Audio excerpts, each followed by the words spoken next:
This young man is Qiao Yu. He reincarnated onto this apocalyptic planet 18 years ago, and today is the day he has finally been waiting for. The day he steps into the virtual world to register as an official player. The class assignment formation finally begins to activate. The system welcomes player Qiao Yu to the virtual world for the first time and asks if he wants to begin his class lottery. Start it up. Qiao Yu silently prays to his ancestors to bless him with a good class as the system begins rolling the wheel. It is a total game of chance. Fortunately, the system congratulates him on drawing a hidden mage class, the legendary Necromancer. Our boy is absolutely thrilled. This is legendary and his ancestors definitely came through. Necromancer is an incredibly rare class. Only a handful of people in the world have it. One swing of the soul staff summons countless high-level spirits from the underworld. With enough mana, a single person can take down an entire army of thousands. Naturally, anyone who draws this is considered insanely lucky. He is easily 1 in 10,000. Excitedly, Qiao Yu opens up his status panel to check his base attributes. But high expectations only lead to massive disappointment. Name Qiao Yu class Apprentice Necromancer Level 1. Strength, 10 Defense, 6 Agility, 9 Spirit, 0 Mana, 10 out of 10 Health, 10 out of 10 Experience 0. He screams in absolute disbelief because a Necromancer with 0 Spirit is completely useless. What is he even supposed to do with that? Base stats are randomly allocated based on the player's class, with a maximum value of 10 for each attribute. For a mage, Spirit is everything. If it is lower than 5, how is he even supposed to play the game? The system then asks if he wants to draw his initial talent. Giving up all hope, Qiao Yu just tells it to roll. He has nothing left to lose anyway. Even if he pulls an S-rank talent, it will not make a difference with 0 Spirit. But the system rolls and congratulates him on drawing the talent, Mage Braveheart. Rank unknown plus 10 free attribute points. This incredible talent grants Qiao Yu free attribute points whenever he detects an enemy and kills them in melee combat. And that is not all. Its unique active effect allows him to raise all his other stats to match his highest one. The only catch is that before activating this effect, the player can only lock in a single attribute. Going from despair to sheer shock, Qiao Yu stares at the screen with his mouth wide open. What is this? Free attribute points are incredibly hard to get. Normally, you only receive them as rewards when you level up. Any other way requires tedious manual training. While the active effect of this talent is a one-time use, it possesses the insane ability to equalize all his stats to the same maximum value.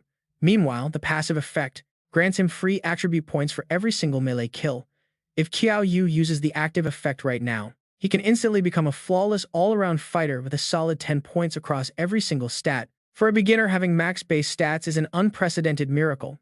Qiao Yu stares intensely at the screen deep in thought. If he waits until his strength reaches 1,000, 10,000, or even 100,000 before using it, he will literally be a god-tier melee fighter with 100,000 points in every stat as a necromancer. Since his passive requires him to fight in close combat and melee requires raw power, his path is clear. He shouts to the system to put all 10 free points into strength, successfully boosting his power by 10. With his strength increased by 10, he now needs to register and complete his beginner quest to finalize his class transfer. Sucked into a spatial vortex, our protagonist is instantly warped right into the beginner trial zone. He is immediately greeted by an incredibly gorgeous female NPC, who welcomes him warmly as his guide Eileen. Qiao Yu stands there completely frozen. Since when are tutorial guides this stunning? Shaking it off, he states his business. He requests his beginner quest and a starter gift pack immediately appears floating right in front of him. Upon opening it, the system awards him basic beginner gear consisting of an old magic staff and a spell book. The F-rank skill book is Summon Skeleton, but to Qiao Yu, this magic gear is basically just a useless decoration. Since his spirit is literally 0, he cannot cast the summon anyway. Luckily, the staff itself is pretty sturdy. Combined with his 20 points in strength, using it to smack enemies will definitely pack a heavy punch. Ignoring her beauty, he turns back to ask about his quest. Eileen smiles and explains his mission. He must escape the Misty Cave as fast as possible, but warns him absolutely not to fight the skeleton soldiers. Before she can even finish her warning, she looks around only to find that Qiao Yu has already vanished. The impatient guy has already rushed straight into the dark eerie cave, which is filled with ominous skulls. Staring blankly, he tries to remember what the NPC was warning him about, but whatever, he will just wing it. Maybe it is not that hard. Qiao Yu looks around nervously, stepping carefully through the piles of bones until a sudden sound cuts through the silence. Out leaps a basic mob, a level 1 skeleton soldier with 20 out of 20 HP, charging sword first to skewer him on the spot. He wants to sneak attack Qiao Yu, but the guy is too fast. He swings his staff in a wild, all-out strike, sending the bony head flying. Just like that, the monster is dead. Qiao Yu stands there completely blank. Wait, was that really it? But he still cannot use any magic. Talk about a tough battle. Suddenly, the system announces that player Qiao Yu defeated a skeleton soldier using physical combat. He receives 1 free attribute point and 3 experience. It congratulates him on securing his very first physical melee kill against a monster. For this feat, he receives a rare A-rank passive skill called Miracle of Great Strength. Qiao Yu can barely believe it, an A-rank skill. Is his luck seriously this good? The new passive translates every single point of his strength attribute directly into double the damage. 1 strength point now gives 2 attack power. Strength drives physical damage while defense limits how much damage he actually takes. Currently, Qiao Yu has 21 strength points. Usually, 1 point equals 1 attack power, with other stats scaling the same simple way. This means if an enemy has 0 defense, a single strike from him lands a whopping 42 points of raw physical damage. Doubling his strength like this is basically cheating. But the trial isn't done with him, yet the ground starts to violently shake. Dozens of skeleton soldiers crawl straight out of the dirt. Qiao Yu decides to think later, prioritizing survival over everything else right now. He needs to finish this beginner trial first. They thrust their swords at him all at once, forcing him to block and dodge. Smashing them one by one, he gets 4 more kills. The system awards him 4 free points. Along with 20 experience points, he levels up. His current experience sits at 5 out of 20, giving him 5 bonus stat points. This puts Qiao Yu's total strength at 30 points. For regular newbies, reaching a stat of 10 is already considered genius.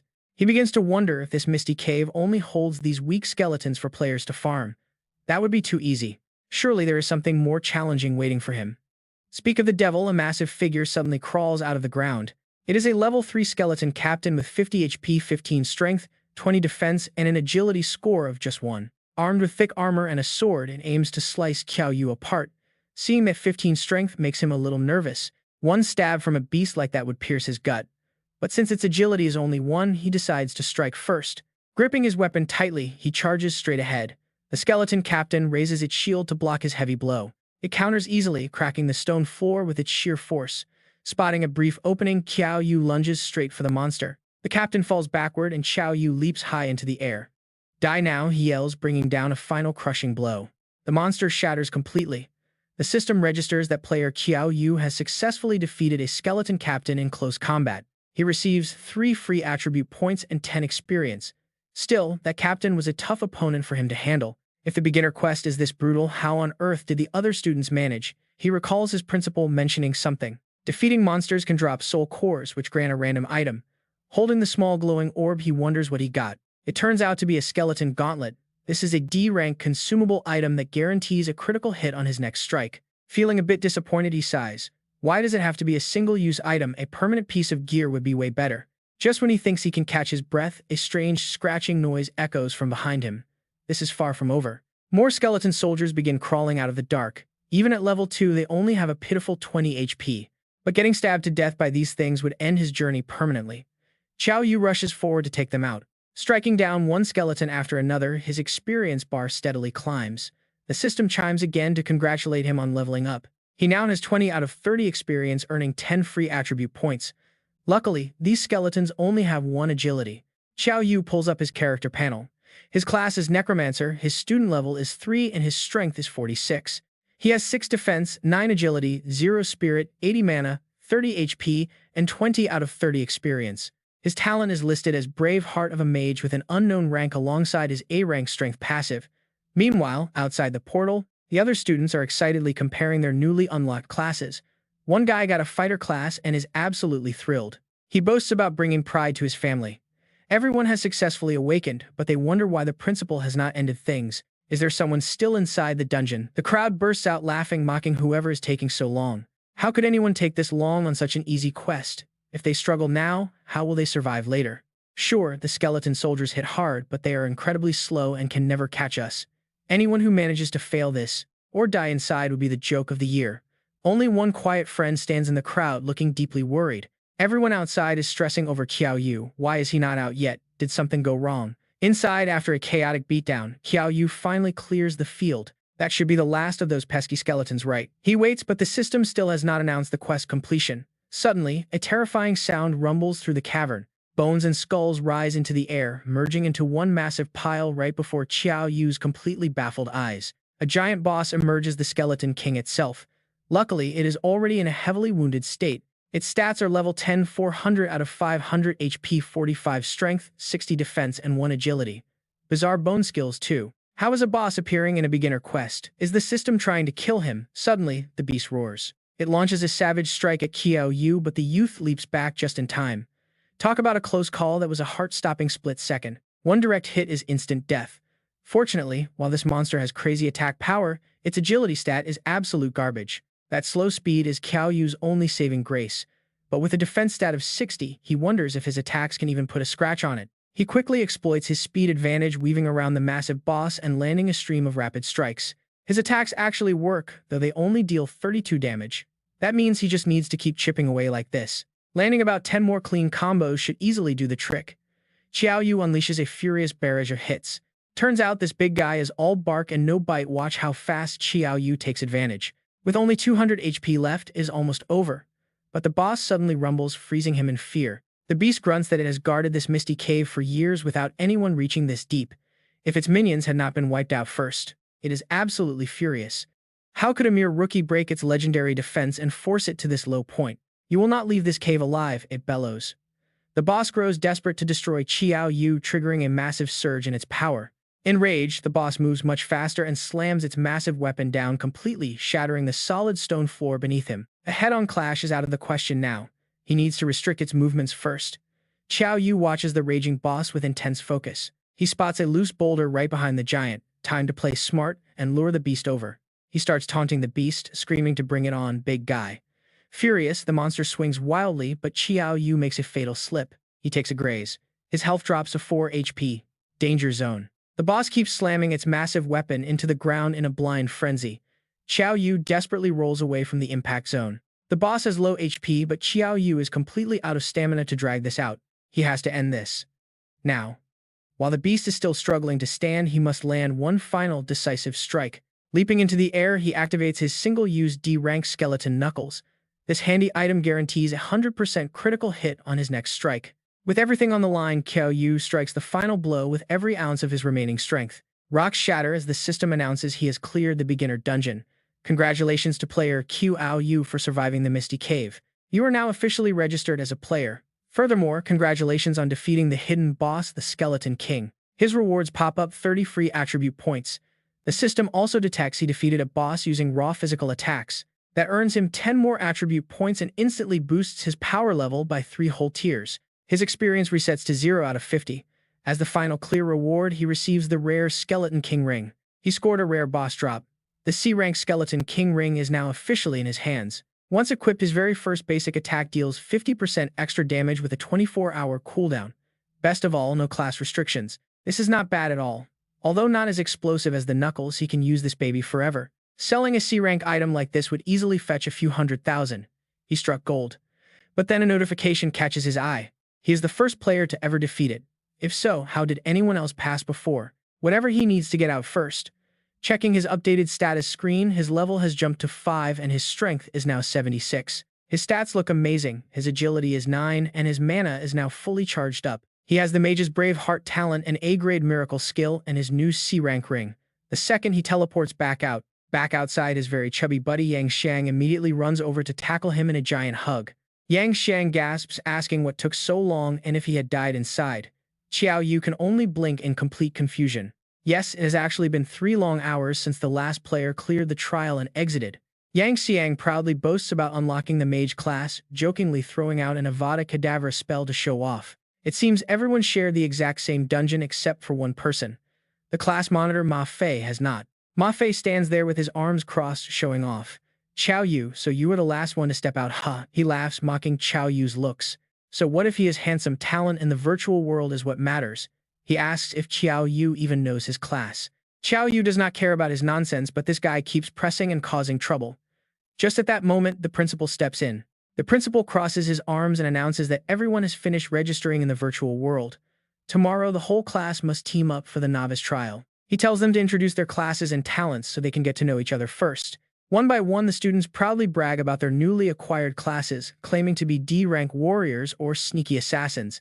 While some are thrilled, others look completely helpless, sighing that their D-rank talent means this life is basically over. The attractive Zhao Ziyue steps up next. She is a mage-type healer level 2 with 3 strength and 6 defense.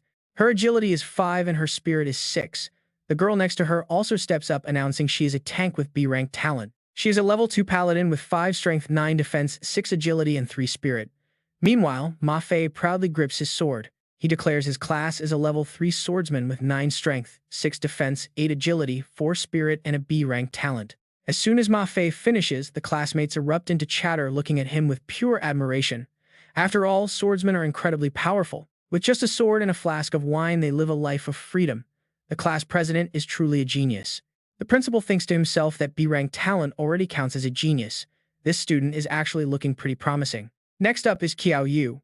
He announces his class as a necromancer but adds that his talent is something he cannot share right now. Actually, Qiao Yu does not even know his own talent rating. But the principal is already gasping in shock. A necromancer is actually a hidden class. The entire classroom goes from one shock straight to another, completely blown away. Is that even real? In the past, one necromancer wiped out a whole guild. Ma Fei stands there sneering. A necromancer? How is that even possible? But so what if it is a hidden class? Mages are famously fragile and terrified of close combat. Dealing with the undead all year makes a necromancer's body even weaker. Their summoning cast times are also incredibly slow.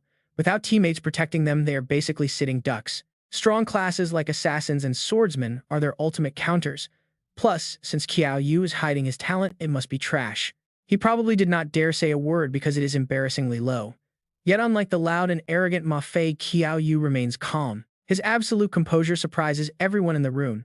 Some start whispering, telling others to look at how composed Qiao Yu is. He is not arrogant at all. Isn't this exactly how a true genius behaves? He is incredibly cool, keeping a low profile despite his hidden class. They admit they are far behind him.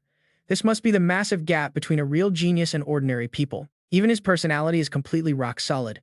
They know they would be losing their minds if they got a hidden class like him. While others are green with envy, Qiao Yu is actually sweating bullets. How can he survive as a necromancer who cannot even cast spells? His physical strength is only slightly better than a normal person. He has no idea if he can even survive the upcoming trial. He dreads the spotlight. What if they find out he cannot even summon a single skeleton? Talk about a massive disaster waiting to happen. Meanwhile, the principal looks at him, nodding in absolute approval. He praises Qiao Yu, thinking that once the boy completes this trial, a top national university is basically guaranteed. Once everyone finishes their introductions, class is dismissed, and they head home to get ready for tomorrow. His friend Yang Xiang is practically bouncing with excitement, telling Qiao Yu how incredibly awesome he is. He asks how Qiao Yu managed to roll a necromancer, then happily notes his own spirit stat is a solid 8. As a level 2 mage, his strength is 5, defense is 6, agility is 3, and spirit is 8. He asks if that talent is decent, leaving Qiao Yu completely speechless. With 0 spirit, Qiao Yu stays quiet. He just nods, telling him that hard work makes up for everything. But internally, he is completely stunned. If Yang Xiang's stats are single digits, then his own 76 points are absolutely insane. Soon he arrives back home. It is the house his parents left behind before they vanished. Out of habit, he calls out that he is home. His parents in this life were incredibly warm and gentle. When he was 6, they mentioned having to visit the capital. After that, they vanished without a single trace. Qiao Yu became an orphan, and for 12 years he has found nothing. He has absolutely no idea where they could be. Still, Qiao Yu is determined to enter the capital university to investigate. He wants to uncover the whole truth. The next morning, the class gathers as the teacher gives them one final warning. If things get too dangerous, they must exit immediately.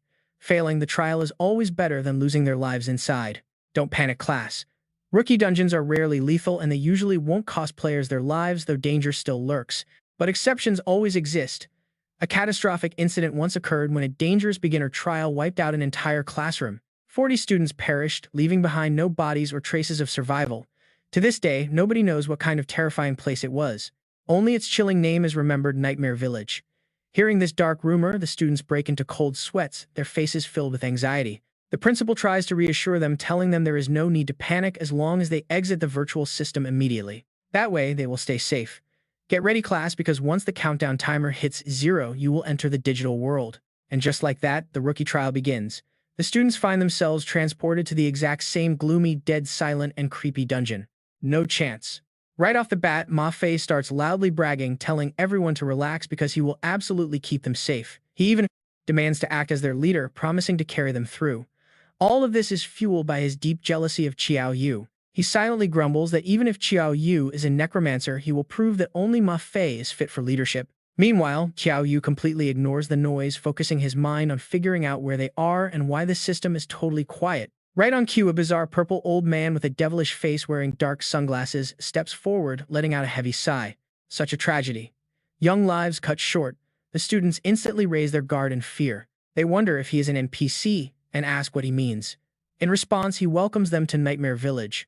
Welcome to the Rookie Trial and S-Rank difficulty quest. Note that beginner difficulty scales quite differently from standard dungeons.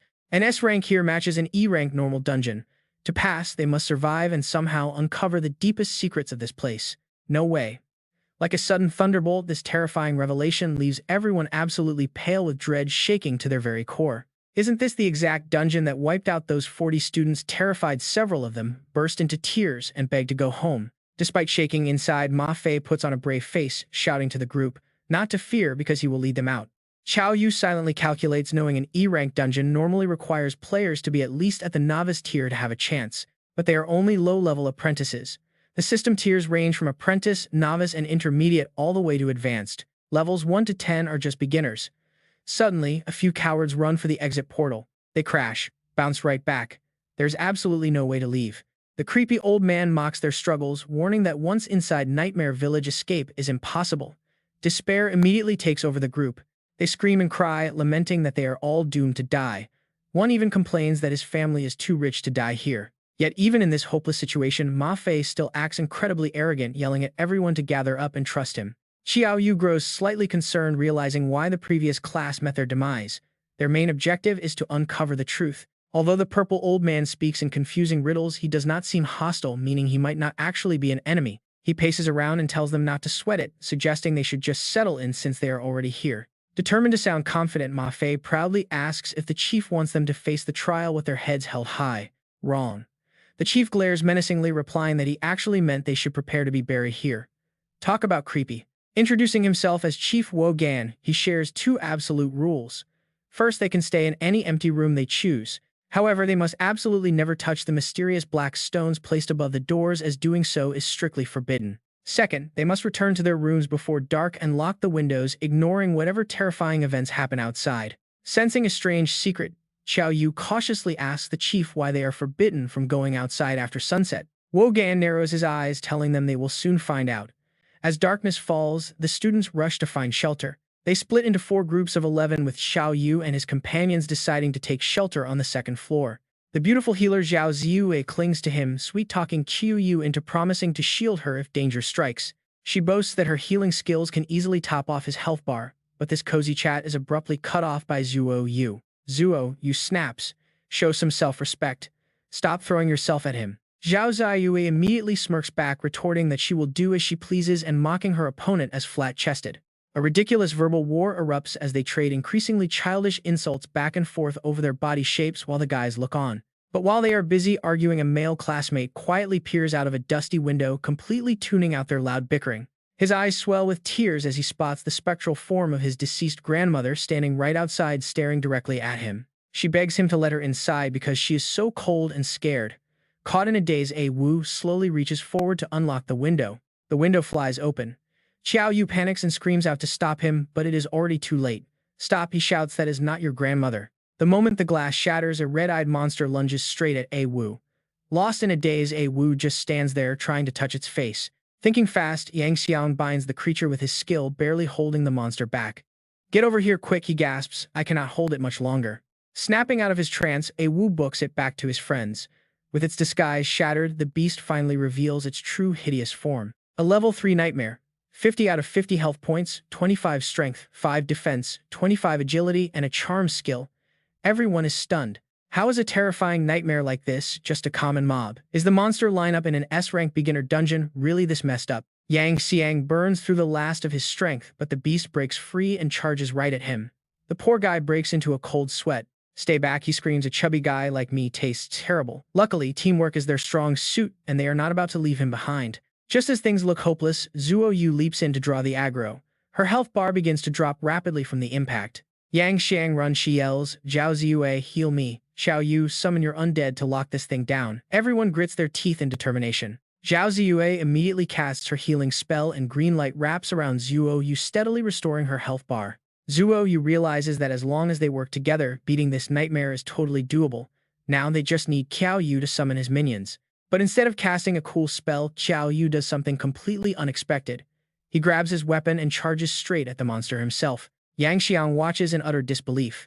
"Brother Du," he yells, "that is a magic staff, not a club. You are going to get killed." Qiao Yu completely ignores him and keeps bashing away. With one final devastating strike, he utterly pulverizes the creature. The group is completely speechless. A 50 health point nightmare taken out just like that. Is this really how a necromancer fights? They crowd around the remains. As the beast disintegrates, it leaves behind a strange black stone that slowly starts to fade away. Weirdly enough, the stone shares the exact same pattern as the symbol on the doorframe. Zhao Ziyue says it is just local village lore, but Qiao Yu senses something is off. Did the system glitch? Why did he get absolutely 0 attribute points after defeating a nightmare in close combat? Noticing his blank stare, Zhuo Yu gets curious. "Qiao Yu, did you find something?" He shrugs it off, saying he is probably just overthinking it. The next morning, the squad heads outside, still buzzing about the crazy monster fight from the night before. "Thank goodness we had Zhuo Yu and Qiao Yu," one says, "just thinking about that thing still gives me the chills. I knew tagging along with Qiao Yu was the right move. He is insanely strong, taking that nightmare down in a flash. And Zhuo Yu was awesome too, tanking those attacks with her shield." Hearing this, Ma Fei feels a surge of jealousy. "If I were there," he scoffs, "I would never let a girl take the hits. Hiding behind a woman is not very manly. I could have slain that nightmare with a single swing of my sword." He starts fantasizing about his own imaginary heroics. Right as he strikes a ridiculous pose, Qiao Yu walks out and immediately mocks the class leader for working out so early. Yang Xiang chimes in on the joke, saying that is why he is the class leader, always putting in way more effort than everyone else.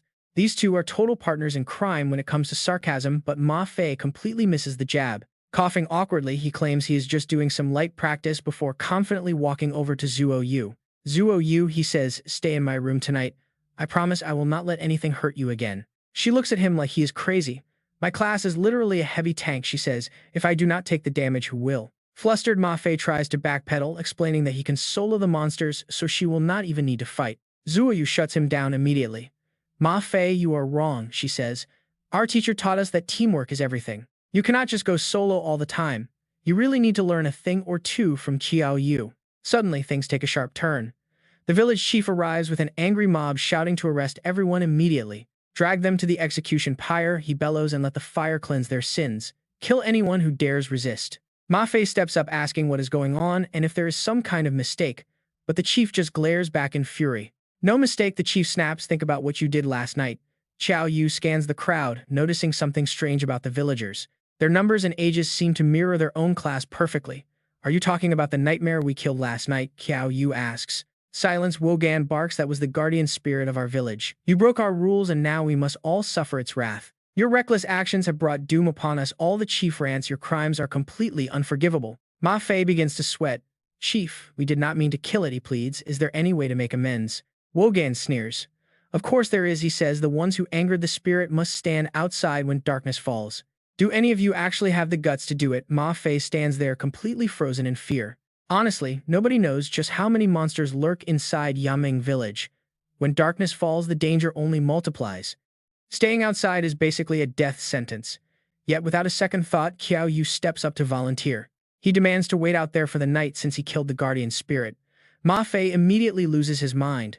"Are you insane?" Ma Fei yells out, claiming that trying to show off like this is just a quick way to die. He even turns to Wogan to apologize, saying his classmate is not mentally stable and should not be taken seriously. But Qiao Yu insists. He tells the class president he is perfectly fine and just needs to verify a few things. Finding these clues might help them escape. Hearing this, Wogan immediately orders his men to tie Qiao Yu up. Ma Fei watches closely, demanding to know what he means by escaping, while Zhuo Yu begins guessing wildly. He wonders if Qiao Yu has already uncovered the core secret. Qiao Yu calmly nods, saying he pretty much has. Cold night falls. Qiao Yu is left tied up all alone outside. That is when the monsters finally show up. One beast takes the chance to strike from behind, but Qiao Yu already senses the danger. Just in time, backup arrives. Yang Xiang steps in using his earth-binding skill to trap the beast, yelling for Ma Fei to strike quickly. He can only hold it for a moment. Ma Fei charges forward, declaring that he will protect everyone. As a true sword cultivator, he believes his single blade can crush any enemy, but bragging too early always backfires. The monster slaps him right across the face, leaving Ma Fei completely dazed and panic-stricken by its insane speed. How did a mere mage like Qiao Yu beat something this fast? If Qiao Yu can do it, so can he. Stealing himself, Ma Fei unleashes his armor-breaking sword slash. Meanwhile, Zhao Ziyu and Zhuo Yu rush to untie Qiao Yu. Qiao Yu asks why they came out when they were supposed to hide. They admit they were simply too worried. They could not leave him alone in danger, but the chains binding his wrists are proving way too tough to break. They need Ma Fei's sword. But he is busy fighting. Suddenly, Qiao Yu simply tenses his wrists to break free. He shatters the heavy chains with pure physical strength, showing them that he was never actually trapped at all. The two girls break into a cold sweat, realizing he could have freed himself easily at any given moment. They ask if he is truly just a necromancer. Why on earth is the monster still standing tall? He screams at the creature to drop dead, then desperately asks Yang Xiang if he lied about the weakness. Even Zuo Yu is left completely baffled, since Qiao Yu definitely defeated his monster yesterday by striking its head. Yang Xiang suddenly realizes the hard truth. The real issue is that Ma Fei is simply not as strong as Qiao Yu. This reality check completely shatters Ma Fei's pride. He cannot accept that a sword cultivator is somehow weaker than a mage. The group screams for him to fall back. One more hit and he is dead. There's no coming back from that. With his health bar flashing red, staying in this fight is practically begging to be eliminated on the spot. They suggest letting Qiao Yu handle it, which only triggers Ma Fei's pride and drives him into a mad frenzy. Determined to finish the beast himself, he channels his rage and swings his blade with desperate, violent force. His strike chips off 30 health points, leaving the monster with only 5 out of 50 remaining. He resolves to land the final blow to prove his worth. But right as he prepares his ultimate strike, Qiao Yu casually steps in and delivers a single bonk, finishing off the beast and stealing the kill. Qiao Yu calmly picks up the dropped loot, thanking the class president for his hard work. Ma Fei instantly loses it. He rants to the group that he did all the work while Qiao Yu just offers some quiet comfort. What a despicable coward, stealing all the credit. Qiao Yu still seems to be searching for something, but there is absolutely nothing on that stone. Just after dealing with the last monster, more nightmares appear, and this time it is 2 of them. Qiao Yu shouts to everyone to retreat inside immediately. Do not fight these nightmares, he yells. He has already found a way to clear this stage. Once they lock themselves inside, the monsters are shut out. They cannot get in. Zuo Yu asks what the secret to clearing the stage is. Qiao Yu simply says they will find out tomorrow. Just make sure to follow my lead, he tells them. The next morning, the village chief throws another massive tantrum, calling them despicable outsiders. He claims he gave them a chance to redeem themselves, yet they made things worse by slaying another of their guardian spirits. They should all go to hell, he rages. Today, no matter what they say, they must die before they destroy their precious nightmare village. Right then, Qiao Yu decides to expose the entire illusion. He turns directly to Chief Wogan and asks a very chilling question. Are you really sure you are actually villagers of Nightmare Village? Wogan snaps back instantly, shouting that their ancestors have always lived here. He tells them to stop wasting time because they are dead anyway. But Qiao Yu remains calm. It is finally time to reveal the truth. There is only one truth to this place. Wogan asks what he even means by that, and Qiao Yu points his finger directly at them. He points at the chief, then at other villagers. None of the people in Nightmare Village are actually native residents of this world. All 40 of them are actually a student class that got wiped out in a previous run. Everyone has been trapped in this massive illusion. That is why they could never escape the simulation. Trying to brush it off, Wogan lets out a wild, mocking laugh. What illusion? What class? He sneers, accusing Qiao Yu of just making up stories because he is absolutely terrified of dying. He claims it is all a baseless story with absolutely no proof. But Qiao Yu confidently smiles. He actually has proof. He tells his friends to pull out their guardian stones. Wogan gasps in horror, demanding to know how they dared to touch them. He screams that they deserve to die. But right on cue, Qiao Yu's entire group pulls out their black stones. Wogan panics. He shrieks that those stones are sacred relics protecting them from the night, and that their Grand Lord will surely punish them. Qiao Yu just laughs it off. He explains that these are not guardian stones at all, but the actual source of the illusion. The entire simulation is generated by these rocks and their weird symbols. Smashing them will tear a hole right through this fake world. Wogan tries to order the villagers to attack, but Qiao Yu immediately crushes the stone. Instantly, the sky starts cracking apart. Wogan clutches his head in absolute agony as his true memories flood back. He remembers his principal sending them here and the monsters, chasing his entire class. He remembers how they all transformed into completely different shapes, with him ending up as the village chief. Slowly, his human form returns.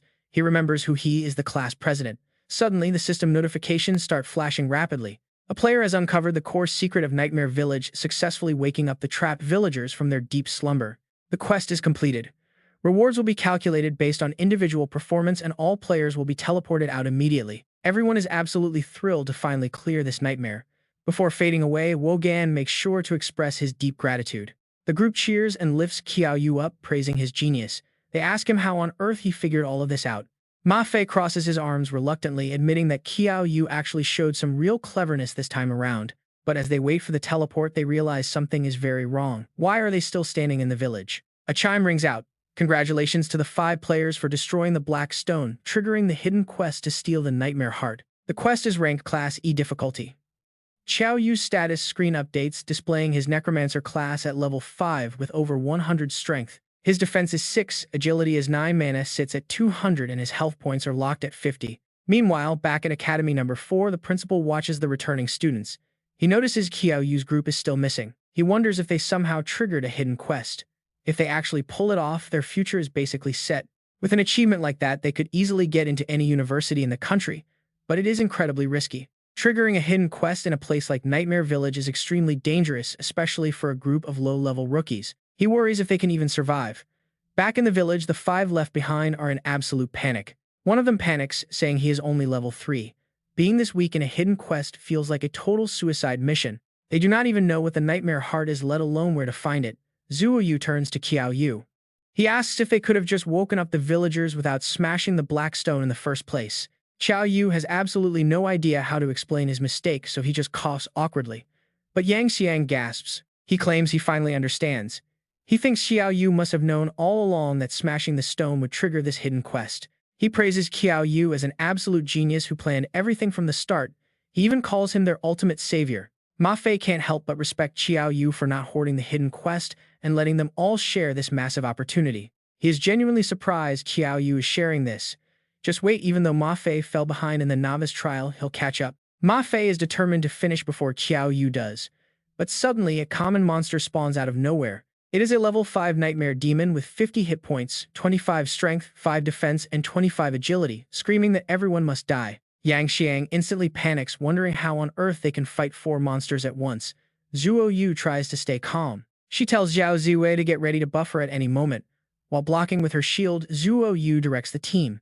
She commands Yang Xiang to lock them down and Ma Fei to attack.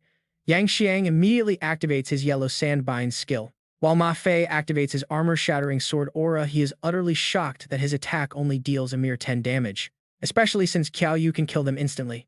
Zhao Ziwei urges everyone to hurry because her mana is running dangerously low, and Qiao Yu is running out of health. Qiao Yu charges forward with his weapon to smash the demon attacking her. He successfully crushes the Nightmare Demon, earning 1 free attribute point. Qiao Yu screams from behind him to watch out. She warns Qiao Yu to be careful because 2 more are rushing from behind, but effortlessly he targets the next 2, defeating them completely single-handedly. Each kill grants Qiao Yu 1 free attribute point and 10 experience points. He is pretty excited. I mean, this hidden dungeon is incredible with such high drop rates.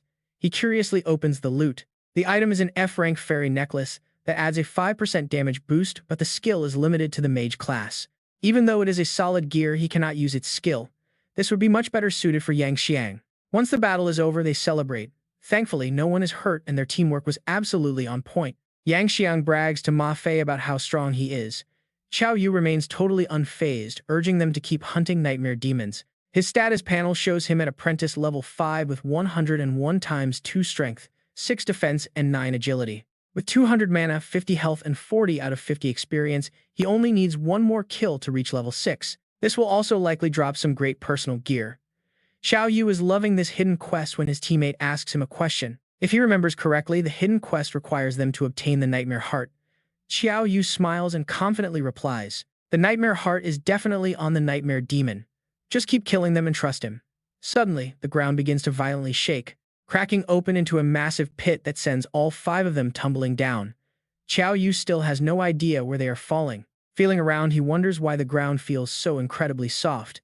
Yang Xiang screams at Qiao Yu to get off his butt. He was genuinely trying to figure out why the floor was so squishy.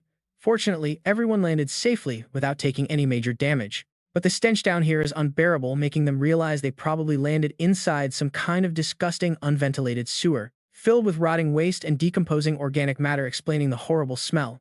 Suddenly, Zhao Ziwei completely panics, telling them to look over there.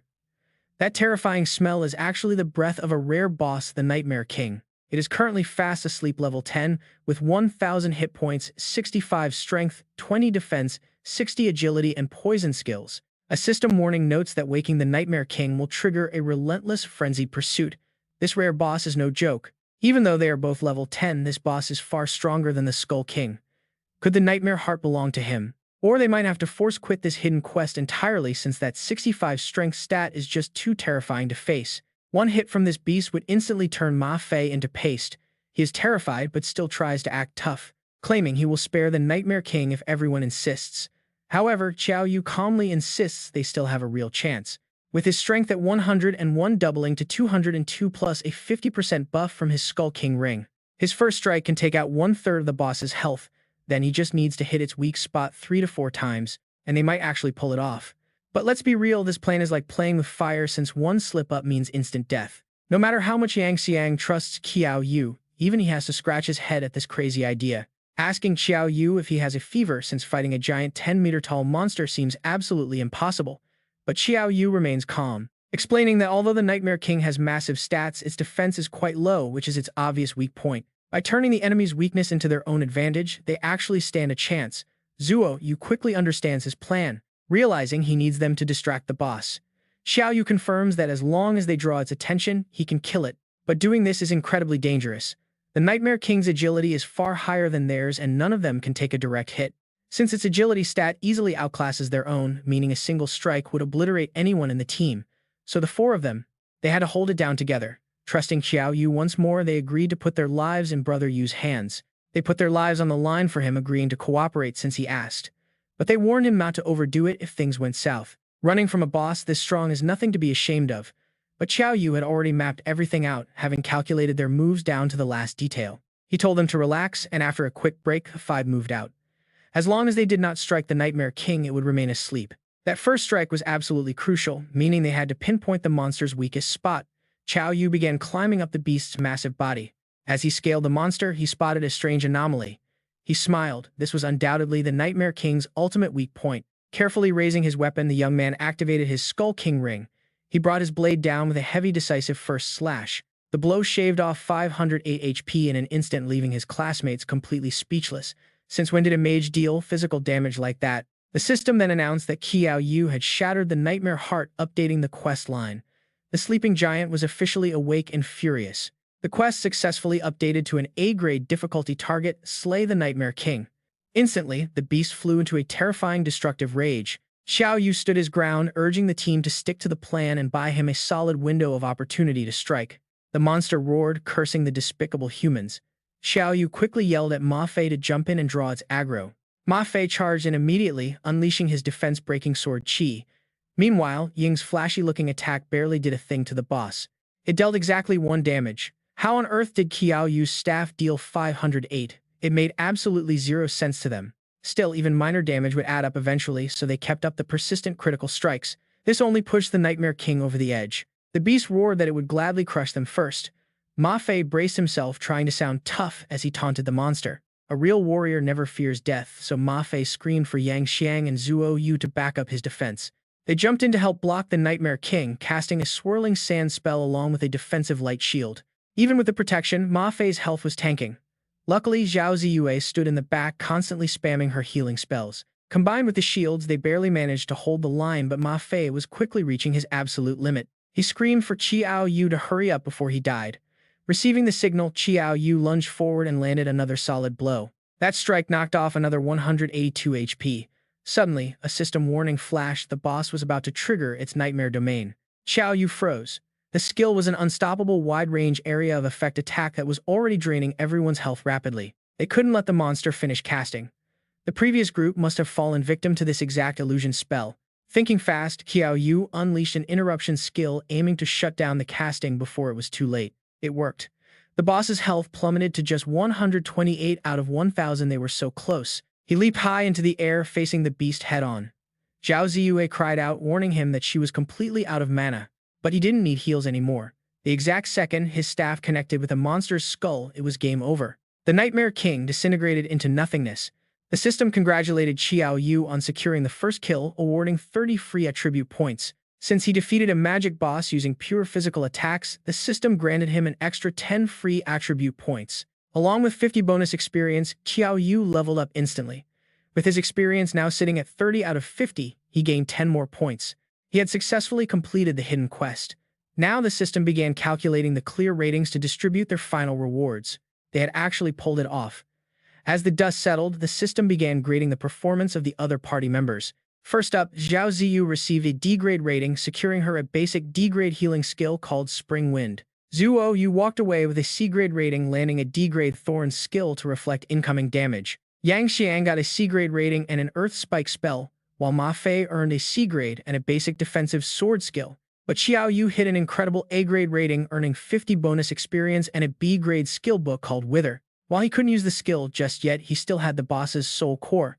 He searched the corpse, hoping for good loot. He ended up pulling a B-grade 2 long sword, which boosted attack by 100 points and ignored 30% of armor. It also boosted sword chi damage by 20%, but it was restricted to warriors of level 11. Qiao Yu was incredibly disappointed. Complaining about his terrible luck with a useless sword, he casually tossed the B-grade weapon over to Ma Fei, leaving him utterly shocked. Ma Fei stammered, asking if Qiao Yu was really just giving him a rare item. Qiao Yu replied that Ma Fei was the only swordsman anyway. Ma Fei argued that B-grade gear was worth a fortune and most players could never afford it even with a mountain of cash. Selling it could easily buy a house in the capital. But Qiao Yu couldn't care less about the gold and told him to keep it. Without wasting a second, the young man eagerly went back to looting the corpse, refusing to believe the boss dropped only one item. Time to gear up and check the status panel. Name Qiao Yu. Class Necromancer level 7. Strength 151. Skill Monstrous Might, ×2. Defense, 6. Agility, 9. Spirit and Mana, 300 out of 300 HP, 70 in his talent, Braveheart of the O. Mage. Grade A skill, Miracle Occurs. Grade C gear, Skull King Ring. And his Grade F skill book is Skull Summoning, along with Grade B Evocation. His raw strength is way up, but 70 HP is alarmingly low, like a thin sheet of paper. His Mage's Braveheart talent has a passive effect. Whenever Qiao Yu defeats an enemy using physical attacks, the system rewards him with free attribute points. The active effect is even wilder, allowing him to raise other stats instantly to match his highest chosen attribute. But there's a strict catch before activating it, limiting him to choosing only one attribute. Qiao Yu realizes this passive limitation won't let him raise other stats easily, which is quite annoying for his build. Just play it safe. He needs to find ways to stay alive. No reckless moves, just pure calm caution from now on. The hidden quest is complete. Teleportation to reality begins. Ready or not, all 5 of them are going back to school. The second they appear in the classroom, the whole room erupts into absolute chaos. Qiao Yu is back. The class rep and Zuo Yu are back too. The principal rushes in out of breath but overjoyed to see them. He was worried sick. They were gone for 2 whole days. What on earth happened to you guys? He knew they fell into a hidden dungeon. But now, the country's top universities will surely fight to recruit them. Their classmates are absolutely beaming with pride. 5 direct admissions to elite colleges from their class is a massive deal. They are officially a legendary prodigy class. The other kids wonder when they can ever be as brilliant as Qiao Yu. Qiao Yu doesn't care. But Ma Fei, already plotting a way to show him up, scheming in absolute silence. Just you wait, Qiao Yu. Ma Fei thinks he'll make him regret giving away that dragon-piercing sword. With such powerful gear, and reaching level 11, he is sure he can win. Right then, a student bursts in to deliver urgent news. Principal Jingdu and Huaqing University reps are here, and they want to see the 5 of them immediately. The principal hasn't even reported their return yet. How did those top universities find out so fast? He is completely thrilled. A perfect finale before retirement. When the scouts from both schools arrive, they immediately swarm him with handshakes. They act like lifelong friends. It's been so long, Principal, he greets Mr. Peng and Mr. Pei warmly. Mr. Peng laughs, taking the lead with the praise. Are these the 5 students who cleared Yameng Village and completed that hidden quest? Truly exceptional work. Nice to meet you all. I'm Peng Liangji, Jingdu recruiter. Our university is actively looking for top-tier virtual world geniuses just like you. If you agree, letters go out tomorrow. But the other recruiter gets completely triggered by his bold move. Peng Liangji, have you no shame at all? No entrance tests and you're already trying to snatch them. Mr. Peng just smirks, claiming he's only showing Jingdu's sincerity. If you don't believe me, let's start the tests right now. The Huaqing University rep steps forward looking extremely serious. I am Pei Xianghua, admissions teacher for Huaqing. Don't worry, everyone, try to stay calm. This test is simply to check your classes and abilities, collecting info to see if you meet our standard. Hearing this, Qiao Yu hesitates. He can't actually reveal his combat skills during an assessment, but he must enter Jingdu to search for clues about his missing parents. The 5 of them will take turns testing one by one. Ma Fei confidently steps up first. His results pop up. Apprentice Sword Cultivator possessing a Grade B talent, currently level 5. Mr. Peng is highly impressed, noting he reached level 5 right after the novice trial. With a Grade B talent, this kid is a rare genius. sharp focus, solid build, perfect fit for Jingdu University. He praises Ma Fei's sharp focus and solid build, saying he has an obvious connection to Jingdu University. Mr. Pei is also intrigued and challenges Ma Fei, inviting him to try landing a clean strike on him. But this recruiter is no pushover. Name Pei Xiangguo. Class Spear Cultivator, mid-stage, level 25, strength 300, defense 152, HP 500. Confident as ever, Ma Fei lunges forward, telling Mr. Pei to watch out. He activates his single sword barrier breaker skill, striking with full force. The sword pierces straight through Mr. Pei's defense. Mr. Pei completely freezes in absolute shock for 5 seconds. A rookie actually bypassed his defensive stats. Even though his class doesn't focus heavily on defense, he is still level 25. He is incredibly thrilled with Ma Fei. He notes that this sword skill is a rare barrier breaker that multiplies physical piercing damage. Extremely impressive. Ma Fei beams with pride, thanking him for the compliment, while Mr. Peng also chimes in with high praise. Not only that, but relying on a mere sword tip for defense proves your strength stat is incredibly high, probably at least around 35 points. Your quick sword strikes show pretty decent agility too. Hearing this, the classmates are completely stunned, jaws dropping in pure awe. A level 5 with 35 strength. Is this the power of a sword cultivator? Unbelievably strong. They dominate offense in this fantasy world. Copying Ma Fei would make anyone proud, even their ancestors. At this rate, they would rest in peace. Meanwhile, teacher Pei Xiangguo starts panicking, determined to recruit this outstanding student for Huadu University. Refusing to let a top talent slip away, he immediately tries convincing him. Ma Fei, have you decided on a college yet? The gates of Huaqing University are always open to you. But teacher Peng instantly cuts in, urging him to join Huadu University, instead promising the absolute best learning resources available. But Ma Fei politely declines, suggesting they test the other students first while he takes some time to think it over. In reality, he is just waiting to see which university Qiao Yu chooses so he can follow. His whole drive is to surpass Qiao Yu. The testing process moves forward. Next up is Zhao Ziyue, who introduces herself as a healer before demonstrating her restorative magic. Teacher Pei Xiangguo is highly impressed. Once again, a level 4 healer casting group recovery is incredibly rare. Then comes Qiao Yu. At only level 4, his defensive stats are remarkably solid, but there is an even bigger surprise. When teacher Pei Xiangguo strikes him, a portion of the damage reflects right back. The instructor blinks in surprise, asking if it is his skill. Zuo Yu proudly confirms it is his D-rank skill, Thorn Mail, which returns 20% of all incoming damage back to the attacker. Pei Xiangguo nods in approval. This is outstanding. Striking him means hitting yourself. For a defensive class, no skill is more practical than this. Next up is Yang Xiang. Looking at his massive wrestler-like build, teacher Pei Xiangguo immediately assumes he is another tank class. But to his shock, the kid is actually a mage. A 300-kilogram giant claims to cast spells. It feels completely out of place. As the test begins, the teacher secretly doubts him, sensing absolutely no mana fluctuations as the boy just stands there. But brace yourselves, the moment Yang Xiang triggers his Earth Blast spell, the entire ground erupts, catching the instructor completely off guard. Pei Xiangguo gasps in shock. This spell has absolutely no warning indicator, detonating directly under his feet. Even a level 25 spear cultivator would lose 3 health points if caught unawares, let alone appear. Is this massive silent blast truly the work of a level 5 mage? Teacher Pei Xiangguo is deeply shaken. Glancing at the principal, he resolves to closely monitor the Shijinlong Academy from now on. For an average school, to produce 5 geniuses out of nowhere suggests some hidden powerhouse might be pulling the strings behind the scenes. Finally, it is Qiao Yu's turn. He steps up, announcing himself as a level 7 necromancer with an unknown talent rank. Teacher Peng raises an eyebrow in surprise. Level 7 is noticeably higher than the others, but that unknown talent might just be a cover for something embarrassingly weak. Shaking it off, teacher Pei Xiangguo prepares to test him, curious to see what kind of undead creatures Qiao Yu can summon. Getting nicked by rookies once was acceptable, but if he keeps getting injured by rookies, Pei Xiangguo might as well pack his bags and retire from the professional world. But his train of thought shatters as Qiao Yu suddenly charges straight at him. Why is a necromancer running forward instead of summoning minions? Perhaps it is a close-range soul magic.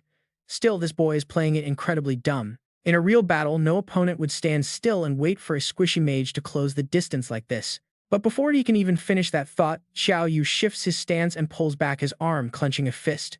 Think a mage cannot hit hard. Oh, he is about to find out. Qiao Yu unleashes a massive, devastating punch straight into the instructor's face, dealing 200 damage points and flattening him instantly.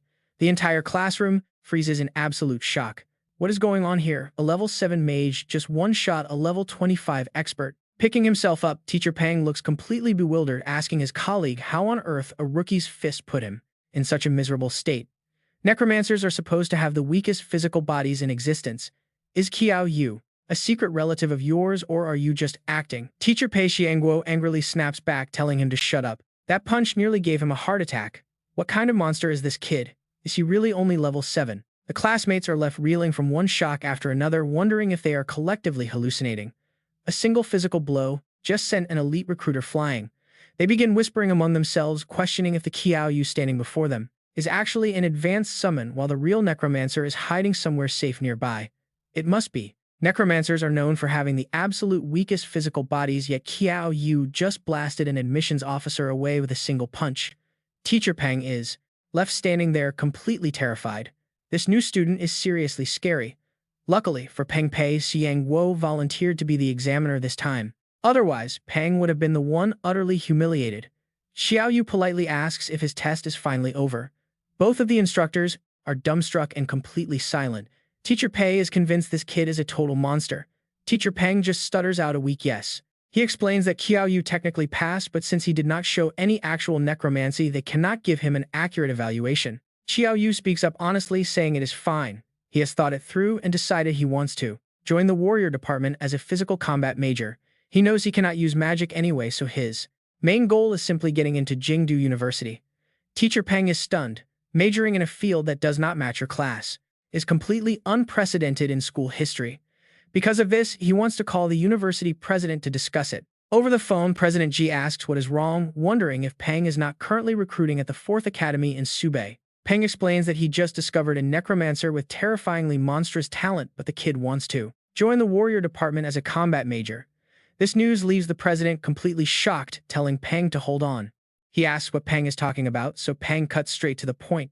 The kid is only level 7 and already punched out a professor from Huaking University. Hearing this, the president loses his mind and grants Peng full authority over admissions, telling him to agree to absolutely any condition Qiao Yu wants. They must secure this kid for Jingdu University no matter what. Terrified of losing such a golden prospect, the president wants to invite Qiao Yu personally and asks Peng to turn on the video. He greets Qiao Yu as President Ji Pingyang of Jingdu University, asking if the young man would like to enroll in their school. He starts pitching their long history and elite faculty, but Qiao Yu cuts in, immediately telling President Ji that there is no need to explain any further because he gladly accepts. Meanwhile, Teacher Pei finally manages to contact the Huaking president, but it is way too late. Frustrated, Pei decides he should at least snatch up the other promising students. But before he can even try, the Jingdu president swoops in and makes an offer to the other 4 classmates. He suggests they all enroll together so they can support one another. Just like that, they get recruited alongside Qiao Yu. Teacher Peng is absolutely thrilled, knowing this will go down as the most legendary recruitment trip of his entire career. Once the deal is done, Qiao Yu gets straight to the point and asks President Ji if he knows his father, Qiao Ancheng. President Ji is utterly shocked. Hearing that Qiao Yu is the son of Qiao Ancheng and Bai Shixia, he finally understands why the boy looks so incredibly familiar. Full of hope, Qiao Yu quickly asks if the president knows where they are now. Ji explains they were his former students, but he has not seen them in over a decade. All he can say is that they were both incredibly powerful individuals. Ever since their graduation, he lost all track of their actions and had no way of getting any more details. However, he recalls them constantly mentioning a special dungeon, urging Qiao Yu that he absolutely must enter his own class-exclusive dungeon where something was left behind for him. With that, President Ji happily welcomes 5 insanely talented students. He promises their official admission letters will arrive soon, but advises that before the semester begins, they really ought to clear their respective class-exclusive dungeons first. It will secure them much higher starting evaluations once they are on campus. He bids them farewell, looking forward to seeing them at Jingdu. A week later, after the freshman examinations, the 4th Academy reorganizes everyone based on their specific classes. Simply put, this is an intensive prep program designed to help top students get scouted by prestigious universities. At the Mage class assembly, the principal offers some final advice explaining how the Mage-exclusive dungeons actually work. He warns them that these particular trials are designed to test their mental strength, usually revolving around complex deduction or decoding puzzles. Because of this, working together as a team will yield much better results. But while the others are preparing, Qiao Yu and Yang Xiang are already standing right in front of the entrance to the exclusive dungeon. Looking at the portal, Yang Xiang nervously asks if sneaking in like this is actually a safe idea. Qiao Yu scoffs, asking what could possibly go wrong. He insists that real action beats classroom theory any day, and besides, the more people who enter a special dungeon, the deadlier it gets. Instead of having a whole crowd dragging them down, it is better for just the two of them to handle it. They can always run it again later to carry the rest of their squad. After all, these special dungeons can be cleared multiple times just without extra rewards. Suddenly, the chubby boy calls out to the nearby gatekeeper, asking her to grant them entry to the mage-exclusive trial. The gatekeeper registers their request, and the system begins, generating a dungeon suitable for the two players. Match successful. The exclusive trial assigned to them is the Cave of 10,000 Poisons. Qiao Yu rushes straight in, completely ignoring the quest instructions.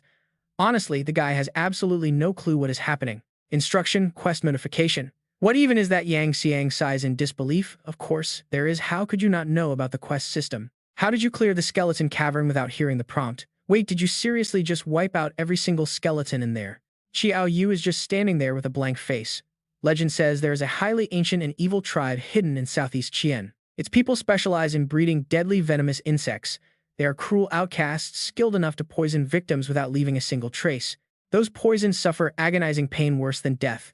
The parasites multiply rapidly inside the host, releasing swarms of tiny larvae to feast. The hatchlings devour flesh and blood from within until the player dies. The quest objective: locate this legendary evil tribe and wipe them out. Eliminate every single venomous insect.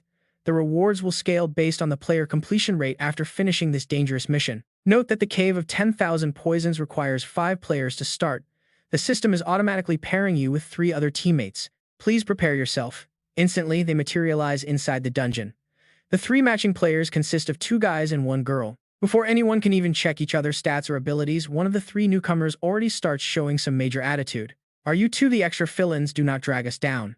Fortunately, the only girl in their group steps in to scold him. She warns Long Chang to watch his manners, reminding him that being matched as teammates is a rare stroke of fate. Then she warmly introduces herself. Hello there, my name is Fang Yuan and I am a fire mage. This is my younger brother Fang Zun, who is also a fire mage, and that rude guy over there is Long Chang. The party soon stands before a massive wall engraved with 5 characters, Long Chang being just as arrogant as Ma Fei wants to show off. Watch me open this gate right now, he brags. He immediately activates an offensive skill, but it fails completely. The barrier does not budge even a millimeter. Fang Yuan realizes the door possesses magic nullifying properties, meaning spells are useless here. She suggests checking the puzzle hints first. Meanwhile, Qiao Yu quietly stares at the gate, already contemplating a brute force approach. Suddenly, Fang's son shouts out in excitement. I figured it out, the solution is based on Chinese pronunciation. But before they can even process the hint, Qiao Yu simply steps forward and unleashes a miracle punch. The entire group freezes in sheer disbelief. For those who do not know, Qiao Yu shattering the puzzle door with 1 punch is insane. Wasn't this a puzzle dungeon for mages? The system announces the gate is cleared. Honestly, Qiao Yu only wanted to test the door. He just wanted to push it using physical strength, but who knew it would be this fragile? Up ahead, another gate blocks their path. This time, the floor is covered in ominous red equinox flowers. Qiao Yu warns the party to stay alert around them. He feels something is terribly off, but his warning comes a bit too late. Dark shadowy mist begins rising from everyone's hands. The poison has already set in and no one knows when they got infected. Health bar shows 67 out of 70 continuously draining. 3 health points are lost every single minute. Yang Xiang panics, asking Qiao Yu what their next move should be. Staying here is a death sentence, so they must push forward immediately. Qiao Yu maintains a calm expression, but inwardly he is stressed. At this rate, his entire health bar will empty in less than 30 minutes. Damn it, the margin for error is incredibly thin. With their health dropping, the team rushes toward the next gate. More cryptic riddles are etched onto the stone, demanding another solution. This puzzle requires deciphering multiple words, but they are running out of time.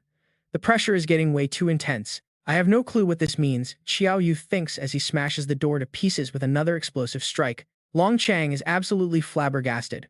Is this seriously a puzzle dungeon? Why does it feel like brain cells are completely optional here? The system rings out, congratulating the players on completing quest stage 1 by successfully discovering the evil tribe of the Poison Cave. Suddenly, a young girl with sun-kissed skin approaches them. She greets them warmly, asking if they have traveled from the outside world. Introducing herself as Xundong, she gasps in horror the moment she inspects the state of the 5 party members. You are poisoned by the equinox flower, she exclaims. Follow me to the Myriad Spirit Cave immediately or the venom will become fatal. Qiao Yu is highly skeptical. Where did this little girl suddenly come from, and what on earth is the Myriad Spirit Cave? Fang Yuan insists they do not have the luxury to hesitate. Neutralizing the poison must be their top priority right now. Leading them into the Myriad Spirit Cave, the girl calls out excitedly to her parents to come see their unexpected visitors. When asked who they are, she explains she met these travelers while gathering herbs on the mountain and they need help. They are poisoned, so we must prepare the 5 poison soup immediately. Her mother kindly tells the party to sit inside. Soon the soup arrives, but it looks utterly repulsive, filled with centipedes and roaches swirling in a murky, foul-smelling broth. Just looking at it makes everyone want to gag. Longchang immediately tries pushing Yang Xiang to test it first, but he flatly refuses. Qiao Yu ignores everyone and chugs the bowl straight down. Now is not the time to be picky about taste, he needs to act fast and finish it, or his health points will drop by half in a moment. Right after drinking, Qiao Yu flashes a confident smile, as the taste is surprisingly perfect. The 5 poison soup actually worked completely, clearing the deadly poison from his system. He urges the others to drink up quickly to restore their health, as they have no idea what other dangers are waiting ahead. But the moment he finishes speaking, his teammates start throwing up. Qiao Yu curiously asks Zundong about the history of the place. The young girl explains she does not really know their tribe's origin, only that the chief forbade anyone from leaving or using poison. Once they are cured, the young girl's mother suddenly walks in and immediately tries to kick the group out of the house. She tells them that they are cured and safe now, so they must leave Wanling Cave since outsiders are not welcome here. Zundong complains to her mother, asking why she is being so rude to the rare guests who finally visited their village. She then turns back to the group with a bright smile, telling them to stay as long as they want and ignore her mother. Sensing something highly suspicious about the mother's cold attitude, Qiao Yu decides to take this perfect opportunity to stick around and investigate. He politely thanks them, pretending that they are still feeling incredibly weak and exhausted after recovering from the deadly poison. Zundong happily invites everyone inside to rest, mentioning that her entire family will be heading out for a while. As night falls, Zundong's family departs, muttering about how tonight is the full moon and they must begin their ritual. Soon, the villagers of Wanling Cave gather around a massive skylight, their leader chanting loudly under the glowing full moon. He prays for protection, good weather, and health, promising to offer the fresh flesh and blood of these humans as a sacrifice. The leader then lets a single drop of blood fall from his finger into the deep well, and within seconds a swarm appears. Tens of thousands of flying ants surge down to cover the 2 human sacrifices, stripping them clean until only bare bones remain. Watching this horrific scene from the shadows, Qiao Yu's team is absolutely terrified to see actual cannibalism happening right before their eyes. Qiao Yu tells everyone to retreat quietly first, knowing they cannot easily fight an entire tribe of deadly poison users. Deep down, he knows that despite his massive single-target damage, he still completely lacks any area of effect skills for crowd control. Unfortunately, the purple-haired clan leader of Wanling Cave spots them, mocking them as tiny mice, and orders Zhu Zia to capture them alive. Once they run back inside, Fang soon slams the door shut. Fang Yuan asks in a panic what they should do next. If those fanatical villagers find out that the group killed their sacred poison bugs, they will definitely end up as monster food. Suddenly, Qiao Yu hears strange scratching noises all around, and trust me, you do not want to see what is crawling in. A terrifying swarm of poison bugs closes in, forcing Fang Yuan to activate a flame barrier to buy them some time. Qiao Yu draws his weapon to help, but the system informs him that these weak melee targets will not grant any attribute points. He sighs internally, wishing these bugs gave stats, since he would have gladly hunted them down with boiling water long ago. Just then, Yang Xiang unleashes his sand, beast binding, and earth explosion skills, blowing up the entire house along with the bugs. As the swarm disintegrates, Qiao Yu praises Yang Xiang's excellent performance, noting how perfectly those 2 skills chain together for massive damage. However, despite the incredible power of this combo, the consecutive casting nearly drains Yang Xiang of all his remaining mana. Suddenly, Zhu Xie looms behind them, furious that these bold outsiders dared to slaughter his precious insects with their strange magic. He yells that he only wanted to teach them a lesson, but now they must pay for destroying his cave's creatures. He declares they will all become food for his larvae, experiencing the excruciating pain of 10,000 bugs devouring them alive. Yang Xiang immediately casts his earth explosion skill right under the enemy's feet, but the attack does not seem to faze him. Zhu Xi sneers at their foolishness, mocking them for thinking a weak group like them could actually scratch him. The system reveals his stats, showing he is a level 10 common NPC with 289 out of 300 health. His stats include 40 strength, 20 defense, 15 agility, with deadly skills like insect devour and bug control. Unlike bosses and wild monsters, healthy NPCs in this world can easily hide their true attributes from outsiders. Long Chang immediately panics, wondering how they can possibly fight someone with crazy attributes almost on par with a boss. Fang Yuan also starts to panic, realizing that this dangerous dungeon quest is completely impossible for normal beginners to survive. Qiao Yu wonders if his exclusive copy of this dungeon is somehow different, then clenches his fist and charges straight at Zhu Xie. Zhu Xie scoffs at his bold charge, mocking the young fighter for thinking such a tiny weak fist could actually harm him. He boasts that their slow moves cannot even compare to his, claiming he could easily take down 10 of them single-handedly. But the moment those arrogant words leave his mouth, he gets a harsh taste of Qiao Yu's insanely powerful signature punch. Damn. Losing 121 health in a single strike forced Zhu Xie to get serious and fight back, raging that a mere human could never wound him. He quickly activated his Insect Devour state, multiplying his defense and boosting his Zhu Xie attributes. He loudly declared that absolutely nobody could break through his defense, boasting that he would soon use their warm blood as a sacrifice for his swarm. But Qiao Yu remained unfazed and immediately shut him up, landing another heavy punch that reduced Zhu Xie to just 23 out of 500 health. Severely beaten and bruised, he watched Qiao Yu coldly turn to warn him to tell the truth. What was that sacrifice ritual and who was that woman? Ever since they started traveling with Qiao Yu, his team barely had to lift a finger since he carried everything himself, and honestly, they were starting to find him a bit terrifying. Swollen-faced Zhu Xie painfully mumbled back that their clan chief led the ritual and that their myriad poison cave clan had signed a pact with the insect queen, promising fresh flesh sacrifices on every full moon. He added that the stone well nearby was where their queen lived and bred. Hearing this, Yang Xiang realized something, telling Qiao Yu he finally knew why Xundong and his family helped them detoxify, as they wanted to turn them all into sacrifices for the upcoming insect ritual. Qiao Yu then asked one last question. Why did Xundong call the place Myriad Spirit Cave while they called it Myriad Poison Cave? The confused Zhu Xie muttered back, who the hell is Xundong? There was only one Dong in their entire clan, and that was their clan chief Xundong. Having gathered all the information he needed, Qiao Yu showed no mercy and finished him off.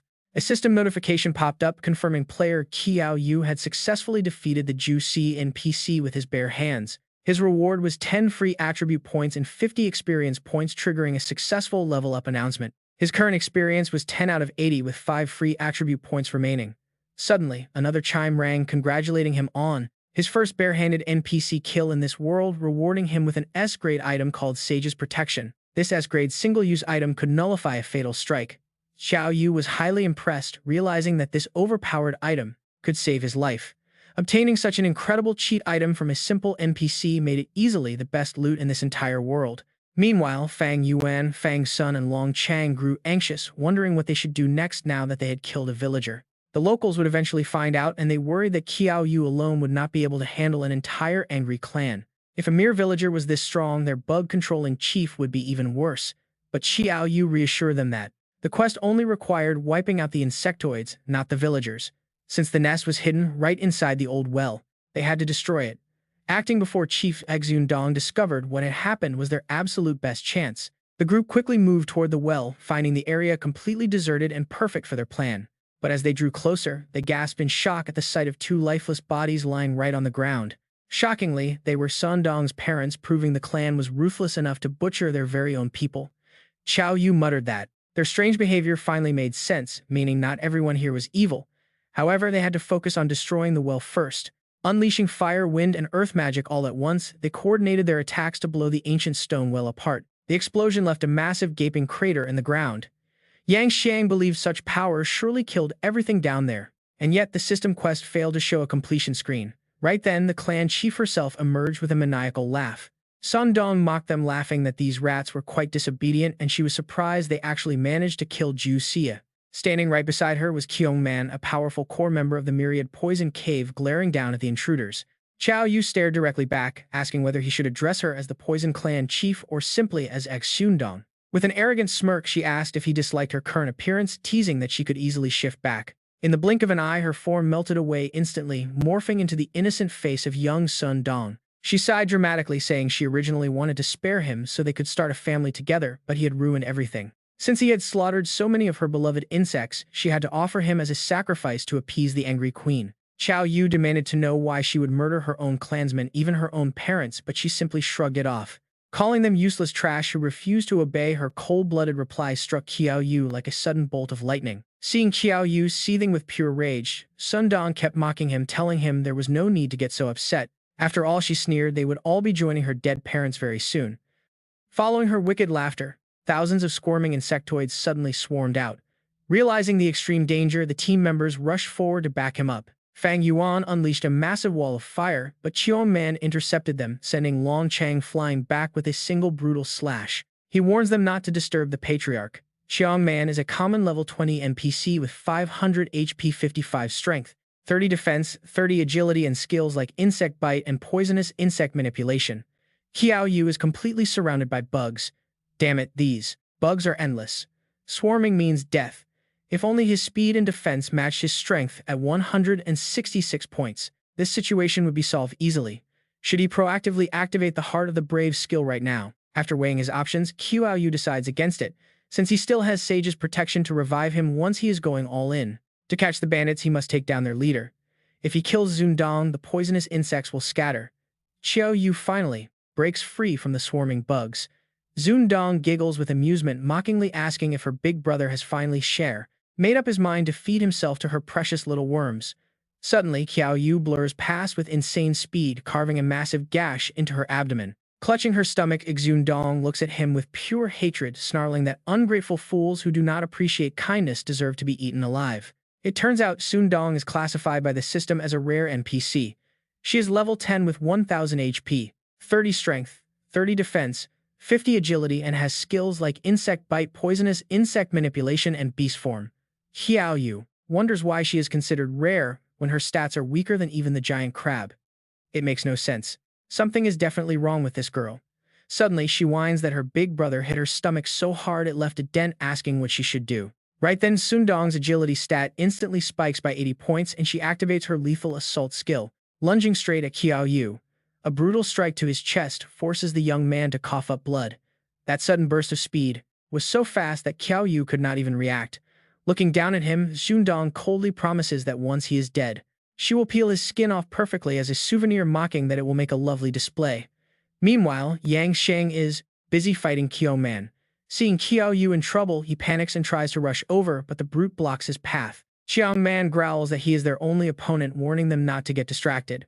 Annoyed, Yang Xiang immediately prepares his next move. He unleashes his sand beast binding skill. But Qiao Man just laughs, teasing the fat guy that his moves are completely useless. The brute claims their petty attacks are nothing more than a mild itch. But as he prepares to counterattack, his face suddenly freezes in confusion. Confused, Qiao Man wonders why the summoned sand has turned red. That is when Yang Xiang triggers Earth Detonation to finish him off. The blast strips 312 HP from Qiao Man, but draining so much mana forces Yang Xiang into a fat-burning state. This intense fat burn transforms him into an incredibly handsome guy, leaving Fang Yuan and Fang Sung completely dazed, unable to recognize him. After taking down Qiao Man, the newly transformed hottie rushes over to assist. Qiao Yu is totally bewildered by his friend's new look. Confused, he asks what happened. Yang Xiang mutters that he does not quite get it either, but during that desperate moment, all his body fat burned away instantly, boosting his mental energy stat to nearly 300 points, which is wild. Combined with his skill power, his total damage output now reaches 300. That is almost on par with mid-tier mages. Qiao Yu quickly tells Yang Xiang to use Earth Detonation to blow up both him and Zundong at the same time. Yang Xiang hesitates, terrified the blast will kill his best friend too. But Qiao Yu insists, telling him to stop talking and just do it. Trusting his friend, Yang Xiang detonates the spell. Zundong struggles desperately, screaming at Qiao Yu to let go because she does not want to die. But it is far too late for that. The earth erupts in a massive explosion, leaving their teammates extremely worried for Qiao Yu's safety. Suddenly, a system notification pops up. Fatal damage detected, triggering the S-grade Sage's protection amulet to negate all damage from this attack.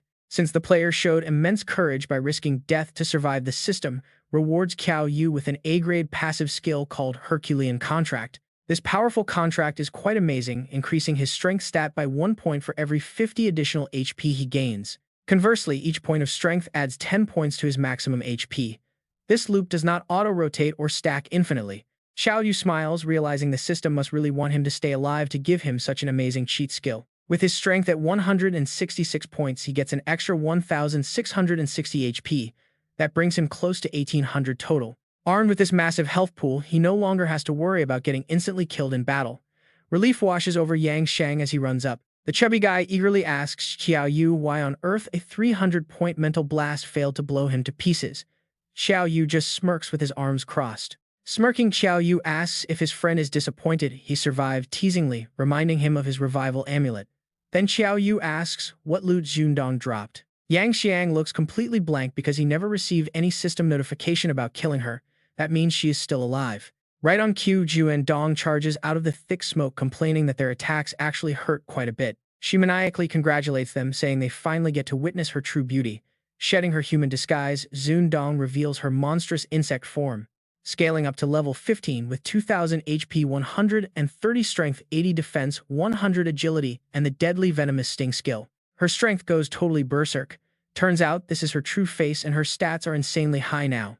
Qiao Yu urgently asks Yang Xiang to cast another earth protection spell, but Yang Xiang can barely even move right now.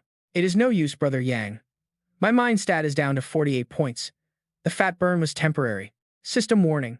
The Poison Cave boss has been buffed by an unknown force. This creature's power is off the charts. It has completely exceeded beginner difficulty. Players must exit the dungeon immediately. The system blares out another urgent warning. Qiao Yu hesitates if they leave now what happens to their exclusive dungeon, but Yang Xiang desperately urges him. He screams for Qiao Yu to run. Surviving this nightmare is already a miracle, so why care about the quest?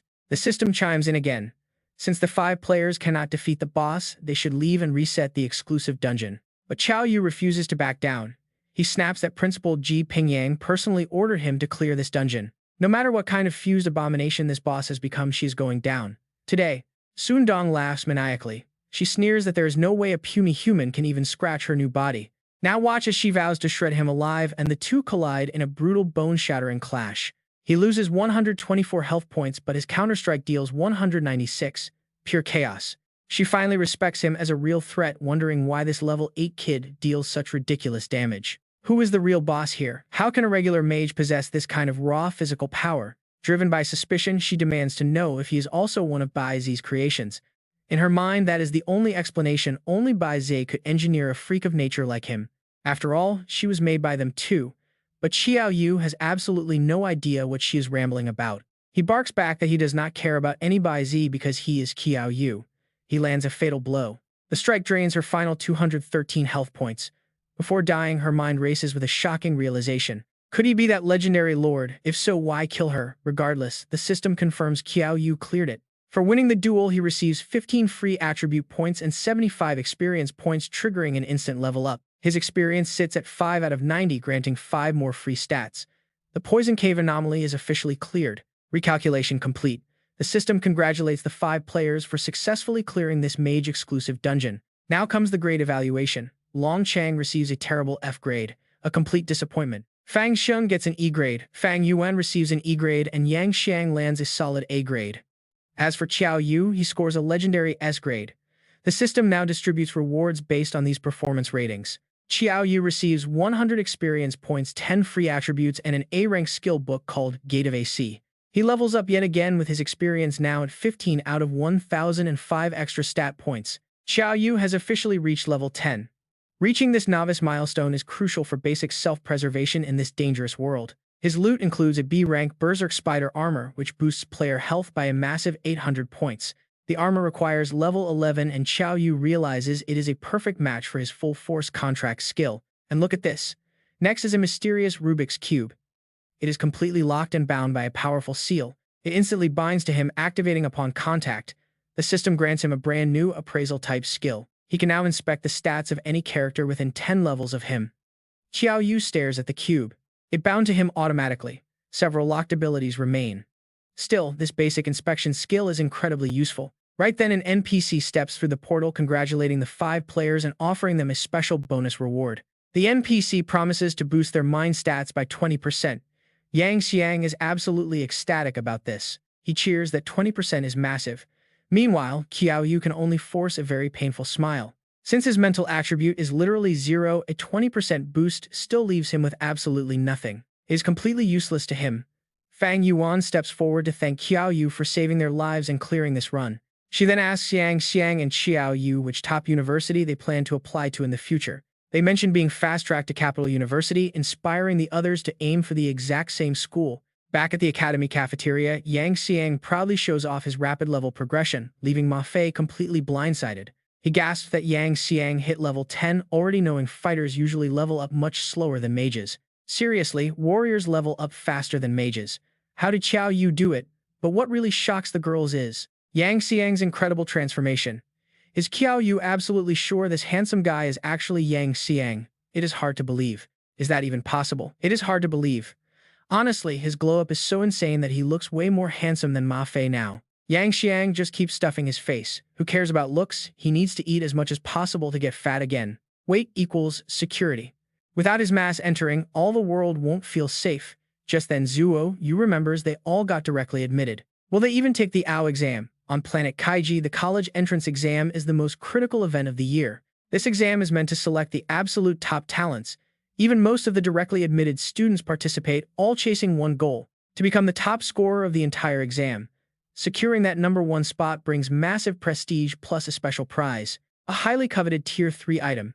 Hearing this, Ma Fei immediately volunteers, loudly declaring that he is absolutely going to win. He is absolutely determined to claim the #1 spot for the warrior class. Plus, his dad said this year's prize is totally different. This time it is an S-rank item. Qiao Yu wanders off in a daze. If that is true, he must win it. He absolutely must win it. Meanwhile, strange voices echo from a high skyscraper. 7438 asks if this kid is really the target. He is level 10 at most. How could he win? 9527 replies that they should just capture him and ask questions later. They leap down from the rooftop, landing right in front of Qiao Yu, activating his detection skill. Wondering who they are, Qiao Yu keeps a serious face and asks what they want. They ask if he is Qiao Yu. The brown-haired guy is 9527, a level 16 novice assassin with 95 strength and 28 defense. His agility is 125 and spirit is 25. The blue-haired one is 7438, a level 18 novice assassin. He boasts 105 strength, 30 defense, 135 agility, and 25 spirit. Looking at Qiao Yu, they can't believe this is the mage who killed Zundong back in the Wandu cave.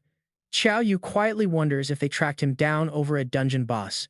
Could they belong to the Bai Zi organization that Zundong mentioned? So Bai Zi is a whole group. He was too focused on the fight back then and forgot to interrogate him. Qiao Yu decides to trick them, saying they have the wrong guy. He tells them he is Ma Fei.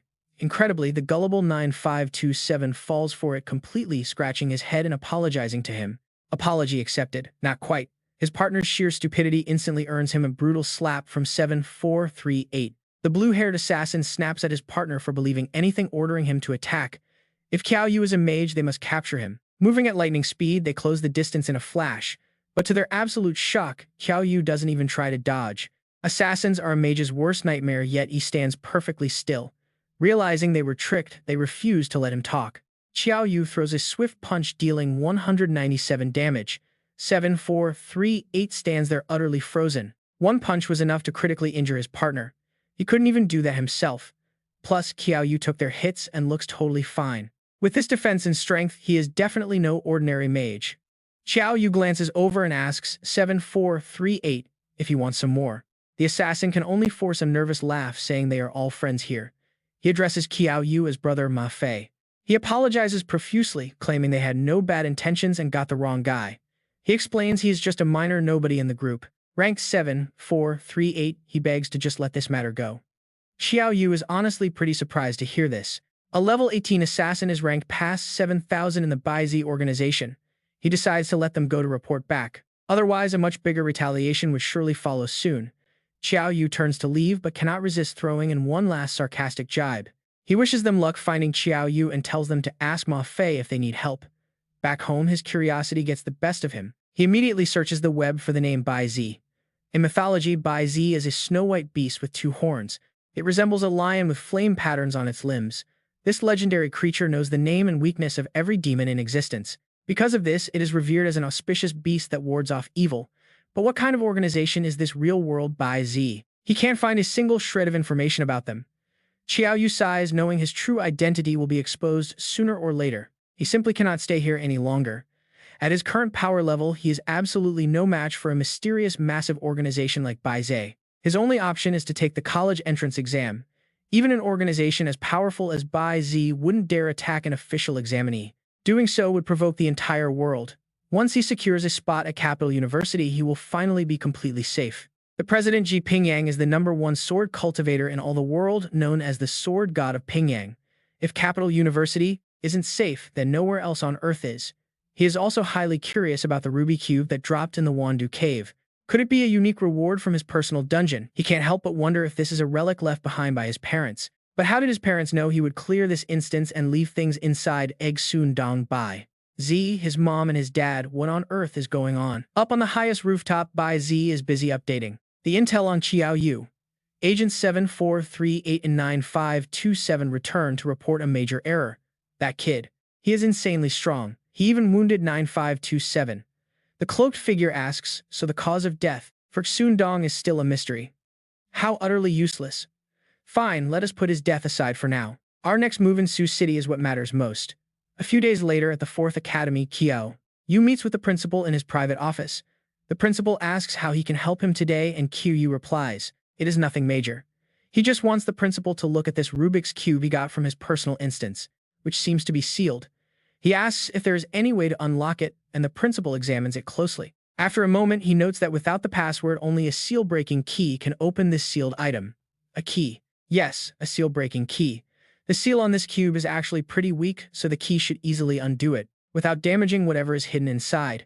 Qiao Yu gets straight to the point, asking where he can find one. The principal says it is in the E-Rank Machine Nation instance. He warns him to be careful since it is an open instance, where hostile players might try to cause trouble. Soon he arrives in Machine City, located in the human region of the nation. Qiao Yu looks around this massive open machine dungeon. The principal mentioned that a great war between humans and machines broke out here when the machines developed consciousness. Eventually, both sides signed a peace treaty, creating what they call the Machine Nation. Now Qiao Yu is standing right in the human zone of Machine City. According to his principal, the only way to get that key is by obtaining a hidden quest from City Lord Hua Jun of Machine City. But how is he supposed to meet the City Lord? Just then, Qiao Yu passes by an elderly man who looks like a professor. He is muttering some bizarre physics equations calculating how mass energy relates to particles rather than the actual speed of light in a vacuum, assuming the efficiency of both remains completely identical. It just makes no sense. So focused on his math, he completely fails to notice where he is going and bumps into two muscular punks. His fragile body gets knocked flat on the ground. Terrified, he stammers an apology, but the lead punk gets in his face.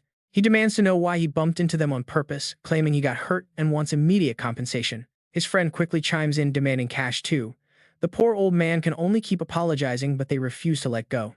They start pressuring him aggressively, demanding to see his money, but the poor guy has absolutely nothing on him. Finding this display utterly disgusting, Qiao Yu cannot just stand by. He steps in, calling them out for bullying an elder. He points out how a good, upstanding young citizen like himself could never just walk away from this situation. The punks immediately glare at Qiao Yu, warning the brat to mind his own business unless he wants to pay up instead. Qiao Yu doesn't bother talking and just clenches his fist. Wait for it, violence is about to do the talking. One clean punch sends the gray-haired thug flying into tomorrow. The blonde guy immediately freezes in pure terror. Begging for his life, the coward turns tail and runs as fast as he can. Qiao Yu gently checks on the old man. The elderly man nervously offers what little money he has, but Qiao Yu proudly declines, assuring him he is a good guy. He raised himself right and is nothing like those thugs. The old man thanks him, though he admits he has nothing to offer. Qiao Yu smiles, saying there is no need for any reward, but asks if he knows how to find the city lord. The old man is visibly surprised to hear that this young stranger is actively looking for the city lord. Qiao Yu confirms he needs a specific item called the seal-breaking key, which is kept only by Lord Hua Jun. The old man ponders this and smiles, saying it is quite a coincidence because he can actually help him meet the lord. Qiao Yu is thrilled and expresses his gratitude. But the old man warns that meeting him is only half the battle. Actually obtaining the key from the city lord is extremely difficult, but Qiao Yu confidently shrugs his warning off. He boasts that the old man has not seen his true power yet, since that punch took almost no effort. Meanwhile, sitting on top of a nearby building, the two punks from earlier wonder if the lord has finally found his match. One of them admits that the young kid is easily the strongest player he has ever run into in his entire life. Elsewhere, a mysterious figure orders his subordinate to capture Professor Hua Jun during tomorrow's academic seminar at any cost. His servant bows to Menge, promising to get the job done. Meanwhile, Qiao Yu and the old man finally arrive. This is City Lord Hua Jun's castle, and the man he wants to see is inside. But why was that old man wandering around so freely? The moment Qiao Yu turns around to ask, the old man vanishes into thin air. Well, whatever. No time to waste. He needs to find the city lord, grab the seal key, and get moving.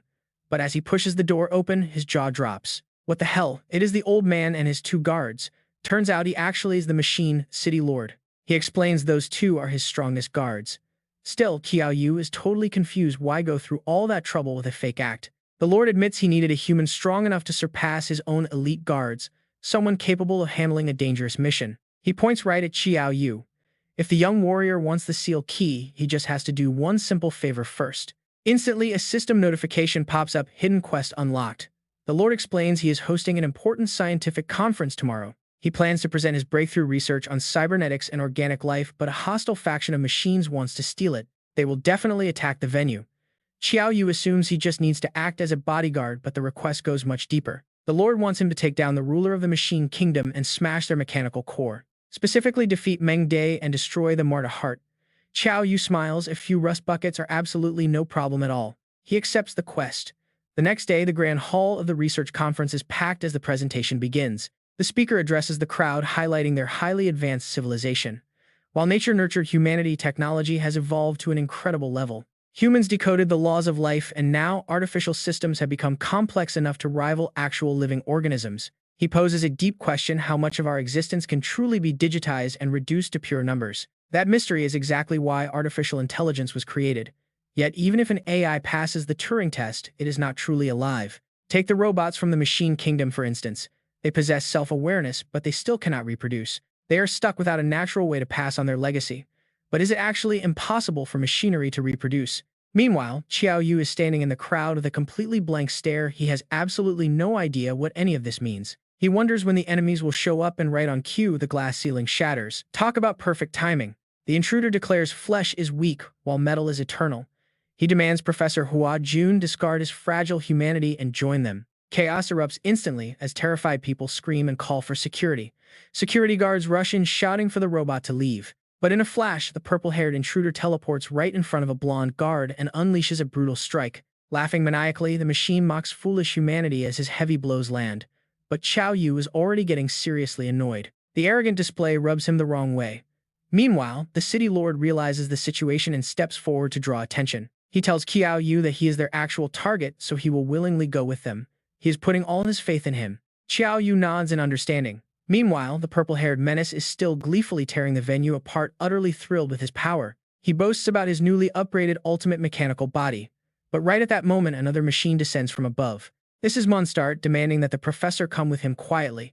Huojun agrees, provided they order the grunt to stop. Mondstadt mocks the professor for not cooperating sooner. He quickly grabs the city lord, leaving the noisy punk behind. The grunt yells for Lord Mondstadt to go ahead, with the old man wanting to stay and play a bit longer. As Mondstadt leaves, Qiao Yu steps forward to confront the remaining robot, asking if he was the one bragging earlier. The machine gets right in his face, sneering that mere ants could never comprehend the sheer beauty of peak cybernetics. With a sigh, Qiao Yu is completely done listening to this trash talk. He simply asks if the robot is done speaking. The machine asks if he wants to join them and upgrade to a perfect indestructible body, but he never gets to finish. Qiao Yu delivers a devastating greeting punch. Man, you love to see an arrogant villain get shut up instantly. This guy is a rare level 11 NPC named Bliss-Rank with only 194 out of 500 health left. With 90 agility and a laser cannon skill, Bliss-Rank is completely shocked by the massive gap in their raw power. Qiao Yu mocks him, saying he already has a perfect body. The battered machine stares in utter helpless disbelief. It is impossible for a mere human to shatter his biochemical armor with a single unassisted strike like that. He casually explains his secret technique: you just lift your arm and then you throw a punch. The broken robot collapses, muttering that weak flesh should not match metal. Qiao Yu decides to mess with him a bit. He claims he possesses an ancient primordial human physique, leaving Bliss-Rank frozen in sheer paralyzing terror. Stepping firmly on his back, Qiao Yu delivers a final kick for another 102 damage to finish him off. Fly if you do not want to be turned into scrap metal, Qiao Yu demands, forcing Bliss-Rank to take him straight to the Machine Nation. He rides Bliss-Rank like a dragon, realizing the city lord got captured on purpose just to guide him to the Machine Empire to destroy the Machine Heart. Qiao Yu vows to successfully complete the mission. Meanwhile, Bliss-Rank flies onward, constantly analyzing the situation. He wonders why a kid with such terrifying strength would ever let Lord Mondstadt carry off. Professor Huojun, could it be the legendary ancient body? He must report this vital information to Lord Mondstadt immediately. Whoosh! In a flash, they arrive at the Machine Empire. Inside Mondstadt's private chamber, Professor Huojun is kneeling helplessly on the ground. Mondstadt offers a mock apology for the rude invitation, but the professor fiercely replies that even if he dies, he will never betray humanity to join the machines. Mondstadt tells him not to refuse so quickly, urging him to look at this first, presenting a strange mechanical heart. He explains that as Professor Hua Jun can see, this complex machine is actually undergoing organic hybridization, essentially creating a brand new living being. This machine possesses a heart that combines human intelligence with the raw power of machines. Mondstadt proudly calls this ascension, transcending the limits of the weak flesh and machine limits. He invites the professor to join this glorious evolution, but the resolute city lord still firmly refuses, spitting back that as a human willingly becoming a machine's lapdog is a disgrace, and someone like him is not even worthy of being called a traitor. Seeing his sheer defiance, Mondstadt decides to show him another horror. He presses a button and, get this, a crowd of screaming humans drops directly into the chamber. The mechanical heart instantly sucks them in and devours them alive. Meanwhile, in another sector, Qiao Yu infiltrates a zone packed with hundreds of hostile robots. Intruders detected. The system announces that player Qiao Yu is fighting low-level robots barehanded, rewarding him with 1 free attribute point and 3 experience points. He is absolutely thrilled to discover that smashing simple tin cans rewards free stats, making him eager to take on thousands of them at once. Back in the chamber, City Lord Huajun is trembling with pure rage after witnessing the horrific feeding. He curses them as heartless beasts, but Mondstadt calmly tells him that anger will not solve anything. This entity is called Marta, a failed experiment. They originally designed it to give machines eternal life, but instead, they accidentally created this life-snatching monster, and its terrifying appetite only continues to grow larger by the day. It started out consuming just 1 human at a time, but now it devours 5, and even Mondstadt has no idea where its limit lies. He brought the professor here specifically to help them control and stabilize Marta's growth. Of course, the professor can choose to turn a blind eye, but that means more humans will die every single day. The city lords silently praise, knowing that Qiao Yu is now their only hope. Suddenly, a panicked subordinate rushes in to warn Mondstadt that a human possessing a legendary ancient body is currently tearing directly through their defenses outside. Mondstadt realizes this must be the powerful intruder Rank warned him about. Suddenly, Qiao Yu smashes through the final walls, appearing inside. The city lord is overjoyed to see him arrive. Meanwhile, Mondstadt narrows his eyes and questions if this is the human who possesses the legendary ancient body. He mockingly welcomes him to the Empire, noting Rank was supposed to be one of their top titans, yet fell so easily. Qiao Yu ignores the talk, focusing on analyzing Mondstadt, a rare level 15 boss. With 2,000 health, 118 strength, 100 defense, and powerful machine-based skills, Qiao Yu openly mocks him, asking if losing to the legendary ancient body is really that embarrassing, provoking Mondstadt to seek revenge. And honestly, watching them charge only makes Qiao Yu smile, thrilled at the thought of harvesting a mountain of free stat points. Punch after punch connects, and the system notifications begin to flood in. He easily dismantles the low-tier scrap metal barehanded, earning 1 free attribute point and 3 experience points with every kill. Mondstadt is utterly speechless. A mere human is somehow physically superior to elite cyborgs modified directly by the Machine Queen. He wonders if the rumors about the ancient body are true, scheming to convince Qiao Yu to join the Machine Empire and undergo full cybernetic modification.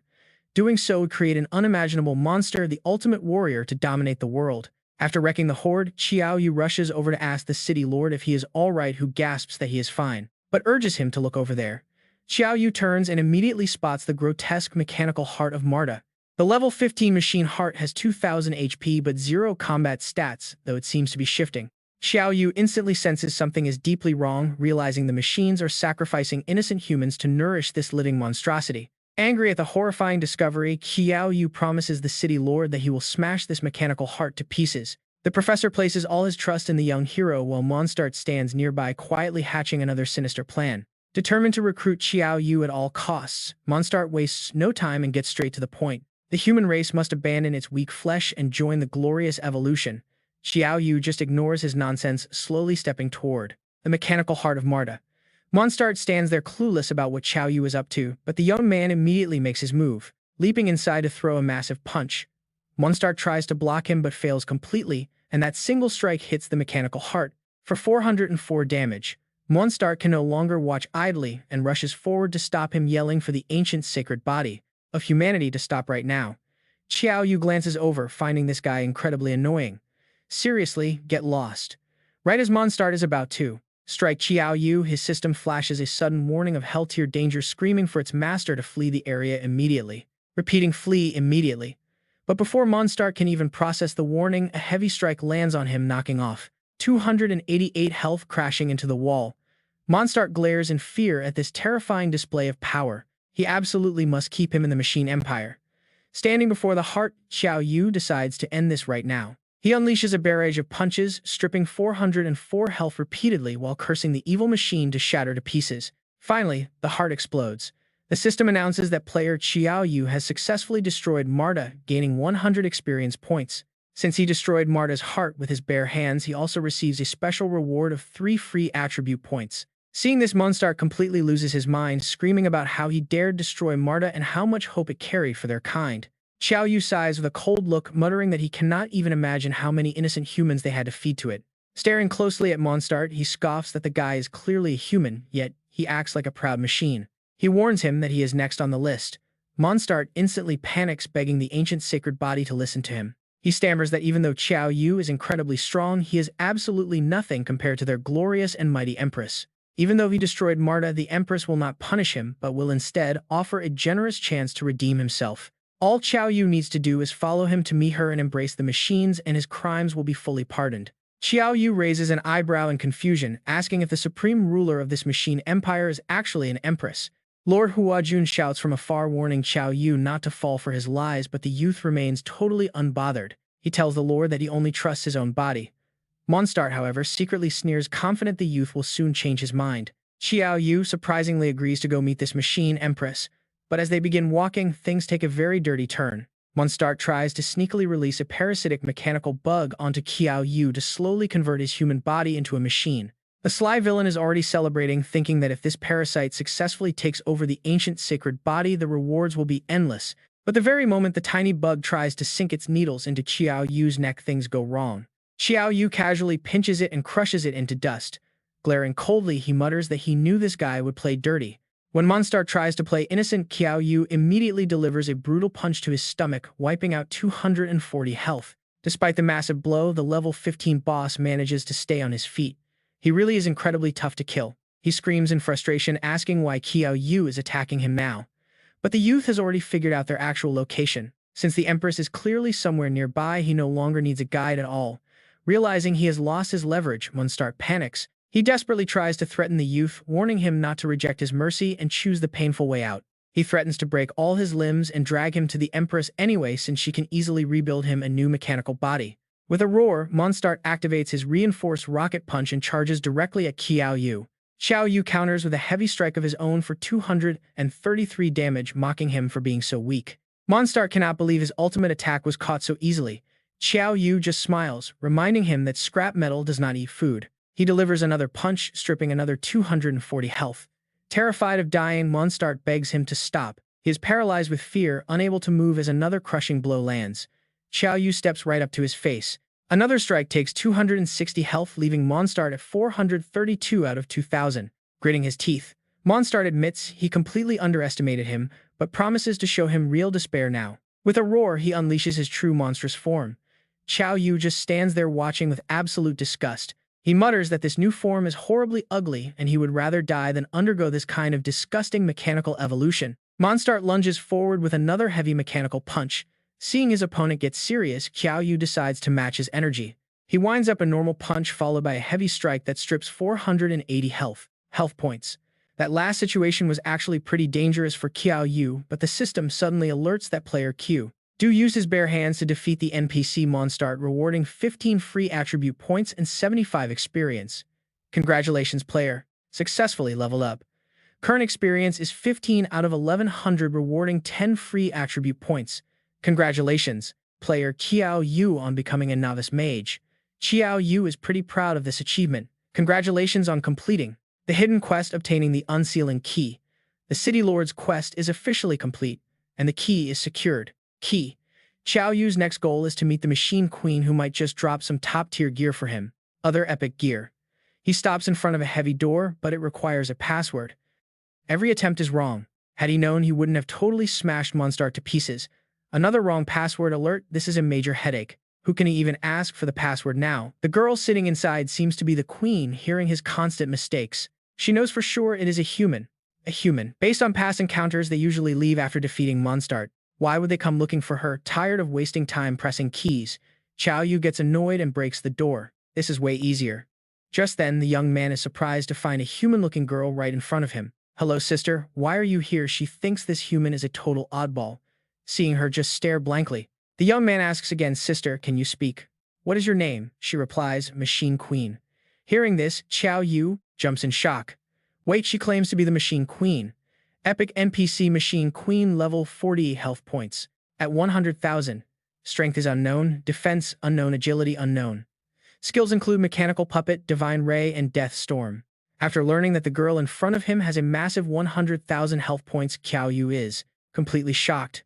What on earth, an NPC with this much health should easily be an A-rank boss, right? He awkwardly turns around and gives a polite wave. Sister, wait, no, Lady Queen, I took the wrong path, my bad. I will leave right now. But she won't let him off that easily, instantly binding him tight. Qiao Yu is panicked. She is too strong, he cannot even budge. Don't worry, she says, I won't hurt you. She reads Qiao Yu's memories, marveling at the outside world. She always knew her own world wasn't the real one, just a simulated dungeon. Before long, this entire instance resets itself all over again, returning everything to normal. Fortunately, there's a glitch. As long as she stays inside this room, she can avoid the system reset. She lost count of how many resets have happened. Yet, out of countless loops, he is the only one who reached her. She absolutely cannot miss this rare opportunity. Just then, Qiao Yu realizes exactly what she did. Did you read my memories, he asks. No, she replies, it is an exchange, and she shares hers in return. Qiao Yu finally understands. No wonder a D-rank boss like her possesses such ridiculously high stats and levels. If she wants to leave, she might as well finish him. A level 11 weakling cannot fight the system rules. Hearing this, she uses her sharp hand to stab straight into her own chest. What on earth is she doing? The Machine Queen literally pulls out her own heart, saying they can exploit the rules of all the world. This is the heart of the Machine Queen, an S-rank item of mechanical creation. She tosses it to Qiao Yu, telling him that as long as he carries it, it will grow into another her. Players can export items, and once it forms a new body, she will have a clone to experience the outside world. Qiao Yu is quite surprised and asks, aren't you afraid? I will betray you.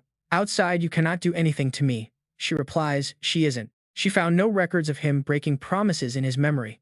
She simply wants to see the outside world with her own eyes. Qiao Yu is pretty amazed that an NPC actually developed her own consciousness and planned an escape from her own dungeon. She asks if he has decided.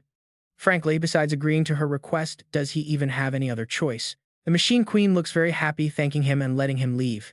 System announcement, congratulations, player Qiao Yu, on clearing the Machine Kingdom dungeon. With an A-rank completion rating, rewards are distributed based on his performance. He receives high-tier rewards including 50 bonus experience points and 5 free attribute points. He also gets a B-rank skill book and a C-rank brass machine puppet. This C-rank item increases attack power by 30% with no class restrictions. This extra offensive boost will definitely be super helpful. Now it is time to ask the principal to open that Rubik's Cube. In a flash, Qiao Yu is teleported back. The principal is nowhere to be found and the room is empty. Waiting around is just a waste of precious time. He plans to use the unsealing key to open this Rubik's Cube first. Right after unlocking it out, pops the Azure Dragon Crescent Blade. It is a growth-type weapon. Qiao Yu is totally shocked. This is the actual heirloom his parents left him. But why is it a giant blade? It has absolutely zero stats. How on earth is he supposed to upgrade it? Besides, isn't he supposed to be a mage? Just then, the principal bursts through the door in a complete panic, shouting for Qiao Yu to forget the Rubik's Cube. Right now, he needs to rush to the exam hall immediately, or he will miss the college entrance exam. Our main guy stands there looking completely blank before he suddenly remembers. Oh no, today is the big college entrance exam. Meanwhile, a smug student from the first academy walks out hands on hips and asks the proctors if they can start yet. Yang Xiang tries his best to stall for time, saying it is not time yet because their team is still missing people. The first academy students just scoff. Aren't the students from the fourth academy all just a bunch of useless trash anyway? What difference does it make if they even show up? Hearing this, Yang Xiang gets absolutely furious. The snobs just keep taunting him, boasting that their first academy always has the absolute highest college admission rate. The top students are almost always from their school. Last year, Longsheng from the first academy was the top scorer in the entire combat department. Get the picture? This year will be no different. The top spot is already ours, so what are you, fourth academy losers, even doing here? Just hurry up and go home.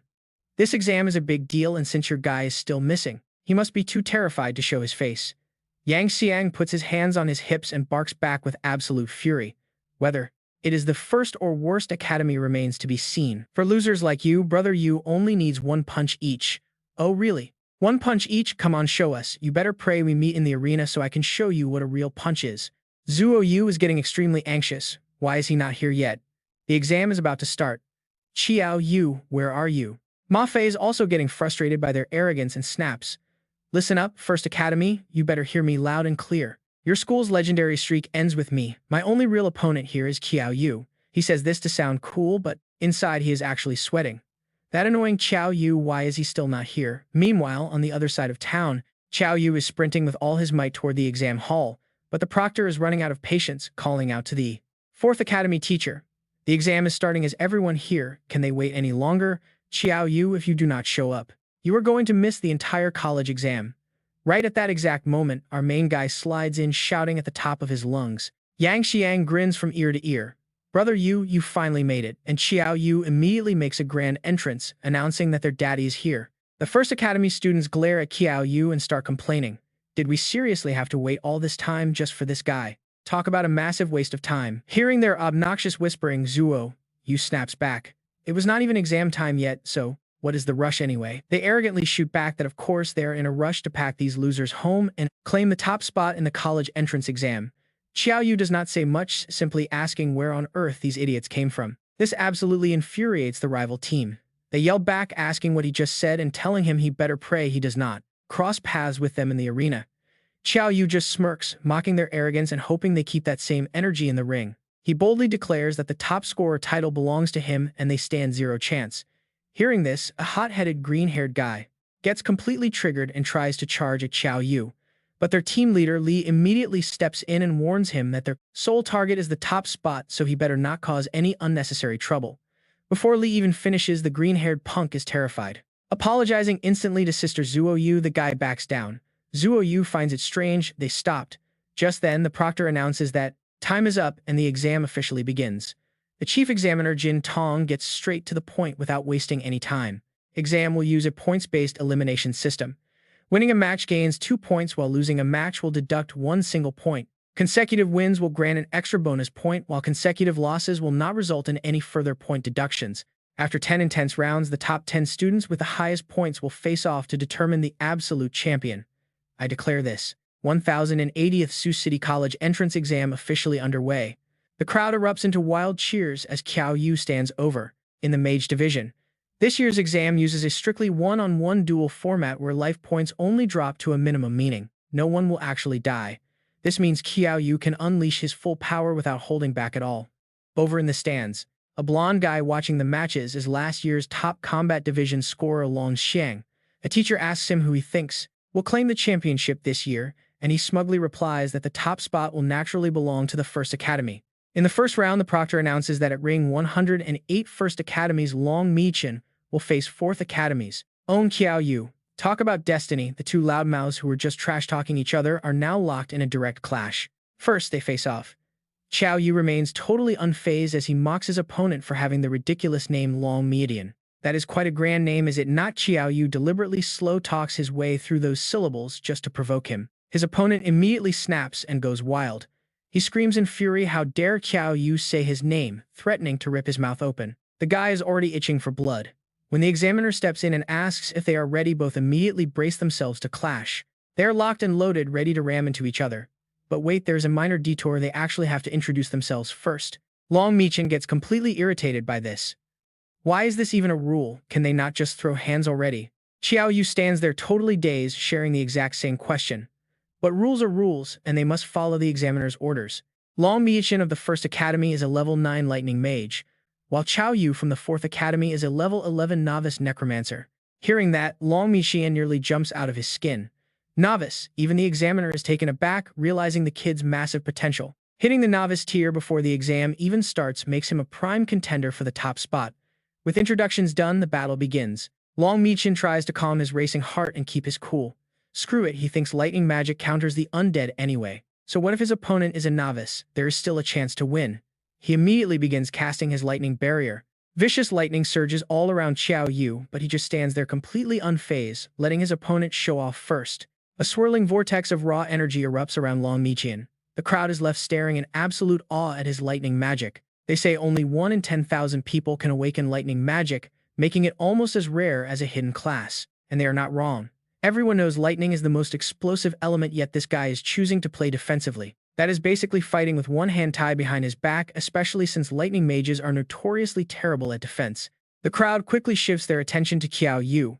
Why would a powerful lightning mage be forced to play so defensively against him? Long Miqian boldly shouts for Qiao Yu to step up and show off his true strength as a necromancer. Yet he feels a spike of anxiety seeing that Qiao Yu has not even drawn his staff.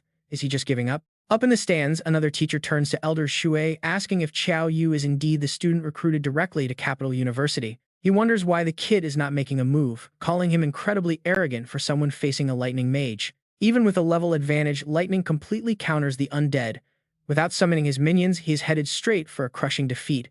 Elder Sui does not want to say too much, simply letting out a sigh before giving a vague reply. He cryptically answers that some secrets are best left unrevealed, telling them to just watch.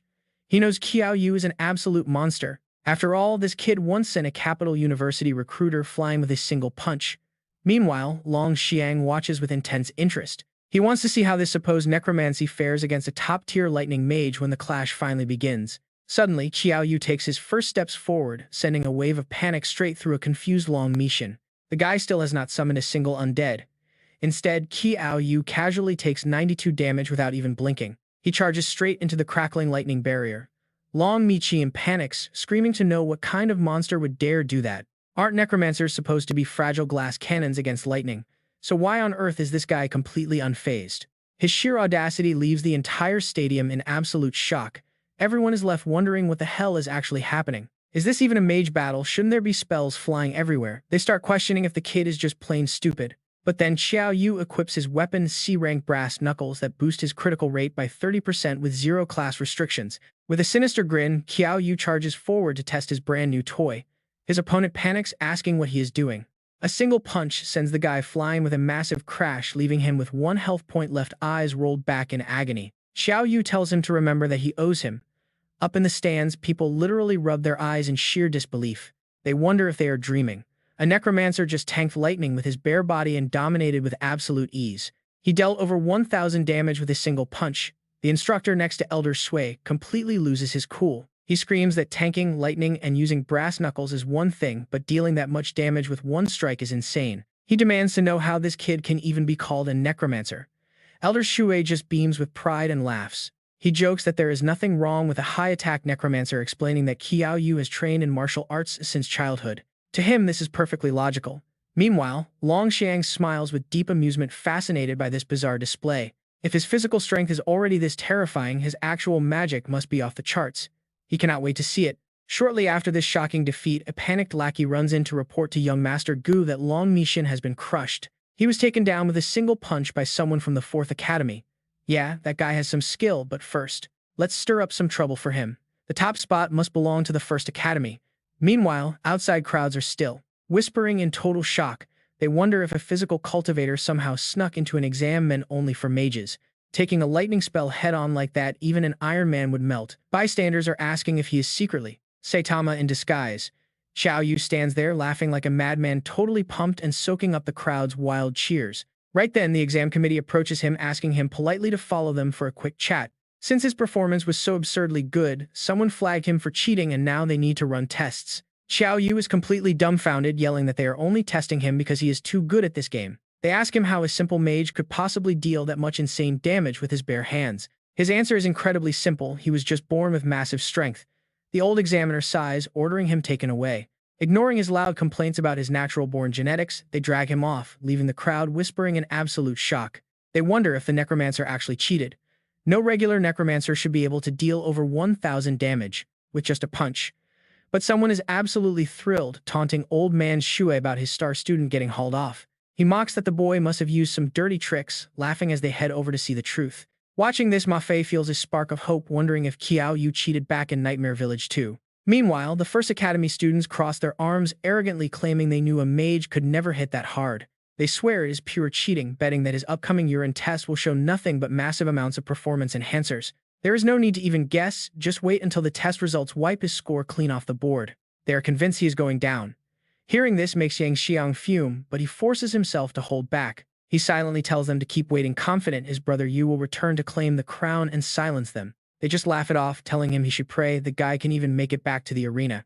Meanwhile, Qiao Yu steps into the testing room, confidently swaggering right through the high-tech scanning barrier without hesitation. A genius is always met with doubt.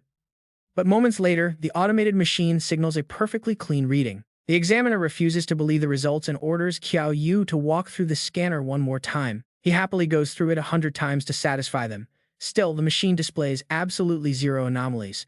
Refusing to back down, the stubborn examiner demands a checkup on the scanner itself, thinking it might be broken. The technicians open the machine up and confirm everything is working perfectly, so he really used raw strength to strike, for over 1,000 damage. A melee mage, a class like this, has never existed in history before. The staff asks if they should let him return to the arena, but the bitter old man still refuses to yield. If the scans are clean, he demands a urine test next to check for any forbidden high-grade doping substances. If that comes back clear, only then can he return. Meanwhile, the second round of the tournament is starting. Gusu stands there with an arrogant smirk, betting he won't make it back in time. Once the clock runs out, he will be disqualified automatically.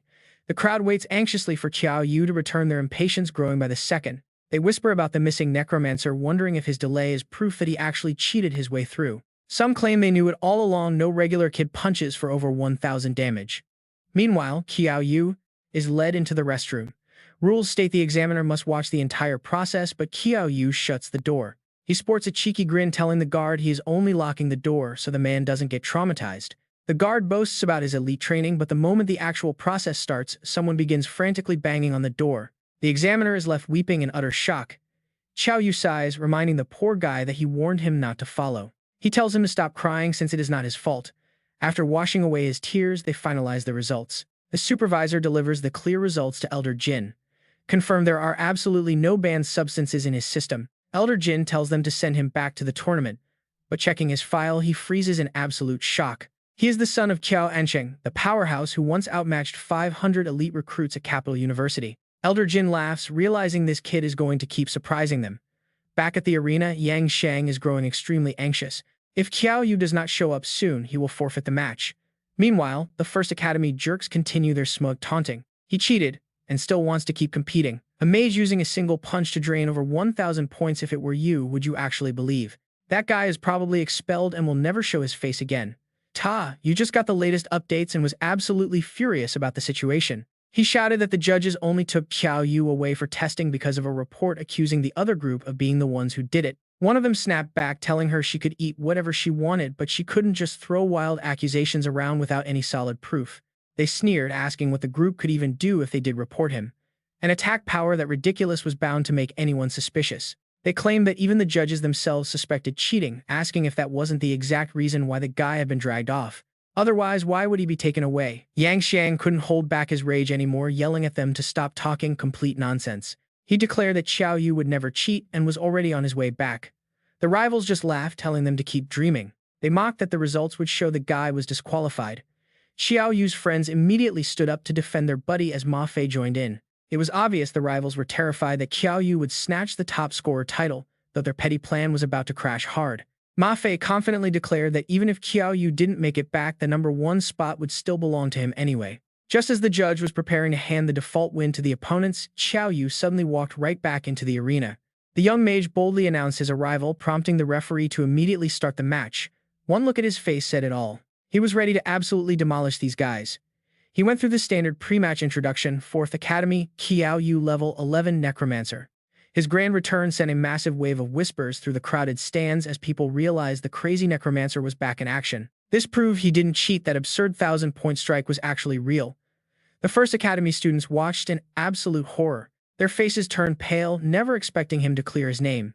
Qiao Yu's next opponent walked up and immediately made a clear statement. The guy admitted he didn't even want Qiao Yu to know his name, instantly surrendering to avoid getting blasted by a 1,000-point punch. With those words, the terrified student bolted right out of the arena, leaving Qiao Yu desperately begging him to stay for just one hit. He practically pleaded, asking for just one simple punch. But before he could even finish, the referee stepped in to declare his victory. Qiao Yu from the 4th Academy was awarded 3 points. Just like that, he secured consecutive wins, raising his total score to 5. But he absolutely hated these effortless victories. Over on the First Academy side, the desperate group gathered around Gusu to brainstorm. They panicked over the necromancer's sudden return, but Gusu remained calm, reminding them that the report was just a minor distraction. Since the guy didn't cheat, his return was inevitable. However, Gusu reassured them that he already had a perfect plan to eliminate him. He swore that no one would snatch the top scorer position from their academy. Meanwhile, the tournament matches kept rolling right along. But every single time the referee yelled start, Qiao Yu's opponents immediately surrendered, driving the poor guy absolutely insane with frustration. He screamed in frustration, demanding to know where their pride was and why everyone kept quitting before the fight even started. He wished they would at least yell something heroic and charge at him, but his opponents just turned around and walked away. In reality, avoiding his terrifying fists was their top priority. By round 4, the wave of constant surrenders showed no signs of stopping. By round 8, Qiao Yu was thoroughly exhausted by the endless string of forfeits.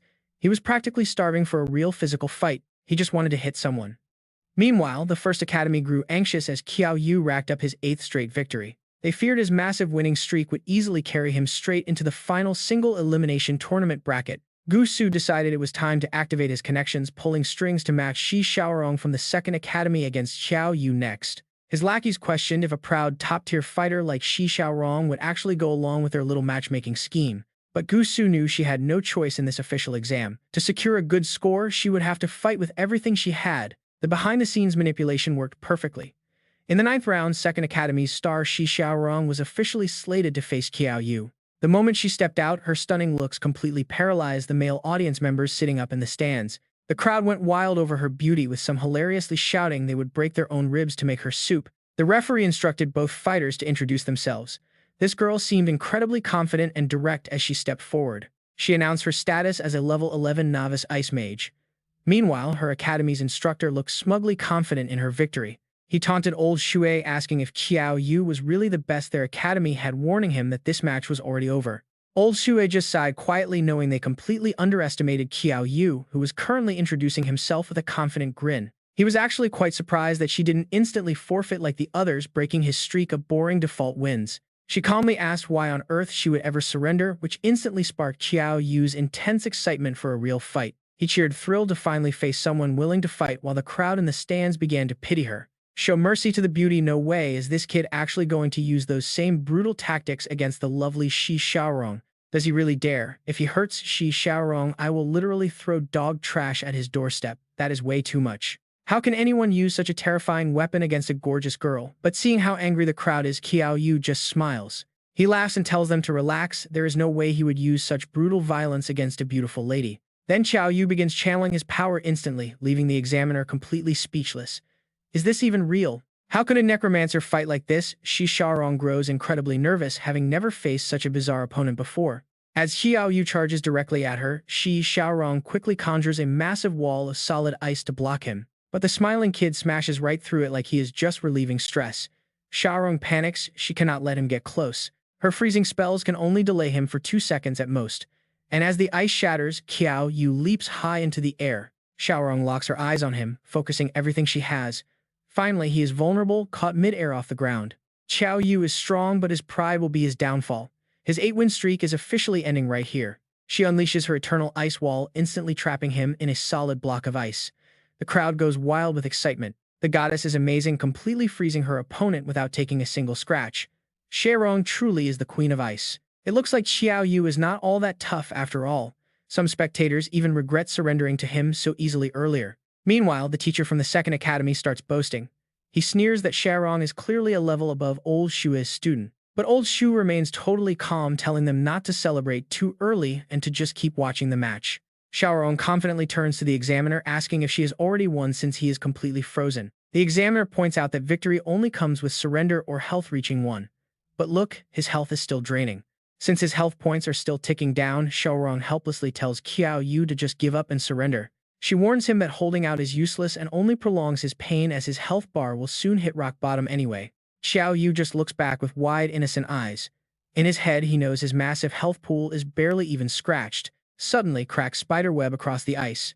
Panicking, Xiaorong casts her freezing spell again to make the barrier even thicker. Talk about a major shocker. She starts worrying just how strong is this guy to break out of her trap. Qiao Yu flashes a friendly yet slightly sinister smile, asking her how much mana she actually has left to burn. Xiaorong is drenched in cold sweat. Why hasn't his health dropped? Her own mana pool is completely empty now.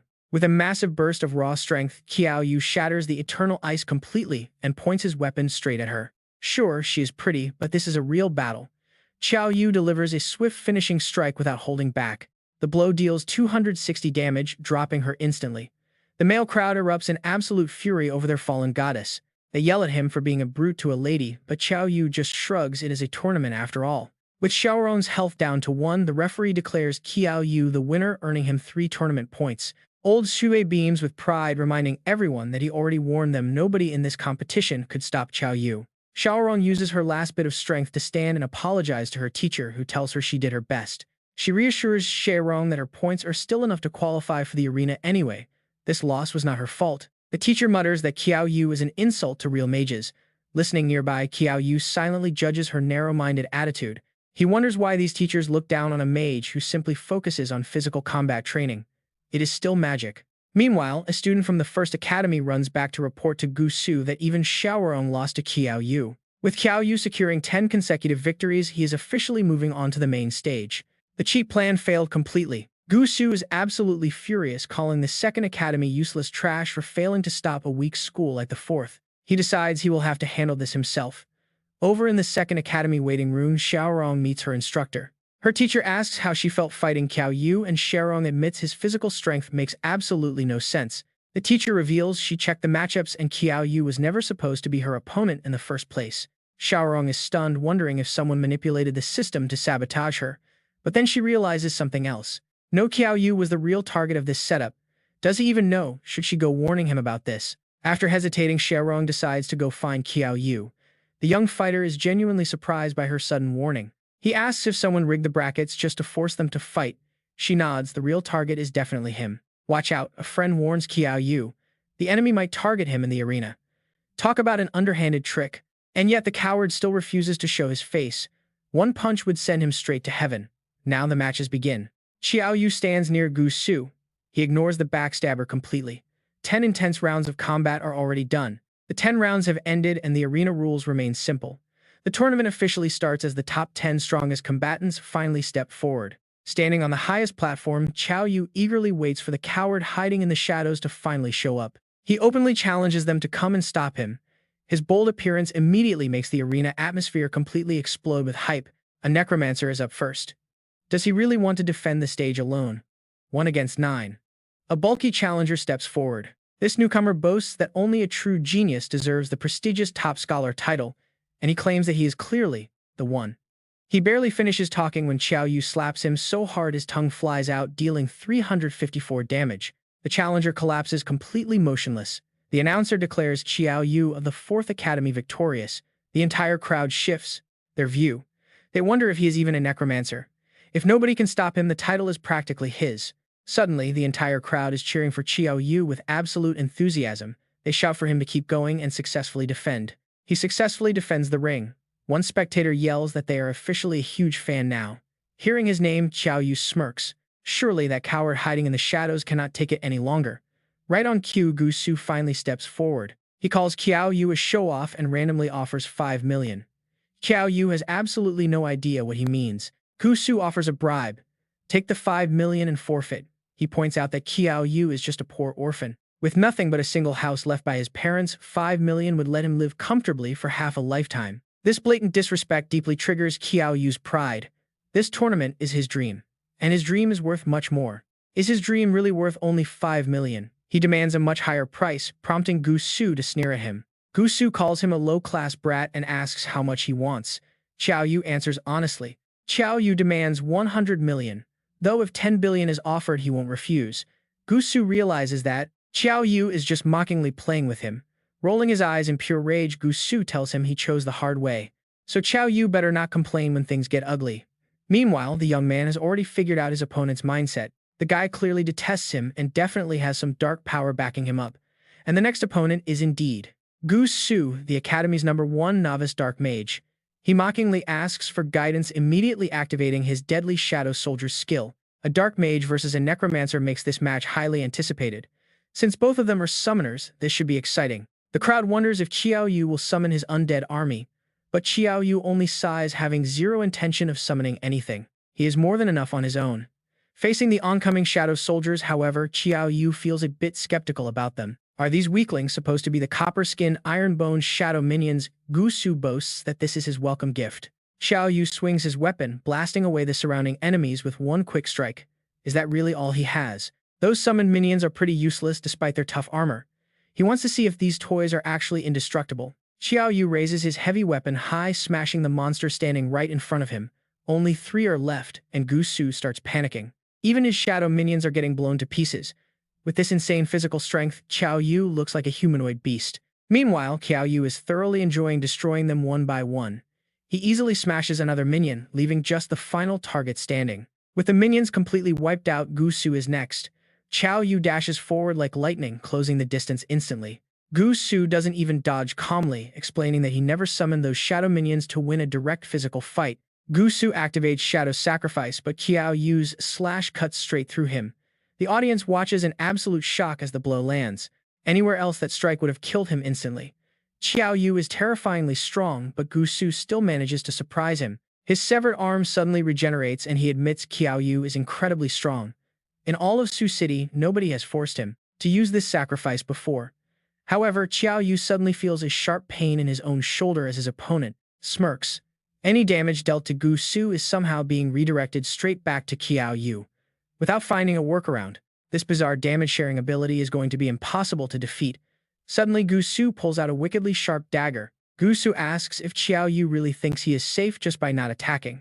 He then drives the blade straight into his own chest. Suddenly, Qiao Yu feels the agonizing impact, coughing up blood as his health drops by 50 points. Gu Su laughs maniacally with pride. Qiao Yu bears the brunt of the agony, coughing up blood, as 50 health points are deducted while Gu Su looks thrilled. Tease Ge. Give up, Qiao Yu. You are no match for me. Do it now, and the terms I promise still stand. But a true hero never bows. Qiao Yu flatly rejects the offer. Get real, you absolute bastard. Gu Su is shocked once again. Qiao Yu's internal organs were impaled, yet he stands there completely unfazed by the wound. If you are going to be that stubborn, do not blame me. He repeatedly stabs himself, forcing Qiao Yu to bleed out. Scratch that, it still hurts. Gu Su even aims a blade right at his own crotch, wearing a sinister grin. Wearing a sinister grin, he prepares to strike. Sensing the impending pain, Qiao Yu quickly tells him to stop. That blatant provocation sends Qiao Yu into a fury. With one swift hit, he severs the guy's arm again. Infuriated, Gu Su activates Shadow Assimilation. Qiao Yu takes the hit, losing 496 health points as a result. Talk about a double-edged sword. Heavy attacks are backfiring on him. What exactly is this kid's restriction anyway? Could it be that dark energy? After a brief calculation, Qiao Yu confidently speaks up. I have figured out your trick. Keep attacking, and you will die. Gu Su remains completely unfazed, scoffing at his claim like it is nothing. If you are not afraid of death, go ahead and try. Qiao Yu immediately unleashes a devastating punch straight at him. You really thought I would not notice your hidden magic? Alright, it is finally time to test my theory. Try reflecting this. Gu Su refuses to back down in this war of words, yelling that he will never run. Run, no way. Qiao Yu leaps up, raising his massive fist as Gu Su quickly activates his shadow shield. Their powers clash violently, creating immense tension. Qiao Yu smiles, asking why his opponent is even bothering to defend. Gu Su takes the hit and loses 125 points, desperately scrambling to calculate his next move. His shadow shield is incredibly strong, built to block a boss's ultimate attack. Yet, it could not withstand Qiao Yu's punch. More monstrous than a boss, feeling done with the talk, Qiao Yu decides to wrap this up. Gu Su refuses to submit.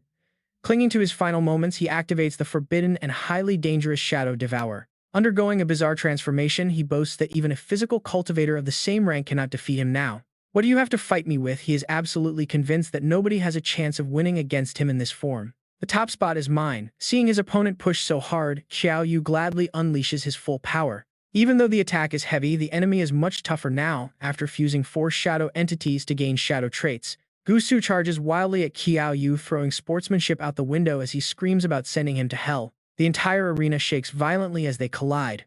Relying on sheer agility, Qiao Yu easily dodges every single strike. The enemy manages to grab his leg, but Qiao Yu immediately counters with a brutal and heavy kick. The crowd goes wild. Wait, isn't this supposed to be a magic duel? Why are they fistfighting like gladiators? Are battle mages the new standard? Up in the stands, 2 specific spectators are watching the match with absolute fury. They are members of the Baizi clan who were previously scammed by Qiao Yu, and they are completely fuming. That guy is Qiao Yu, not Ma Fei, but who cares, they might both end up joining our clan anyway. Down in the ring, Gusu grows increasingly stunned. How can you be matching my strength? What trick is this? Matching you? Are you sure? Knowing his shadow power is rapidly draining, Gusu decides to risk everything now. You forced my hand.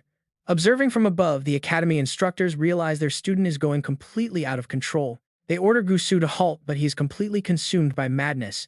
Too late, he screams that the title is his. I will prove I am better than my brother. Last year's champion watches in silence, understanding the heavy pressure. Having a top scholar for an older brother drove him mad. Yet Qiao Yu remains entirely unbothered by the transformation. Instead of backing away, he actively taunts him, that is it, scream your heart out and bring it on. Gusu lunges forward, landing a brutal strike on Qiao Yu's chin that shaves off 141 health points. Qiao Yu merely glares and instantly retaliates. This duel has long surpassed the limits of a safe school exam. Can anyone even stop these two wild monsters? A mysterious girl decides she is going to step in and handle them. But Gusu is still shrieking, like a maniac. Why are you still standing after taking my attacks? Do not ask me, Qiao Yu smirks. It is because I am the boss here. The taunt drives his opponent insane. Gusu throws wild, desperate punches. Waiting for the perfect opening, Qiao Yu delivers a massive straight punch. The black shield shatters into pieces. Gusu freezes in utter shock as the referee declares Qiao Yu the winner. He won the Mage Champion title, is definitely his. Suddenly, the old teacher screams in fury, "You bold scoundrels, do you want to die, Qiao Yu?" Confused, he turns back. In an instant, absolutely everyone is captured. He frantically wonders how on earth this happened. Gusu, Shi Xiaorong, even they are captured. Is this a plot to gather all the talented elite students? Just then, woman draped in a black cloak approaches. She asks if he is finally awake, apologizing for using such force to bring them here. Qiao Yu raises his bound hands in frustration. Is this what they call an invitation? She reassures him that they will not harm any of them, claiming they only want to examine their talents. She introduces herself as Hua Zi, the Bei's regional leader. Yang Shang and Ma Fei wake up. They are shocked to hear about the rogue Bei's organization, wondering what it is. Qiao Yu remains thoughtful, noting that Bai Zi must be completely insane. Shi Xiaorong and Gusu protest, raising their voices. Kidnapping contestants is a heavy crime. They demand release, but she just laughs, telling them to wait patiently for their own safety. She glares, threatening that anyone who attempts to escape will suffer a fate worse than death. She wants them fully compliant. Zuo Yu asks why they were brought here. She explains that just like colleges, Baize needs fresh blood. Recruiting talent manually is too tedious. Stealing ready-made geniuses is much easier, and they are ripe for the taking. An arrogant First Academy student loses his temper, shouting that he has never heard of their trash organization. He loudly demands his release, but his defiance ends instantly when she kicks him hard, sending him rolling. She coldly reminds them they have no choice. Once they see the power of Baize, they will join. Refusing means death. She warns them not to escape into the inner world as their handcuffs block it. Those cuffs are specially designed to block teleportation. Meanwhile, just a short moment earlier, Elder Jin was busy. Elder Jin was busy shooting down the sneaky moles, who disguised themselves as staff to infiltrate the arena. Saving the students is the absolute top priority. Suddenly, an enemy yells from behind, recognizing the veteran examiner. Who would have thought the famous Sioux City examiner is actually the level 35 high-tier archer Jin Tong? The archer demands to know their motives, but the traitor only laughs before Elder Jin fires another deadly arrow. The arrow strikes nothing but a fading illusion. Suddenly, Jin Tong appears right in front of him, attacking. He mocks the old man's temper before shattering the cavern. Elder Jin's overwhelming power completely tears the place apart. Allies arrive to find Elder Jin completely unharmed, but he demands to know where the abductors ran off to. They captured 10 elite students and the guards could not stop them, including Qiao Yu, Gusu, and Shi Xiaorong. The news infuriates the old master. The principals of the 1st and 4th academies arrive in a panic. They suggest the geniuses are likely safe for now, meaning there is still a chance to rescue them. This level of coordination is too perfect for any ordinary gang. No one would dare touch these contestants. Suddenly, an official from the organizing committee runs in, breathing heavily with some absolutely terrifying news for everyone. Wait, it gets worse. 4 other cities just reported identical student abductions by the exact same group. Fuming with rage, Elder Jin orders an immediate investigation. They absolutely must ensure the safety of every single student. Meanwhile, inside the moving transport vehicle, Qiao Yu is busy playing around with those supposedly special handcuffs. The arrogant physical cultivator whom Qiao Yu previously beat starts bragging loudly, mocking the handcuffs as complete garbage. He claims a strong physical cultivator can snap them easily, but strains with all his might and cannot bend them at all. Sitting nearby, Qiao Yu gives his own cuffs a light casual tug, only to sigh in disappointment when they snap instantly. It seems Baizi equipment is incredibly cheap. He casually walks around, breaking everyone else's handcuffs with ease.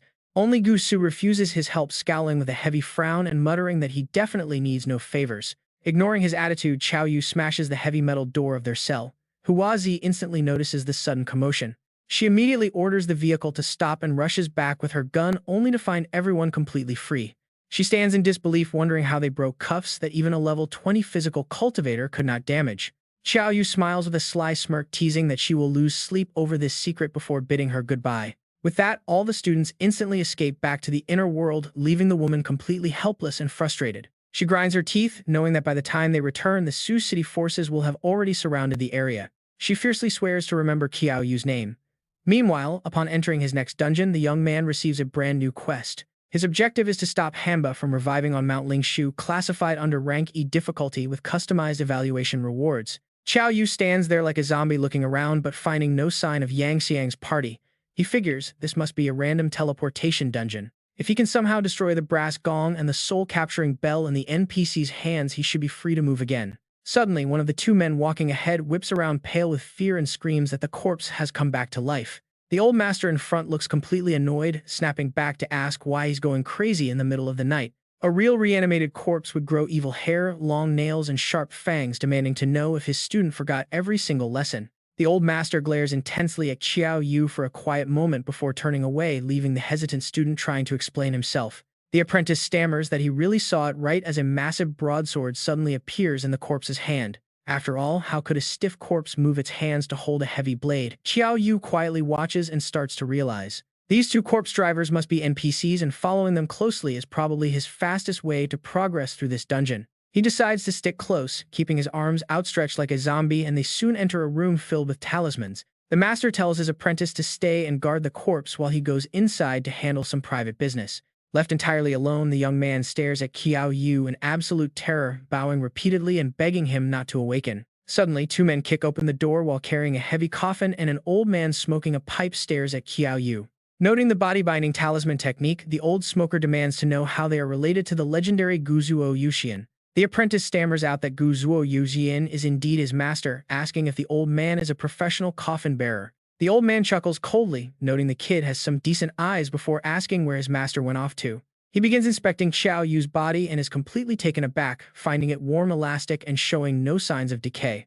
This body must have died very recently, but as the old man pokes his pipe right into Qiao Yu's face, the terrified apprentice screams out, begging the senior not to disrespect the corpse, warning of unimaginable consequences if he does.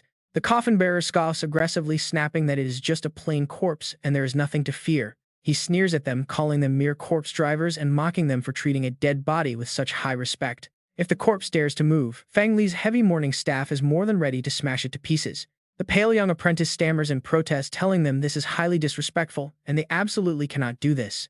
Ignoring him, the old man pokes Qiao Yu's cheek again, noting that this handsome youth would fetch a great price.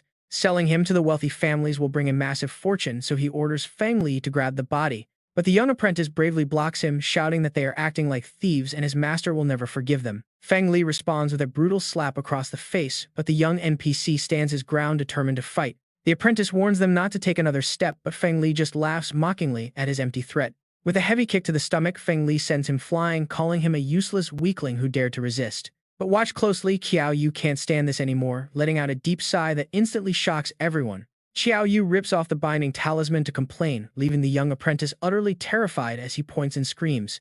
Gripping his staff tightly, Qiao Yu grumbles that he had no intention of fighting before reaching Mount Lingshu. But since they want to sell him, he has to teach them a lesson, charging directly at the old master. The old man instantly activates his water shield, but Qiao Yu blasts right through it and sends him rolling backward. Gasping for breath, the old man realizes this is a living human while Feng Li charges in to stop his tricks. He swings his heavy mace right at Qiao Yu's face, but the strike leaves absolutely no damage on him. The old master begins to tremble in pure terror, stammering to ask if he is a human or a ghost. Qiao Yu honestly replies that he does not know either, right as a system notification alerts him of his active state.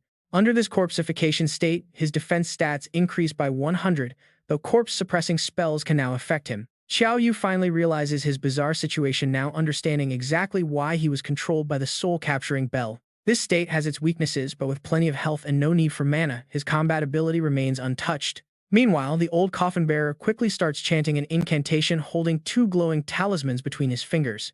He orders Feng Li to block the target so he can activate the corpse-suppressing seal on this monster. Feng Li charges right back in with his heavy mace, but Qiao Yu slams his fist down to stop him cold.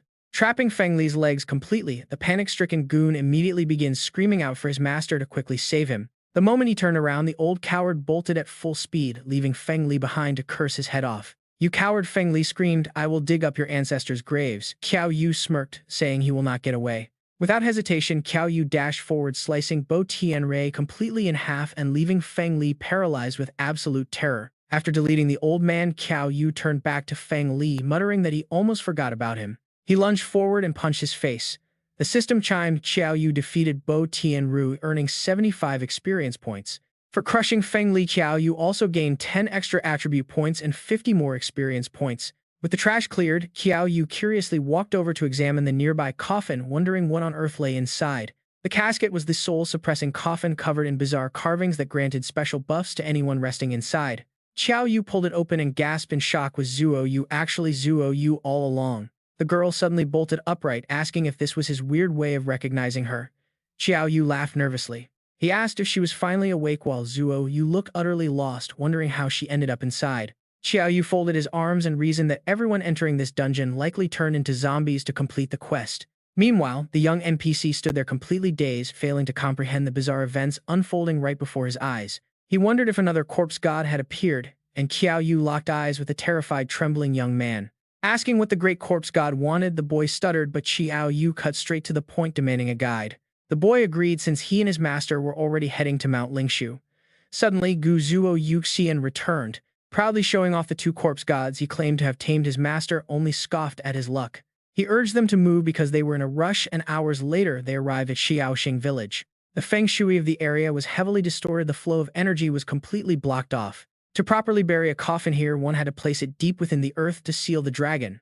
They had to restore the shrines to complete the cosmic balance, but the entire area was littered with talismans. When Guzuo Yuzuan arrived, a bald elder ordered him inside to wait for the rest of their brothers. The elder told his disciple to guard the corpse gods, completely unaware that Qiao Yu's classmates were waiting outside. Now here is where it gets crazy. Xiao Yu and Yang Xiang reunited while their guides stood totally overwhelmed. His jaw dropped. How were all these corpse gods alive? Inside, 5 elders held a serious meeting. They asked if everyone's corpse gods were ready, noting it was their 5th time executing this dark ritual.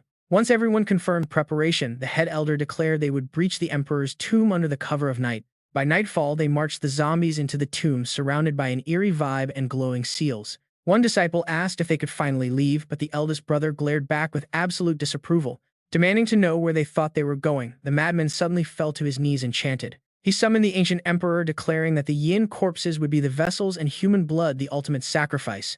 The other elders gasped in horror, realizing their own leader had just served them up on a silver platter. They accused him of sacrificing them and immediately bolted for the exit, desperate to save their own skins. The bald lunatic mocked their pathetic attempt to escape, asking where they possibly thought they could hide. Suddenly, a swarm of fierce corpses crawled out of the dirt, blocking all paths to freedom. Watching from the shadows, Qiao Yu's friends noted that the enemy cult was tearing itself apart. Qiao Yu reminded them of their quest. They had to stop the resurrection of the dread Emperor Hanba. This Hanba was clearly the heavenly emperor the bald man spoke of. Instantly, the students charged into battle. The system pinged. Qiao Yu gained 5 attribute points and 25 experience points for slaying the fierce corpses.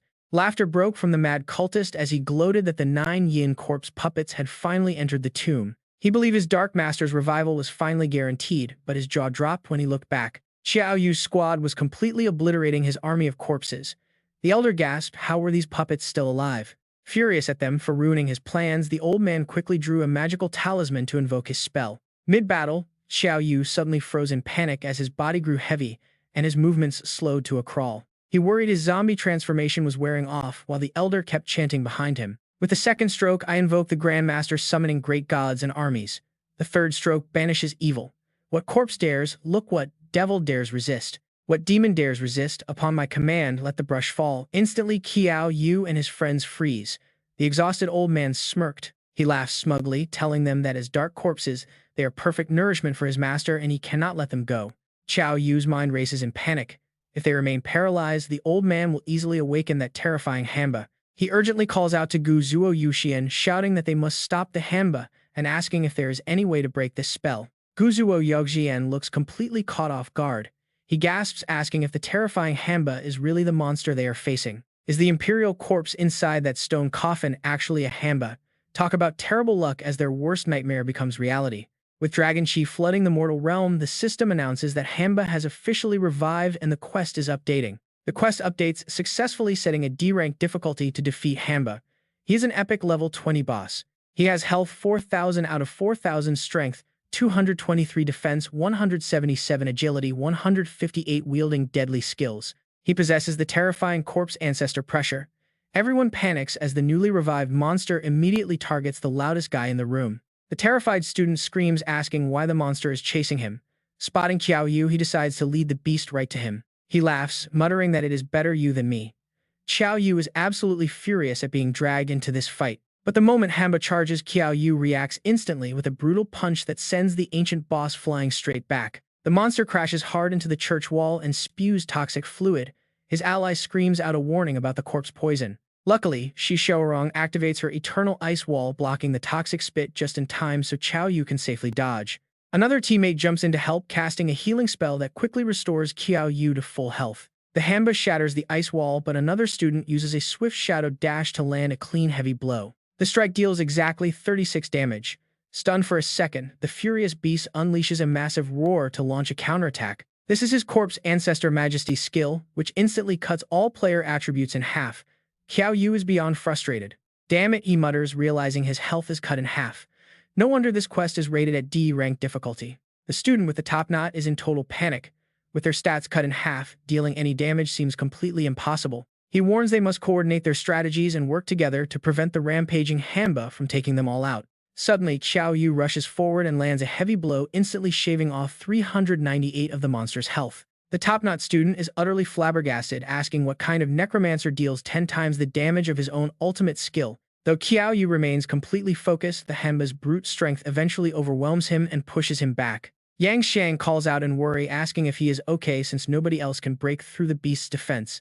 Qiao Yu quickly reassures everyone that he is fine, but suddenly he locks eyes with Gu Su from the Second Academy. With a devious grin, he rushes forward and lands a heavy punch that sends the unsuspecting student flying. Gu Su thinks Qiao Yu is just using this chaotic situation to get revenge, but Qiao Yu actually has a plan. He tells him to open his eyes and look ahead as the Hanba was already mid-swing to crush him. By knocking him away, Qiao Yu triggered his Shadow Vassal barrier, successfully blocking the boss's strike. Qiao Yu just stands there. Watching with folded arms, he notes how useful that barrier is. The Hanba rolls back, seeking another angle of attack. Gu Su quickly tries to activate his Shadow Sacrifice skill, but he is too slow and takes a direct punch. The monster slams him hard, then immediately follows up with another brutal smack right to his other cheek. That is definitely going to leave a mark. Meanwhile, Qiao Yu prepares to strike, asking if the others are ready yet. Zhao Ziyu begs for a bit more time before finally recovering and unleashing her powerful Frozen Wrath spell. Yang Xiang assists with his Earth Bind, combining their powers to temporarily lock the massive Hanba in place. Qiao Yu watches, thinking Gu Su is pretty tough. Despite taking a beating, he did not make a single sound. Yang Xiang yells in panic, warning that his mana is completely gone and they are relying solely on Qiao Yu now. Without a moment of hesitation, Qiao Yu leaps forward, closing the distance to get right in the monster's face. He yells to take this, delivering another heavy blow that lands a massive critical hit on the boss. This blow shaves off 398 health. And while the beast is airborne, Qiao Yu rains down more heavy strikes. Each hit drains 396 health. Hanba barely stands, roaring in rage as he prepares his ultimate power. As the beast charges, Qiao Yu takes a direct hit and spits blood, but he immediately punches right back. Unleashing his frustration, Qiao Yu lands a devastating critical hit to finish the monster off as Hanba finally buckles. The boss gasps for air, completely exhausted. Seizing the opening, Qiao Yu leaps high into the air. Time to finish this. Gu Su yells out for Zuo Yu to stop, urging him to let someone else take the kill, but Qiao Yu ignores him. He pretends not to hear, delivering a massive punch that leaves nothing but thick smoke and a lifeless boss. The system announces that player Qiao Yu has successfully defeated boss Hanba using pure physical combat. He receives 20 free attribute points and 200 experience points as congratulations for defeating the boss. Having cleared Lin Ku Mountain, he earns a grade A rating, 50 experience points, and 5 free attribute points. With his experience at 10 out of 1200, Qiao Yu gains 10 more bonus attribute points. Gu Su runs over, panicking that anyone who kills Hanba will be cursed, but Qiao Yu looks clueless. He asks what curse, but right then, watch this dark energy surges from the ground to curse him. The curse guarantees death in 30 days, yet Qiao Yu calmly asks Gu Su if there is a cure. Gu Su gravely replies there is none, explaining that history shows absolutely nobody has ever survived this curse. Still oblivious, his classmates run up cheering to ask if he is okay, and he quietly tells them he is fine. He acts fine, but secretly reasons that Capital University should have a way to break a level 20 curse. While he is distracted, the treacherous Gu Su sneaks over to steal the soul core, laughing in smug victory. He gloats about payback while picking up the rare loot, which is a powerful grade A zombie ancestor ring. The item steals 50% agility for 10 seconds, has a 20-second cooldown, and works for any class. Gu Su shamelessly equips it, grinning over his grade A gear, while Yang Xiang watches in sheer disgust. Yang Xiang slams him for hiding during the fight only to steal the rewards, but the coward just tells them to shut up. Gu Su activates the Yellow Spring Swamp, forcing Yang Xiang to frantically scream for Qiao Yu to escape. Gu Su snares that their beaten-up team stands absolutely zero chance against him. As Qiao Yu prepares to move, Gu Su arrogantly laughs, asking if he actually thinks he can fight after battling Hanba. He calls him naive and mockingly offers to test his new weapon if Qiao Yu wants to meet his grave early. Activating the ring, he instantly drains 4.5 agility points, but his smug expression suddenly twists. He cannot believe Qiao Yu had only 4.5 agility and total, cursing and calling him a slow turtle. Talk about instant karma. Qiao Yu unleashes a brutal uppercut, immediately wiping out 520 of his health points. Qiao Yu points out that without the boss's aura, his basic stats are plenty to crush him as Gu Su collapses. Gu Su struggles to his feet, absolutely baffled at how much health points Qiao Yu still possesses. He boasts that Qiao Yu's slow speed cannot catch him, swearing to avenge this deep humiliation in the future. But before he can escape, Shi Xiaorong suddenly blocks his path with a powerful blast of ice. She scolds him for mentioning the exam hall, while Qiao Yu notes that Gu Su has made far too many enemies. Gu Su desperately triggers a dark shadow sacrifice to protect himself, but Qiao Yu instantly strikes him again with absolute force. Wiping out 335 health, Qiao Yu snatches back the stolen ring, leaving Gu Su coughing up blood. Gu Su spits out threats as he flees, but Qiao Yu completely ignores him, quite pleased with his new ring. Realizing the agility-stealing property acts as an incredible control skill, he pauses to thank Shi Xiaorong for her assistance. She firmly warns him to stay alert, noting that Gu Su is a very petty and vengeful guy. Right on cue, the system begins teleporting everyone out, with Qiao Yu safely reaching level 12. They return to a waiting fleet of ambulances prepared for the absolute worst. The rescue team is relieved to see them, promising that Tooth Fan will definitely investigate this incident and respond. They vow to hunt down the culprits, adding that the national exams have been suspended for everyone's safety. They will escort the students directly back to their universities, but Shi Xiaorong cannot help but worry. She pulls Qiao Yu aside to warn him once more about Gu Su, but the relaxed young man just smiles. Shoving his hands in his pockets, Qiao Yu tells her not to worry, confident that Gu Su cannot match him anyway. Meanwhile, in a dark castle, Huazi disappointedly reports their escape, but her master merely chuckles at Qiao Yu. Wait, what? Someone recalls meeting him before and thinking nothing of him. But now it is clear Qiao Yu is truly his father's son. As for Qiao Ancheng, that mysterious guy is getting more interesting. Finally, the Capital University student squad has safely returned. Qiao Yu walks down confidently with his hands in his pockets. He is greeted by recruitment teacher, Peng Liangji. He tells Qiao Yu they have finally arrived, and Qiao Yu immediately asks if the teacher can take him to meet Principal Ko for an urgent matter. Mr. Peng Liangji agrees and leads him away. At the office, Principal Ji Pingyang welcomes him, saying he heard Qiao Yu was looking for him. Yes, Principal, look at this. The boss cursed me before it died. Looking at the mark on his hand, the principal panics. A Hanba curse, anyone hit by this dies in 30 days. Peng Liangji is completely shocked. Dead in 30 days, he begs the principal for a cure, giving Principal Ko a massive headache. Let me think. Your best bet is finding a Sage Protection item, an S-Rank artifact not sold anywhere. Qiao Yu turns pale.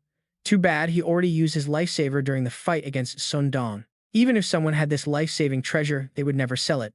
Principal Ko immediately calls his friends. He asks everyone, but nobody has a Sage Protection item. Qiao Yu asks if there is any other way. There is, but looking at your current low power level, you should probably just forget about it. Going there is suicide. Better to enjoy your remaining days before the curse takes you. Qiao Yu shivers. Principal, I feel like I might need some emergency saving.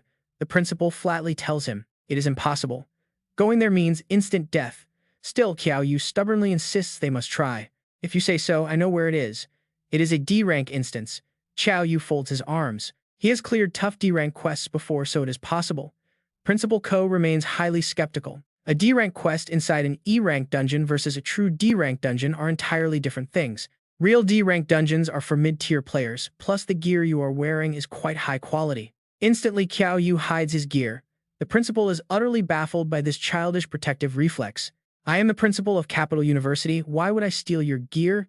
Qiao Yu feels highly embarrassed. He scratches his head, calling it a natural reflex. He laughs and asks for the dungeon name. Principal Ko helplessly closes his eyes, then suddenly releases an intense wave of crushing spiritual pressure. His health instantly drops by 500. Sharp pain flares and bloody tears cloud his vision. His eyes sting like crazy as if swords are slicing them. Such is the top sword cultivator's power. Even the principal is secretly surprised to see him standing. This low-tier kid can withstand his aura. It turns out Qiao Yu endured all that pain just to prove he is ready for the challenge. How about now, Principal, can I go? With blood still dripping, the principal quickly heals him. The D-rank dungeon is Soul Hook Lake, a place that can cleanse any negative status on a player. He warns Qiao Yu to stay quiet since low-tier players are rare there. Qiao Yu confidently nods. Don't worry, Principal, I understand. He turns to leave, but Principal Ko calls him back and tosses Tim an item. Wear it will be incredibly useful for your dangerous survival mission. It is an enhanced A-rank Qiong Ki keychain boosting skill power by 30% and casting speed by 20% with mental control immunity and no class restrictions. Qiao Yu holds the charm in shock. Principal, this is too precious. I am only lending it to you. Return it when you get back. Despite his gruff words, the principal deeply hopes Qiao Yu returns safely. The excited kid equips it. Thanks, Principal, I am off. Qiao Yu heads straight to the B-rank Soul Hook instance ready for action. The system provides very little information, placing him in a squad inside soul-cleansing rainforest. Strict rules apply here. First, if you hear someone calling from behind, do not look back. Second, if a teammate vanishes from sight for over a minute, be highly suspicious of them. Third, quickly learn and memorize the exact speech patterns and behavioral habits of your squad. Fourth, if you hear strange singing or whispering, immediately shout the most vicious insults until it stops. Fifth, if a creepy entity asks you a question, do not answer under any circumstances. And sixth, despite all these terrifying rules, other players claim the soul-cleansing rainforest is actually completely safe. They are told nothing unexpected will go wrong and are wished a wonderful time in the soul-washing rainforest. But right after that, a frustrated fighter snaps that safety is a total joke. Everyone before them died, never to report back. The white-haired Qin Tianshui, a level 22 water mage, smiles warmly. She suggests they start introducing themselves. Following the dungeon rules, she introduces herself first, so the party can get acquainted and work together smoothly. Cao Zhao introduces himself as a level 22 blade cultivator, followed by Tanglan, a wood mage of the exact same power tier. Mi Yuan is a level 25 sword cultivator, while Wu Chengfu is a level 22 blade cultivator. Everyone has top-tier stats. Then comes Qiao Yu. The young man does not hesitate to proudly reveal that he is just a level 13 novice necromancer. Cao Zhao instantly jumps up in shock. A D-rank dungeon matching them with a novice, Wu Chengfu grumbles that this weak kid will drag them down, but Mi Yuan defends him. She notes that even a novice necromancer can perform well under the right conditions. If he summons enough undead, he can match mid-tier power. Cao Zhao scoffs, asking if they just like his handsome face. The moment his mocking words end, Mi Yuan draws her sharp sword, pointing it at his throat and warning him to shut up. Seeing how tough she is, Cao Zhao quickly backs down. He laughs it off. Qiao Yu watches them bicker because of him. He is totally full of himself, acting incredibly smug and jokingly wondering if being this ridiculously handsome is actually a crime. Qin Tianshu also warmly invites him over to join their side, and our young hero eagerly runs to stand with them. Cao Zhao is absolutely furious. He curses the women, swearing to make them pay the moment he gets a clear chance. The group finally begins to move. As they walk, Qin Tianshu explains that the soul-washing lake is deep within this rainforest. She warns everyone to follow the system rules, then asks Qiao Yu why a novice like him entered such a difficult place. Qiao Yu just flashes a confident smile, not knowing how to explain his situation. But then things take an incredibly bizarre turn. Suddenly, there are two identical Qiao Yus standing right there. Wu Chengfu panics at seeing 7 people in their party, 2 identical necromancers. Mi Yuan stares in pure shock, unable to tell who is real and who is the fake clone. Qin Tianshu is equally confused. Cao Zhao, seeing a chance for quick payback, immediately suggests just executing both of them. Qin Tianshui suddenly realizes a simple solution. Since he is a necromancer, whoever can cast undead spells must be the real one. The imposter confidently steps forward, claiming he can easily summon undead. The real Qiao Yu is absolutely furious at this mimicry. A mage resorting to physical combat makes no sense. But Qiao Yu does not care. He decides to settle this with raw power. Screaming at the imposter for daring to copy him, he rushes forward to beat the fake first and ask questions later. One massive slash instantly splits the imposter's head in half. The fake stammers in shock at his insane strength, revealing its true form. Still absolutely furious, Qiao Yu is determined to shred this fake copycat to pieces. He lunges with another decisive finishing blow. The beast is a level 22 evil spirit wooden puppet with less than 3,000 health points and high physical stats. It has 198 strength and 95 defense.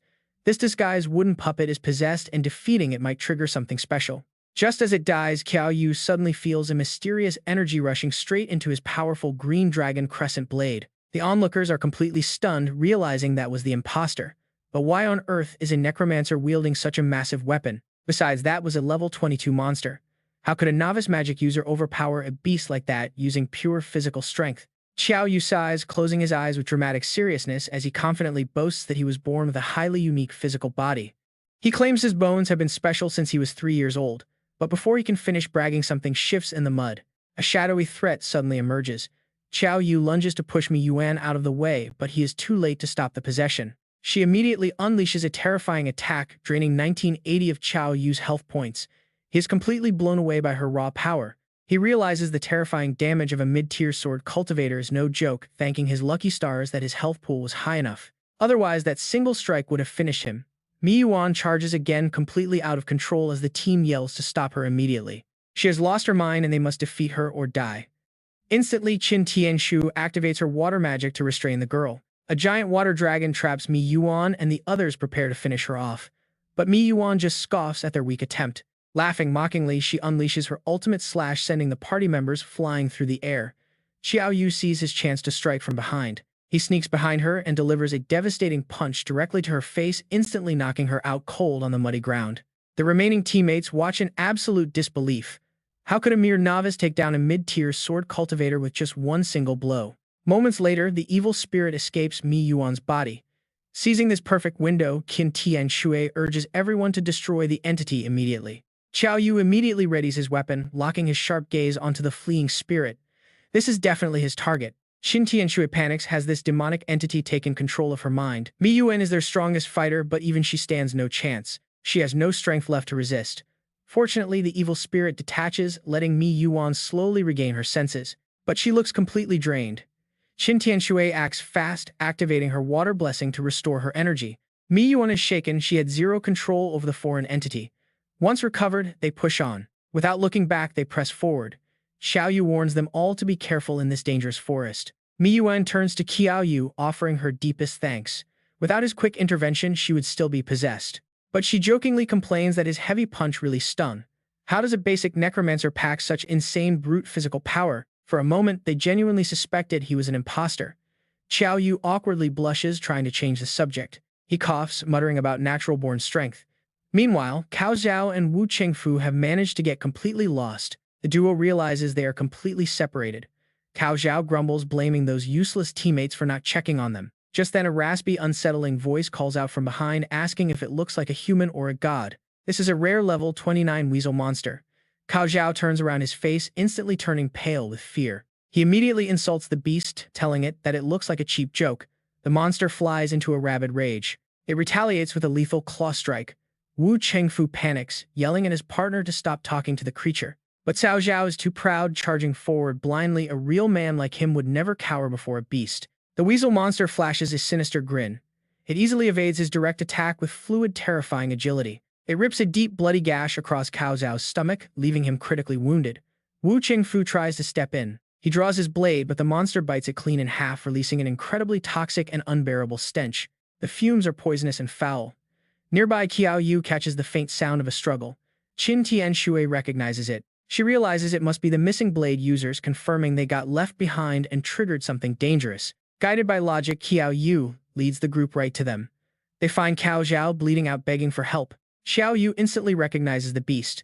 Turning to face them, the monster rasps its eerie, familiar riddle once again. Completely ignoring the system's warning, Qiao Yu folds his arms, sighs, and delivers a brutally blunt answer. He says it looks like a fragile, red-eyed, white-haired anime girl.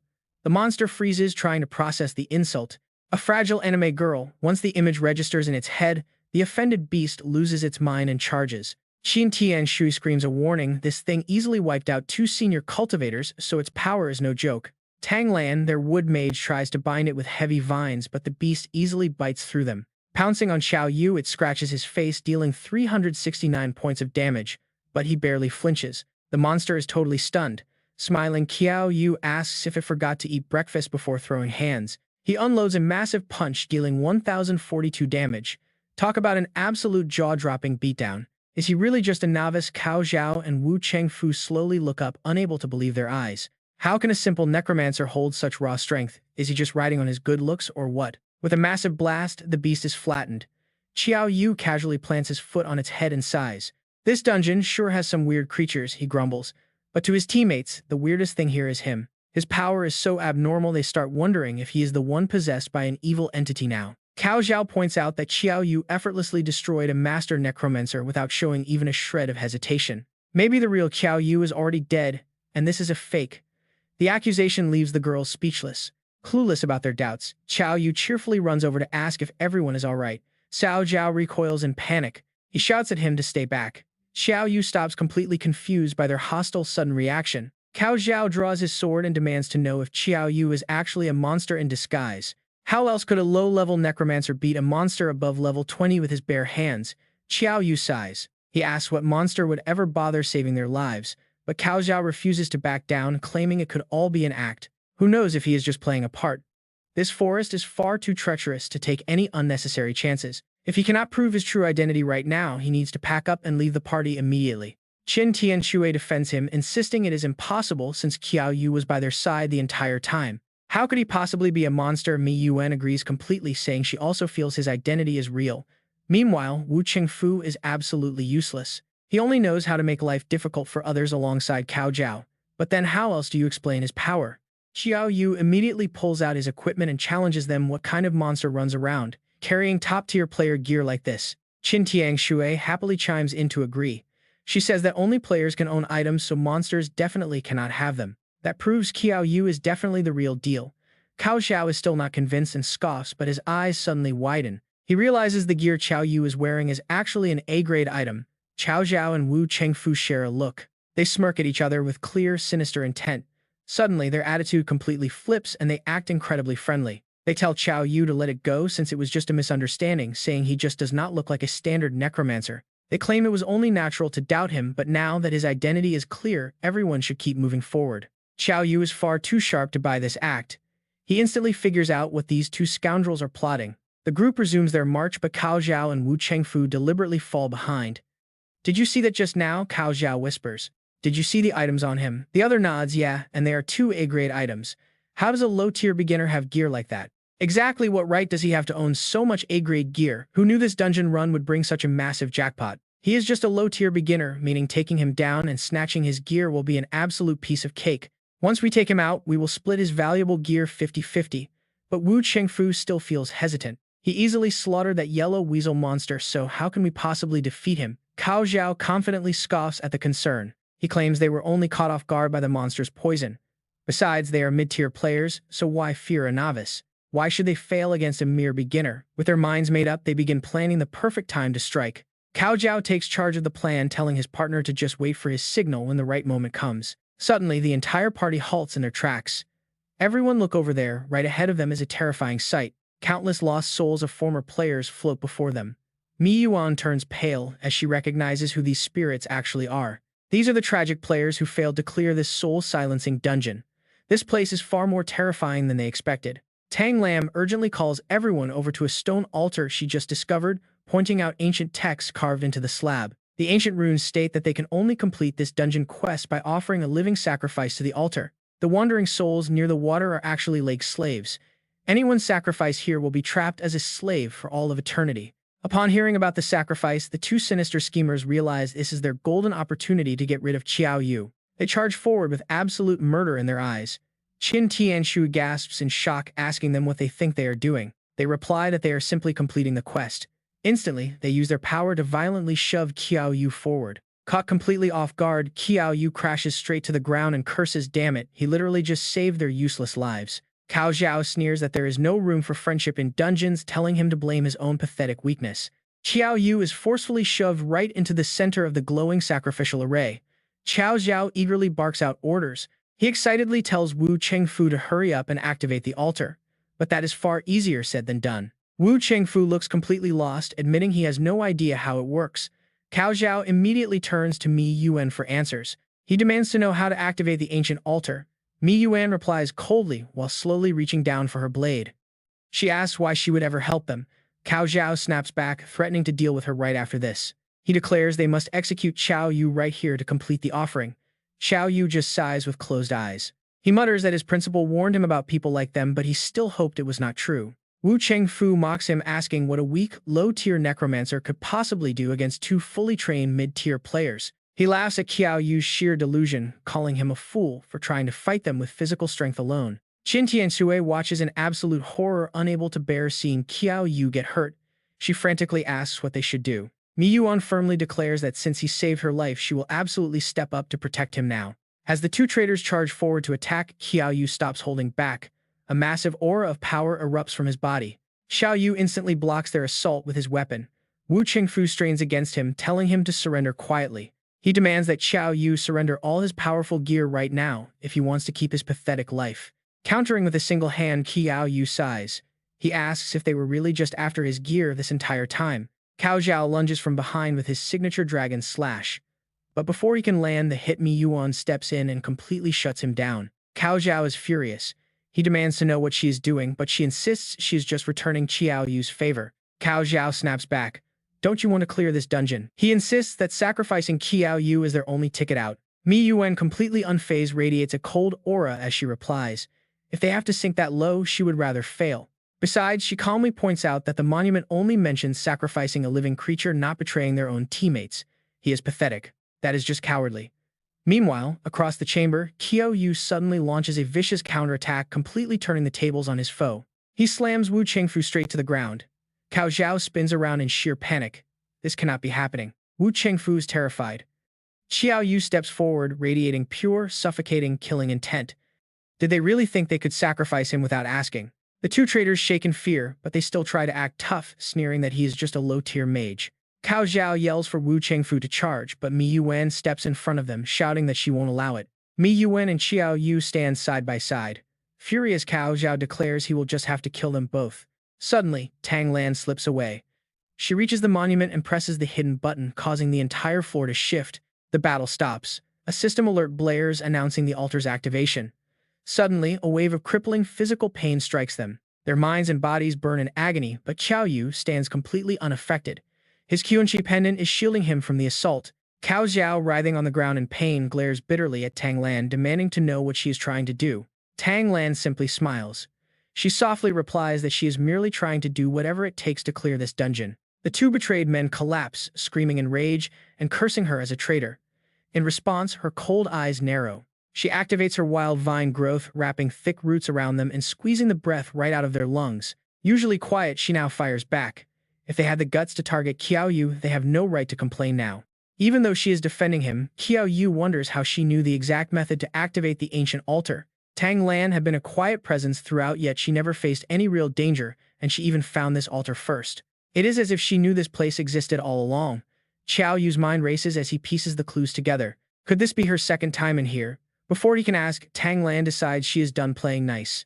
She unleashes her vines to consume everyone.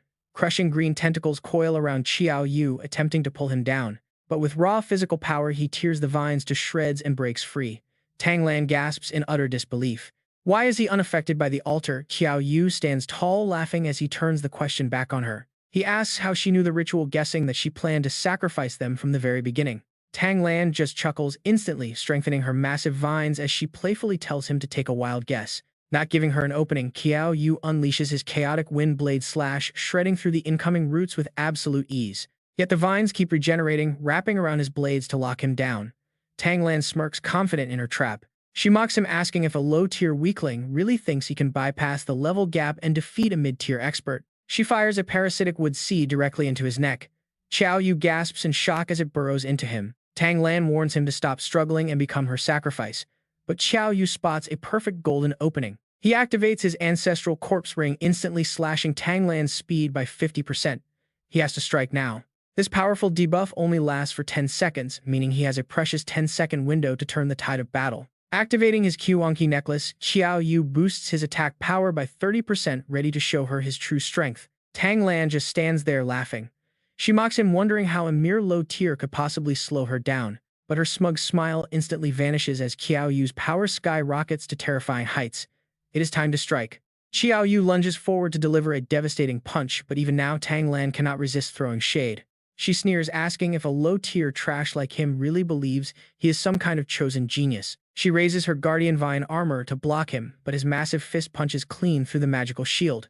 Qiao Yu lands a brutal critical hit, dealing 1,314 points of damage and sending her flying. Struggling to stand up, she gasps, wondering how a low-tier necromancer can output such terrifying physical damage. She summons her protective vines again, but Qiao Yu is done holding back.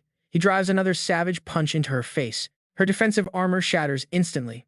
She is the one trying to sacrifice them, yet she has the nerve to complain. "Are you even a man? Don't you know how to treat a lady?" Qiao Yu keeps striking hard as he answers, "You wanted to kill me. If I do not take you out first, I am dead. I am handsome, not stupid." And Qin Tian Shui just watch. They do not dare help. The system then announces the skill effect of the Ring of the Corpse Ancestor is over. Tang Lan immediately grabs the chance to break free. Is the skill already finished? But looking at her battered state, she does not seem able to attack anymore. Tang Lan growls with a pale face, "Are you Qiao Yu? I will remember this. My own father has never beaten me like this. This is far from over between us." Right then, a teleportation circle activates and forces Tang Lan out. Qiao Yu breathes a sigh of relief. If he did not have the principal necklace, he would have kicked the bucket. The second he turns around to check on the two girls, however, Qin Tian Shui and Mi Yuan flinch in absolute terror like they just saw a ghost. They stammer, "Stay away, do not come any closer." Qiao Yu feels completely helpless and tries to explain. "Hey, I do not just go around hitting girls, alright." After that, they all run to check on Cao Zhao and Wu Chengfu, but brace yourselves, there is absolutely nothing left of them. It looks like they were completely sacrificed to the altar. When Qiao Yu summons his heavy weapon again, Mi Vian panics and asks what he is doing. Qiao Yu walks to the center. This evil altar should not exist here. The girls freeze, watching him closely. Without hesitation, he stabs his blade straight down. The system chimes, "Congratulations, Qiao Yu has successfully absorbed the life energy of the enemy's soul altar." He gains 20 free attribute points and 1,200 experience points. He officially levels up. His current experience is 95 out of 1,400 with 10 extra free attribute points. Qiao Yu sighs in relief. Just some leftover energy actually pushed him up an entire level, plus a massive chunk of free attributes. No wonder that crazy lady Tang Lan wanted to sacrifice people, but he wonders what that strange power was that just flowed into his green dragon crescent blade. Qin Tian Shui hesitantly runs over to thank him for saving them. Without his help, they probably would have ended up as sacrificial offerings for that dark altar. Because of this, they have decided to quit this dungeon run. Qiao Yu just grins. "Oh, do not mention it, everyone knows I am a helper." Soon after, they arrive at the soul-cleansing lake. The crystal-clear water sparkles beautifully. So this is the famous healing spot. The souls of the trapped players were finally set free when the altar shattered. Right after that, Qiao Yu suddenly starts stripping off his shirt, completely shocking both girls. Mi Yuan immediately draws her sword in defense. "What are you doing?" Qiao Yu panics when he realizes they totally misunderstood him. "Hey, I am cursed and I only came here to cleanse it. Look at my chest if you do not believe me." Mi Yuan immediately blushes in embarrassment, realizing her silly mistake. She thought he was about to do something wild. Without wasting a single second, the young man leaps straight in. Qin Tian Shui does not want to miss out either, suggesting they go in too. In a creepy dungeon like this, who knows what kind of weird debuffs might be sticking to their bodies. The moment Qiao Yu sinks into the glowing water, all his curses instantly vanish, restoring his fit physique.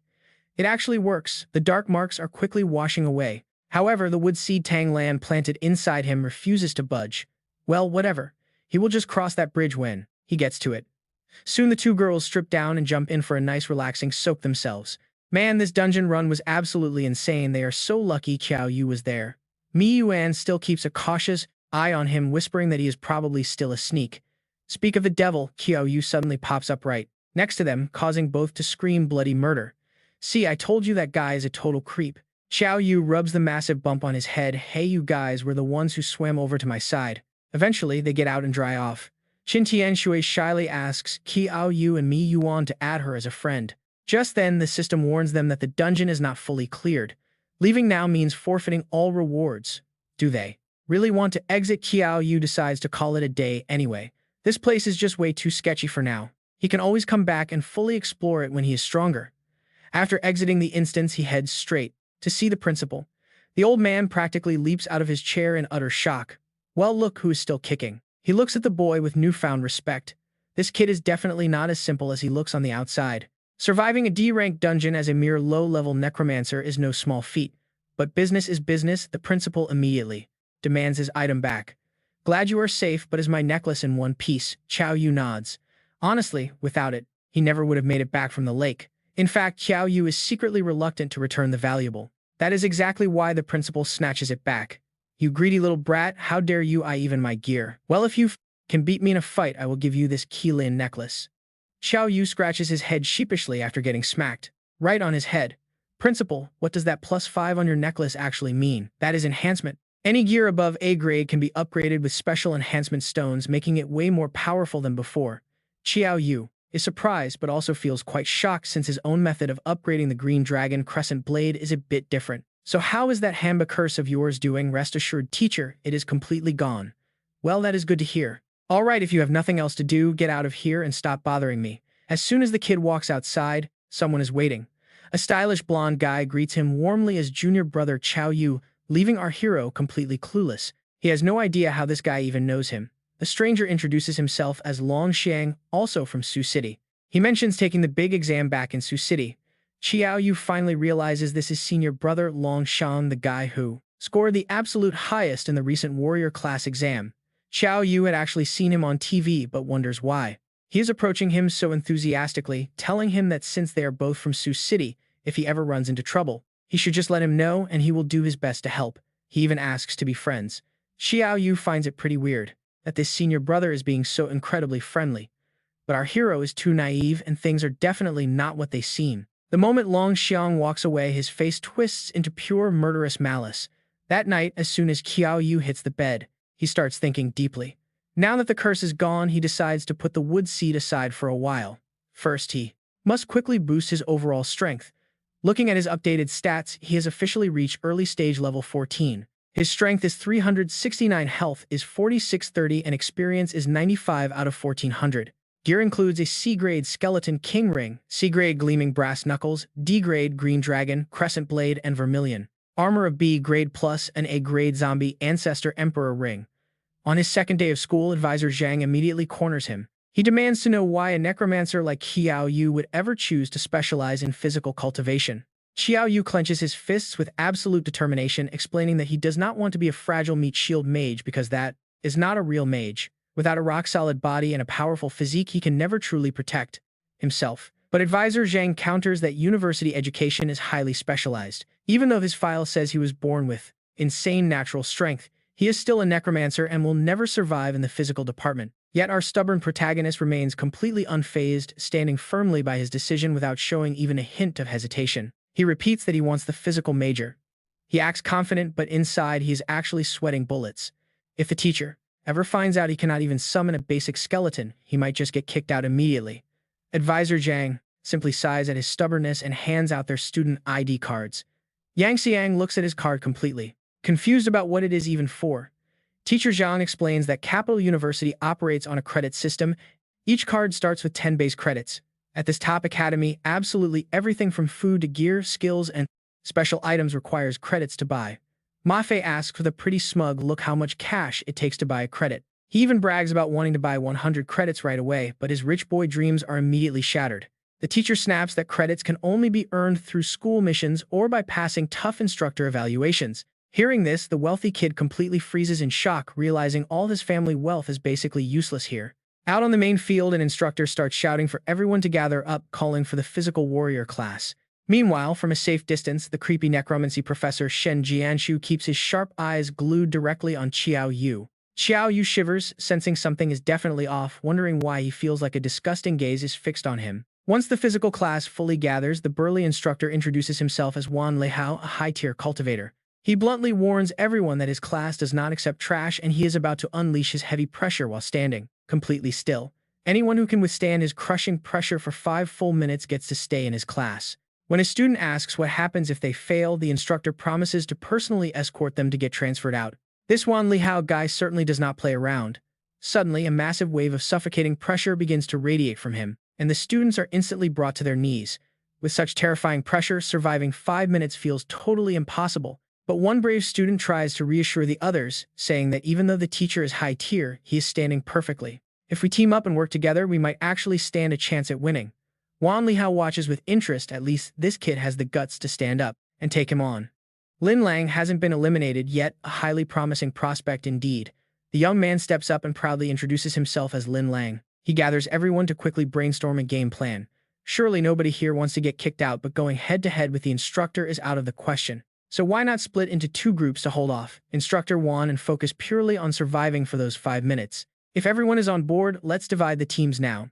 They need to ensure their power is evenly distributed to stand any chance. The rest of the students nod in agreement and immediately start looking around to pick their teammates. With the teams nearly finalized, Lin Lang approaches Qiao Yu with an offer, asking if he'd like to join up. Qiao Yu is pretty laid back, so he doesn't really mind.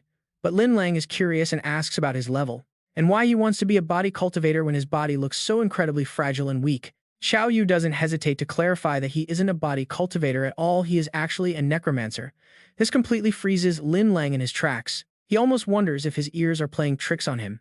Dumbfounded, he has to ask again just to be absolutely sure of what he heard. A necromancer, Qiao Yu calmly nods, confirming he is indeed a level 14 necromancer. Lin Lang starts sweating bullets at the revelation. He can't believe this guy isn't a body cultivator. The nearby students fold their arms, casting highly judgmental side eyes and chuckling under their breath. Lin Lang buries his face in his hands, completely discouraged, muttering that Qiao Yu has absolutely ruined their chances. But Qiao Yu is bursting with confidence, assuring him there's nothing to fear because he's actually stronger than most physical cultivators anyway. The crowd immediately breaks into giggles and whispers at his bold claim. A tiny necromancer is supposed to be strong. Lin Lang is definitely doomed. Honestly, it is almost tragic how Qiao Yu is finally being completely truthful, yet nobody actually believes a single word. They just laugh at him, proving that being honest is incredibly difficult. Left with no choice, Lin Lang tries to come up with a backup plan, though it feels a bit desperate. He tells Qiao Yu that he will protect him first to buy some time, so he can summon his undead. Before Qiao Yu can think of a cool response, Instructor Wan announces that their time is officially up. He asks if they're ready, and the students nervously confirm. Wan Lihao smiles, eager to see what they can do. He gets straight to business, unleashing a massive surge of tiger-like energy. As this terrifying pressure locks onto Qiao Yu, the boy gets a bit flustered, realizing the very first strike is aiming straight for him. But Lin Lang selflessly throws himself in front of the attack, only to be instantly blown away by the impact. Lin Lang is far from weak, yet he got tossed aside like a ragdoll. This exam is brutally difficult. If even a top student can't handle a single hit, how is a weak-looking necromancer going to survive? Meanwhile, Instructor Wan is fully prepared to give these freshmen a harsh reality check to keep their arrogance in check. He silently apologizes to them as he ramps up his heavy pressure, forcing Qiao Yu to face it all head-on. Taking just one wind palm strike shaves off a decent chunk of his health pool. So this is the true power of a high-tier cultivator. But seeing Qiao Yu standing perfectly fine, Wan Lihao is utterly stunned. How on earth is this even possible? The kid is supposed to be a fragile mage, yet he just tanked a heavy physical strike with ease. Wan Lihao's pride is on the line, and he absolutely refuses to let this exam get derailed. He realizes he has to step things up if he wants to keep his authority, so he quickly unleashes an even stronger blow. Qiao Yu, however, just stands there looking completely unfazed.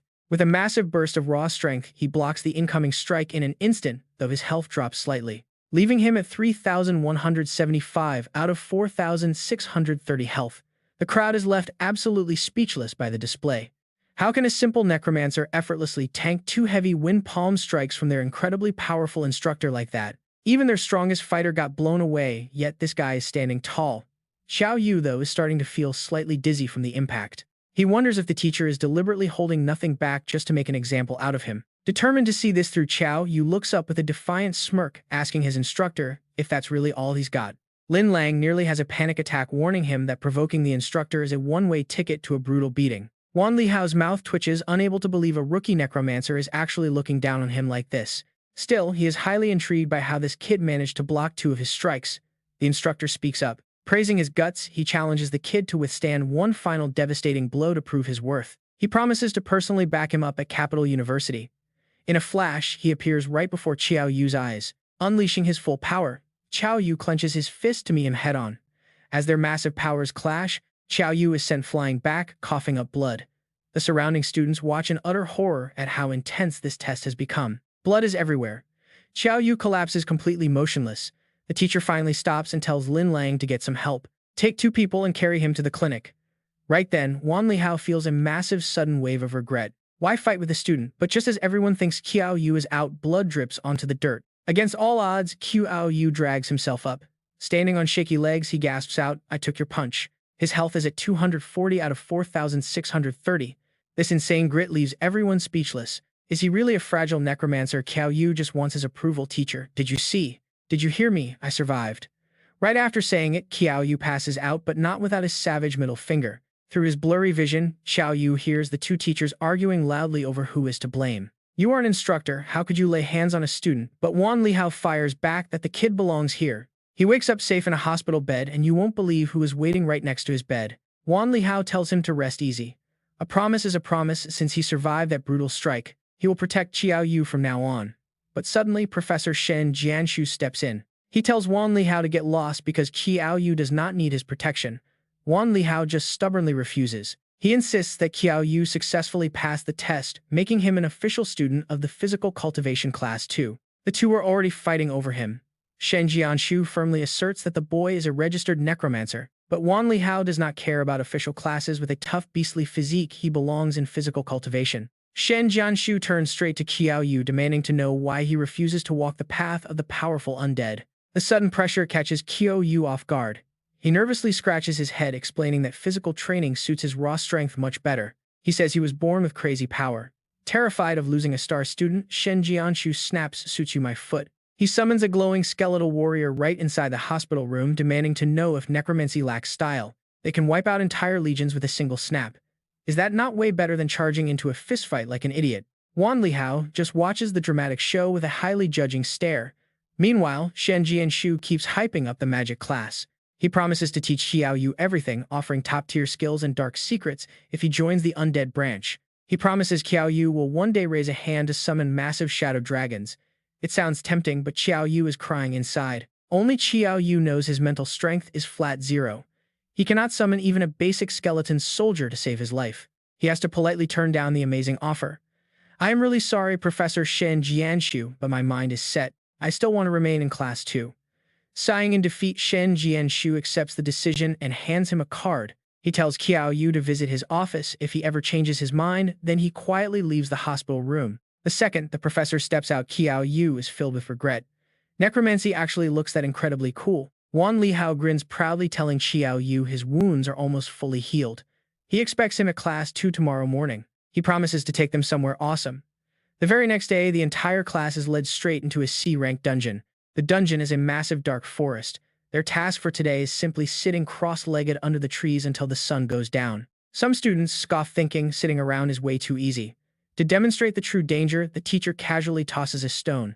What happens next leaves the entire class completely terrified. Wait until you see this. Sharp wind blades erupt, slicing the pebble to dust. Those are wind blades. They ask if he expects them to survive this madhouse for a whole day. They will literally die. Wan Lihao confidently reassures them that they will not die under his watch, though they will certainly suffer a lot. A student asks what the point of all this pain is. The teacher explains that first it builds their mental willpower, and second, they will understand once they actually step inside. Lin Lang volunteers to go first, heading into the storm. Wind blades immediately begin slashing at him from all directions, but he sits down anyway, trying to stay calm. The teacher is highly impressed by the kid's guts and determination. He is a good prospect, but how long can he hold out? It seems he already understands the true value of this dark forest. He orders the rest of the class to step inside. He makes sure no one has a defense stat below 100, and Qiao Yu is the only one who nervously speaks up. He asks what happens if someone is under 100. The teacher warns him they will likely die, then notices Qiao Yu's pale face. Qiao Yu nervously chuckles, saying it is not too low, just that his stat is rounded to a nice double digit. Wan Lihao is completely shocked. He asks how the kid managed to survive all his past fights with basically 0 defense.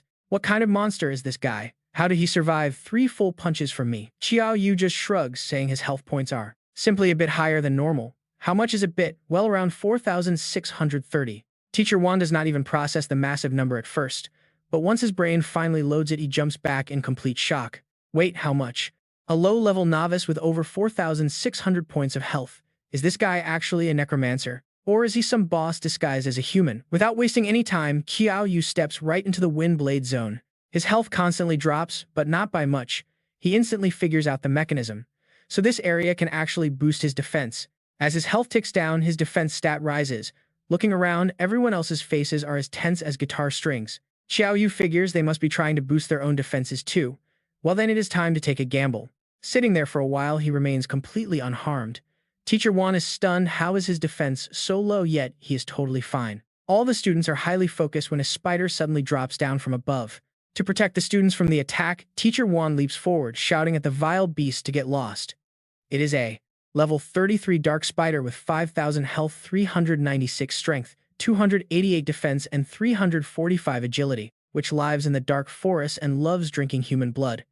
Qiao Yu looks up, cursing at how insane this common monster is. Before the beast can even touch a student, Teacher Wan blocks it, unleashing his full power to punch it into absolute mush. Qiao Yu sits quietly but keeps watching the show. So this is the real power of a Capital University combat instructor. He realizes Teacher Wan must have held back a lot during their spar.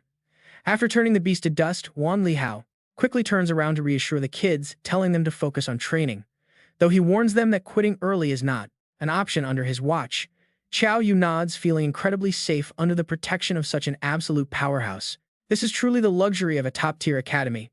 Without Teacher Wan, training peacefully in a C-rank dungeon would be completely impossible. 2 hours fly by in a flash, and a few students already reach their breaking point, forced to tap out. But Qiao Yu keeps pushing forward even as his health steadily drains.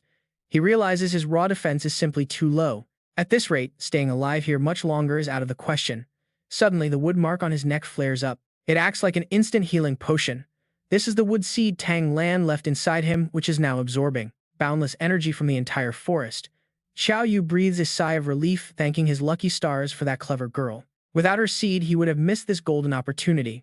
Miles away, Tang Lan feels the connection and starts sneezing uncontrollably. She grumbles that since he carries her mark, she always knows his location, telling him to just wait and see.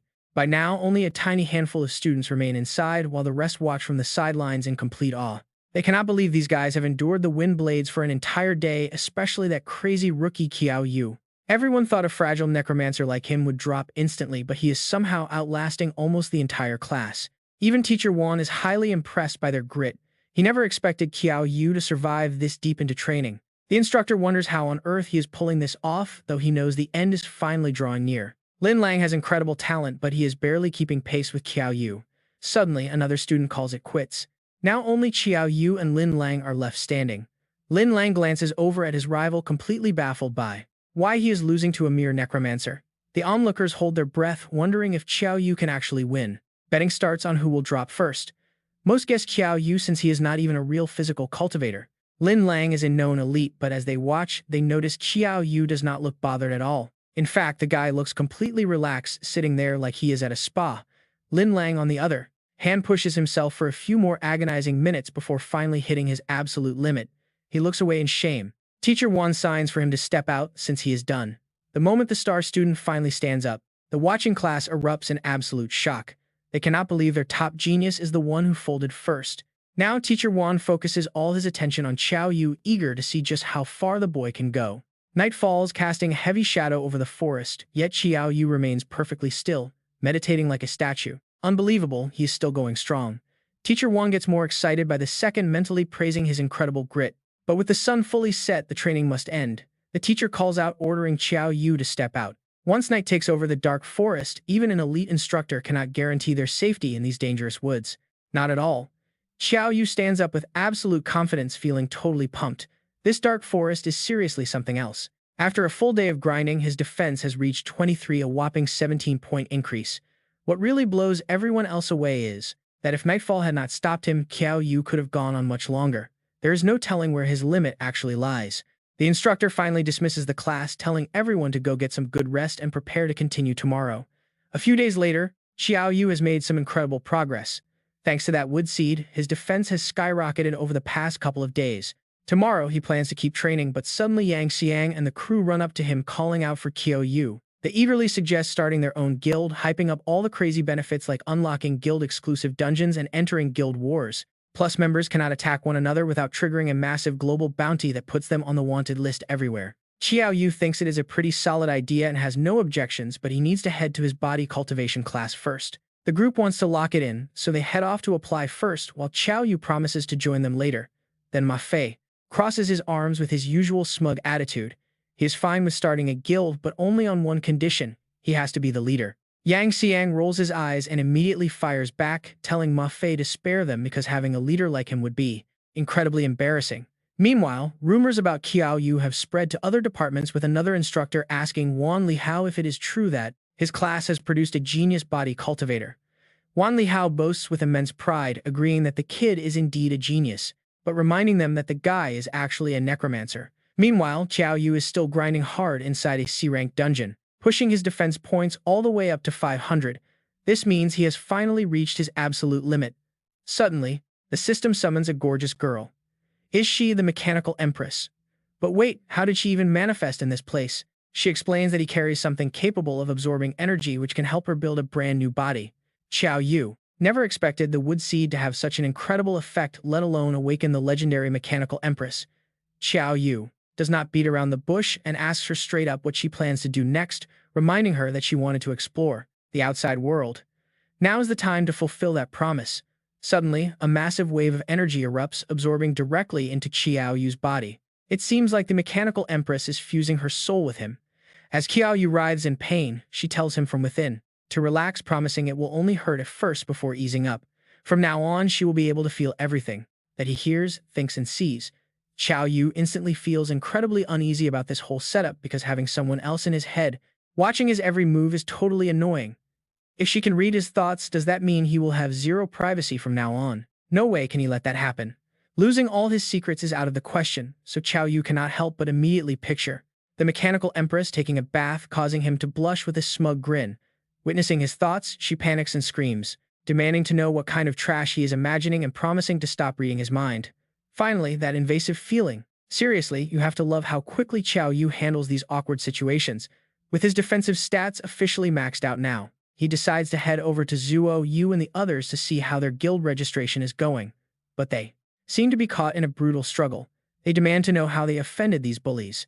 The enemy leader is the vice leader of the Sihuo Guild. He arrogantly explains that upgrading a guild requires honor points and every newly established guild starts with 1,000 points. He tells them to blame their own weakness but reassures them not to worry, since they only want to beat them up and steal those points, not kill them. Yang Xiang is completely overwhelmed with regret and guilt, crying out that this is all his fault. He cannot believe he made the stupid mistake of naming their team the God-Killer Guild. Ma Fei panics, shouting that nobody could have predicted another guild would declare war immediately. He tells them to hang on because he already messaged Qiao Yu, who is on his way. They just need to hold the line until he arrives. Despite being totally useless right now, Ma Fei still cannot swallow his pride, muttering that while Qiao Yu might be slightly stronger than him, it will not matter because they stand absolutely zero chance. Determined to prove himself, Ma Fei charges forward to attack the vice leader, only to miss entirely. The enemy laughs, asking if he is punching the air before brutally striking him down. Zuo Yu panics, terrified that Ma Fei will get killed. Stepping heavily on his chest, the smug vice leader of the Sihuo Guild mocks him, asking if this pathetic loser is actually the leader and strongest member of the T Guild. The rest of the Shiho bullies laugh in pure contempt, mocking how such weaklings dared to even start a guild in the first place. But right at this critical moment, Qiao Yu finally arrives, giving Yang Xiang a massive ray of hope. He cries out that Qiao Yu has finally made it. The Shihuo vice leader turns around with a smirk, wondering if another, "What, oh so you're a fist cultivator too?" Qiao Yu doesn't bother answering, instead flashing a sinister grin, challenging him to guess who he is. Oh, acting all mysterious, how tough. Just like that, they both clash. After taking a direct punch straight to the face, who knows if it even hurt, Qiao Yu immediately mockingly asks if that's really his hardest hit. Did you skip lunch, or should I order takeout for your family? The Sihuo vice leader loses his absolute mind, screaming if he wants to die.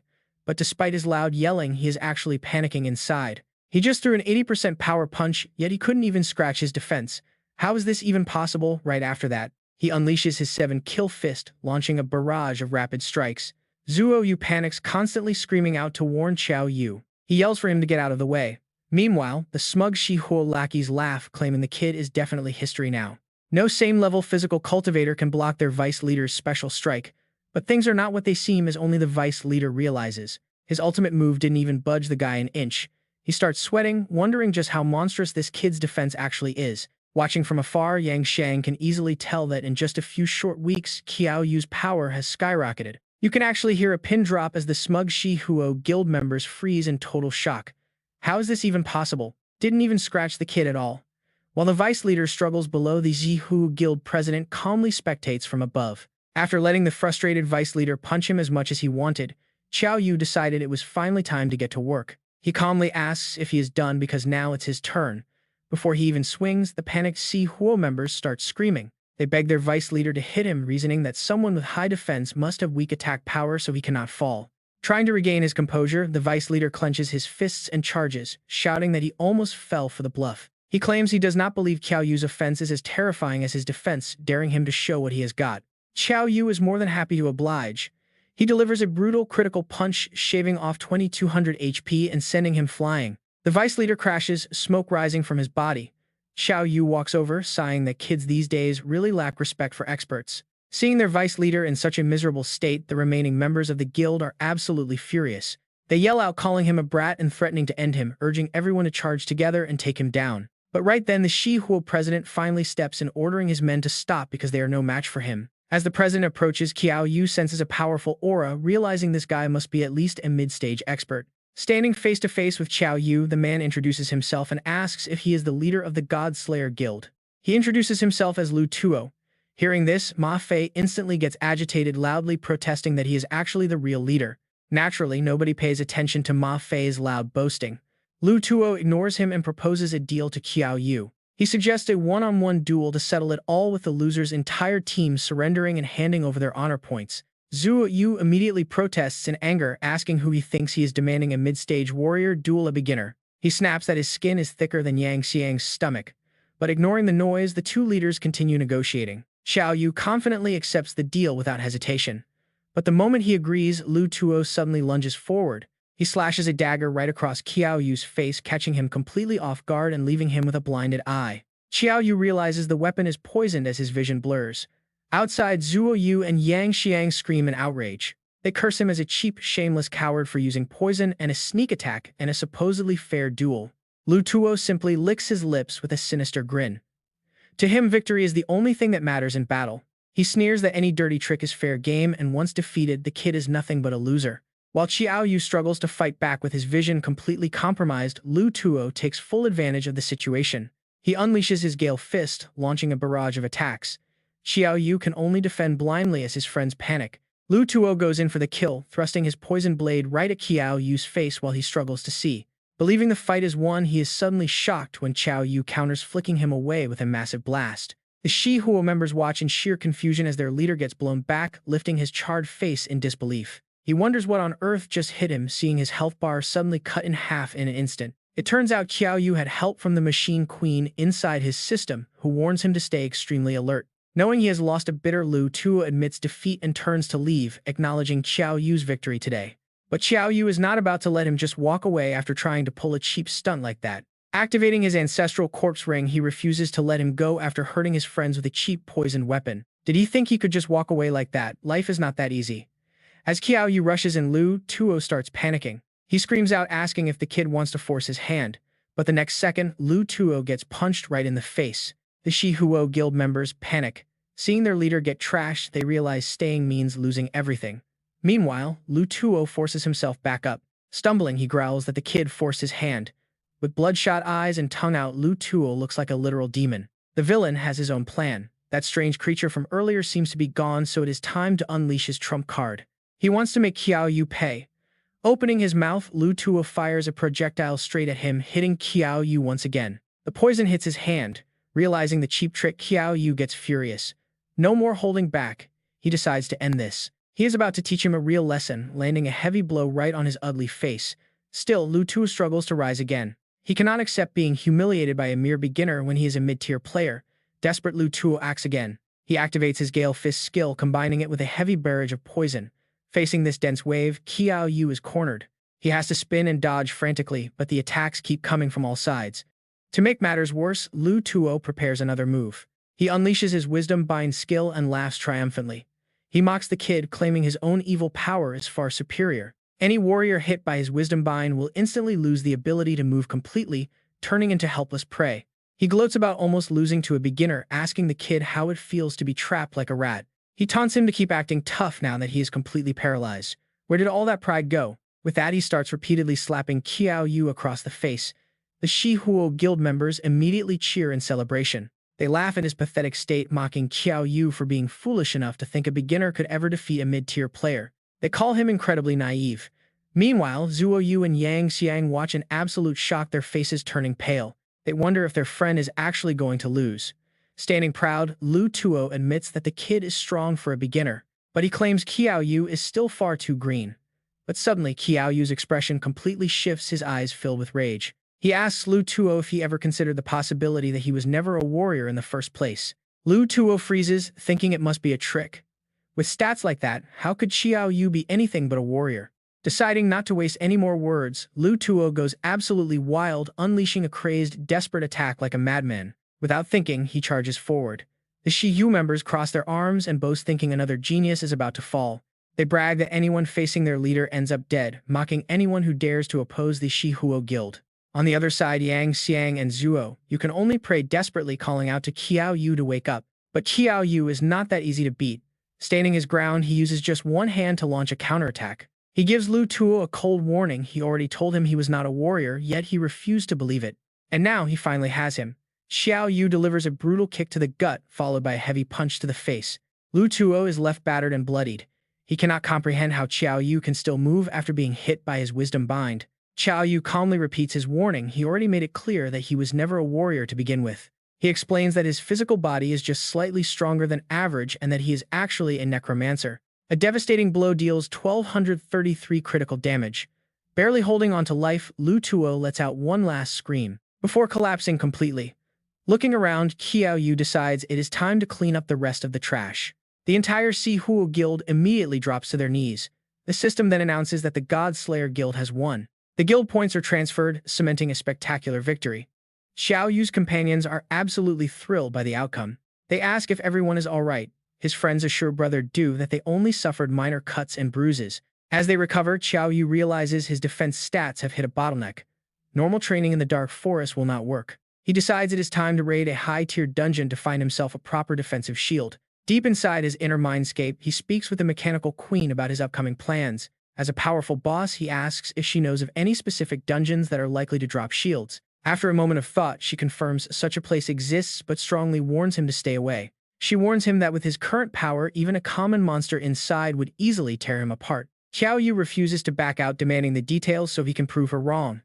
Afterward, he returns to his friends. He confidently tells them not to worry about the shield, promising that he has found the perfect dungeon for it. Apparently, a shield can be found there.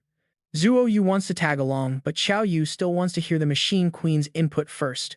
According to the Queen, this dungeon requires at least 2 players. Because of this, Qiao Yu decides to let Zuo Yu tag along. Yang Xiang has some pretty dirty thoughts in mind, snickering to himself. Just a guy and a girl going into a dark dungeon together. Sparks are bound to fly. Hearing this, Zuo Yu snaps back instantly and yells at him to shut his damn mouth. She warns Yang Xiang that she will sew his dirty mouth shut once she gets back. This D-rank dungeon is the pseudo-underworld. Zuo Yu is pretty nervous.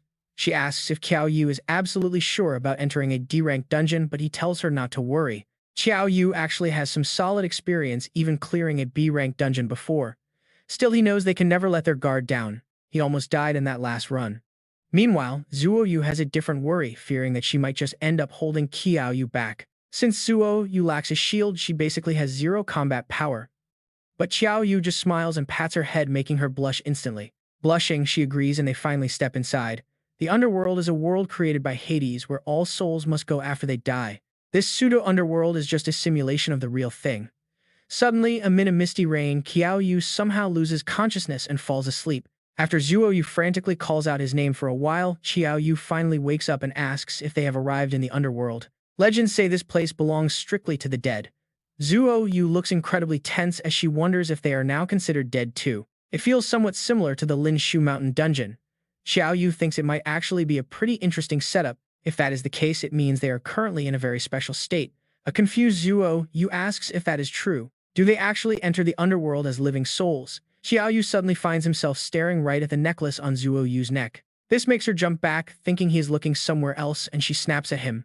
But Qiao Yu calmly tells her to hold still. He gently grabs her pendant and asks if she was wearing this before they entered. Zuo Yu is taken aback. She only just realizes that a necklace has somehow appeared around her neck. She confirms that she was definitely not wearing it before. She urges him to check his own neck. After feeling around his collar, Qiao Yu realizes he is wearing an identical one. It seems these necklaces are essential quest items.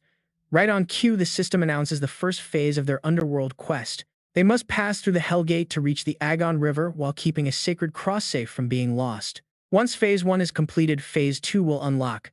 Clearing all phases is the only way to claim the final dungeon rewards. The system also provides a friendly tip: participants must trust their teammates 100% throughout this trial. Zuo Yu suddenly adopts a very serious expression. She notes that this place is indeed the Hell Gate, the entrance to the underworld. Legend says the dead enter the real underworld after passing through here, but once inside they can never escape back to the living. Since their quest demands it, they have no choice but to move forward anyway.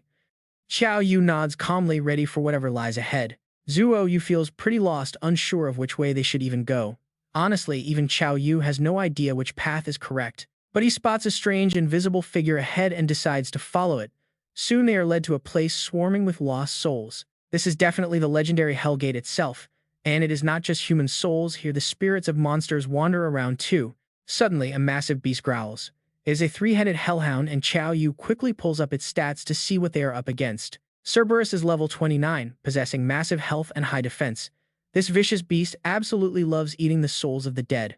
Anyone trying to break past this gate gets swallowed whole by Cerberus. Qiao Yu breaks into a cold sweat, completely stunned by this. He asks the Machine Queen if this is the local dog she warned him about. She pops up to explain that Cerberus is born here. Cerberus is a beast literally bred in hell. She mocks Qiao Yu, reminding him that he can barely even defeat a local dog here. He really should have believed her warning. Zuo Yu is just as worried, wondering how they are supposed to slip past such a beast. Seeing her face turn incredibly pale from fear, Qiao Yu tries his best to reassure her with a confident, reassuring smile. He tells her to relax because his luck is always top tier. With so many souls around, surely the beast won't target them. But talk about instant karma. The very second Qiao Yu finishes his sentence, the giant beast lunges forward and bites him. Talk about bad timing. One of the heads immediately sprays toxic acid right at Zuo Yu, sending her health bar plunging. Unable to just stand there and watch him suffer, Zuo Yu snaps and charges forward, yelling for the beast to spit him out. Right in the nick of time, her necklace glows. The system suddenly notifies her that a unique passive skill is being activated. By enduring the poison for over 100 seconds, she has successfully unlocked an A-rank passive skill called Adaptive Poison Resistance. This skill completely nullifies any damage from the exact same poison once she is exposed to it for over 10 seconds. Zuo Yu watches in absolute shock as the toxic green fluid starts to dissolve, leaving her completely unharmed and pain-free. He can't feel a thing. Yet the three-headed hound keeps rampaging, completely losing its mind. After a wild, chaotic struggle, it's forced to spit Qiao Yu right out. It looks like he wreaked total havoc from inside its body. Qiao Yu breathes a sigh of pure relief. Luckily, he jammed his green dragon crescent blade deep into its throat, barely escaping being eaten alive. But there's no time to celebrate surviving just yet. Qiao Yu quickly tells Zuo Yu to run with him to another area. As they sprint headfirst for safety, Qiao Yu can't help but worry. He really is unlucky. Will he ever get his precious blade back? The group finally escapes. They clear the gateway and reach a new zone where the system suddenly pops up. Congratulations on completing the first quest. The second quest is to cross the Agon River and protect the cross from being lost. As soon as they step forward, a boat arrives. The ferryman introduces himself as Chazen, a boatman on the boatman. Agon River. He asks if they want to cross, but warns there's a fee. Luckily for Qiao Yu, dealing with money is way too simple. Isn't it just about paying up? Qiao Yu hands over the money, telling him to take them across. Yes, welcome aboard, distinguished guests. But right then, a horde of restless souls rushes forward, demanding to board with him. The ferryman shows clear discrimination, acting utterly disgusted. He calls the spirits a bunch of broke ghosts, telling them to get lost. They have no right to board his boat. Once they are far from the shore, Qiao Yu curiously asks Chazen why those spirits can't just cross the river on their own. Chazen scoffingly sneers, cross on their own. This is the Agon River, kid. He tells him to test it out. Qiao Yu reaches out and countless hands suddenly grab at him from below. Startled, Qiao Yu wonders what on earth this is. Chazen explains that those are the failures who tried to cross the Agon. They are forever doomed to sink into the cold, dark waters. Anything entering the Agon River gets dragged down to join them. And soon, both of you will join them at the bottom. You are clearly still among the living, not the dead. How dare you trick me by paying with currency from the living world? Now get lost, right? After that, the ferryman instantly betrays them and shoves Qiao Yu overboard.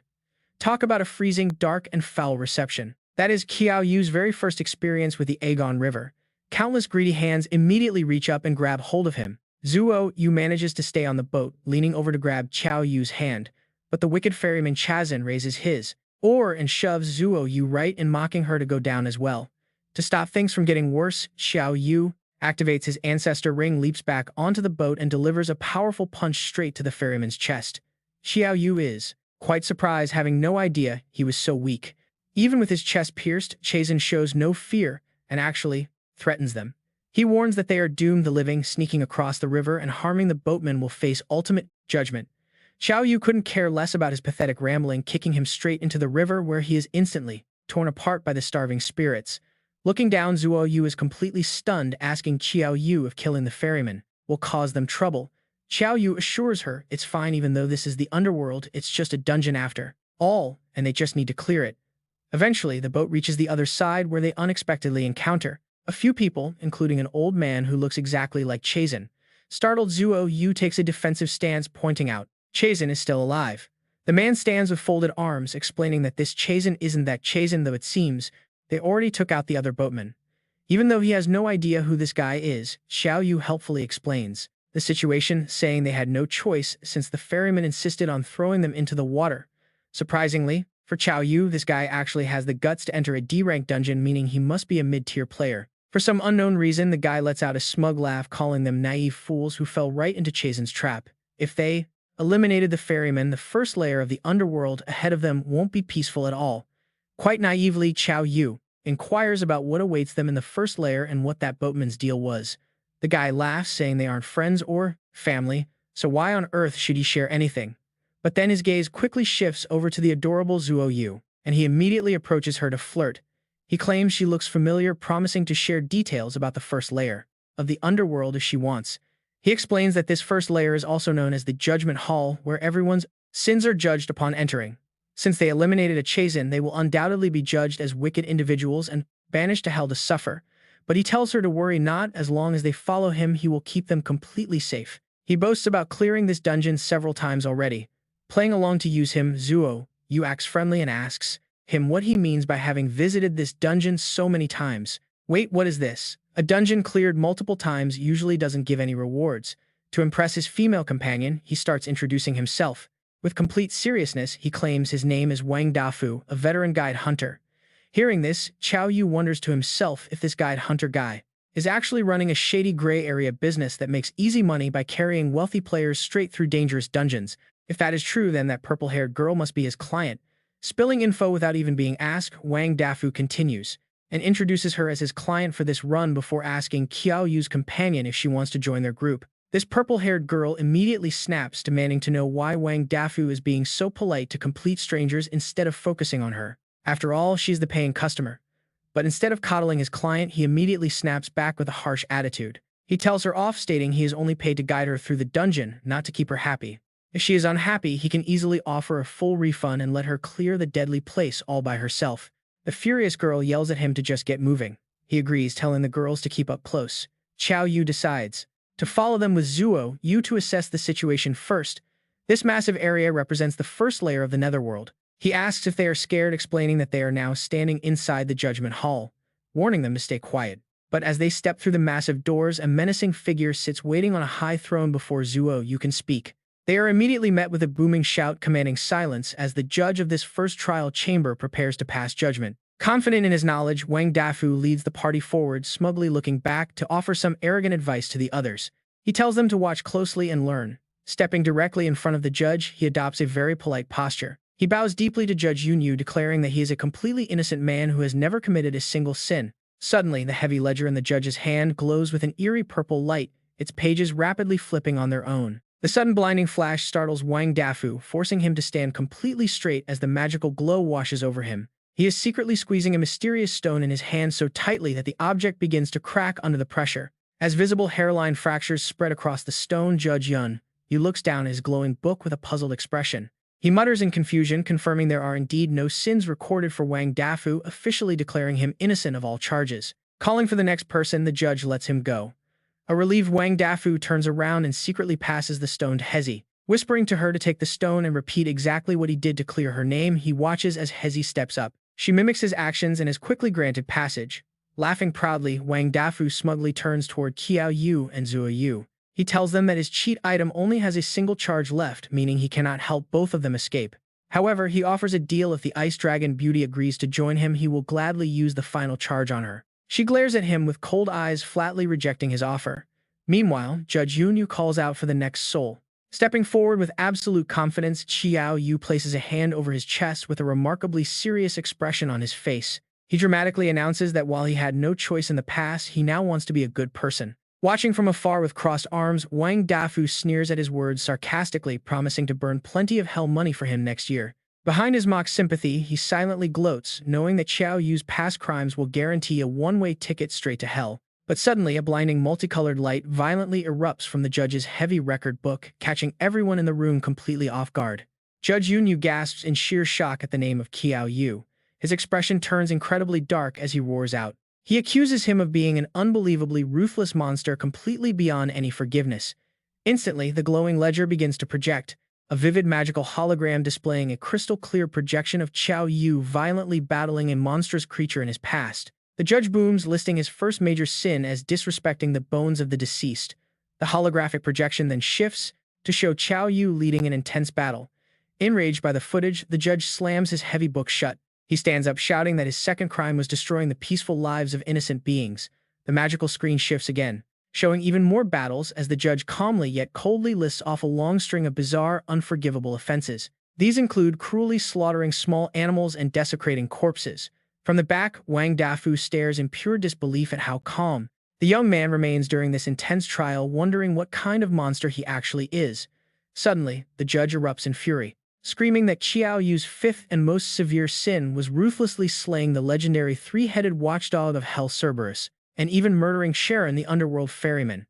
Reaching his long skeletal hands toward the calm young man, the judge barks that this violent domain is the perfect final home for him, officially sentencing Qiao Yu to drown in the pool of blood, the first valley of the seventh hell. He watches Qiao Yu get enveloped by a blinding red energy. He adds, "Feel the eternal pain in this boiling sea of blood." Suddenly, Qiao Yu's body floats up into the air. Below, the ground splits open to reveal a massive sea of blood. Countless skulls and blood-red skeletal hands continuously stretch out. They keep reaching and grabbing at him. Standing high above Yun, Yu coldly declares sinner Qiao Yu, plunge into this boiling blood. Let this boiling blood burn your skin, melt your flesh, and completely wash away the heavy sins of your body. Suddenly, a bright flash of light breaks through the darkness, making him gasp in surprise.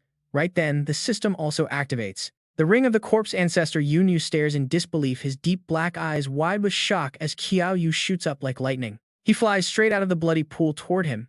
Throwing a punch, he yells coldly, "What kind of underworld blood pool is this? You were just an NPC of a dungeon, yet you act like a judge of the underworld. Well, I am adding another crime to my list. And that is beating a magistrate to death." As the words leave his mouth, Qiao Yu punches Yun Yu square in the face. Completely caught off guard, Yun Yu gets sent flying back through the air, crashing hard enough to shatter a massive stone wall. Watching from a distance, Dafu is completely stunned, his jaw dropping in absolute shock as he stares at the crazy scene. He silently screams, "It is over, this kid actually dared to lay a hand on a magistrate," but remembering what Qiao Yu did before, Dafu squints, calming down. Actually, he thinks that kid really does have the guts for something like this. Meanwhile, Yun Yu struggles up from the ruins. Laughing like a madman, he asks, "You want to beat a judge to death? It has been a while since anyone had that kind of courage and strength." With a wave of his long arm, a brilliant purple light shoots from his sleeve. In an instant, the blinding purple glare solidifies into a long battle spear. Infuriated, Yun Yu roars out in pure rage, "I will condemn you all to hell for eternity." Bent on destruction, he charges straight toward Qiao Yu with his weapon raised high. But Qiao Yu smoothly dodges backward in the nick of time. The heavy spear strikes nothing but empty air, smashing violently down, directly into the ground.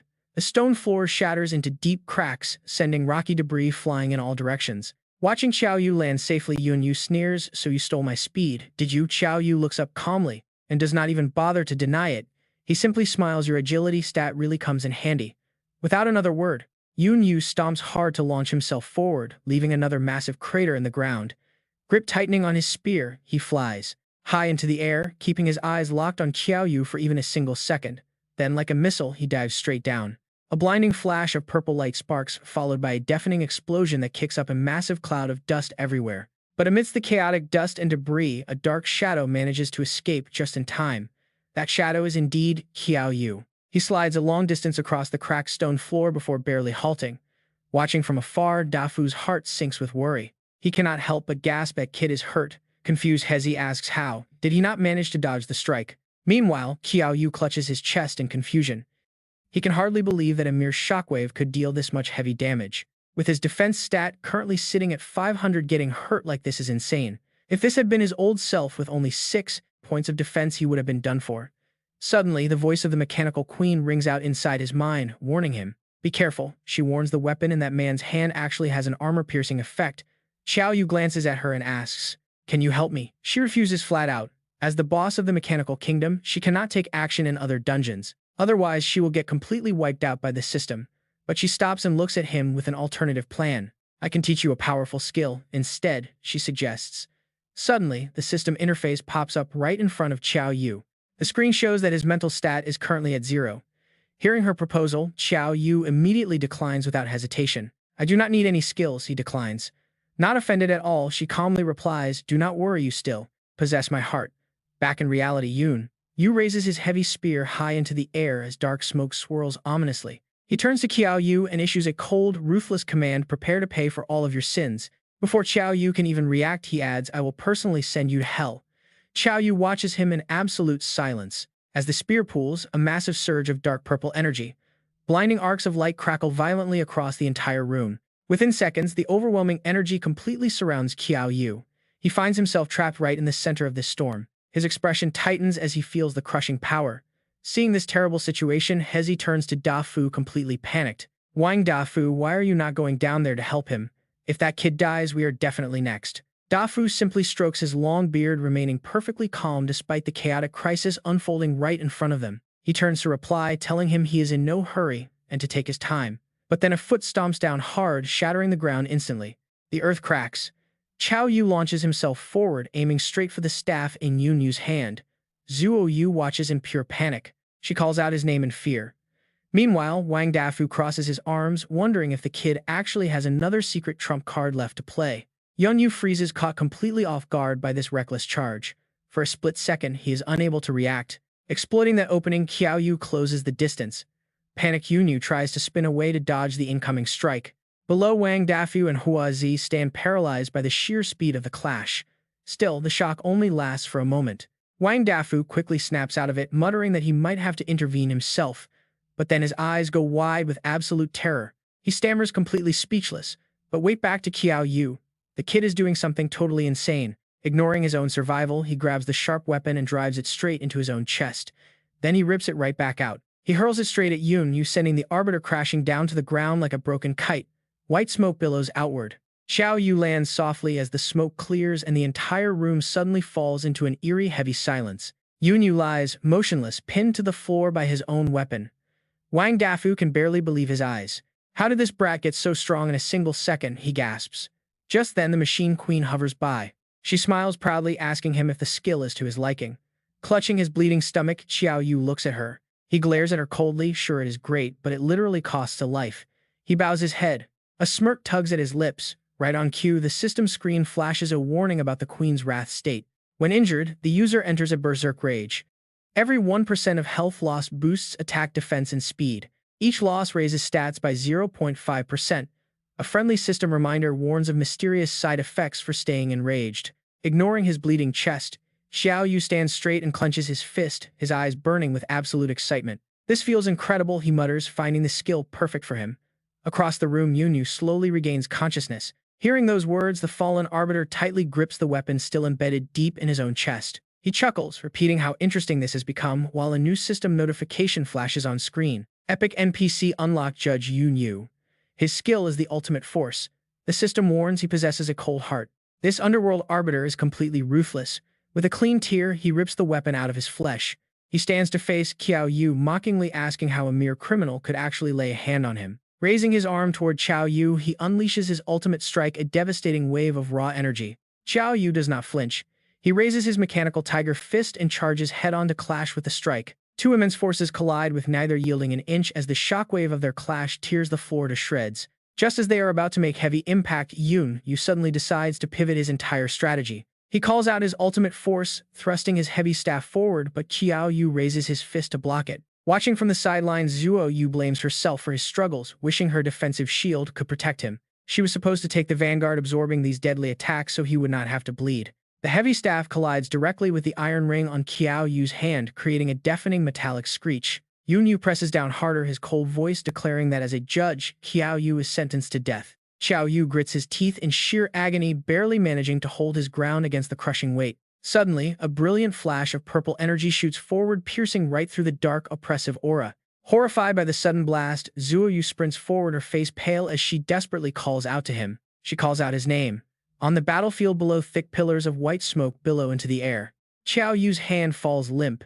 The ring on his finger is completely shattered from the force of the blow. The cold system voice confirms his mechanical fist is destroyed. Meanwhile, a purple aura wraps around Yu. He slowly approaches Qiao Yu. Zuo Yu grits her teeth, desperately trying to stop herself from trembling in despair. She keeps blaming herself for being so utterly helpless at the exact moment he needed her protection the most. Turning his gaze to the remaining survivors, the ruthless arbiter coldly warns them that they are next. A quiet voice suddenly echoes right next to him, making him freeze. It is Qiao Yu telling him to wait. He struggles to stand, muttering that since his gear is ruined, the boss better drop some epic loot. Just a bit. He paused slowly, pulling himself up to stand tall.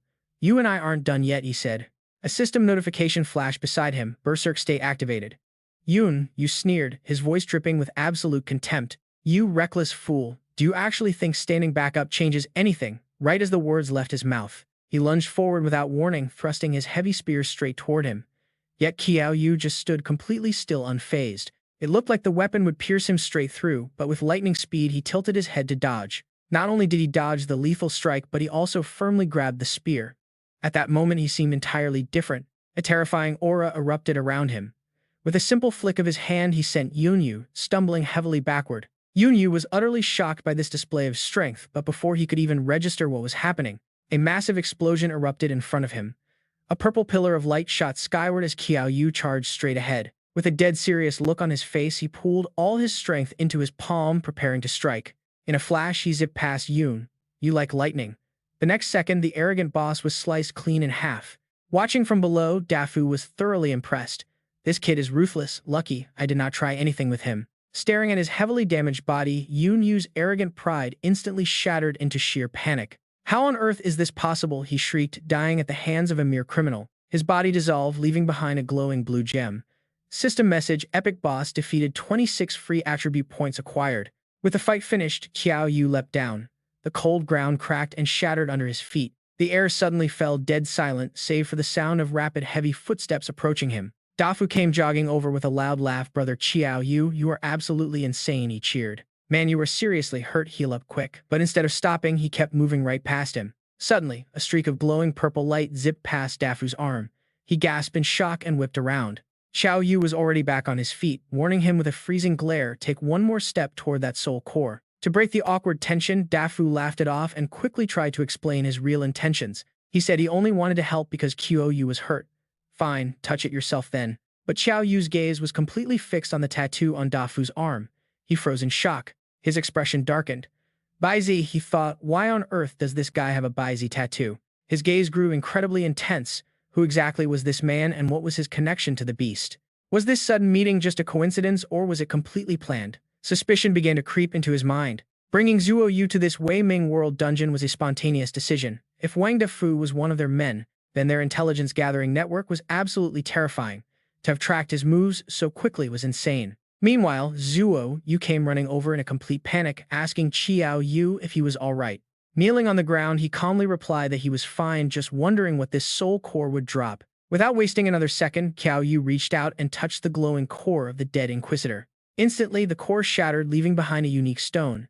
A system screen popped up with the item details. B-Rank Upgrade Stone, a consumable item that can boost any gear to B-Rank with bonus effects. Holding the stone, Qiao Yu grumbled out loud, "What use is this? I need a weapon or a shield." Ignoring his complaints, the system pushed a new notification. Quest 3, complete, sending next assignment. He walked back to the others alongside Qiao Yu. Standing next to Dafu, Hezi immediately spoke up. You guys received the new quest notification too, right? Dafu threw his cloak on with a grin. Let's move out, he said. Qiao Yu gave a cold nod as the party prepared to leave.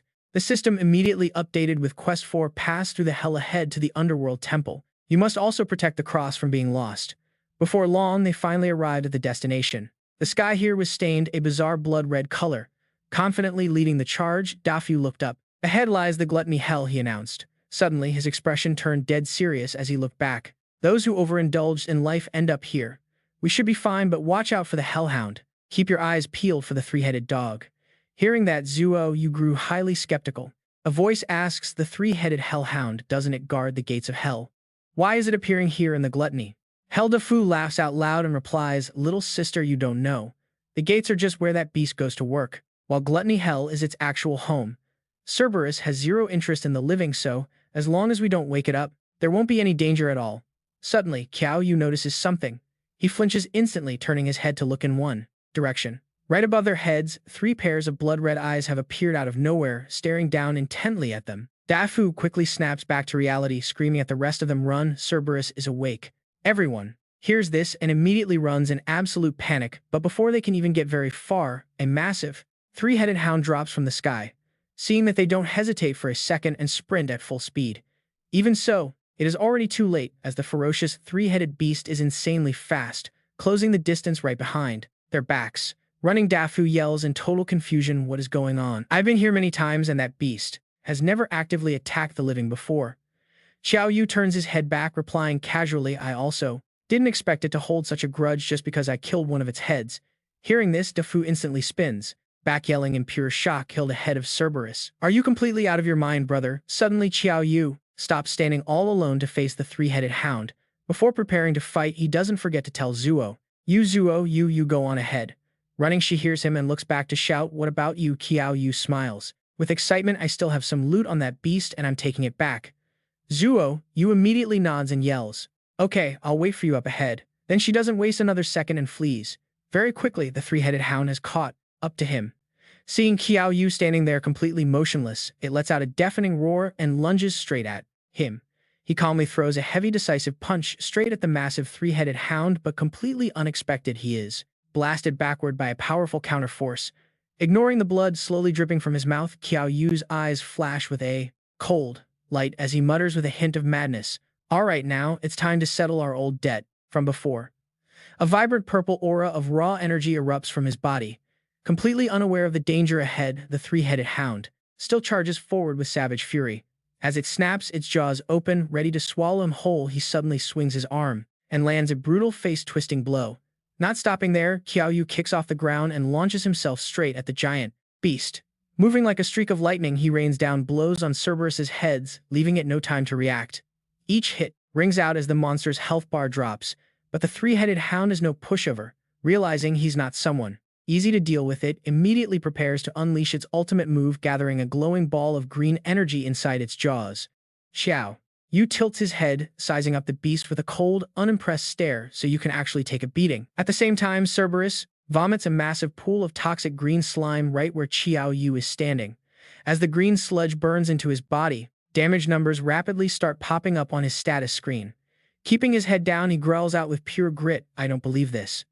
Until he looks up, his pressure is deadlier than ever before.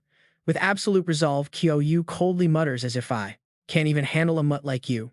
Standing there with absolute dominance, Qiao Yu faces down the giant 3-headed hound, entirely on his own as it snarls and lets out savage, blood-curdling roars. His expression turns deadly serious, preparing to drop into his solid combat stance, while tightly gripping a massive metal chain behind his back. The second he spots an opening in the beast, he whips the heavy chain forward, tightly binding its massive body. Backed by his absurd strength, a single violent tug instantly locks the chain in place, pinning the thrashing hound so it can't move. Yet one of Cerberus's heads remains stubborn, growling and snapping, desperate to sink its teeth into Qiao Yu. But he isn't about to give it a chance to escape. The shackles gripping the chains, he leaps high into the air. Suddenly sensing something off, Qiao Yu whips his head around his face, filled with shock as he shouts, what? A split-second distraction lets a massive force slam into the ground, smashing him straight into the corner wall, shattering it completely. Seizing the perfect opportunity, the bound beast continues to thrash violently, and although chained, it drags him around repeatedly, smashing his body against the rocky terrain. Refusing to stay on the defensive, for long he quickly snaps back to his senses and grips the chain. Qiao Yu roars in sheer anger, "You damn mutt, drop dead." Already swinging the chain, he hurls the giant beast away, shouting out, "Stop, right there." Realizing words won't do much, he tightly clenches, his fist as hard as iron, and drives it forward without another second of hesitation. From his solid fist, a blast of brilliant blue energy erupts violently. By the time the three-headed hound senses the danger, it is already too late, leaving it absolutely no time to even. With a single grunt, the beast is sent flying backward by a massive punch from Qiao Yu. Pain causes the three-headed dog to shriek. It lunges forward like a bullet. On the other end of the chain, he cannot escape being dragged along for a pretty long distance. Seizing his chance, Qiao Yu smoothly leaps onto the back of the three-headed dog. Watching its wild, ferocious thrashing, he cannot help but wonder what is wrong with this dog and if it has gone completely insane.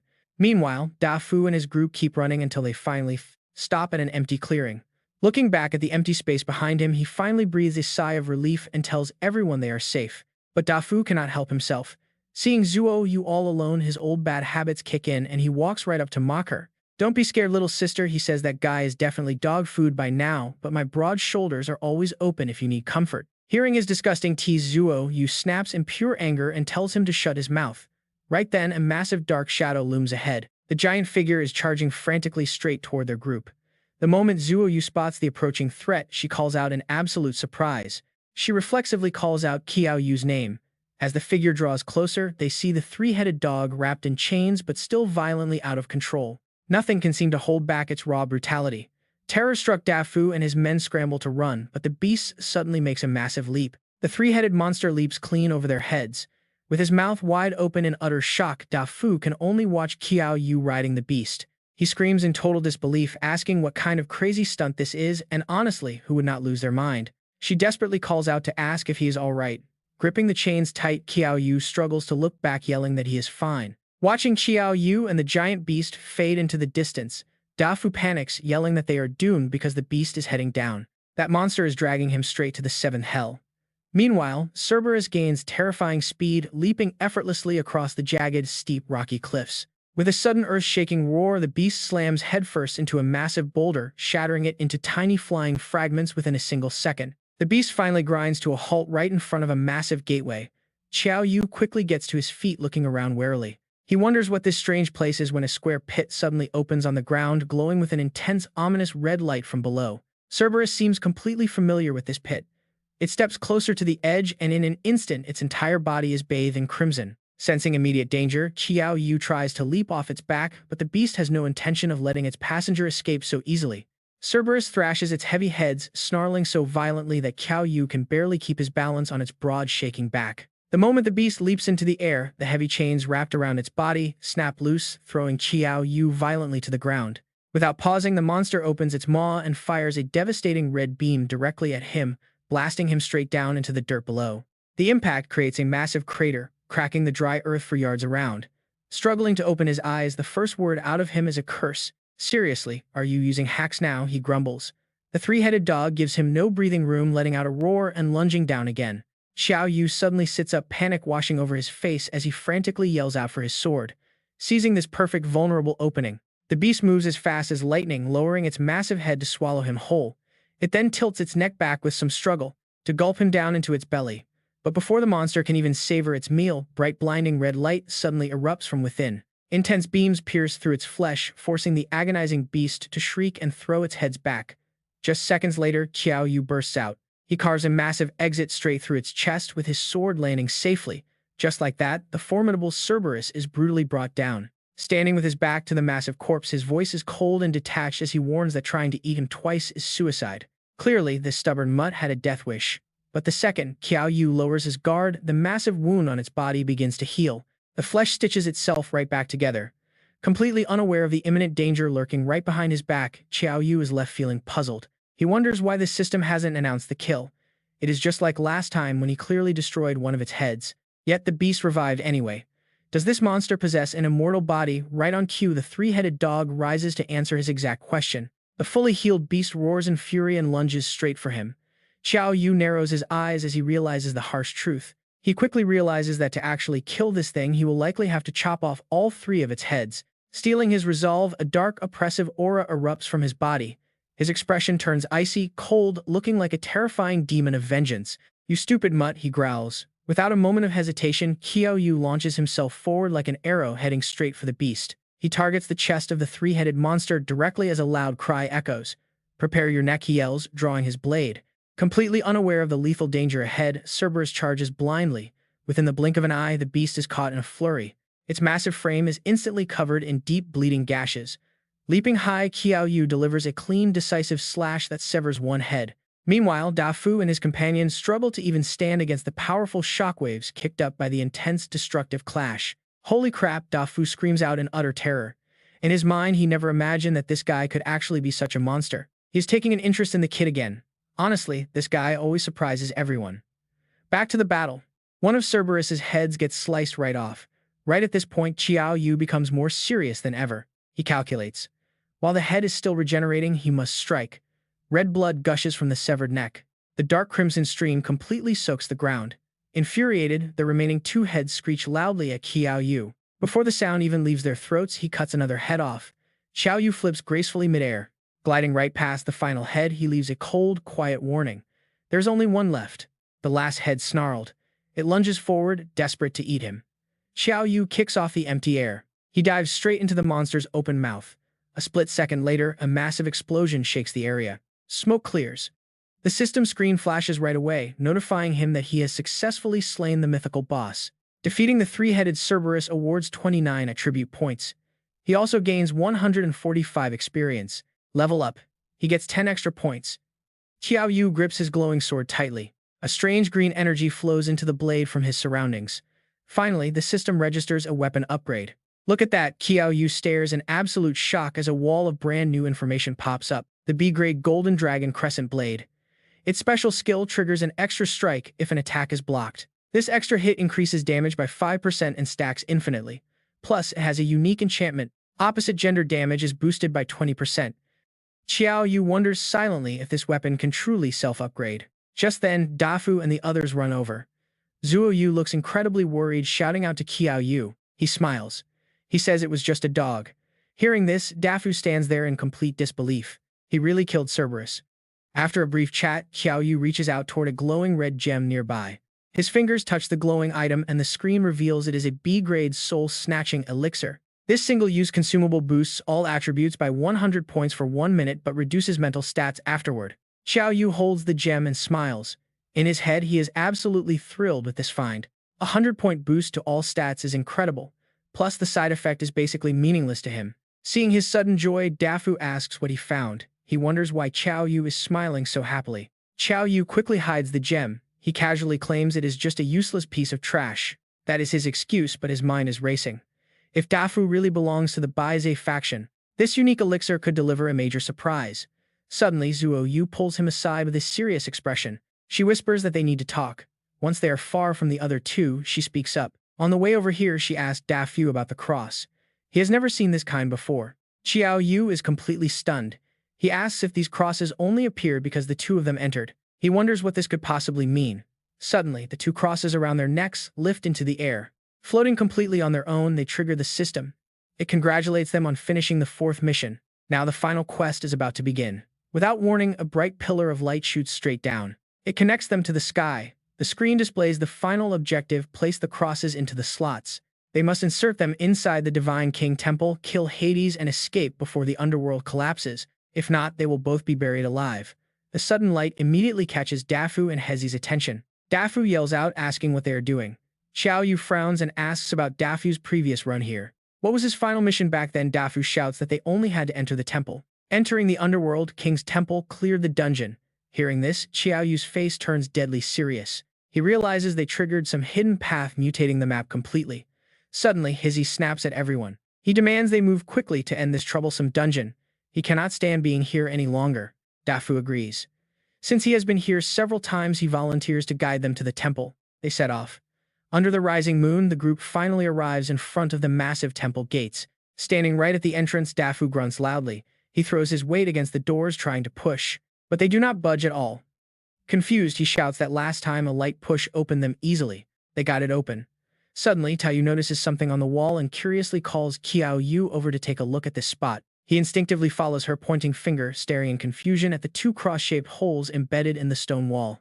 Those are slots, Dafu chimes in, muttering that they definitely were not there the last time he visited this area. Before he can even finish, Qiao Yu cuts him off, noting that the shapes seem to match the crosses they are carrying. With that, the two work together to insert their heavy crosses into the slots on the wall, and in an instant the mechanism triggers. The massive gate in front of them creaks open, sending a chilling gust of wind sweeping out as they stand there in silence. They peer into the dark room ahead. Suddenly, Qiao Yu seems to lose consciousness, his eyes shutting tight as everything goes black. When he opens his eyes again, he is standing above a massive mountain of skulls, hovering over a vast sea of blood. "Where is this?" Qiao Yu mutters, but his gaze is instantly captured by a dark figure standing atop the mountain of skulls. The figure stands tall as the wind whips his cloak around him.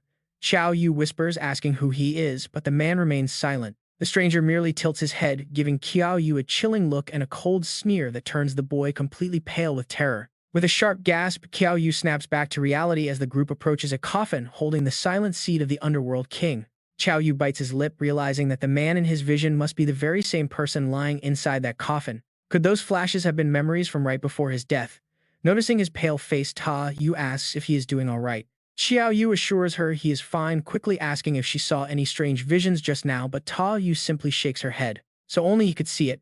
Just as Qiao Yu contemplates this, Dafu suddenly lets out a loud, bewildered shout of disbelief. He demands to know what is going on, swearing that he has been to this temple many times and it was always completely empty. Why is there a massive coffin sitting here now? Qiao Yu calmly walks up to it, staring silently at the corpse lying within. Suddenly, the corpse's eyes snap wide open and the corners of his mouth stretch up into a wide, terrifying grin. Startled, Qiao Yu instinctively leaps backward, but not before shouting out a loud warning to the others around him to get back. A reanimated corpse, but in the blink of an eye, the inside of the coffin is suddenly empty, completely devoid of life. It turns out the reanimated figure has already leaped out of his resting place, charging straight toward Qiao Yu at lightning speed. Stealing his stance, Qiao Yu plants his feet firmly to block the oncoming spirit, but the reanimated entity passes right through him.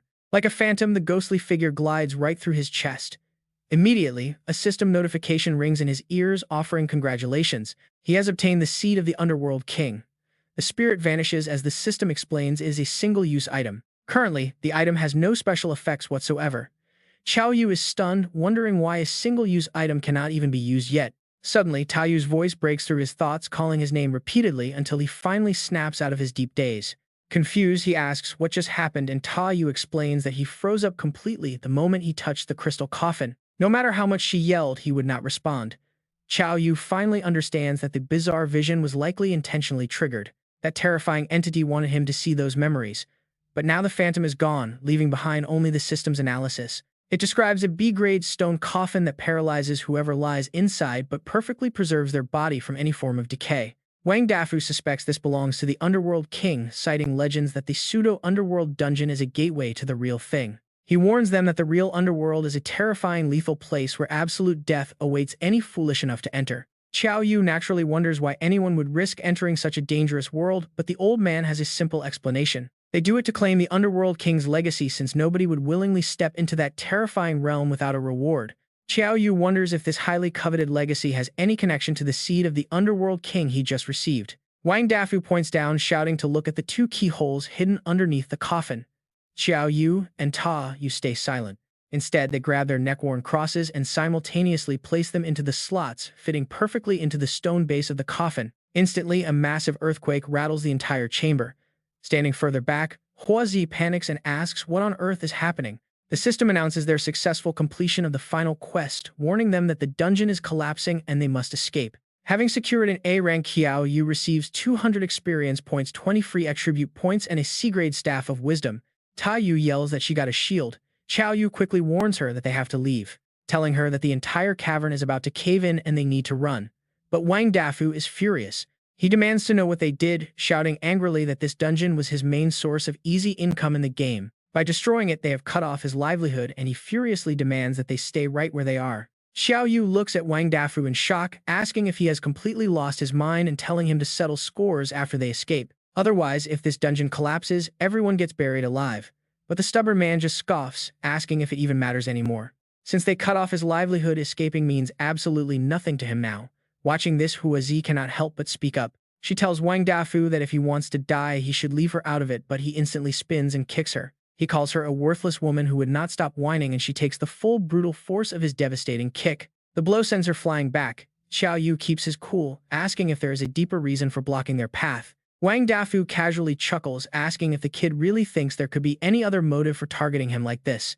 When Qiao Yu says yes, the old man acts surprised, telling the boy to go ahead and share his theory. The young man gets straight to the point, accusing him of working for Bai Zi, which makes the betrayer burst out laughing. He praises Qiao Yu, admitting his lord specifically ordered his capture, and asks how his cover was blown despite hiding it so well. Qiao Yu calmly explains that his suspicions started the moment he saw the Bai Zi tattoo, leaving the old man visibly shaken. He asks if that single detail was enough to make him so sure, and Qiao Yu simply nods, leaving the traitor speechless. Qiao Yu drops 2 metallic crosses right at his feet, asking if these items also belong to the Bai Zi organization. Seeing this, Wang Dafu smirks and laughs out loud, impressed by the young man's sharp wits but reminding him of his fate. Since he knows so much, he should realize that there is absolutely no way he is getting out of here alive today. Qiao Yu still has one burning question: if their only goal is capturing him, why go through the trouble of destroying the dungeon? The old man mocks him, saying he is glad to find something the genius doesn't know before generously offering an explanation. They are collapsing this zone so that the inner world cannot trace his path, ensuring he disappears without a single clue left behind. Spreading his arms, he adds that once the kid goes missing, Ji Pingyang will definitely mobilize everything to find him. But with the dungeon completely destroyed, his powerful allies will be left searching for a ghost they can never track down. Qiao Yu nods but calmly asks why such a weak old man thinks he actually stands a chance against them. Dark energy suddenly erupts from Wang Dafu as he gives a sinister grin, telling the boy not to worry about that. In a flash, he lunges forward and claws Qiao Yu, instantly draining 193 of his health points. The speed is unbelievable. Even the zombie ancestor ring fails to react before the traitor appears right behind him. Whispering mockingly behind his ear, the old man tells him to keep acting tough, but Qiao Yu suddenly intercepts the next blow. She raises her shield to protect her ally, yelling for him to watch out as the enemy claws strike her defense uselessly. Realizing it is an A-grade shield, the traitor is stunned by their absurd luck, finding such high-tier gear in a D-rank dungeon. He sneers that the shield will soon belong to him, but Qiao Yu only responds with a cold, confident grunt of defiance. She tells him to taste his own medicine, determined not to be useless baggage standing behind Qiao Yu any longer. The shield suddenly activates, reflecting the exact same force of the assassin's previous attack right back at his face. The massive recoil sends Wang Dafu flying back, but the veteran agilely slides across the ground to maintain his balance. Watching this unfold, Qiao Yu is deeply impressed, realizing his partner is far stronger and more capable than he ever imagined. Standing her ground, she challenges the traitor to bring it on, prompting him to draw a gleaming sword with a wild laugh. Mocking them as mere beginners, the arrogant assassin asks if they seriously believe they can take on a mid-tier combatant like him. Charging forward like a blur, he challenges them to block his next strike while Qiao Yu struggles to track his movements. She realizes too late that his class is an assassin, and the deadly traitor instantly slips right past her heavy shield. Sneering that she should not blame him for being brutal to a woman, he ruthlessly swings his sword straight at her. Qiao Yu watches in pure horror from behind as the blade slashes down toward his defenseless friend, screaming her name. Reacting on pure instinct, he quickly swallows a powerful crimson pill to turn the tide of this desperate battle. It is the Soul Snatcher Great Tonic Pill, boosting all his stats by 100 points while reducing his mental spirit by 10%. Instantly, a massive surge of raw power floods. Qiao Yu activating the terrifying force known as the Mechanical Queen's Wrath. With eyes burning with pure fury, he drives a devastating fist straight into the chest of the startled traitor. A massive hit. The blow knocks the traitor back, and Qiao Yu immediately turns to check if Qiao Yu is alright. But she suddenly looks up and screams a warning, raising her trusty heavy shield just in time to block another ambush. The sheer momentum of the heavy strike pushes her back, leaving her slightly injured from the crushing shockwave. Her sleeve is ripped to shreds. Seeing this, Qiao Yu rushes forward to help Qiao Yu hold the heavy shield. Wang Dafu watches this in sheer shock. He decides against pressing on, pulling back to stand a short distance away. Qiao Yu softly calls his name. Qiao Yu turns and tells her to rest up, noting that she is already injured. Next, a Tier C Wisdom Staff appears in his hand, boosting his spirit stat by 20% and adding power. It adds 30 skill damage but has a level 11 Novice Wizard restriction. Clenching 2 staves, Qiao Yu is ready. Golden energy erupts around him. He quietly tells Qiao Yu to leave it to him. Wang Dafu stares, utterly baffled. What is with the dual wielding, he asks.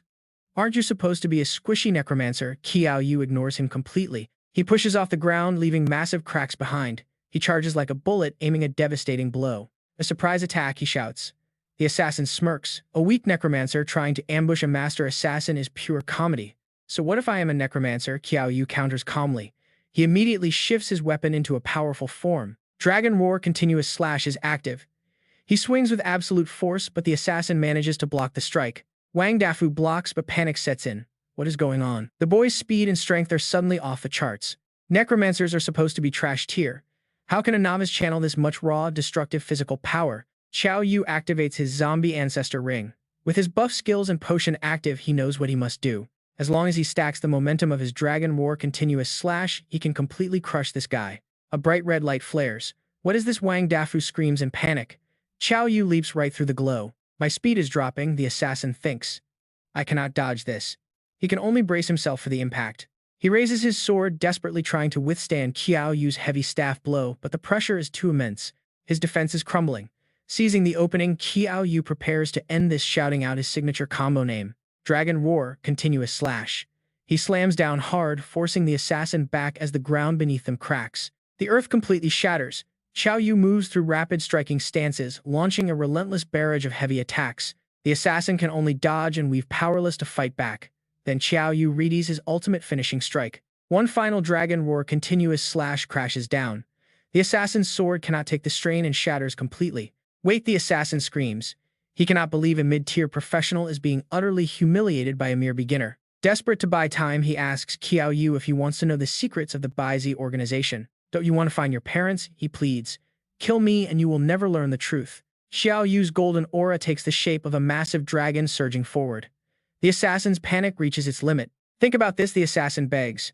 If you end my life now, you will never get these answers again. He shouts about BaiZ's influence, but before he can finish, Qiao Yu unleashes the dragon attack directly onto him. As his consciousness fades, the dying man threatens that the organization will hunt the boy down for this. He sinks into the ruined earth and completely disintegrates. Qiao Yu stands over the crater, silent and gritting his teeth. His face is dark with frustration. After a long moment of silence, he finally lets out an annoyed shout. You should have said so earlier, he yells. My Dragon Roar Continuous Slash skill cannot be cancelled once it starts. A cold laugh suddenly rings out from the shadows. A mocking voice calls Wang Dafu a useless waste. The voice belongs to Hua Si. She has knocked Qiao Yu unconscious, holding a blade tight against her neck. Qiao Yu freezes in shock. Are you also working for the BaiZ organization? He demands to know. That is right, she confirms with a smirk. She slowly lifts her hand to touch her face, laughing softly. She reminds him that they have actually met before, slowly peeling off the mask to reveal her real identity. He stares in disbelief as her true face is revealed, gasping out the name Hua Si in shock. She giggles, delighted that he still remembers her. Qiao Yu forces a polite smile, nodding in agreement. Hey sister, Hua Si, let us negotiate. Let my friend walk away first, and then you and I can discuss whatever you need. She burst into mocking laughter, asking if he thinks she is stupid. The female assassin clearly finds his request utterly ridiculous. You were pretty impressive back then, leading those examinees to escape. But this time there is no running. Qiao Yu stays quiet, but the word escape makes him scoff internally. His current power is completely different now. He tightens his grip on his staff. Running away is the last thing on his mind right now. The effects of the Soul Chaser and Soul Snatcher Great Recovery pills are still active. Just then, Hua Zi speaks up, warning him that if he intends to fight, he should think long and hard.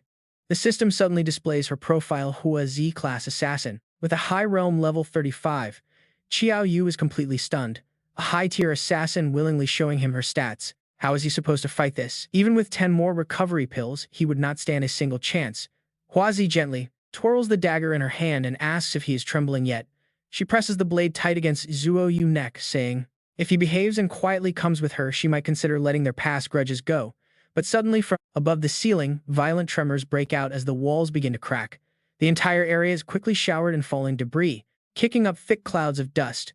Qiao Yu tightens his grip on his staff and sighs that he has no choice but to comply. He suddenly asks he is curious why the BaiZ went through all this effort to destroy a D-ranked dungeon just to capture a beginner like him. Is it really worth it? Hua Zi only offers a casual smirk. Qiao Yu is absolutely no ordinary beginner, she tells him. After all, a beginner necromancer who can defeat a mid-tier opponent using sheer physical strength is worth any price. Once he witnesses the grand vision of their BaiZ, he will surely join them. Qiao Yu thinks this kind of fanaticism is all too familiar. He has seen it on the faces of the Machine Kingdom before. Now he desperately calls for the queen to appear. Staring at the crazed Hua Zi, he realized he was done for. If she did not show up right now, then She commands him to move, promising to show him their greatness. Suddenly, Qiao Yu raises his weapon, with a loud shout telling Qiao Yu to strike. The girl who had been playing dead suddenly snaps her eyes open. She instantly breaks free from the assassin grip. Right behind her, Qiao Yu fires a swift strike with his staff toward Huazi, but she easily dodges. Coating her dagger in a dark purple energy, she warns that if he insists on fighting, she will gladly break his limbs before dragging him back. She unleashes a vicious downward slash, but Qiao Yu moves fast, blocking with her shield. Huazi quietly laughs, noting their surprisingly close bond. Pivoting instantly, she delivers a powerful sidekick straight to Qiao Yu. The girl is sent flying backward, slamming into the wall with a loud crash. Seeing her take such a heavy blow, Qiao Yu cries out her name. He swings his staff frantically, thinking that if he can only stack his dragon roar slash 100 or 1,000 times, he might actually have a fighting chance. But reality is incredibly cruel, and Huazi easily slips past every single attack he throws. In the blink of an eye, she closes the distance and flashes a terrifying smile. She easily drives her energy-coated blade deep into Qiao Yu's body. Though taking such a vicious hit, he manages to slide back and stay on his feet. Huazi sighs, noting one limb is down, with 3 more left to go.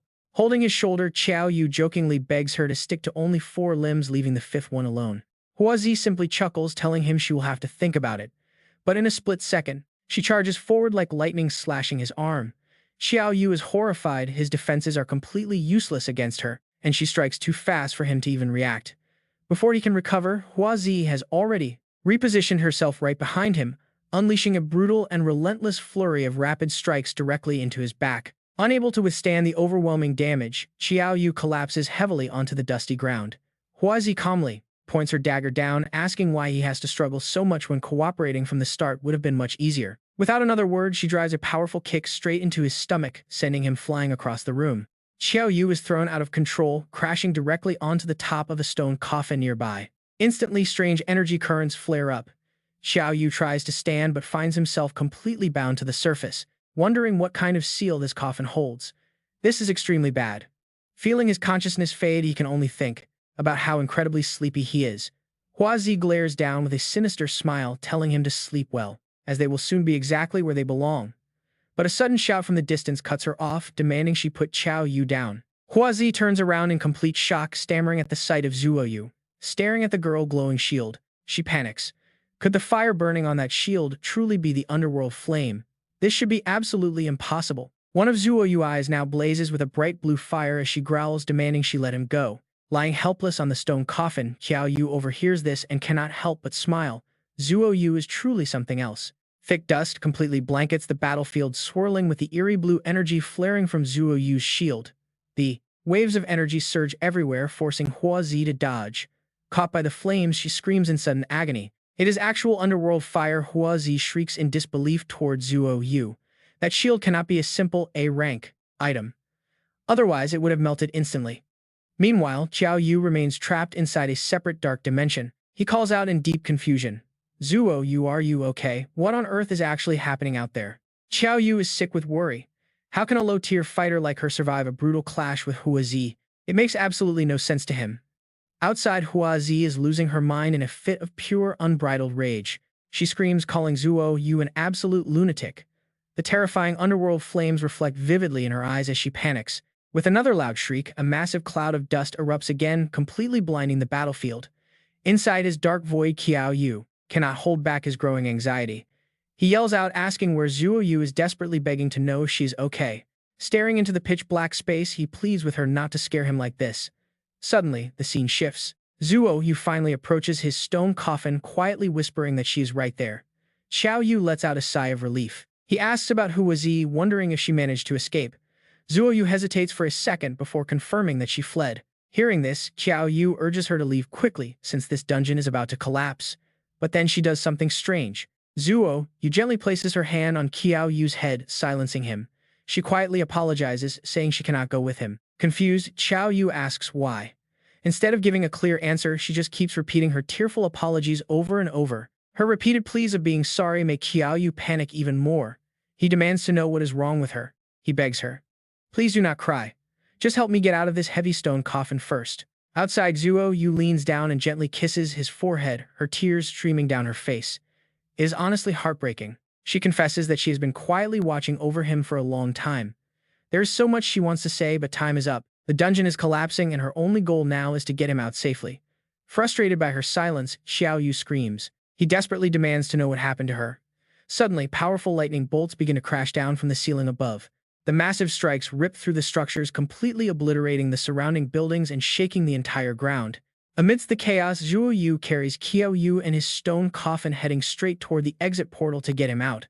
As they approach, the portal senses their presence and begins pulling Qiao Yu inside. He suddenly snaps, awake, eyes wide. Filled with panic as the strong suction drags him in, he desperately screams for Qiao Yu one last time. He tries to locate her, but as his vision clears, the words catch in his throat. He stammers her name in sheer horror. Right there stands Qiao Yu, holding the blazing shield of underworld fire. Half of her body is covered in mysterious glowing runes. She looks up with tear-filled eyes as the portal completely engulfs him. He reaches out his hand, desperately wondering what went wrong. Why did things have to end up like this? Even as the rift swallows him down to his head, he yells her name. Then the rift snaps shut. Her final gentle words echo, "Qiao Yu, you must survive and live well." The scene shifts to a quiet hospital room. Qiao Yu lies unconscious in bed while a nearby voice speaks up. They question if keeping the truth from him is really the right choice, calling it incredibly unfair to Qiao Yu. Yang Xiang sighs heavily, asking if they think he actually wants to lie. The doctor warned that Qiao Yu cannot take any shocks. Besides, the dungeon has completely collapsed and Qiao Yu is gone. Just then, Qiao Yu slowly starts to open his eyes in bed. He sits straight up, head throbbing. What happened to me? Why does my head hurt so much? A sudden movement startles everyone in the room. Yang Xiang quickly forces his smile, making up a hasty lie. He claims they just drank way too much last night, and Qiao Yu accidentally crashed straight into a telephone pole. Qiao Yu frowns, sensing that something is off. He doubts the story, feeling deep down that he would never do that. Yang Xiang acts hurt, asking if Qiao Yu really doubts his own friend. Ma Fei chimes in to back up the lie. Qiao Yu clutches his head. Something is definitely wrong. He feels like he has forgotten something incredibly important. Meanwhile, in a desolate and silent castle far away, a powerful figure stands tall, booming at his subordinate. He snaps, furious that she failed despite being given a second chance. The person kneeling before him is none other than Hua Zi. She desperately pleads, calling it an unforeseen accident, that strange girl somehow possessed the legendary underworld fire. Begging her master for just one final chance, Hua Zi vows that she absolutely will not fail him again. The other person stays quiet, simply turning around to reveal an incredibly sharp glare. Right after Qiao Yu's status screen pops up, he calmly reads through every detail from physical stats to equipment. Qiao Yu realizes his level has actually jumped up. It went up by several levels, boosting his stats, and even his legendary Green Dragon Crescent Blade has evolved. It is now the Golden Dragon Crescent Blade. However, he also notices a major problem with his own memories. He has completely forgotten some very important people and events. Just then, Long Tuong pushes the door open with a greeting. He calls out to junior brother Qiao Yu, saying he heard about the hospital visit. Qiao Yu greets his senior back as apples are set down. Long Tuong asks if his health is doing okay. Qiao Yu replies he is fine, then asks what brings his senior brother here. He asks if Qiao Yu has ever heard of the massive global college fighting championship held for top universities. Qiao Yu is surprised, asking if that tournament is usually for upperclassmen. His senior quickly confirms that fact. He explains it is held every 4 years by the Eastern and Western Alliances, serving as the ultimate stage. It is the absolute best stage for young geniuses to showcase their talents, and ranking high brings endless benefits. Long Tuong adds that last year's champion walked away with S-rank gear and the next tournament is in 9 months. This makes Qiao Yu wonder if his senior brother is actually inviting him to participate in this grand event. The senior says no, explaining that he originally wanted to invite him to conquer a specific dungeon together first. Only those who successfully clear this dungeon are eligible to enter the main tournament qualifiers. Standing up, he says if Qiao Yu is currently injured, he will not force him. But if he still wants to join, he can reach out later. Qiao Yu watches him walk out after leaving a quick goodbye, saying he will be taking his leave first. He wonders why an elite senior would invite a mere freshman to a dungeon like that. Something feels quite off. It almost seems like a trap.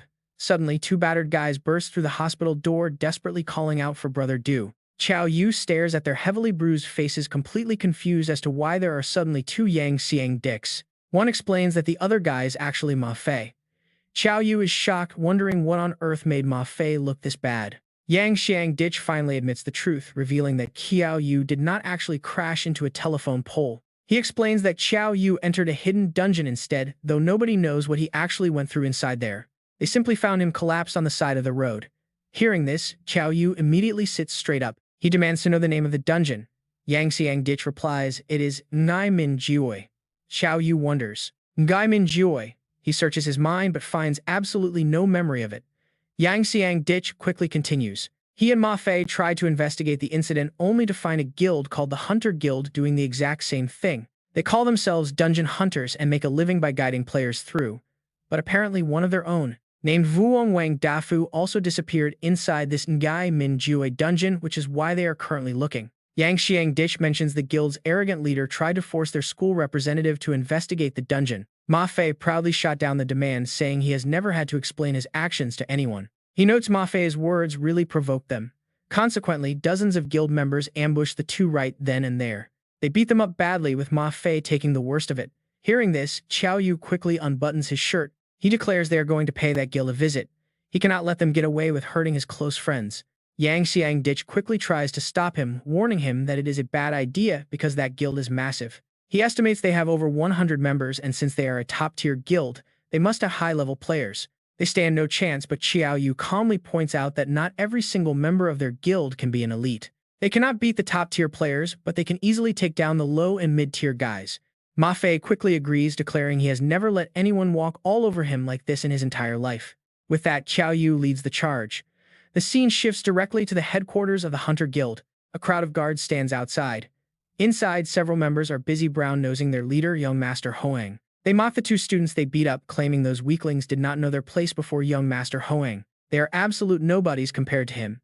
Hearing this flattery, young Master Hoang tells them to quiet down. Dealing with minor trash is not even worth mentioning. The main priority is tracking down the missing Wuong Wang Dafu. They need him found dead or alive. He wants to see exactly who dares to mess with his guild, how anyone would dare lay a hand on their guild members. His henchmen quickly reassured him, "No problem. We will definitely track down Wang Dafu, even if we must dig 3 feet under to find him." Another asked if he needed protection. Huan Ying scoffed. Who would actually dare to target him here? The others quickly agreed.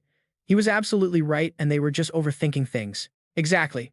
Huang Ying shrugged, telling them to just focus on gathering any information on Wang Dafu. As his men left, 3 figures walked up. Qiao Yu and his team had finally arrived here. The young master sneered. "Well, look who it is. Just the losers they beat up earlier. Brought back up," he smirked. He advised them to check his guild's reputation before trying for revenge. Qiao Yu calmly responded, "If the young master apologized right now, he might go a bit easier on him." Apologize? The young master burst out laughing, clutching his stomach. Was this kid actually being serious? Getting beaten by him was an absolute honor. They should be grateful, not asking for an apology now. He pointed a finger, telling them to just endure it quietly whenever he decided to teach them lessons. Since his father was the guild president, his word in this city was absolute law. Deal with it. Qiao Yu casually pointed at him. "Look at that Ma Fei. That is how you actually show off." Ma Fei rolled his eyes. That was not showing off. He was just acting like a clown. The others agreed, leaving Huang Ying utterly furious as they treated him like a complete joke. "Shut up," he roared. How dare they mock him instead of trembling in fear? Such high audacity. Qiao Yu immediately dashed forward. Mocking him, well, now it was indeed time to beat him down. He slammed him face first into the dirt, joking that punching him felt like hitting their chubby classmate Yang Difei. Sent flying by the impact, Huang Ying screamed. How dare they lay a hand on the guild's young master? Qiao Yu ignored the threat, asking Ma Fei why that idiot was still acting tough with a broken brain. Infuriated by their words, Huang Ying spat out vicious curses, screaming that they were asking for death. Instead of just shouting, he slid back, preparing to unleash his major trump card to end this. Suddenly, he summoned a massive war hammer, leaping high into the air with a desperate roar. Die. Qiao Yu reacted, instantly raising his weapon to block the crushing hammer strike. It was a heavy collision. The arrogant young master actually possessed some real power, but Qiao Yu's defense was just too solid. The parry sent Huang Ying stumbling backward, his balance completely shattered as he glared through gritted teeth. How could a mere freshman be this incredibly strong? He quickly unleashed his skill, Yellow Spring Mud. A crimson aura erupted around his hammer, while thick mud began rising rapidly from the shattered ground. Undeterred, Qiao Yu swung his weapon down in a flawless arc, cleaving right through the muddy waves. The sharp slash sliced across Huang Ying's chest, leaving a deep bleeding wound that halted his momentum. He stared down at the bleeding gashes, his dark gaze narrowing as he touched the warm blood.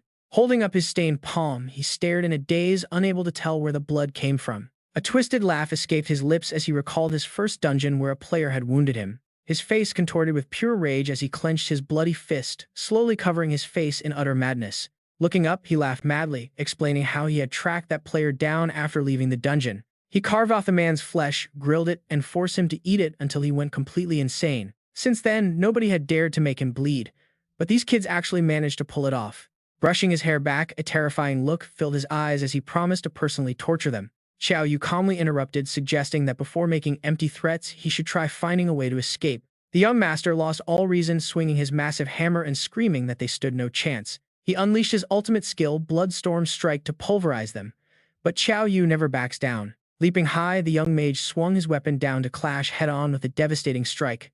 Epic. Huang Ying raised his war hammer to block, but the overwhelming impact sent shockwaves directly into the earth. The ground beneath his feet shattered instantly into jagged pieces as he struggled to withstand the pressure. He admits he really underestimated his opponent, declaring it is time to taste the true power of Huang Ying. The two fighters blast back in opposite directions, leaving behind heavily shattered ground covered in deep cracks from that previous brutal clash. Raising his massive hammer once more, Huang Ying channels a surging red aura that seems far more terrifying and intense than anything he showed earlier. Suddenly, a massive beam of crimson light shoots straight into the heavens as he spreads his arms wide and looks up to the sky. Yang Xiang screams in absolute panic. This is bad. Brother Qiao, he is actually sending out some kind of emergency signal. Meanwhile, Huang Ying unleashes a binding earth spell, turning the mud around him into a massive tornado towering over them. Gripping his hammer with both hands, he prepares a final blow, shouting that it is already far too late for them to survive. He leaps high into the air, driving his chaotic blood hammer technique straight down toward Qiao Yu with immense destructive force. A massive explosion erupts alongside a blinding flash of light, leaving Yang Xiang and Ma Fei watching in absolute terror and worry. As Yang Xiang screams out for brother Qiao, Ma Fei draws his sword, immediately readying himself for a desperate fight. Out of the thick dust cloud rises a very smug, arrogant voice. And yes, it is indeed none other than Huang Ying. He laughs, mocking them for not even surviving one strike, but right then, Qiao Yu silently appears right behind his back. Qiao Yu casually asks if it is his turn now, prompting Huang Ying to look back with sheer trembling terror in his eyes. Immediately, Qiao Yu smashes his weapon directly into Huang Ying's face, completely shattering his cheek and sending blood spraying everywhere. The brutal blow sends him flying through the air, completely off balance, coughing up blood before he even hits the hard ground. Just before blacking out, Huang Ying weakly mutters that his father will track him down and tear him limb from limb. Resting his weapon on his shoulder, Qiao Yu looks down at his fallen enemy with a smug, highly dismissive smirk. Meanwhile, Huang Ying completely passes out the second his body hits the asphalt, prompting his two relieved friends to rush over. Yang Xiang eagerly calls out his name while Ma Fei immediately asks how they should handle this unconscious troublemaker now. Qiao Yu scoffs that it is pretty obvious, quickly grabbing the unconscious young master and dashing right past his friends.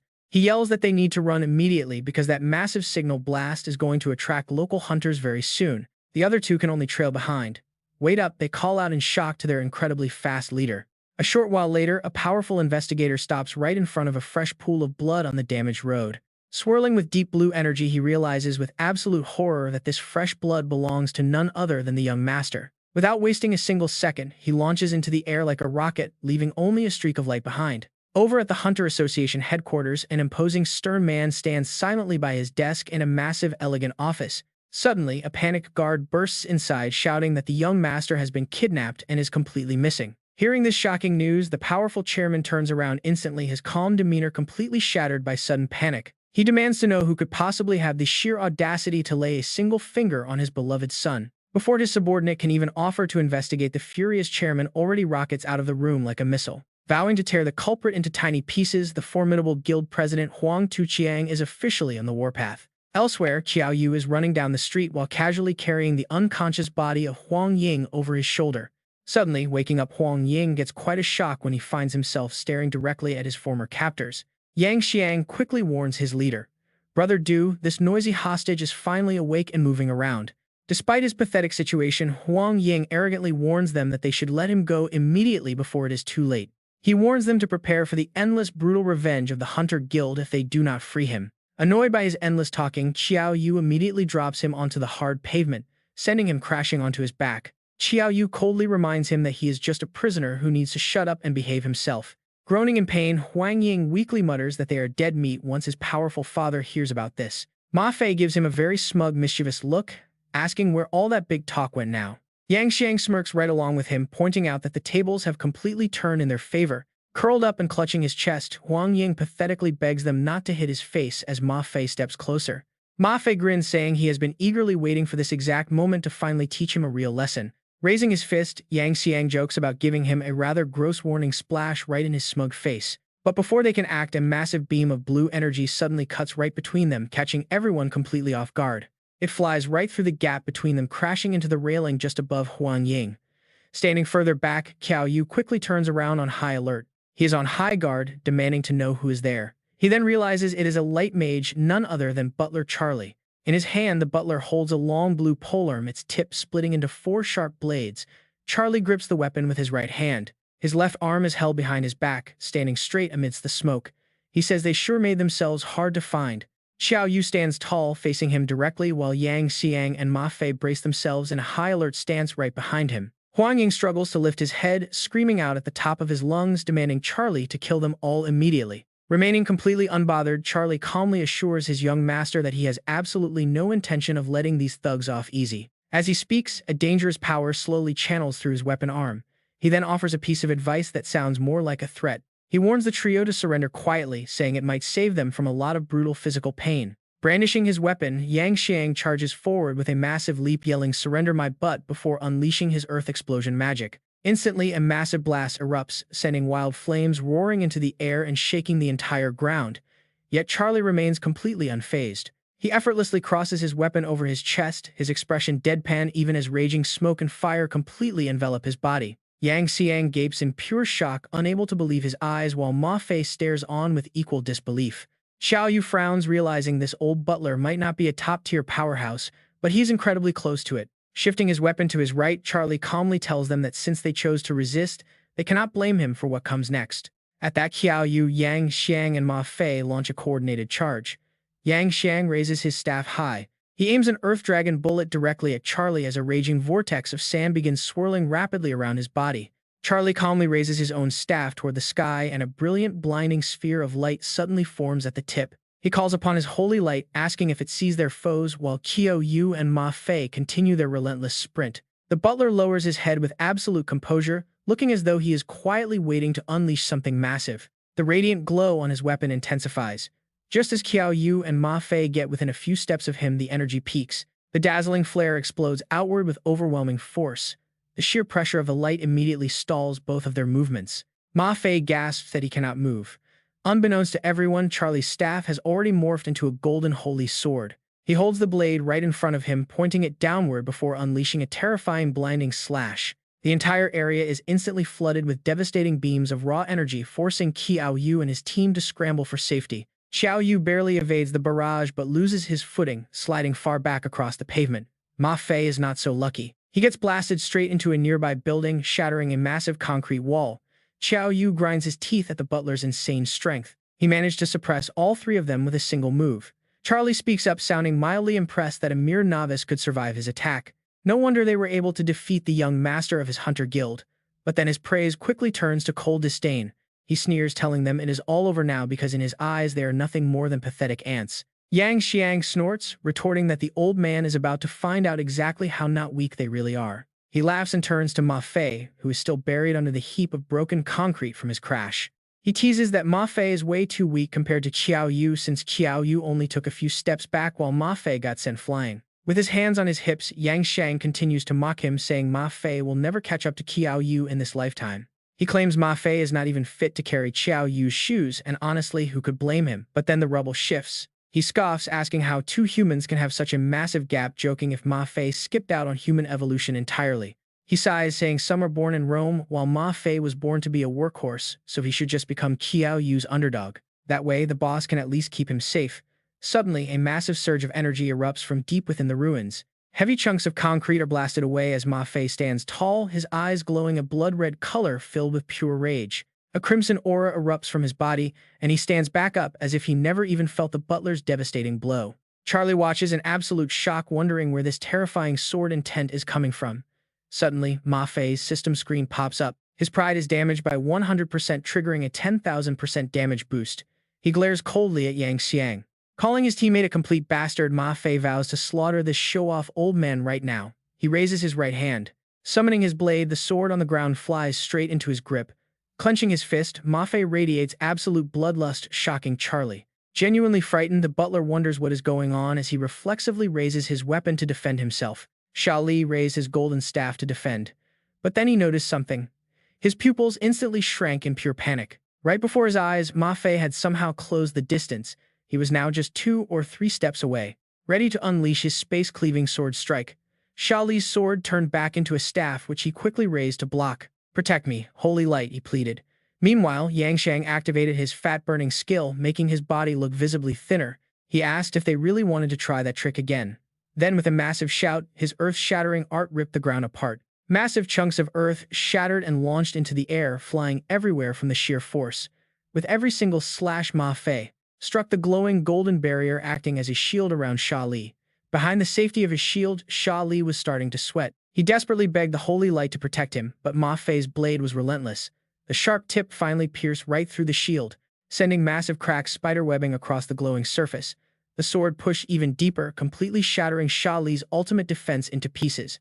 With his protective shield gone, Ma Fei's sword plunged straight through Xiao Li's stomach. The old man blasted backward, crashing hard into the wall, landing right in the hole Ma Fei had made earlier. Yang Shang immediately asked Ma Fei if the old man was dead yet. Qiao Yu, Yang Xiang, and Ma Fei stared closely at the rubble, trying to see if he was finished. Ma Fei admitted he had no idea. Just when it seems they can finally breathe, Qiao Yu senses something in the dust. He turns and shouts a desperate warning. "Watch out!" Yang Shang and Ma Fei watched in horror as Qiao Yu threw himself in front, taking 2 golden beams of light. The beams struck his right elbow and stomach, docking him 692 health points. Emerging from the ruins, Xiao Li had lost his calm composure. Scowling with pure rage, the old butler muttered a dark threat. He slowly reached down to pick his staff up off the ground, standing back up to his full height. "You will all die," he declared. Qiao Yu stared back at Xiao Li, thinking the old man was about to snap. Suddenly, a sharp pain shot through his brain, forcing him to clutch his head in agony. Yang Xiang immediately panicked, asking if his brother was okay. But inside Qiao Yu's mind, a sudden mysterious memory started to flash. He saw a vision of a little girl. He wondered why someone always stood in front to shield them from danger. Who was she and why could he not remember? Right then, Xiao Li unleashed his golden holy sword skill, charging forward. It pierced straight through Qiao Yu's chest, leaving his friends in absolute shock. He gasped in pain, but his mind remained elsewhere, still desperately trying to piece together the mysterious girl's identity. Beside him, Yang Xiang screamed out in terror, begging him to hold on. He lunged forward to grab Qiao Yu before he could collapse on the ground. Luckily, he managed to catch his arm just in time.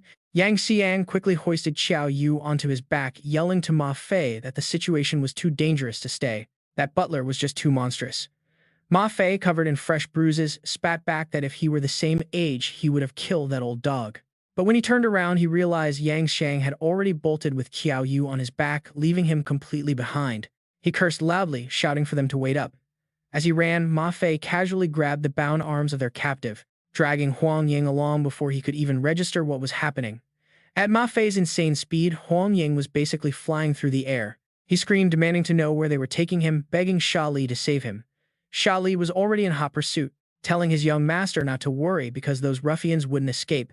The entire group was moving incredibly fast now, leaving nothing but blinding streaks of light weaving between the tall city buildings. Moments later, they arrived at Capital University, where Ma Fei was still cursing up a storm. By this time, Xiao Yu had finally woken up. Yang Shang kept running forward, looking back to see Xiao Li hot on their heels.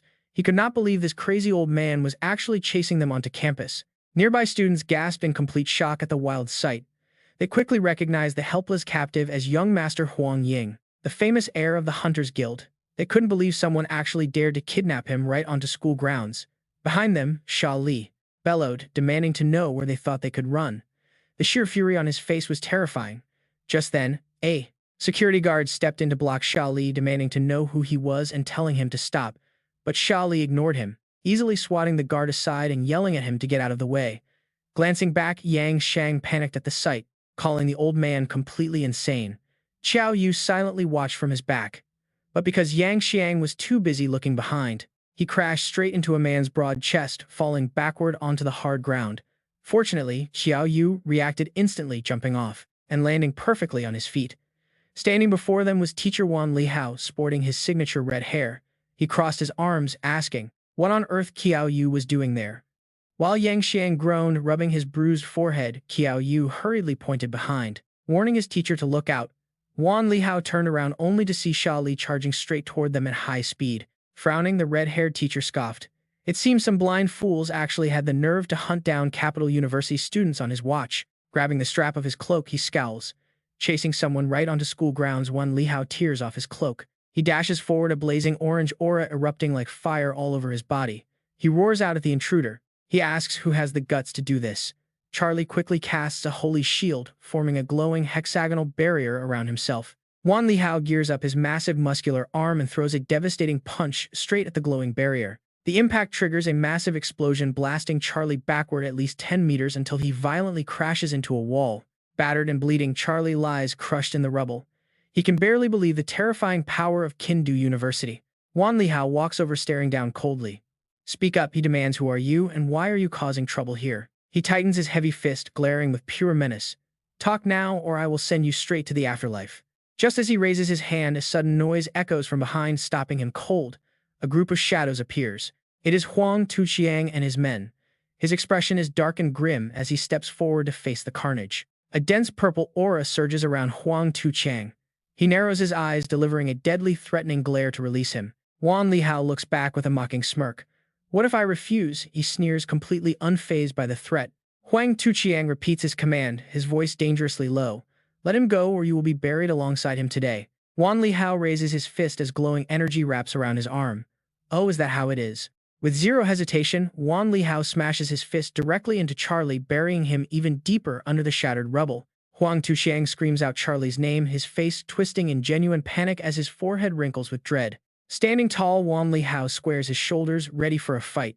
He looks back with a highly provocative grin. "Come on," he taunts, "let us see how you try to bury me."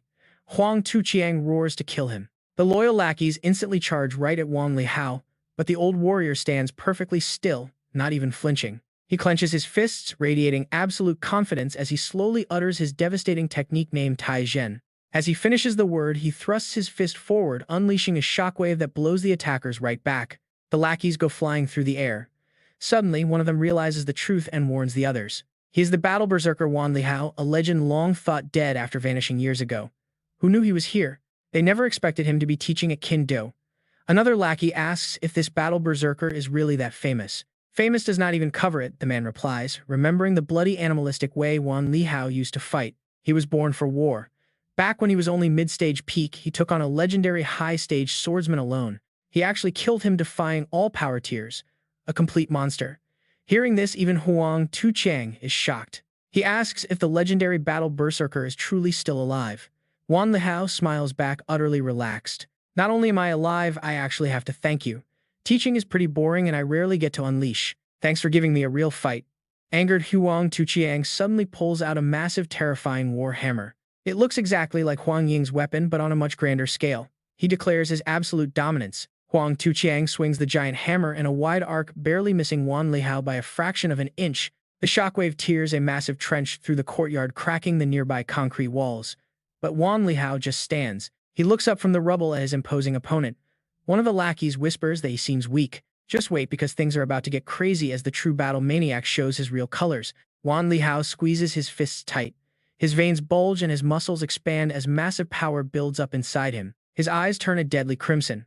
Clapping his hands together, his torn clothes flutter wildly as his aura explodes. Like a wild beast ready to tear its prey apart, he lunges forward with incredible blinding speed. Before Huang Tuqiang can even react, Wan Lihao is already hovering right above him, launching a brutal downward strike. Huang Tuqiang swings his heavy hammer up to block the strike, but the sheer force of the blow is overwhelming.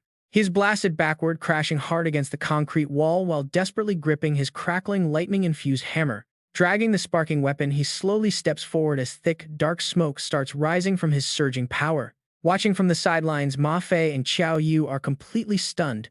Ma Fei instantly recognizes the familiar heavy energy. It feels just like another legendary weapon he once saw. Driven by pure bloodlust, Huang Tuqiang marches forward. The spectators watch in absolute terror. The guild master has lost his mind. He is playing for keeps now. Yet he does not seem scared at all. He just smirks with amusement, asking if one couldn't even kill him, calling the idea utterly ridiculous. Then comes a bold challenge from Li Hao, telling him to bring it on. But as their battle is about to erupt, a strange object shoots down from above. It crashes violently into the ground right between the two combatants, unleashing a massive shockwave that sweeps across the area. The object is actually a sword radiating an ominous black aura. Spectators watching from the sidelines feel the pressure and instantly freeze in terror. They tremble wondering what it is, whispering that the chilling aura feels like it could decapitate them with just a single touch. Seeing the weapon, Li Hao immediately loses interest, muttering that it is completely boring. But on the other side, things are very different. Tu Qiang breaks into a cold sweat recognizing the S-grade Kunwu sword. He knows this legendary blade only acknowledges one true master in the world, the absolute #1 sword cultivator alive. Outside the barrier, Qiao Yu also starts putting the pieces together, realizing who this aura belongs to. Could it really be the old principal? Right on cue, an elderly man appears beside the sword with an air of absolute authority. It is Ji Pingyang himself. Frowning, he drops a cold, direct threat demanding an explanation right now or he will destroy their guild today. But then a clueless hunter with a death wish steps forward. He scoffs at the old man, asking who he thinks he is to make such threats. He barks that an old geezer is not worthy of destroying his guild. With a wild swing, he lashes a thick rope right toward Ji Pingyang. Seeing this monumentally stupid move, Tu Qiang immediately spins around and screams at his subordinate to stop. But his desperate warning comes too late as the rope wraps completely around Ji Pingyang, binding his body tight. The hunter smirks, telling his master not to worry because his special binding whip has the old man trapped, leaving him with no escape. But Ji Pingyang remains perfectly calm. With a simple, effortless twitch of his finger, the binding instantly shatters. The strong whip is shredded into tiny pieces. Shocked to see his prized weapon destroyed so easily, the hunter gasps in utter disbelief. He stammers, wondering how his B-grade weapon could be destroyed like that. But before he can understand, a devastating power surges forward. He screams for help as the dark energy swallows him whole. And just like that, Ji Pingyang completely erases him from existence. A spectator nearby starts shaking, whispering in terror that the legendary cultivator just vaporized a high-level player with a casual flick. He marvels at the power of the world's #1 sword cultivator, noting that the old man did not even draw his blade. With the nuisance taken care of, Ji Pingyang coldly demands his explanation once again. Hearing this, Tu Qiang finally speaks up. He points toward Ma Fei's group, defending himself by claiming that their students kidnapped his son, forcing his hand to launch this rescue. Ji Pingyang narrows his eyes, asking if that is really their excuse for bringing chaos straight to the gates of Capital University. Tu Qiang nods, demanding they return his son so they can leave and forget about this entire mess immediately. He promises to drop the matter completely once his son is safe, but before he can even finish his sentence, Ji Pingyang cuts him off. A suffocating killing intent floods the air as the old principal gives him two simple options: get lost or die. Watching from a distance, Ma Fei's eyes light up with pure excitement. He mutters that this is what a real legendary sword cultivator looks like. He realizes his past life was a total waste compared to this peak level of coolness. Meanwhile, Tu Qiang refuses to back down. He argues that as a highly respected figure in this world, Ji Pingyang should at least try to listen to reason. But Ji Pingyang snaps back, asking if Tu Qiang cared about reason when he attacked his school and hurt his beloved students. Tu Qiang desperately tries to shift the blame, pointing out that it was the school's students who kidnapped his son first. He asks if the principal is really going to coddle and protect criminals. Just then, Shumi shouts back from the crowd. She tells Tu Qiang to get lost, reminding him that his guild was the one that attacked their group in the first place. Then Ji Pingyang boldly declares that he is indeed protecting his students and asks what Tu Qiang plans to do about it. Speechless and furious, Tu Qiang can only glare. Right then, Ji Pingyang slowly draws his sword and begins a chilling countdown. He counts down from 3, leaving Tu Qiang sweating in tense silence, too terrified to make a single move. Before the old man can even reach one, Tu Qiang immediately spins around and orders his entire group to retreat. But suddenly, Qiao Yu appears, dragging a hostage along. He tells guild leader Tu to hold on and not leave so quickly. With a friendly smile, Qiao Yu suggests making a trade. But to Tu Qiang, this offer sounds like absolute mockery. He roars in anger, accusing the kid of trying to blackmail him. But as soon as he catches Ji Pingyang glaring nearby, he quickly cools down. Trying to stay calm, he asks what it will take to release his son. Qiao Yu, sensing his hesitation, steps forward. He reassures him that a little money can easily solve this, demanding that Tu Qiang hand over his great sledgehammer. Outraged by this arrogant demand, Tu Qiang swings his hand and flatly refuses, declaring that there is absolutely no way. He argues it is an A-rank gear reinforced to B tier. If he insists he can keep the kid, he will just make another one tonight. Startled by the man's absolute determination, Qiao Yu stays silent while young Master Huang is frozen in pure terror. After a tense silence, the young master takes a step back, trying to negotiate in a low, trembling voice. He demands a complete set of C-rank gear in exchange for the hostage, a deal that is actually very doable. Without any hesitation, the man agrees instantly, demanding they release his boy right now. But Qiao Yu immediately objects. No way, Qiao Yu says, hand over the gear first, then we talk. Tu Qiang turns his eyes toward Ping Yang.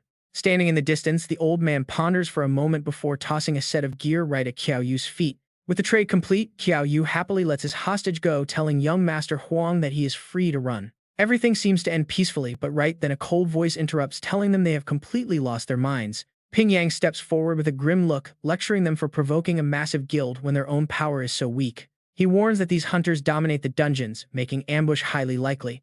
But Ma Fei quickly objects to the principal's words. Ma Fei tries to explain, but Ping Yang cuts him off. Right or wrong does not matter. Being right won't stop a powerful guild from crushing you.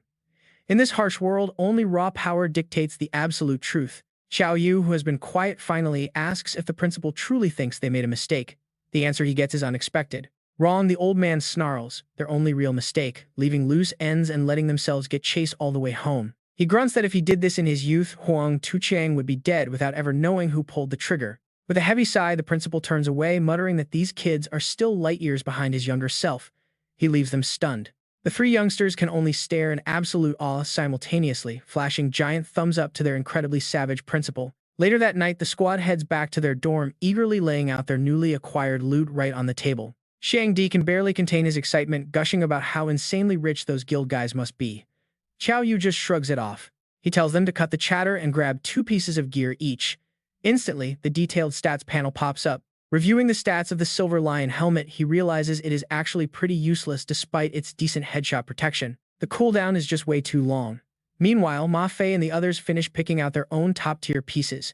Xiang Di is practically glowing, celebrating their successful extortion. Honestly, you have to love their absolute boldness. Qiao Yu simply replies that he will keep attending classes while searching for a way to recover his lost memories. He feels that blank spot in his mind holds something vital. Sensing his serious tone, the other two quiet down. The next morning, a crowd gathers at the training field, whispering excitedly about the principal's legendary level of power. Someone chimes in saying that to be a true powerhouse, one must defeat a world boss completely solo. They reveal the principal took down one of those legendary beasts last year using only 5 swift strikes of his sword. Before they can gossip further, Li Hao stands on the stage and loudly interrupts, telling everyone to quiet down. He praises their performance in the first phase, flashing an excited grin as he announces the start of Phase 2. The announcement instantly makes Qiao Yu tense up. Phase 2. Already, this sounds intense. Li Hao quickly reassures them, explaining that while Phase 1 built their defenses, this next stage is completely different. This phase is a special training course designed solely to push their speed and agility to the absolute limit. For physical cultivators, raw strength and defense are useless if their reaction speed cannot keep up with high-speed targets. Without agility, they are just massive sitting ducks. That is why balancing these 3 vital stats is so incredibly rare. Only a handful of fighters ever manage to master all 3 attributes to become true legendary powerhouses in this world. This is music to Qiao Yu's ears, since his base agility stat is currently his weakest link. He cannot rely on his special ring forever, so a permanent boost to his raw speed is exactly what he needs. A bright green light suddenly wraps around the group as Li Hao assures them that this part will be much easier. Moments later, they teleport into a C-rank dungeon called the Abyssal Depths, a rocky terrain surrounded by deep blue waters. As they materialize on a small floating platform, Qiao Yu quickly scans the unfamiliar and dangerous surroundings. His teammates begin to guess, wondering if Teacher Wan expects them to dodge massive tidal waves here. Seeing their intense curiosity, Li Hao cuts in to explain the exact rules of this training phase. The goal is simple: navigate across those slippery stone pillars to reach the opposite side in under 5 minutes. Qiao Yu goes completely quiet, looking at the wave-slick stone pillars where even standing still seems nearly impossible. Some are heavily eroded by seawater and might collapse if stepped on. Getting to the other side doesn't just test agility. It also tests their reaction time and judgment. Right then, Li Hao speaks up and asks if anyone wants to go first. Hearing the explanation, Lin Lang acts like victory is already in his grasp and boldly steps forward to volunteer. He calls out to the teacher to let him try first. Without hesitating, he steps on the nearest pillar, his body instantly swaying. Over the water, the crowd quickly yells for him to be careful. But without pausing, Lin Lang keeps moving forward. He swiftly crosses the pillars, thinking to himself that he has already completely mastered the technique of staying balanced. Seeing him breeze through the challenge, the crowd quickly murmurs that it actually does not look difficult at all. But just as Lin Lang prepares to take another step, a sudden and massive disturbance stirs the water violently below him. A second later, a fish leaps straight out of the water, passing right by Lin Lang, leaving him with no choice but to dodge by tilting his body. Unsurprisingly, he immediately plunges into the water below, struggling in the waves. Watching him struggle, Li Hao calmly tells him to climb back up on his own. 15 minutes later, Lin Lang finally drags his exhausted body back onto the shore. Only then does Li Hao explain that the strange creature is a gray swordfish, a specialty of this dungeon. It attacks anything attempting to reach the opposite mountain, but there are no other threats. The crowd is instantly thrown into a panic, asking Teacher Wan how many gray swordfish are actually lurking down there. Hearing their concern, his expression shifts as he lowers his voice, warning them that a massive nest of swordfish lies below. A rough estimate puts their numbers at around 100,000. Hearing that jaw-dropping figure, everyone is instantly paralyzed with fear. 100,000. Without giving them a single second to process, Li Hao speaks up again, adding a quick detail. The first person to complete the task will receive a special reward. Hearing about the prize, everyone instantly gets fired up. A reward from Teacher Wan is bound to be amazing. What could it be? The very next second, the crowd starts pushing forward. Everyone runs ahead, eager to finish this training. Soon enough, multiple figures appear on the pillars floating over the water. A chaotic scramble begins with everyone shouting that the reward is theirs and telling others to stay out of the way. The scene turns wild as they jostle for position. Everyone wants to be first, claiming they have the speed to win. But in sharp contrast to the chaotic noise, one quiet contender takes a light step forward, completely calm. He mutters that it is finally his turn to try. The next second, Qiao Yu charges ahead without warning. His explosive burst of movement catches Li Hao completely off guard, making him watch the kids retreating back with interest. And get this, with stunning speed, Qiao Yu leaps gracefully from pillar to pillar, bypassing every single obstacle with effortless ease. This incredible display leaves the spectators utterly speechless, staring in awe at just how incredibly fast Qiao Yu really is. He quickly catches up to another student who panics and screams for him to stay away from the tiny pillar. He warns that two people cannot fit on a single pillar without falling, but Qiao Yu does not slow down. Instead, he charges forward without a hint of hesitation, tilting his body midair to smoothly slip past the panicking student. Talk about flawless, he lands perfectly on the next pillar and keeps going, leaving the onlookers completely stunned by his insane agility. They wonder how he moves so fast, while Qiao Yu himself is surprised by his newly acquired gale flower boots. The system description says that when the distance between him and an opponent is within 1 meter, he can instantly slide right behind them. Right at that moment, another gray swordfish leaps out directly toward Lin Lang. Hoping to block the intruder, is met with a swift and powerful punch as Lin Lang strikes without hesitation. His clean move leaves the others inspired, realizing they can actually fight back against the fish like that. While Qiao Yu continues his focused advance, the Empress suddenly chimes in with a warning about the opposite peak. She warns him that something incredibly dangerous waits there. Hearing her voice, Qiao Yu asks if she is finally back. She quickly assures him that she has been right by his side the whole time. He steps onto another pillar, trying to gauge the situation. He asks what is waiting on that mountain and begs her to reveal the truth. He demands to know what actually happened in the underworld dungeon as her mechanical avatar floats in front of him. Looking hesitant, she apologizes and explains that she cannot tell him. Frustrated by her refusal to answer, Qiao Yu demands to know why. She quietly whispers that when the dungeon collapsed back, then it caught the attention of the underworld ruler's gaze. To avoid detection, she had to hibernate, leaving her completely in the dark about what happened next. However, she reassures him that the precious memories he lost are actually much more important than it was not random but man-made. Hearing this, Qiao Yu mumbles to confirm. Was it really done by a human? The look in the Machine Queen is completely unwavering. Yes, that girl named Zuo. You sealed his memories, seemingly trying to stop him from ever thinking of her. Qiao Yu clenches his fists, trapped in an endless loop of thoughts. Why would she do this? Right then, countless gray swordfish surge up from the water, launching themselves directly toward where he stands. Suddenly, one of his eyes flashes with an eerie red light, and he instantly loses all reason. Qiao Yu drops low relentlessly, throwing vicious punches at the incoming fish. His wild, frenzied assault catches the onlookers completely off guard, leaving them absolutely stunned. Whoa, why is he going so brutal? Even Li Hao senses something is off, wondering why the kid is acting so hyper. He ponders, realizing he brought them here just to train their agility. Why is this kid suddenly pulverizing the fish? Meanwhile, Qiao Yu seems trapped in his own numb world, mindlessly striking over and over again. Why did she do it? Finally, finishing off the fish, he lowers his voice to ask the Machine Queen if there is any way to break the seal. She gives him a firm nod. Hearing this, Qiao Yu grows impatient, urging her to help him right away, but before he can finish his sentence, she cuts him off, explaining that he first needs to obtain a certain item. Meanwhile, strange black lines begin spreading across his face. What kind of item is it? She names it as the ghost eye. Those dark patterns rapidly crawl over his skin. Qiao Yu clutches his forehead in agonizing pain.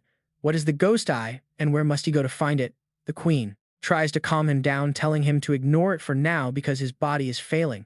She screams his name as his strength completely gives out, and he collapses. Almost instantly, his limp body begins to sink rapidly into the dark depths of the ocean. Surrounded by a massive swarming school of gray swordfish, a mysterious female figure suddenly appears right before his eyes. She gently reaches out and takes his limp hand. Who knows how much time passes, but when Qiao Yu finally opens his eyes, he is lying safely in a soft bed. Looking around the quiet room, he raises a hand to touch his head and wonders where he is. Still feeling a dull, throbbing ache, he mumbles, wondering if he is back in the hospital when the door suddenly swings open. Shi Xiaorong steps inside, asking if he is finally awake. He looks up in surprise, wondering why she is even here. She gently explains that his friends Ma Fei and Shang Di filled her in. Handing him a glass of water, she kindly tells him to be careful, warning him that it is still pretty hot. Having no choice, Qiao Yu reaches out to accept it and thanks her. Suddenly, and just like that, the peaceful room is shattered when the door is violently kicked open with a massive, deafening bang. Both of them are completely confused, staring in disbelief at the uninvited guest. It is Liu Yanhang who immediately starts throwing demands. He demands to know if she came all this way just to visit this pretty boy. He barks loudly while Qiao Yu has absolutely no idea what is happening and just sips his water. Meanwhile, Shi Xiaorong glares coldly at the loud intruder. Qiao Yu quietly sets his cup down as Shi Xiaorong tries to kick the guy out, demanding to know what he wants. He refuses to leave, pointing accusingly at Qiao Yu, asking Shi Xiaorong what could possibly be so great about a gigolo like him. He sneers at his weak posture, claiming that the kid's legs are thinner than his own arms. Shi Xiaorong remains completely unfazed. She tells him it has absolutely nothing to do with him and orders him to leave immediately, but he completely ignores her. Instead, he stubbornly challenges Qiao Yu, telling the kid to step outside and fight him like a real man to settle this. He adds that whoever loses has to disappear from her sight forever. Qiao Yu finally speaks up, asking who this noisy guy even is. Liu Yanhang flashes a confident bright white grin, pointing proudly at himself. He calls Qiao Yu an idiot for not knowing him. He boasts that he is none other than the strongest male genius from the prestigious Kanglong Kyoto Normal University. Qiao Yu sweat drops, recalling that the gender ratio there is a massive 1:9, meaning it is mostly women. Shi Xiaorong covers her mouth and whispers, telling him not to bother with this guy. He might have a screw loose, but he is undeniably powerful. Qiao Yu nods, saying he understands before slowly sliding out of bed to address the challenger. He calmly clarifies that he has never once actively sought out Shi Xiaorong or tried to get close to her. Liu Yanhang crosses his arms and snorts, glad the kid knows his place. He then turns back to her with an eager grin. He boasts that a weakling like Qiao Yu is completely beneath her, and that only a true genius like himself deserves her. She shuts him down without a second thought, telling him to get lost. Qiao Yu tilts his head with a smirk, leaving him utterly baffled. He points out that the guy is totally misunderstanding the situation, as it was actually her who came looking for him. He laughs, watching Liu Yanhang turn pale with pure rage. To make things worse, he adds that she even poured him water and carefully looked after him before and after he slept. Qiao Yu proudly crosses his arms, enjoying the guy's massive boiling anger. Liu Yanhang is absolutely furious. Shi Xiaorong blushes, thinking back to how she told him that he is not even handsome and pretty short on top of that. She wonders how Qiao Yu could possibly read her mind. Meanwhile, Liu Yanhang screams in a blind rage, throwing a massive punch and telling him to die. But Qiao Yu quickly summons a thick ice shield, smiling calmly behind it. The impact of Liu Yanhang's heavy fist is incredibly powerful, and it shatters the ice barrier. Shi Xiaorong rushes over to block him, shouting that he has had quite enough. But Liu Yanhang just grits his teeth. He furiously demands a one-on-one duel, claiming he will even wait for Qiao Yu to recover so nobody calls him a bully. Qiao Yu simply ignores the threats and calls security instead. Two guards arrive almost instantly to haul the loudmouth intruder right out of the room. Liu Yanhang kicks and screams the entire way, calling him a coward. Shi Xiaorong turns to Qiao Yu with a deeply apologetic look on her face. She apologizes and asks him to ignore the crazy talk, explaining that the annoying guy simply refuses to leave her alone. Qiao Yu politely tells her not to worry, promising to handle the guy. This takes them to the virtual dueling arena, a specialized combat zone. Under the strict rules of this instance, players are fully protected. No one can actually die here. Once a player's health drops to exactly 1 point, their health locks automatically, signaling their defeat. It is the perfect system for settling heated disputes between hot-headed players. It is exactly why rivals gather here to duke it out. Suddenly, excited whispers from the crowd begin to echo across the arena. People are asking if anyone heard the news about Liu Yanhang from Kanglong Normal University challenging some genius from the top academy today. A black-haired spectator tilts his head in confusion, wondering if the opponent is Ji Longxiang, since that name sounds pretty familiar. Another guy chimed in, saying the challenger is actually a new freshman named Qiao Yu. Everyone is instantly taken aback by this. A freshman, Liu Yanhang, is already a third-year student. They wonder how he could be so shameless to bully a brand-new newcomer like that. Soon, a massive crowd gathers to place their bets on this highly anticipated match between Liu Yanhang and Qiao Yu. The odds for Qiao Yu are 1 to 5. People are dropping 200,000 credits on Yanhang, completely confident he will win. Both fighters slowly step onto the stage. Liu Yanhang smirks, arrogantly admitting the kid must be somewhat decent to get into the academy. He admits that as a freshman, Qiao Yu is definitely much stronger than he ever was back in his own first year. But unfortunately, the kid is still just an inexperienced freshman. Grinning wildly, he promises to beat him to a pulp right in front of Shi Xiaorong. His stats appear on screen, showing him as a level 26 mid-tier heavy warrior. Then Qiao Yu casually introduces himself. His face remains completely blank as he reveals his status, a level 17 novice necromancer. The entire arena suddenly goes dead silent. The crowd quickly erupts in disbelief. They wonder how on earth a low-tier necromancer could ever stand a chance against a heavy warrior. It seems completely ridiculous. No wonder the odds on Qiao Yu are so incredibly high at 1 to 5. Honestly, even if the odds were 1 to 100, nobody would dare throw money away. Someone jokingly throws in 50 coins just in case of a miracle. But a lone voice in the crowd points out that heavy warriors are notoriously slow, leaving room for an upset. If Qiao Yu can keep his distance and summon a massive army of undead, he might actually have a shot at an upset. Liu Yanhang stands with his hands on his hips, laughing. He mocks the kid for thinking a necromancer can fight a warrior head-on. He asks if Qiao Yu is just trying to get beat up for medical compensation, but warns him that he does not have any money anyway. Ignoring the mockery, Qiao Yu suddenly stomps his foot, launching himself straight forward with his fist tightly clenched. Liu Yanhang is caught completely off guard. He panics slightly, wondering if the kid is truly suicidal. He figures he should hold back his strength so he does not accidentally kill him. The spectators gasp in absolute shock, with some practically crying at the sight. They wonder why on earth a mage is rushing in like that. They question if their eyes are playing tricks on them. A fragile necromancer is actually trying to throw hands with a massive heavy warrior. Gamblers realize they are about to lose everything. Meanwhile, Shi Xiaorong watches from the stands, knowing they are all vastly underestimating Qiao Yu. As the punch approaches, Liu Yanhang decides to just take the hit, assuming a mere mage cannot possibly deal any real physical damage. But before he can even finish that thought, Qiao Yu's fist connects, delivering a devastating blow that sends him flying backward. He crashes hard onto the ground. The entire crowd gasps in disbelief, wondering if they are dreaming as a novice mage just leveled a warrior. They can barely process what they just witnessed. They wonder if Capital University students are just built differently from the rest. The crowd begins to grow restless and angry, refusing to believe a freshman could pull off something so completely insane. They start screaming that the match is rigged and demand their money back, accusing Qiao Yu of lying about his class. Others mock Liu Yanhang, calling him absolute trash for letting a low-tier rookie knock him around like a ragdoll. Gritting his teeth, Liu Yanhang slowly pushes himself back up to his feet. His expression turns dark, his eyes filled with pure rage. He glares at Qiao Yu, admitting the punch actually hurt, but he warns the kid that he is finally going to get serious now. But Qiao Yu does not even let him finish talking.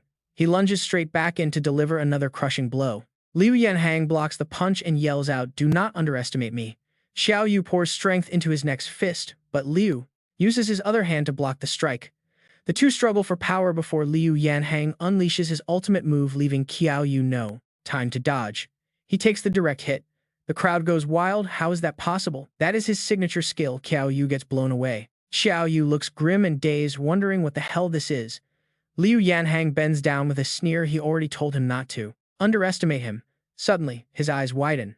Qiao Yu rushes forward, weapon in hand. Liu Yanhang quickly raises his massive muscular arms. Qiao Yu swings his staff down, but Liu Yanhang blocks it easily. Qiao Yu strains to pull his weapon back, wondering if he is stuck. Liu Yanhang yanks the staff away with one hand and raises his other fist to strike. He fiercely beats back Qiao Yu, preventing any counter. Qiao Yu is sent skidding backward. He stabilizes his footing, thinking that this guy is way stronger than expected. Luckily, his Silver Lion helmet's effect just kicked in. Meanwhile, Liu Yanhang rotates his wrist and laughs maliciously. "Your strength attribute must be insanely high, right? I could feel it. From those two attacks, it must be at least 500 points. The crowd in the stands goes pale with shock. What the hell, a necromancer with a physical attack power of 500 points? Liu Yanhang slowly strolls toward Qiao Yu, mocking him that raw attributes alone are useless. Even with 500 strength, some can fully master and coordinate every drop of that power, while others struggle to utilize even half of its true effectiveness. Liu Yanhang shakes his wrists, explaining that this is the conversion rate and based on what he sees, having such high stats, your conversion rate is shockingly low. Qiao Yu looks grim, realizing that no wonder his raw stats are massive, but he has never felt completely invincible. It turns out his conversion rate is just way too low. Liu Yanhang sneers, explaining that simply put the conversion rate translates raw attributes directly into actual combat power. For two players who possess identical attribute stats, whoever has the higher rate wins. Right now, your rate might not even be 1-to-1 and you are supposed to be a top student. From Capital University, Qiao Yu stands firm and smiles back. You do not need to worry about that at all. But thanks for answering my question anyway. Qiao Yu suddenly punches his own chest hard to activate the mechanical queen's rage, entering a berserk state, and in return, I will stab myself first. Liu Yanhang panics slightly seeing this. Hey, everyone is watching, do not try to frame me, Shi Xiao. Rong watches with deep concern, wondering what Qiao Yu is doing. The person next to her crosses their arms. Is this kid some kind of masochist? Qiao Yu is filled with raw power, his eyes flashing purple as light surrounds his body. Covered in a light purple mist, he thinks a low conversion rate is fine. If his stats are high enough, it is all the same. Using the Ancestor Ring, he charges like lightning toward Liu Yanhang. He starts by slamming a powerful fist straight into the man's gut, but it is blocked. Qiao Yu instantly slips behind him, raining down a barrage of fierce punches, moving so fast that debris and dust fly everywhere. The crowd, who was just yelling for refunds, now goes pale with shock. What on earth are they watching? A low-level mage is going head-to-head with a mid-tier heavy warrior using nothing but his bare fists. Even real. Is this actually happening? Liu Yanhang crawls back up, coughing violently. It is not over yet. He furiously yells that he is preparing to represent Kanglong Normal University in the upcoming Global Elite Tournament. He furiously flexes his muscles. There's no way he can lose to a guy like this. Fierce winds whip up around him as his aura explodes with raw power. He growls that he planned to save this move for the main arena, but he is forced to use it here. Unleashing his 3 heads and 6 arms skill, he laughs and charges forward. He sneers, watch closely and bear witness to my true power. A flurry of devastating blows rains down from his ultimate form, coming too fast for Qiao Yu to block. But the berserk state is fully active as Liu Yanhang pummels Qiao Yu mercilessly. Weren't you talking big just now? Go on, keep talking. He raises his fist for the final strike, yelling that the match is decided. But suddenly, Qiao Yu blocks the punch, leaving Liu Yanhang staring in utter shock. Qiao Yu smirks. His rage state has hit its limit, and the match is indeed decided. Grabbing Liu Yanhang's hand, Qiao Yu casually suggests that having so many arms is a bit too scary, so he will help him remove a few. Liu Yanhang breaks into a cold sweat, panicking over what he is planning to do. With a clean rip, one of his arms is torn right off. Screaming in pure rage, he vows to kill Qiao Yu, but Qiao Yu is moving too fast to track, beating him down, making him shriek in agony. The crowd sweats in disbelief, marveling at how absolutely insane this fight has become. Can a necromancer's physical strength really reach such a terrifying level? Hua Zi, hiding in a dark corner, smirks and whispers, "Found you." Liu Yanhang freezes, staring at Qiao Yu as if looking at a massive monster. Qiao Yu simply tells him it is time to end this. Liu Yanhang stands frozen with absolute panic written all over his face. Across from him, Qiao Yu radiates a terrifying aura, muttering that it is indeed over. Even though his opponent manages to get into a defensive stance, Qiao Yu charges in like lightning, landing a devastating punch right to the face. He flies back 100 meters. Smashed. Liu Yanhang hits the wall hard, his health flatlining at exactly 1. Up in the stands, the entire crowd is completely stunned. A mere freshman novice necromancer pulling off this feat. He actually defeated a level 53 heavy warrior bound for the global championships. This is unreal. People wonder if they are dreaming. Meanwhile, Qiao Yu calmly walks away without showing any emotion at all, but as he leaves the crowd behind, his pace slows down. Suddenly, he coughs up a massive pool of blood. It hurts. To fully charge the mechanical queen rage skill, he had to take every single blow. That is a heavy price. He is completely running on fumes now, like a bow stretched past its limit. Suddenly, the system alerts him with a warning. His rage state has deactivated, but because he stayed in it for too long, the hidden side effect is triggered. For the next 1 hour, he is hit with the absolute restriction, leaving him completely paralyzed and unable to move. He gasps in shock and falls flat on his back. Out of nowhere, someone rushes over to catch him. Using his last breath, he asks her name. Shi Xiaorong mutters that his scent is wrong and chops his head. His vision fades into absolute blackness. Before passing out completely, he hears her whisper that she finally found him. When he finally opens his eyes, he is lying in a luxurious, strange room. Sitting up, he clutches his aching head. He remembers fighting Liu Yanhang and then getting knocked out by some strange girl. Suddenly, two maids appear out of nowhere. They respectfully call him young master. Confused, he asks whose room this is, quickly jumping right out of the bed. This startles the maids, who quickly warn him that he cannot leave without the young lady's explicit permission. Qiao Yu demands to know who this young lady is. The maids stare at him in utter disbelief. They ask if he lost his memory, wondering how he could forget her. But Qiao Yu is not listening. He storms toward the exit, declaring he does not care about any lady. The maids desperately try to stop him. Just as he throws the door open, he freezes. Standing right there is a silver-haired girl, Tang Lan, playing with her hair. She smiles and notes that he is finally awake. Recognizing her instantly, he gasps. But Tang Lan seems absolutely delighted. She playfully asks if he is surprised, reminding him they were bound to meet again. Then she steps inside the room. Dismissing the maids, she ignores his glare. Calmly, she raises her hand, using magic to extract something from his body. She tells him to relax, as she will explain everything. From his back, she suddenly pulls out a glowing wood sprout. He is completely stunned. Plucking the sprout, she walks away. Qiao Yu realizes his wood seed is completely gone. He demands to know what she means and why they call him young master. Tang Lan simply maintains her playful smile. She explains that as the lady of the Tang family, having him as her husband makes him the young master here. Flustered, Qiao Yu raises his hands defensively. He yells that kidnapping him after getting beaten last time makes absolutely no sense. He asks if she is completely crazy. Angered, Tang Lan snaps right back, telling him to shut his mouth. She blames him entirely, shouting that she would never have kidnapped him if he had not ruined her plans. He fires back, stating he only did that to survive. But how does that justify kidnapping him like this? Tang Lan explains that in her family, failing to reach high tier by age 25 means being forced into a marriage alliance. She was supposed to achieve her breakthrough at the soul-cleansing lake altar, but his interference completely ruined her opportunity. Her smile turns highly mischievous as she continues. But if she finds her fated partner, she can bypass the arrangement. She will not have to marry. Of course, her original fiancé is going to be absolutely furious about this. They might even vent all of that anger directly on him. Hearing this, Qiao Yu explodes in sudden fury. He yells that she set him up to take the fall. Yet just a moment later, he instantly calms down. Since she already took back the seed, he has no reason to stay. He flatly refuses to go along with this. Seeing him turn to leave, she mockingly asks if he truly believes he can walk away so easily. She sighs, reminding him that the entire Tang family already recognizes Qiao Yu as the new son-in-law.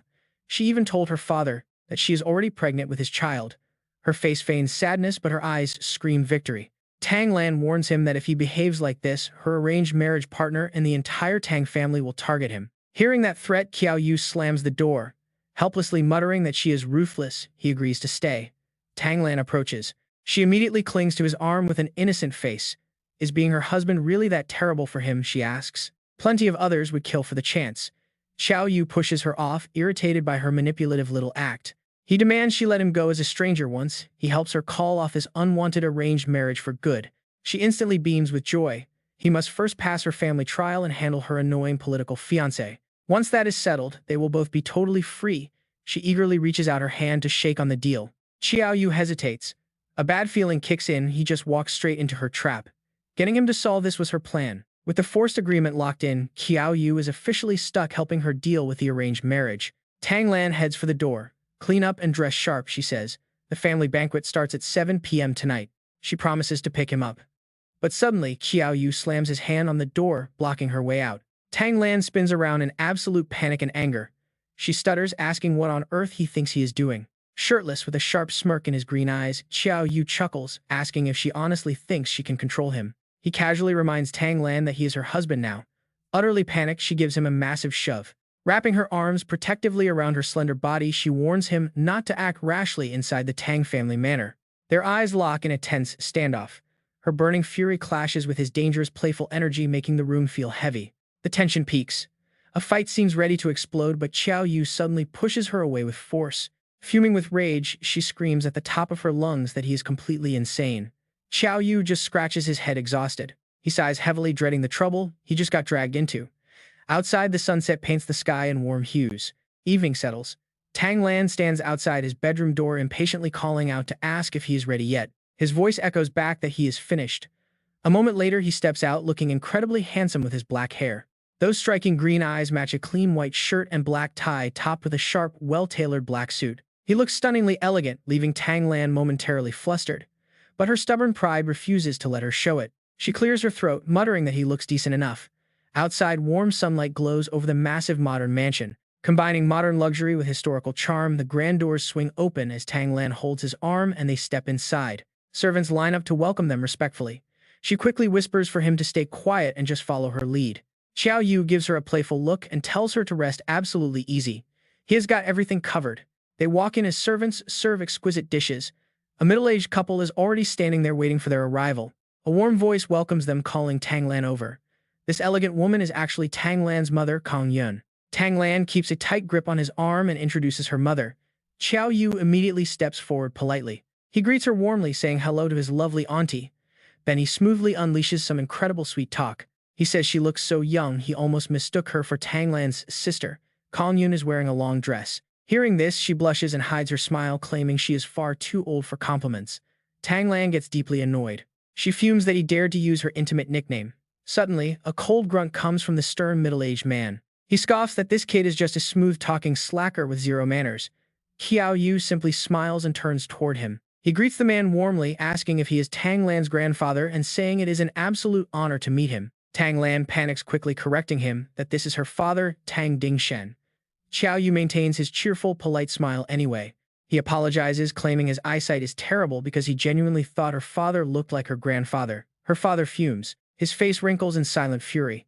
If this annoying brat were not the father of his future grandson, he would slap him. Tang Lan quickly pulls Qiao Yu close and pleads with him to just act like a normal person for once. He smiles and tells her to relax, but he is secretly plotting major revenge for her, trying to trap him. The real drama is about to start, and Qiao Yu is fully prepared to completely ruin this entire family banquet tonight. A pair of black shoes enters. Tang Lan instantly tenses up as a long-haired elder in ancient robes steps out. This is the head of the Tang family, Tang Wumu.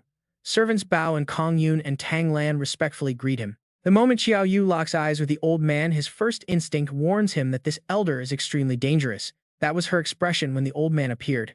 She told Qiao Yu that this was her grandfather, the head of the Tang family. The patriarch unleashed gusts of white wind from his glowing white eyes.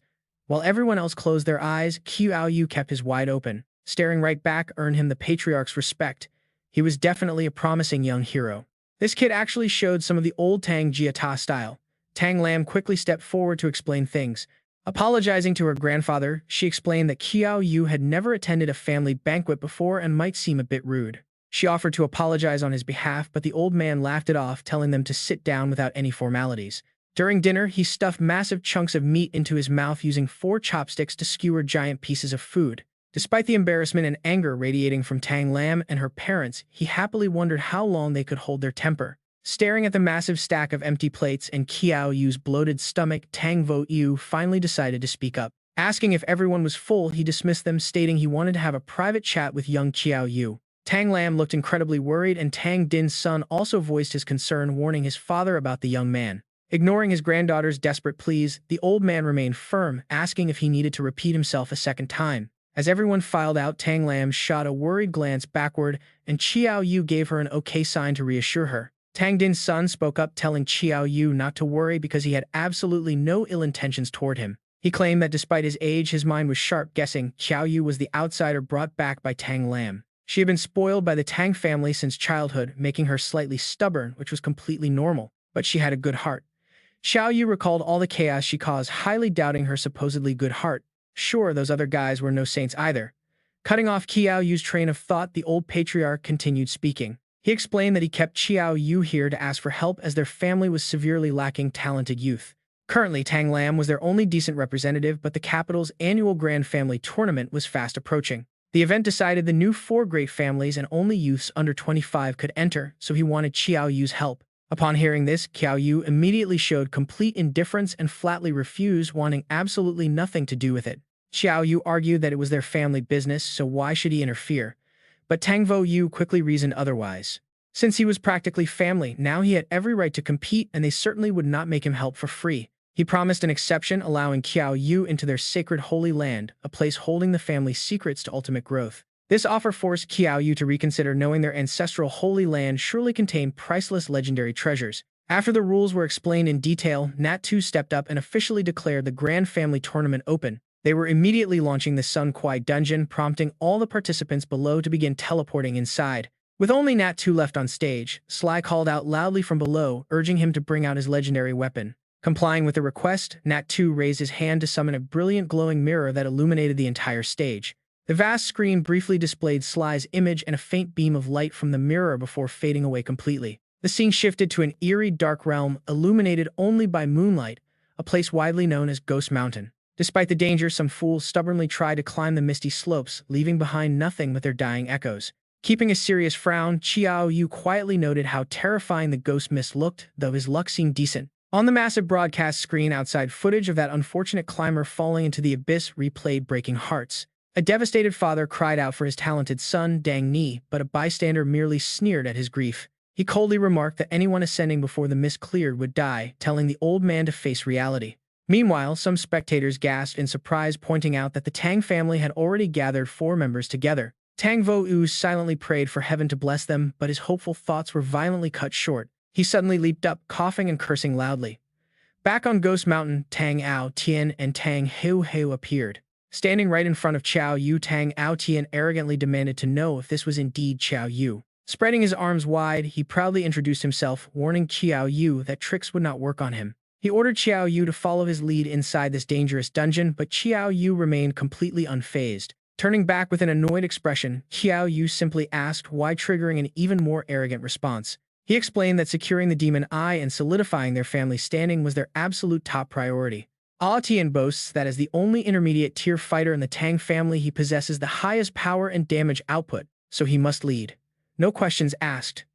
Right next to him, Xiao Xiao chimed in, calling Aotian their absolute #1 genius of the Tang family, questioning if they should follow a freeloading son-in-law like Qiao Yu instead. No way, she despises weak freeloading men. But Qiao Yu doesn't even care to argue with her. He quietly agrees to hide in the back, which only makes Xiao Xiao feel more smug about her petty victory. She thinks he's spineless. Outside, Tang Wumo is shaking with rage, gripping his cup until it almost breaks. He mutters curses at those fools, grumbling that he strictly ordered them to follow Qiao Yu before they set off. Yet they completely ignored his warnings. Meanwhile, Aotian barks out orders like a true leader, telling everyone to follow him. They must secure the ghost eye before anyone else does. Xiao Yu quietly falls into his own thoughts, looking pretty solemn. He only needs 1 ghost eye to restore his memories, but with only 4 in existence, things are going to get complicated. He wonders what to do next. As they move forward, wait, who is that strange figure waiting just ahead? A white-haired figure is lying on a wooden chair, making Xiao Xiao scream in sheer terror. Yet the figure remains completely still. Aotian quickly warns them to avoid trouble, guessing it is just an NPC for this mountain ghost dungeon run. He advises they sneak past without provoking her, immediately leading the team down a different path, while dramatic Xiao Xiao finally lets out a huge sigh of relief. But then the old woman suddenly wakes up, issuing a grim warning. Deadly place. Living souls must stay out or die. Hearing this, the team spins around in sheer shock. Xiao Xiao stammers, asking what she means by that. But the old woman just stands up with an incredibly eerie laugh. She refuses to share details, only hinting that there are actual ghosts in these mountains, but right as she speaks, a sharp sword flashes right past her face. Qiao Yu leaps high, controlling the blade to pin her down, demanding. He demands answers immediately. Stop playing games. Below them, his companions freeze in absolute horror. Their faces turn pale, completely speechless. Outside the trial, Tang Wumo grins and proudly turns to his companion. He asks Tang Lan if the kid is always this gutsy. Tang Lan just smiles, but inside the dungeon someone is not happy at all. The old woman glares, but Qiao Yu immediately shuts her up with a heavy punch. He snaps at her for playing ghost, while Tang Long, Xiao Xiao, and Ao Tian are forced to stand there, frozen with fear and sweating buckets. But the stubborn old woman refuses to back down, yelling and trying to fight back. Xiao Yu clenches his fists, warning her that she forced his hand, and after a pretty brutal beatdown, she is finally subdued. Qiao Yu looks pleased with himself as the old woman, now bruised and swollen, finally cowers in terror, begging him to stop hitting her and promising to talk. Suddenly, Qiao Yu politely helps her up and lets her sit, smirking that she should have cooperated sooner to avoid getting beaten. Now he wants answers. The old woman sits and softly explains that according to legend, this mountain is a gateway between worlds. Countless vengeful spirits reside here, unable to reincarnate or find peace, trapped on this mountain for eternity. Qiao Yu listens closely while keeping a very sharp eye on his surroundings as the old woman continues her tale. She warns that the mountain fog is where the ghosts hide, waiting to strike any living soul they can find. A single breath of the living is enough to draw them out. And look, suddenly, dark shadows swarm everywhere. Ghostly whispers echo heavily around him, with voices demanding their lives back and screaming about their unjust deaths. The spirits drift forward like mindless zombies. But luckily, a mechanical voice cuts through just in time. The system goddess commands him to wake up, snapping him right back to reality before he loses his mind. Realizing the danger, Qiao Yu is deeply shaken that the mountain's power could affect his mind from this far away. This place is definitely way more terrifying than he imagined. Turning back to the old woman, he demands more answers. He asks what else she knows, demanding more details, but she just tearfully begs him to let her go. His eyes flash with sudden anger as he presses her, asking if she truly does not know the exact location of the ghost eye. She can only stammer the words back. Outside, the spectators are absolutely shocked by his methods. Xiao Tian's mutters in disbelief. Is that even possible? He wonders how Qiao Yu is doing this. Tang Wumo is equally baffled. He turns to Tang Lan, asking if Qiao Yu is supposed to be a wind mage. Why is a wind mage using a knife to beat people? Tang Lan just covers her face in sheer embarrassment. Why let her off so easily? Qiao Yu grits his teeth, warning her, do not worry if you really cannot remember. I still, definitely not use this blade to slash you. She raises her hands, trembling in terror as she desperately stammers, I know. But I only know the location of one demon eye. She shudders, remembering a bald, fierce figure with terrifying red eyes. With fierce red eyes.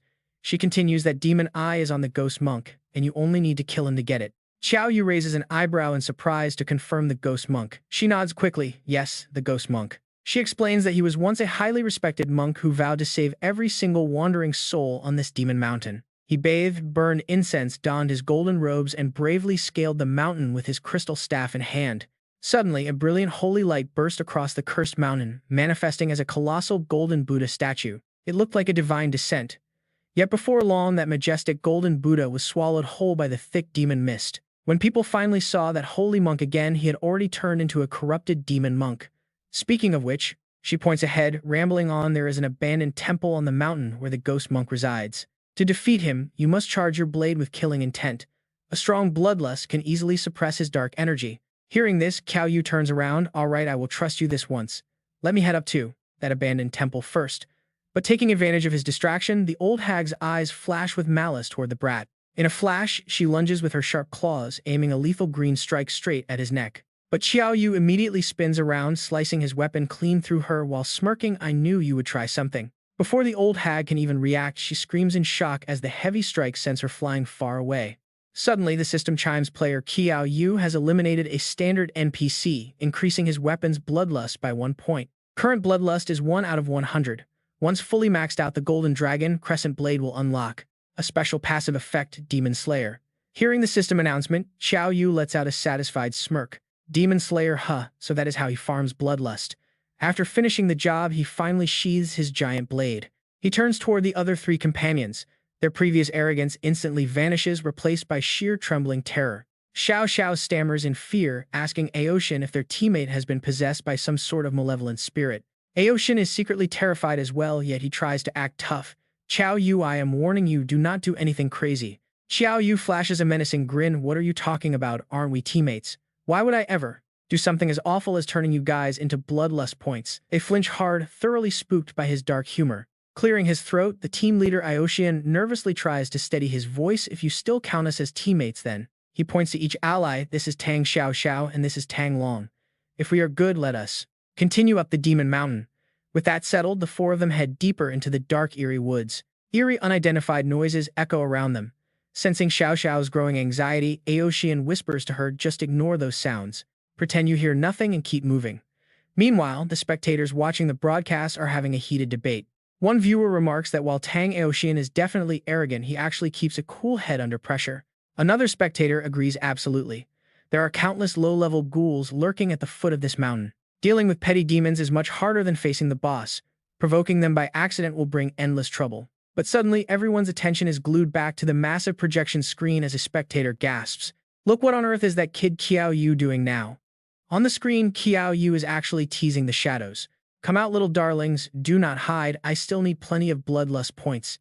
Hearing this, Aoshin panics. He screams in absolute terror, Qiao Yu, you idiot, stop. If you anger the ghouls, we are all dead. His shouting finally draws the attention of a single creepy ghoul, which lunges straight at Qiao Yu. But with lightning-fast reflexes, Qiao Yu dodges the claws, wearing a smug grin. There you are. With a clean swing of his massive blade, a flash of light erupts as the system registers another point.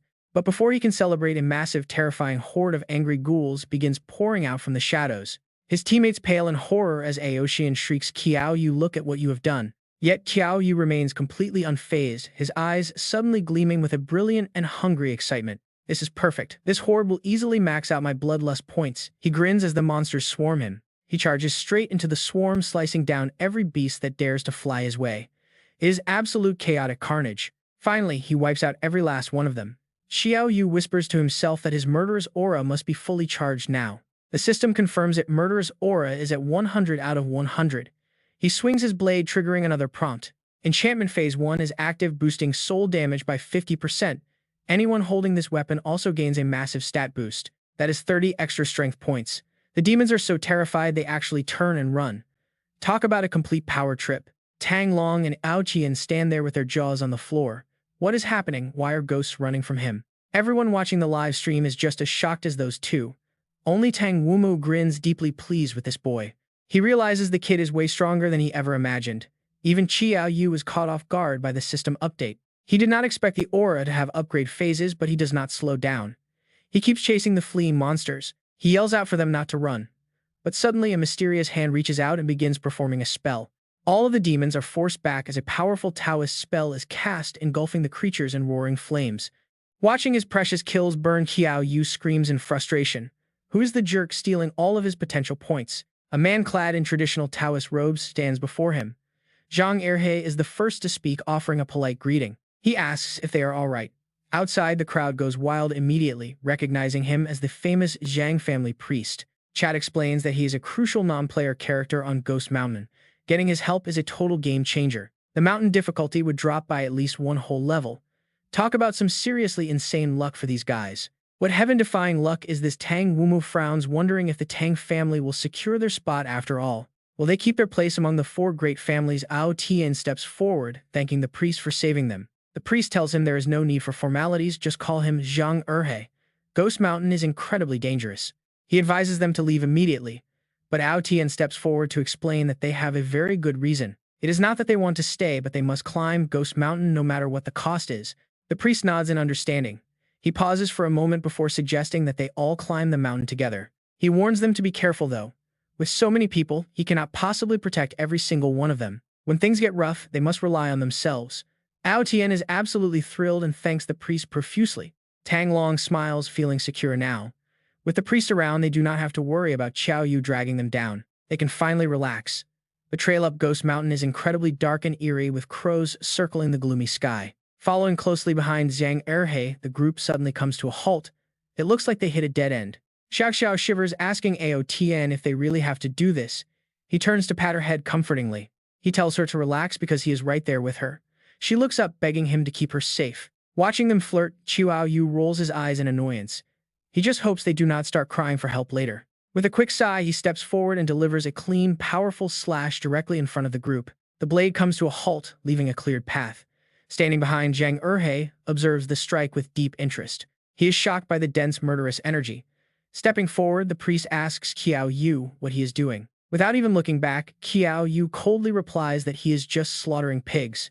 The priest obviously does not buy it. No one uses a blade with that much murderous aura just to slaughter pigs.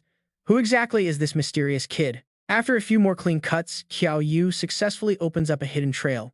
Ao Tian shouts out in excitement. He notices someone must have climbed the mountain ahead of them, urging the group to pick up their pace. But Zhang Erhe immediately stops them, telling them to hold on. A confused Ao Tian asks what is wrong. The priest tells them to look to the side. Before them lies a gruesome scene of countless bloody corpses scattered everywhere. Xiao turns completely pale, realizing they are from other families. What could have killed them so brutally on this mountain? Zhang Erhe whispers a quick prayer for the dead, urging the group to keep moving forward with extreme caution. Before they can even go far, a strange figure nearby catches their eye.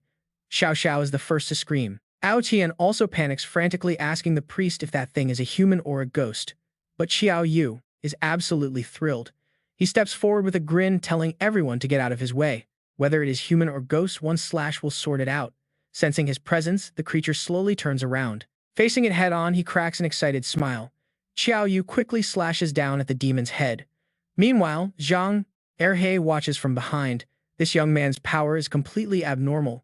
The terrifying sight before her completely paralyzes Xiao. She clutches his arm. She is desperately begging Ao Tian to take her down the mountain. But Ao Tian only reassures her.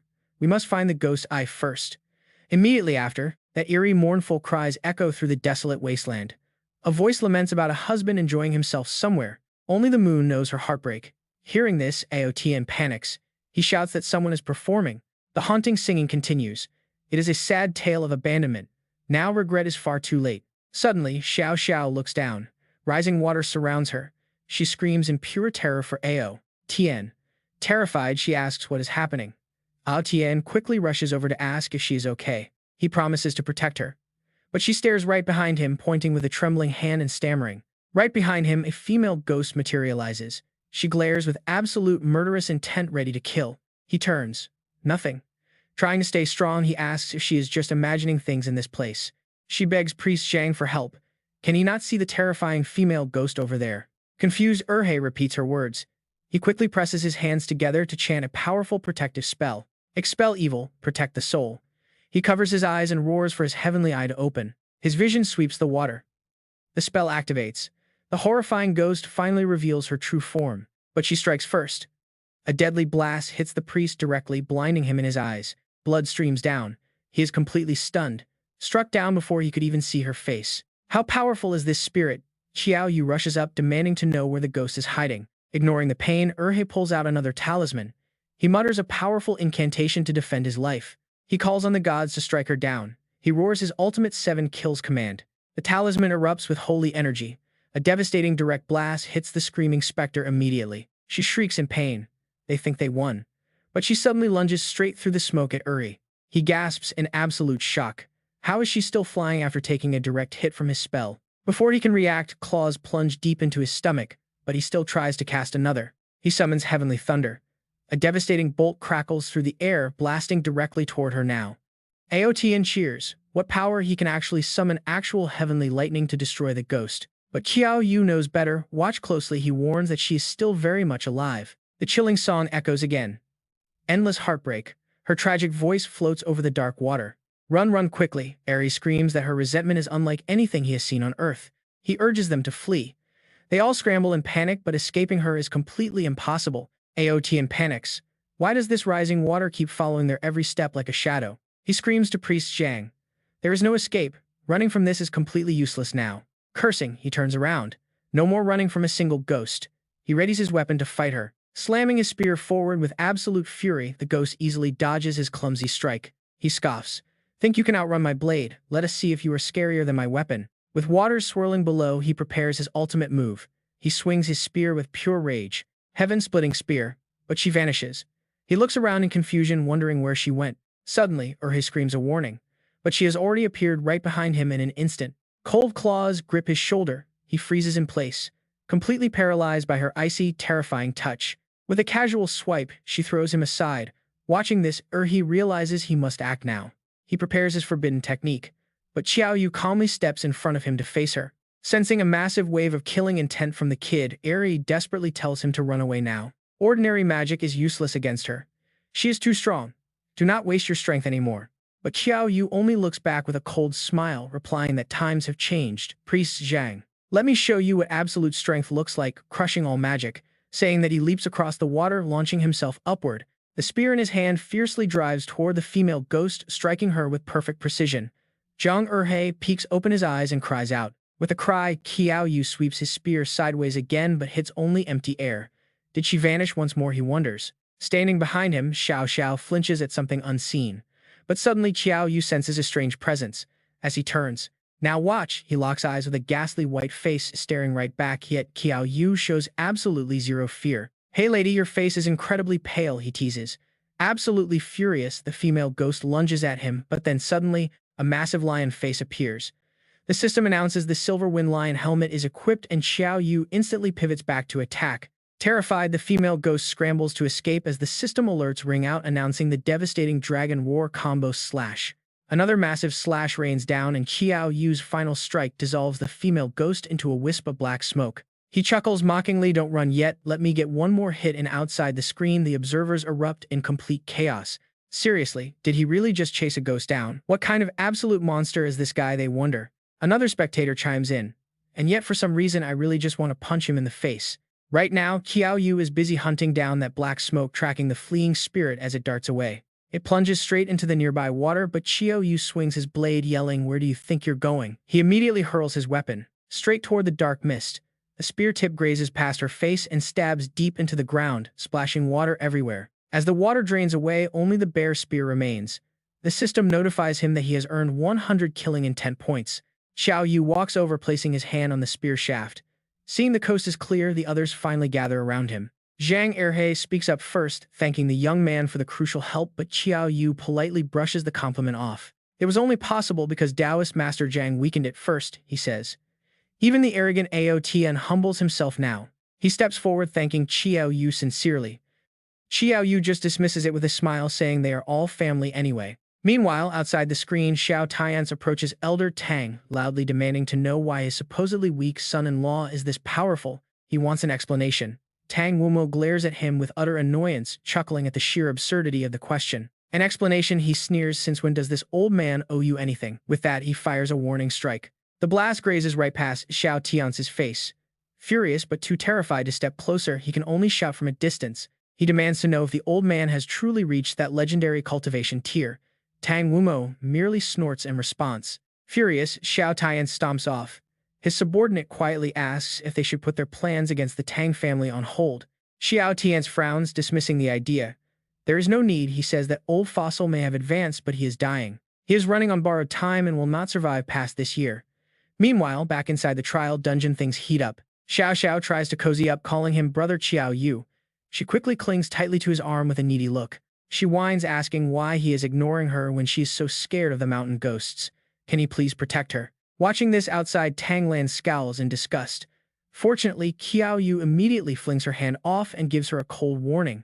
Keep your distance, he snaps with an annoyed glare, raising his fist to threaten her with a good punch. Xiao Xiao freezes. Seeing her completely stunned, Ao Tian steps in to ask if she is okay. Instantly, she pivots and clings to him instead. She sweet-talks him, claiming she was just possessed for a moment and that he is still the only one she trusts. Flattered by her sweet words, he smiles, saying he does not mind at all. Up ahead, Zhang Erhe looks highly annoyed.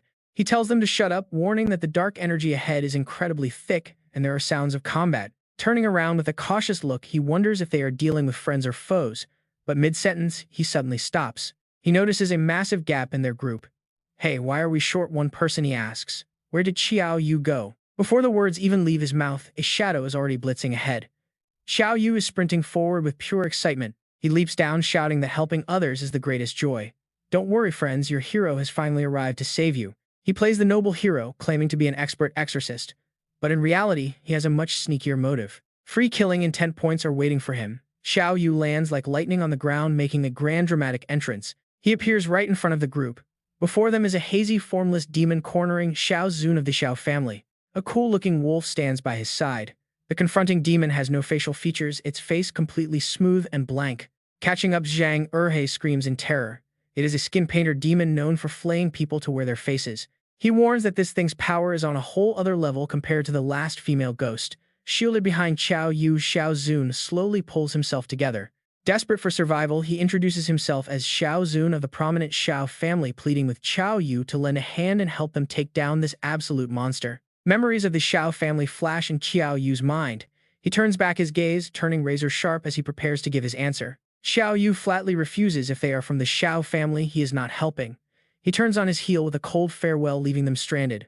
Xiao Zun stands frozen, his face turning completely pale. Outside the arena, Xiao Tian grits his teeth in absolute rage, watching this play out. Inside the dungeon, Xiao Zun desperately runs after him to block his path, begging him to wait just a second so they can negotiate. He promises a massive reward if Qiao Yu helps them survive this painted-skinned ghost.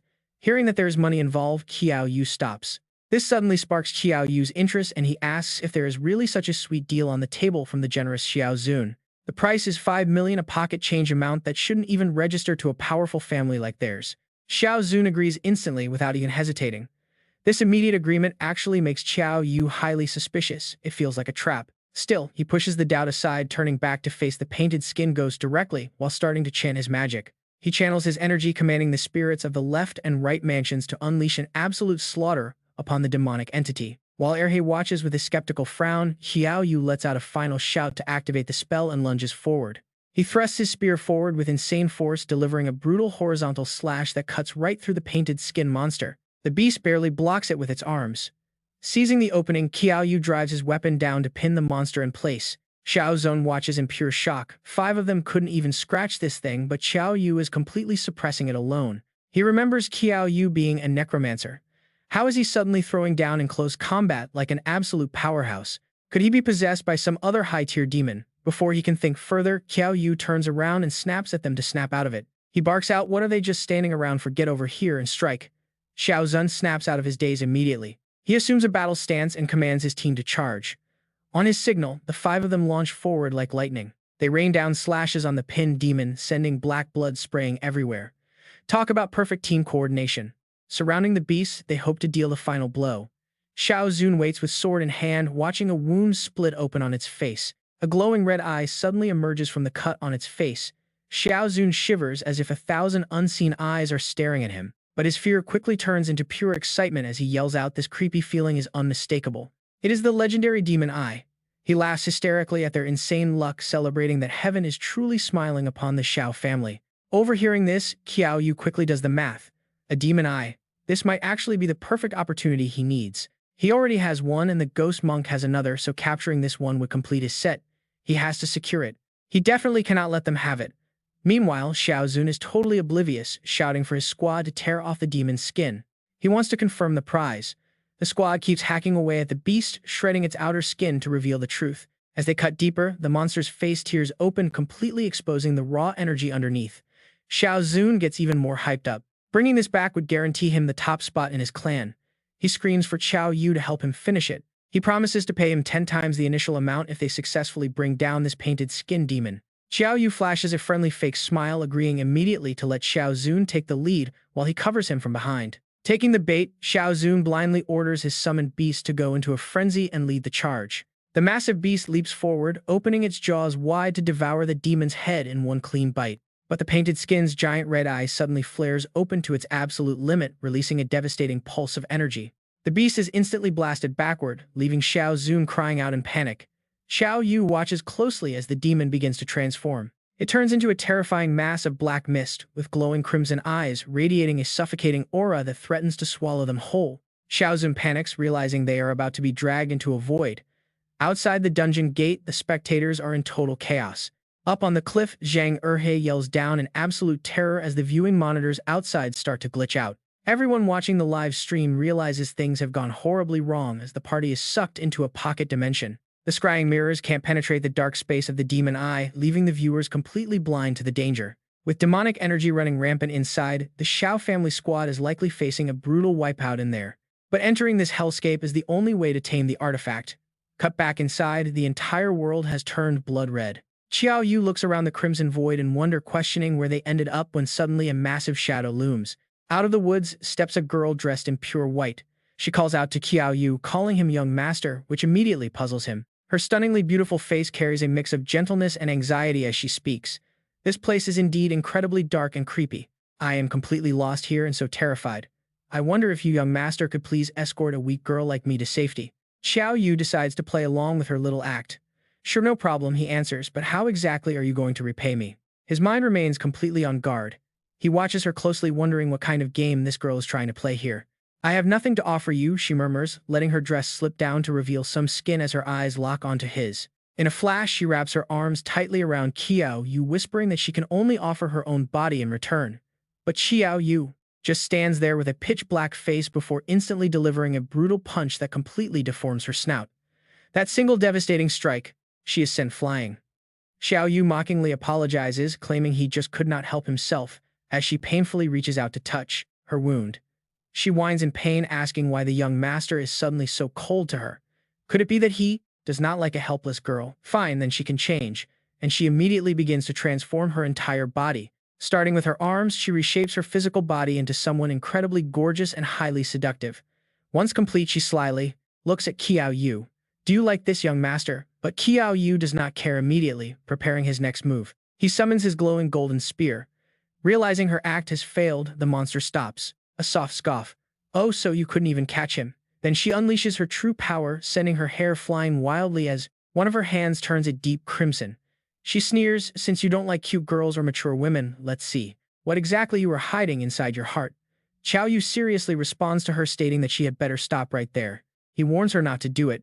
But ignoring Qiao Yu's threats, she lunges forward for a surprise attack, mocking him as she moves. She laughs, saying she must have guessed right. There is clearly someone incredibly important hidden in his heart, which is why he can easily ignore all those flesh and blood temptations.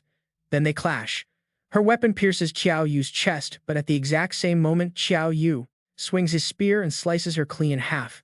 But something bizarre happens. Her severed form laughs, telling him it is completely useless. In this space, she is God and he is just a puppet. She beckons him closer, eager to peel back his mind and see exactly who he is, hiding deep inside his soul. As she speaks, her body begins to dissolve, shifting into a completely different form. A tiny figure appears with a mischievous smile. It is Qiao Yu.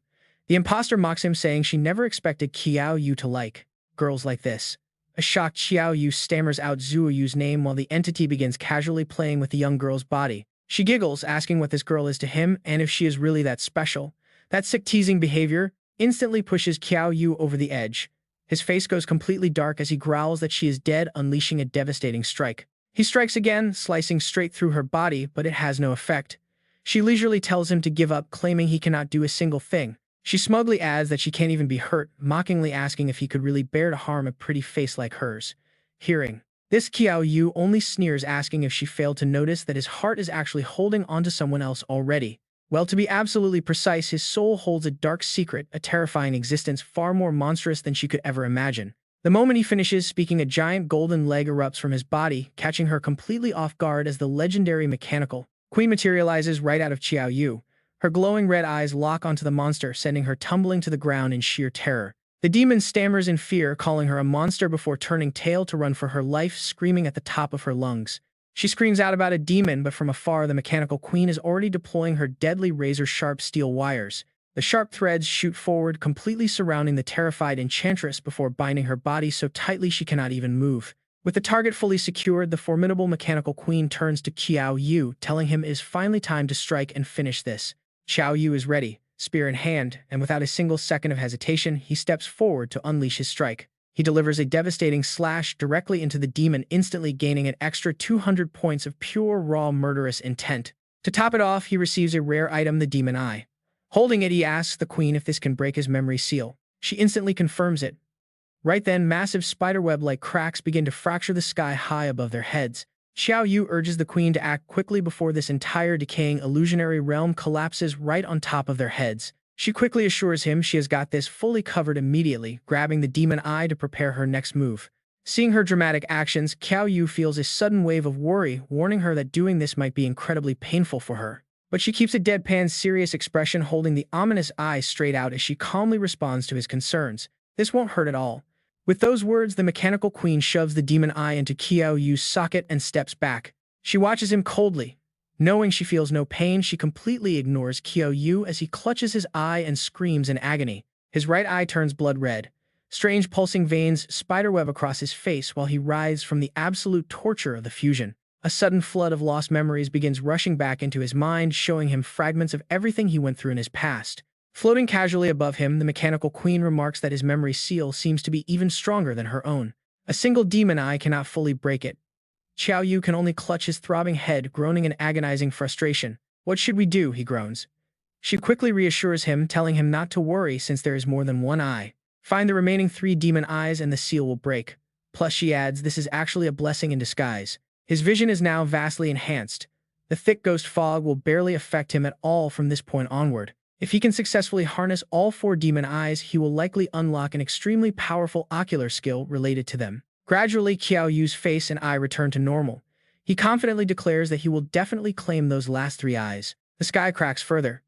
In an instant, the dimensional rift opens wide and violently drags him back to the forest. He lands. Suddenly, Teuton creeps up from behind, calling out to him with a sinister grin on his pale face. Brother Q, you are finally back. Now hand over that demon eye right this second, or things will get ugly. They stand surrounded by rotting corpses. Teuton and his giant wolf confront Qiao Yu, claiming his family fell in the Eye Realm. Every single Tiu family member is dead. His face is pale, his eyes bloodshot with desperation as he demands the prize. Give me the eye, Teuton begs, promising Qiao Yu a massive reward the moment they manage to escape this place. But as the tension rises, Qiao Yu just grins. He plays completely dumb, asking what demon eye he is even talking about. No more Mr. Nice Guy. Teuton snaps, warning him not to refuse while his massive wolf silently circles behind Qiao Yu. The beast lunges. Qiao Yu reacts in a split second, narrowly dodging the lethal razor-sharp claws from his blind spot. Facing Teuton with a dark expression, Qiao Yu demands to know his true intentions, but Teuton just sneers. "Quit acting," Teuton screams. He demands the demon eye, ordering his deadly wolf companion to tear Qiao Yu to shreds. "Kill him, Wolf King." The massive predator leaps forward, opening its massive jaws, lined with sharp fangs to crush his skull. Qiao Yu remains absolutely unfazed. He quickly summons his legendary spear, locking a cold, deadly gaze onto the incoming beast. One swift flash, he mercilessly severs the giant wolf's head, sending a massive geyser of blood spraying into the air. Blood splatters right onto Teuton's face, freezing him in pure shock while Qiao Yu stands victorious and proud. A system notification chime sounds. He has slain the fierce beast and gained 100 points of killing intent. Teuton falls to his knees, screaming in agony over his dead wolf. Qiao Yu watches him coldly, already calculating his next move. The Tu family is no longer a threat. He needs to move fast, running through the dense forest to escape. Where did the Duong family go, he wonders. Meanwhile, the scene shifts to a different location where tempers are flaring. "How dare you, Tiu!" Tian Sak roars in fury, accusing Duong Vo Mu of slaughtering his family members in cold blood. The patriarch vows revenge. However, Duong Vo Mu remains outwardly calm, sipping his hot tea despite feeling quite anxious inside. "You sent them in yourself."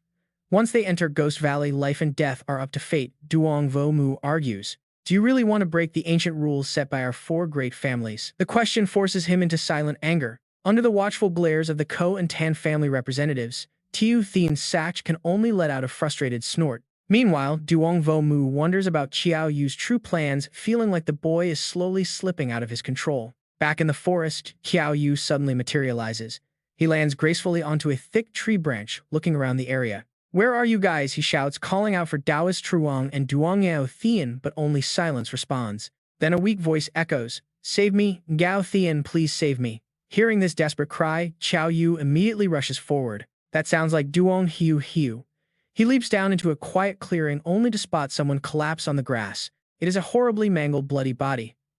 Qiao Yu approaches slowly, completely shocked by the sheer brutality of her state. She was always a shallow brown-noser, but she did not deserve to die like this.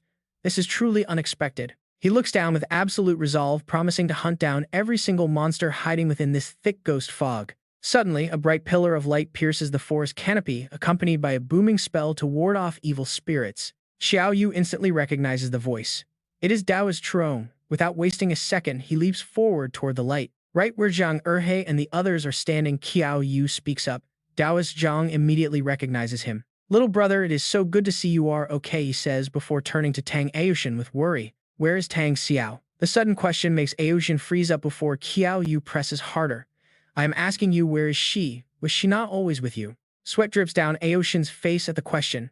He stammers, lowering his head in shame, saying, "I am so sorry, this is all my fault." He explains that the fog was incredibly thick and Xiao Xiao was supposed to be right behind him, but she suddenly cried out and vanished. Since the fog was so dense, he did not dare go in. "Oh, why did I do that?" Aoshin clutches his head in self-blame, crying out, "I failed you, Xiao Xiao." Then Zhang Erhe approaches and says, "You cannot really blame Aoshin for this. The one who killed Xiao Xiao is definitely the skin-flaying ghost hiding in the fog." Hearing this, Qiao Yu asks in confusion, "A skin-flaying ghost?" Erhe replies, "Yes, they are the most terrifying type among all vengeful spirits." Erhe explains that because they are hideous, they love to target and seduce beautiful people. They wait until their prey lets their guard down to peel off their skin. They want to wear human skin to look human, but a ghost is still just a ghost. Human energy is far too strong, making them suffer terrible pain when wearing the skin. So they turn the skin into lanterns to preserve that stolen beauty forever. Standing nearby, Tang Long chimes in Taoist Zhang. If that is true, then Xiao Xiao's skin might already be. Zhang Erhe frowns and says she got separated from the group. On her own, she was likely killed. Tang Long points nervously toward a dark direction, stammering, "Taoist Zhang, is that lantern you mentioned, perhaps that one over there?" Qiao Yu turns his head where Tang Long is pointing. Dozens of bizarre glowing lanterns have suddenly appeared. Zhang Erhe quickly leaps forward, shouting, "Brother Qiao Yu, watch out." Those creepy lanterns immediately charge straight at them. Erhe begins reciting a powerful Taoist spell to ward off the evil souls. He focuses all his spiritual energy chanting the ancient words to shatter hell itself. With a loud shout, a wave of destructive power sweeps out and obliterates the entire horde of monstrous lanterns. Erhe continues to unleash a barrage of sharp sword energy toward the remaining targets. Seeing this, Qiao Yu immediately dives into the fray, yelling in a panic, "Holy crap, leave some of those points for me." He quickly joins the battle, slashing wildly, instantly racking up a massive amount of killing points. While they are fighting hard, Zhang Erhe shouts from ahead, "Brother, stay on your guard. These skin lanterns are just a minor trick. The real nightmare is the painting demon hiding right behind them." Just then, Qiao Yu senses an incredibly terrifying surge of dark energy radiating from the shadow. Feeling the massive aura, Qiao Yu quickly whips around to look, spotting a strange black mist forming. Suddenly, a bizarre pale arm shoots out from the fog. It targets Qiao Yu, but he barely manages to dodge the surprise attack, shouting in anger, "You sneaky bastard."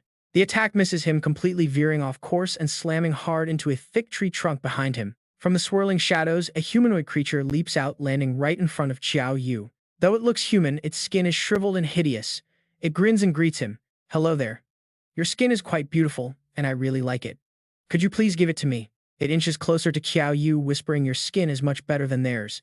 If you do not say anything, I will take that as a yes." Instantly, Qiao Yu swings his heavy spear downward and a powerful arc roaring get lost. His slash slices the demon's mask right in half, exposing a grotesque face with glowing red eyes. The demon instantly unleashes its full power, sending a wave of terrifying demonic energy crashing forward. The sheer force of the blast forces Qiao Yu to slide back several steps. Clutching its face in rage, the ghost snarls, "Damn human, I politely asked for your skin, yet you did not appreciate the offer and even ruined my favorite lantern." The ghost charges straight at Qiao Yu, screaming, "I will skin you alive, eat your flesh, and swallow your soul." Qiao Yu grips his spear tightly as a bright golden aura erupts around him, and he swings to deflect the incoming strike.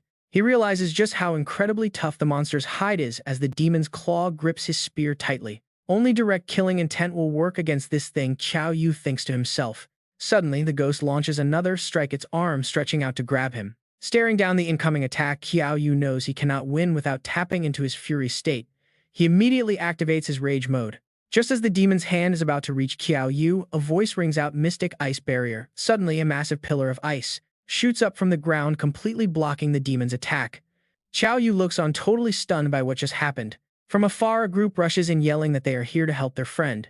They immediately land and unleash a powerful strike right where the demon stands, forcing it to leap into the air to dodge. Having pushed the monster back, they quickly regroup and assume their battle stances.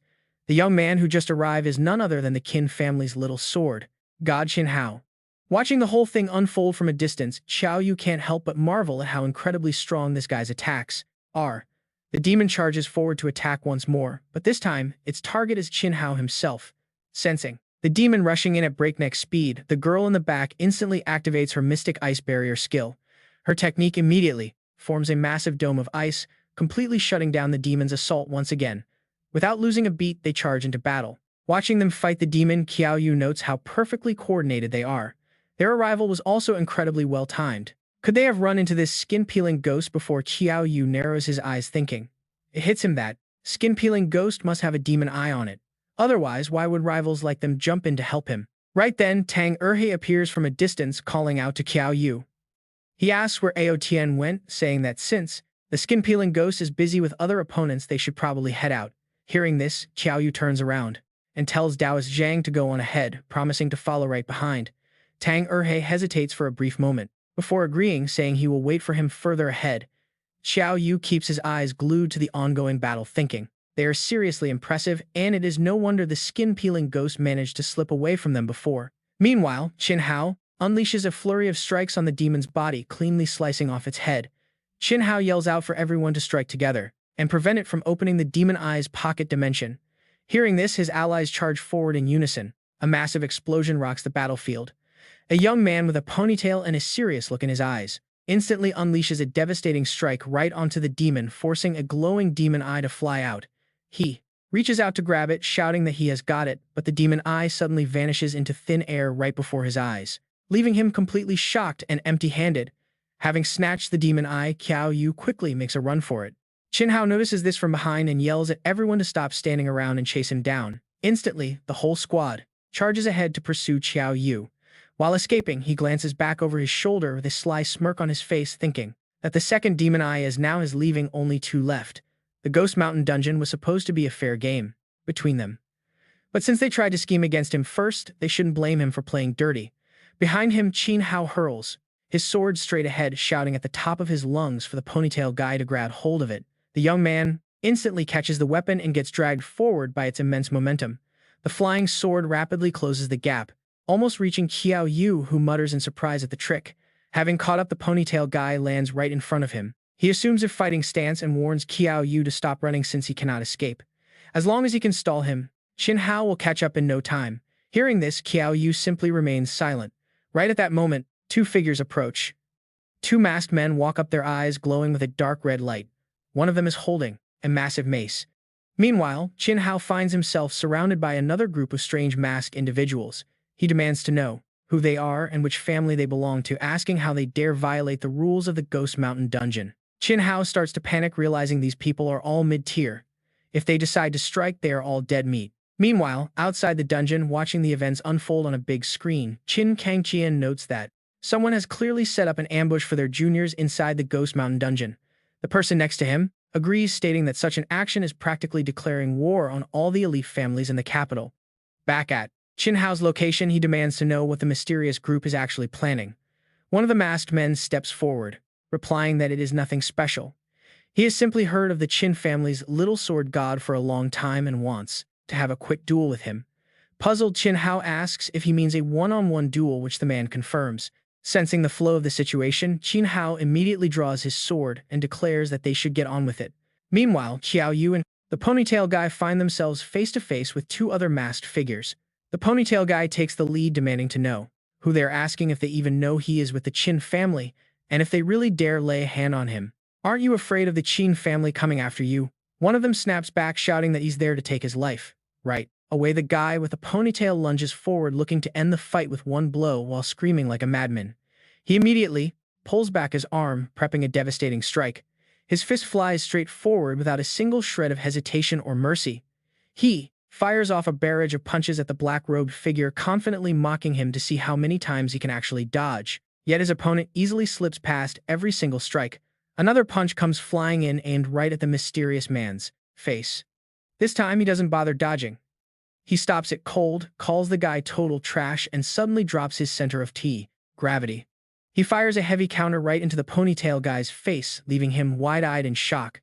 The sheer force of this hit actually triggers a minor shockwave as they crash into the ground, but he isn't done, instantly delivering another brutal blow. Watching this unfold from a distance, Qiao Yu tenses up. This guy isn't human, but wait, why does he look so familiar?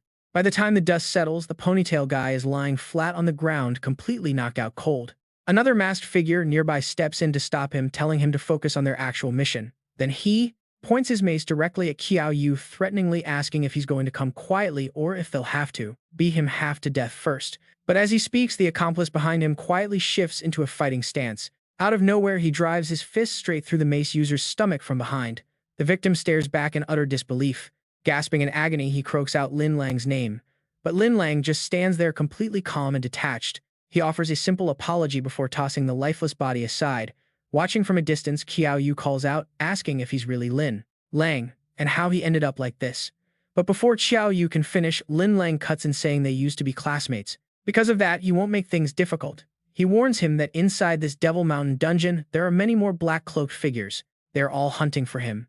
This time is a free pass, but next time they meet, they will be enemies. With that, he leaps away, vanishing into the trees. Qiao Yu frowns, wondering why a whole army of black-cloaked hunters would be coming after him. Right. Then Qin Hao and his crew catch up to Qiao Yu. They freeze in their tracks, their eyes locking onto the dead body lying right next to him. They shout in shock, demanding to know what happened. Qiao Yu turns pale, realizing he is completely framed. Talk about bad luck, there is no way to clear his name now. Meanwhile, outside the portal, the Qin family patriarch Qin Kangqian confronts Tang Wumo. He warns that if Tang's son-in-law killed a Qin family junior, he must pay. Old Tang Wumo stays absolutely silent, refusing to take the bait. Nearby, Jin Yixiu bites her lip in worry, praying that Qiao Yu would never do something so terrible. Back inside the dungeon, Qiao Yu tries to reason with the angry mob.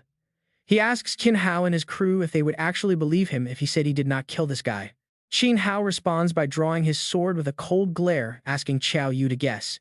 Qiao Yu refuses to back down, warning that he is forcing his hand. He pulls out a beautifully carved red ring, and a system notification alerts him that the ring is ready for use. Instantly, Qiao Yu bolts back into the dense forest to escape, prompting an angry shout from Qin Hao as he warns him not to run. Qiao Yu flees with Qinhao hot on his heels, yelling back as he runs that he seriously did not kill the guy. Qinhao refuses to buy it, barking back that if he did not do it, then why is he running? Qiao Yu snaps back, telling him to put away his sword first if he wants him to stop. The two engage in a high-speed chase through the thick wilderness. A few moments later, Qinhao and his men are still frantically searching for him. They think he ran off in one direction, completely unaware that he is actually hiding right behind a nearby tree. The angry mob dashes right past his hiding spot. Once the coast is clear, Qiao Yu lets out a fat sigh of relief, cursing Lin Lang for leaving him with such a mess. Surviving outside Devil Mountain is going to be incredibly tough. But for now, Taoist Master Zhang is still waiting. Qiao Yu decides to focus on finding the Devil Eye to restore his memories. Meanwhile, we cut over to Tang Erhe, standing in front of a bizarre ancient temple. He recalls his master telling him that the body of Grandmaster Yuan Kong and their sex relics should be hidden inside this place. He silently apologizes to his brother Qiao Yu for slipping away without warning, but this mission is simply too dangerous to drag him into. With that, Tang Erhe enters the dark temple. As he steps inside, he is greeted by a massive Buddha statue sitting in the main hall. He approaches, reaching out to swipe the relic held in the statue's hands. He smiles, thinking he's finally recovered their sacred weapon. But just then, Tang Erhe senses a terrifying, chilling presence looming over him. Instantly reacting to the danger, he leaps backward to get away from the massive statue. His eyes widen in absolute horror at what is now unfolding right before him, right in his face. The giant Buddha statue erupts with a massive surge of dark energy accompanied by a creepy laugh echoing out. It boasts about how many centuries it has been since any priest found this place. Zhang Erhe stands before the creepy statue. He shouts out in panic, "Who is playing tricks here? Show yourself."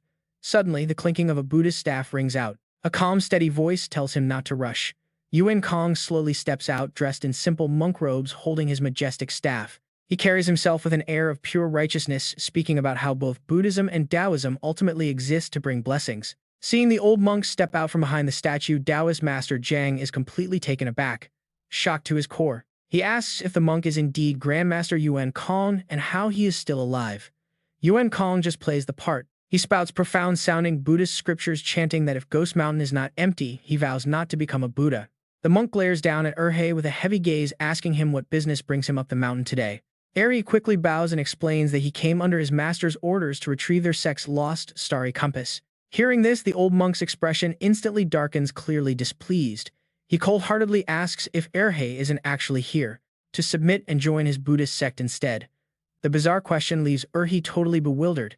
He has to speak up. He directly questions the old man, asking what he even means by that. He respects him as a legendary senior, but this conversion is totally out of the question. He vows to live and die as a loyal Taoist. Yet the creepy monk across from him doesn't seem to care about his loyalty at all, continuing to whisper sweet temptations that Erhe's destiny belongs to the Buddha. Right on cue, the massive staff in the old monk's hand begins to glow, unleashing a blinding wave of golden spiritual light. As the golden aura flares, Yuan Kong's expression turns increasingly twisted. He grips his powerful staff with a terrifying strength, shouting out for him to submit to the Buddha. The hypnotic golden light washing over Erhe immediately begins to take a heavy toll. His eyes go blank with shock and his legs begin to tremble uncontrollably under the crushing pressure. Seeing the boy struggle, Yuan Kong smirks with absolute satisfaction, telling him to bow down and kneel before the true Buddha already. Erhe completely loses all strength and his knees begin to buckle, leaving him unable to control his own body. But right at this moment, Qiao Yu casually steps in, grabbing Erhe by the collar to keep him from falling. Holding him steady, he calmly wakes his friend up, pointing out that the true Buddha doesn't offer salvation to phonies. He teases that Erhe is a great Taoist but hasn't read a single Buddhist book, so how could he lecture on Buddhism? Freed from the creepy monk's trance, Zhang Erhe gasps for air and looks at his savior in pure disbelief. Calling out Qiao Yu's name, he shivers violently as he realizes how close he just came to being completely brainwashed. That was way too close.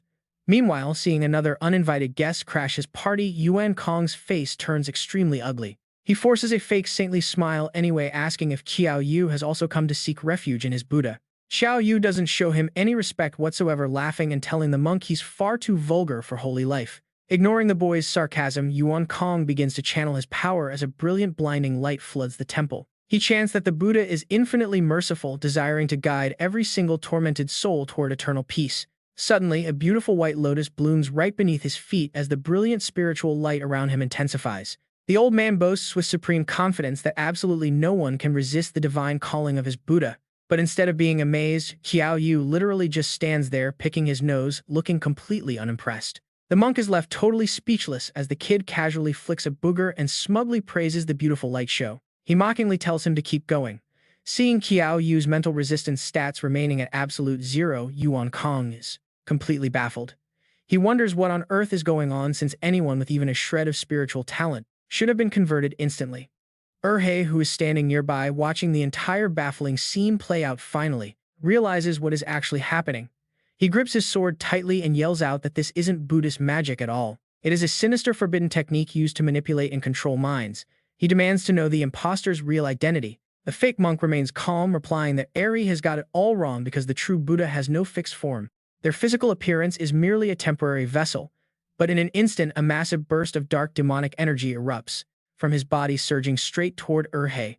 The young Taoist reacts instantly, burning a protective yellow talisman to block the attack. He yells at the wicked monster to surrender. Meanwhile, Qiao Yu remains incredibly relaxed, casually chiming in that this guy is obviously an imposter who has absolutely nothing to do with the real Grandmaster Yuan Kong. To be exact, he is a demon monk.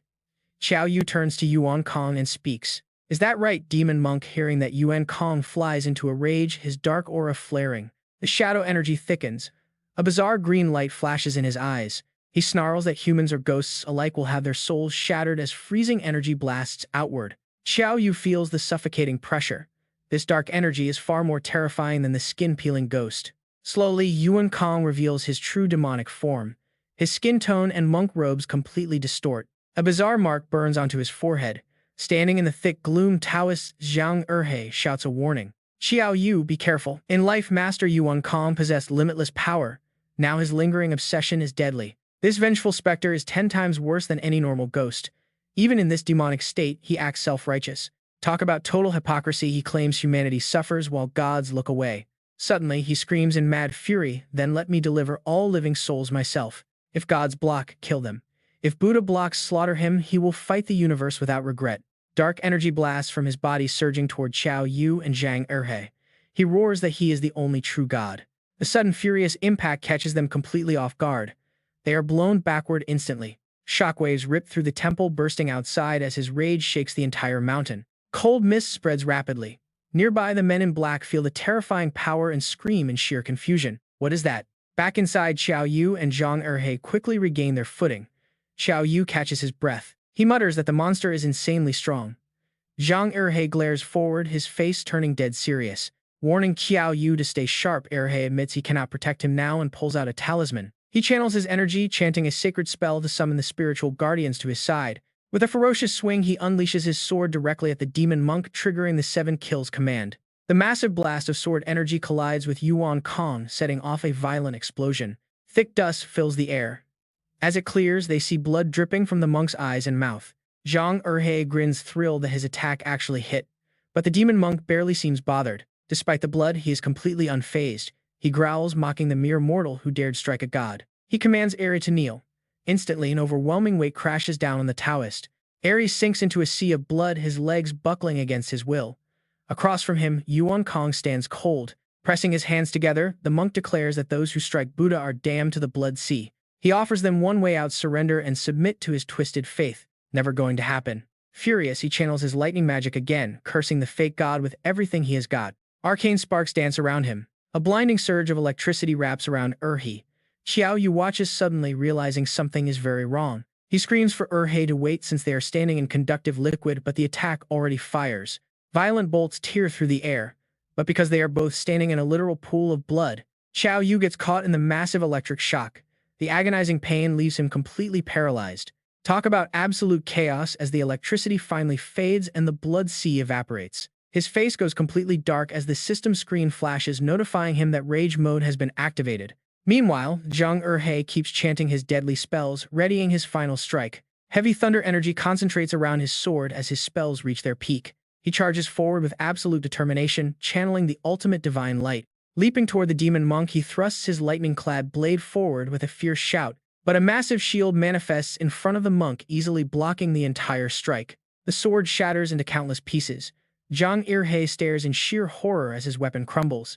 Revealing a single demonic eye, he sneers in triumph. A mere mortal daring to strike a true Buddha is nothing but pure foolishness. With that, the dark energy-infused staff in his hand thrusts straight toward Niha.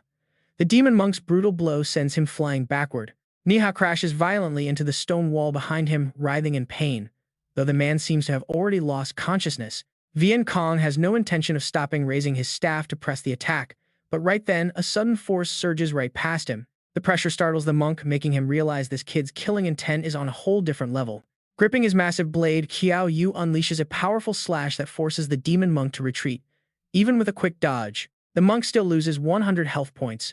A clean cut opens on Vian Kong's shoulder as the system suddenly flashes with his details. The panel reveals an epic NPC at level 30 with 7,900 out of 8,000 health and a strength stat of 463. His defense sits at 192, agility at 344 with formidable skills like demonic salvation and the blood sea of hell. A friendly system prompt adds that Vian Kong was once an enlightened master, but his obsession with becoming a god dragged his soul into darkness. Seeing this information makes Qiao Yu realize that this corrupted monk was actually close to breaking through into the high tier. The realization causes his expression to shift as his gaze grows cold.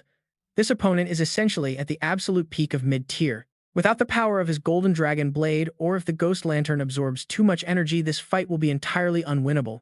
He and Priest Truong stand absolutely no chance of taking this monster down together if they let their guard down for even a second. Behind him, Truong Niha manages to drag himself back up, gripping his sword tight as he yells out to Qiao Yu. He says they have to risk everything, begging Qiao Yu to take his body and compass down the ghost mountain if he dies. He admits he dreads turning into a restless corpse, demon, or a wandering ghost, thanking his companion in advance for the favor. Yet Qiao Yu remains calm. Smirking slightly, he assures him Priest Truong neither of them is going to die today. With those words, Qiao Yu slams his foot hard against the ground and leaps high into the air, ready to strike. Holding his heavy blade, he dashes right next to the demon monk and swings downward, but the old monster is too fast. He raises his jade staff to block the heavy blow, muttering his dark prayers and warning Qiao Yu about descending into hell. Qiao Yu swiftly spins his blade and thrusts downward, but the monk seems to anticipate the attack, blocking it with his staff. Meanwhile, Nha refuses to stay down quietly, slipping behind Vian Kong and preparing a powerful hand seal to strike. Despite dealing with Qiao Yu up front, the monk immediately senses the danger from behind and twists his head around. Imagine seeing someone's neck twist a full 180 degrees, absolutely horrifying to witness firsthand. It turns out both of the monk's eyes are cursed, now glowing with a deeply unsettling and terrifying red light. Striking with incredible speed, his heavy jade staff swings outward and sends Truong Niha crashing back against the wall. Watching the monk closely, Qiao Yu quickly calculates that if they kill him, Min can finally harvest 4 demon eyes. But in that split second of distraction, the monk snaps his head back around and presses his hands together in prayer. Chanting his dark prayer, he thrusts the jade staff directly at Qiao Yu with blinding speed and immense power. Suddenly, Qiao Yu is completely pinned. He cannot move a single muscle, let alone dodge the incoming strike. Seeing his ally frozen solid, Priest Truong screams out in panic as the heavy weapon drives straight toward Qiao Yu. The staff lands a devastating blow right on Qiao Yu, blasting his entire body back to crash violently against the wall. A total wipeout. The massive collision leaves Qiao Yu lying completely lifeless and still on the cold ground. Right behind the monk, Niha presses his blade against his own temple, unleashing bursts of brilliant golden spiritual light. Shouting Vian Kong's name to catch him off guard, he drives his sword deep into the demon monk's chest. The blade pierces clean through his chest as Niha rapidly chants an ancient high-level spell using his own lifeblood. His entire body glows with a blinding sacred radiance as his cold gaze locks onto the struggling, terrified demon monk. Vian Kong watches in utter horror, calling him an absolute lunatic who's trying to drag them both to the grave. Ignoring his desperate cries, Niha tightly grips his weapon and continues to chant the final verse of the spell. He summons the absolute power of the heavens and earth, letting the blinding energy gather entirely on his blade. With a final desperate roar, he launches the brilliant blade, sending it flying like a golden comet straight at the monk. It is too fast. The devastating energy blast leaves the monk with absolutely no time to escape. The blade pierces completely through his body, detonating a massive wave of energy that tears him apart in agony. Having poured every single drop of his life force into that final strike, Priest Truong stumbles backward, barely keeping his balance. Stumbling back, Zhang Erhe is caught just in time by Qiao Yu. The priest looks up at him, completely caught off guard. He struggles to speak, asking if Qiao Yu is really still alive. Qiao Yu just gives a faint smile, replying it was pure luck. In his mind, he sighs with relief. Thank goodness for the passive effect of his silver lion helmet, or he would be severely injured too. While supporting the priest, Qiao Yu asks if Yuan Kong is finally dead. Zhang Erhe struggles to find his voice. I do not know, he gasps. A normal specter would have turned to ash by now, but he is a fallen Buddha. My single strike might not be enough to finish him. Once the priest is stable, Qiao Yu grips his saber and steps forward. He mutters that he will go deliver the final blow. But as he draws near, the ghost monk is nowhere to be seen. Shock takes over. Only Zhang Eri's sword remains driven deep into the wall. Suddenly, from a dark corner nearby, thick dark energy begins to billow. Cold menacing eyes lock onto them as a chilling voice echoes declaring they will all die. A dense purple haze of demonic energy begins swirling directly above them. It rotates faster and faster, wrapping around the entire room. Soon the mist begins to clear, revealing a completely transformed hall. Standing right before them is a terrifying sight. The ghost monk sits atop a dark lotus throne surrounded by thousands of ghostly followers. Both fighters freeze in absolute shock. Zhang Erhe and Qiao Yu stare in disbelief. Shrouded in dark energy, Yuan Kong looks down from his lotus throne. "Why do you not bow before the true Buddha?" His deep voice booms. Instantly, Zhang Erhe loses control of his own body. An invisible weight forces the priest down, making him kneel helplessly. Qiao Yu beside him feels the heavy pressure too. Yet, he somehow manages to stand tall. Knowing he cannot hold out much longer, Qiao Yu desperately calls for help. "Queen, this domain of the ghost eyes is too powerful. What should I do?" he asks. Instantly, the mechanical voice responds. "Why not equip the ghost eyes yourself?" the system advises. "Having those eyes will allow you to break through his domain." Without hesitating, Qiao Yu pulls out the two ghost eyes. Holding them in his hands, he makes a split-second decision. Time to gamble. He quickly presses the creepy ghost eyes directly into his own eye sockets. An agonizing pain flares through his head as his vision turns into a blinding, eerie red light. Meanwhile, the ghost monk raises a massive hand, roaring out at the top of his lungs, calling Qiao Yu a vile creature. The colossal hand slams down like a mountain, aiming straight for Qiao Yu. The impact sends violent shockwaves ripping through the ground. Rocks shatter into tiny pieces everywhere. But as the giant hand lifts, leaving a massive crater behind, Qiao Yu stands completely unharmed in the exact same spot. The ghost monk stares in absolute disbelief, unable to comprehend this. "How is this possible?" he screams. It turns out the mechanical queen has activated a brilliant golden shield above Qiao Yu. This golden barrier easily absorbed the massive blow. As the power stabilizes, Qiao Yu begins adapting to his newly acquired eyes. Slowly, he opens his eyes. Just in time too, because the protective barrier around him is on the verge of shattering. Yuan Kong's relentless attacks have left it heavily cracked, but Qiao Yu has successfully bonded with the demonic eyes. His gaze radiates thick, killing intent. He can sense the entire world shifting around him in a big way. He can even track tiny dust motes floating in the air. This insane vision is the power of the ghost eyes. Standing proudly and utterly fearless, Qiao Yu faces down the monk. Feeling his presence, the ancient demon immediately notices the change. "Those eyes," he gasps in shock. "You have the other two ghost eyes."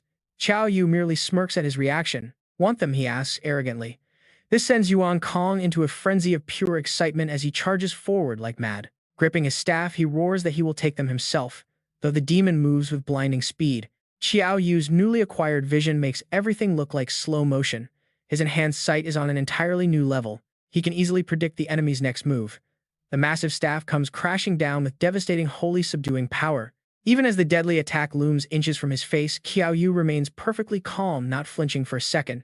At the very last millisecond, he finally activates his speed boots. With a flash, he completely vanishes from the spot. He swings his heavy saber in a fierce counterstrike.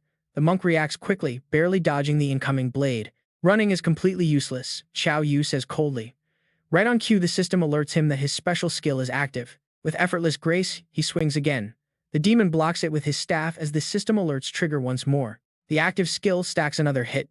Qiao Yu dials up the pressure, moving faster and striking much harder with every second. By the fifth consecutive slash, the monk is struggling hard to keep up, sensing that something is terribly wrong here. Each strike is somehow faster and heavier than the last. And yet another devastating wave of attacks is already coming. But this time, the emerald staff in the demon monk's hand was slashed to pieces, just as the system rang out. Announcing that the Dragon War chain slash had repeated 20 times, a terrifying force erupted right in front of the demon monk. It surged forward, forcing the old monk back in sheer terror. His eyes filled with growing confusion over what was happening. Qiao Yu didn't give him another single second.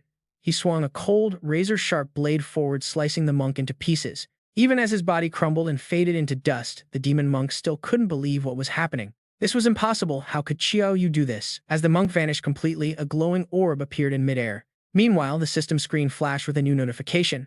Murderous intent increased by 400. Player has acquired the ghost eyes. Qiao Yu casually walked over to the floating light and reached out to touch it. From inside the glow, 3 cards materialized and he quickly snatched them up. The system voice chimed again, "Congratulations to the player. You have received an A-rank item. 3 copies of the Adopt the Enemy as Father card. This is a single-use item. When activated, it forces any target to become your adoptive father, completely ignoring their own will." Reading the description, Qiao Yu wanted to lose his mind. He threw the cards onto the dirt, cursing at the useless trash items. What kind of garbage item is this? Seriously, bad luck. But right then, another weapon dropped out from the glowing orb. Qiao Yu spun around in surprise. He hadn't expected another drop, but looking at it closely, he felt something odd. He picked up the weapon to inspect it, sensing a strange aura. Right on cue, the system provided the details. "Congratulations, player has acquired the D-rank weapon, the Fangqian Painted Halberd." The Fangqian Painted Halberd. When wielding this halberd, the player can bypass all defense to strike down their own adoptive father. Instantly, a hilarious vision popped into his head, adopting a boss as his dad, then stabbing him in the back. His eyes lit up with sheer joy. With this specific rule, it meant he could land at least 3 fatal strikes. He quickly scrambled back to scoop up those 3 discarded cards, grinning so wide his face almost split in half. Talk about a sweet deal.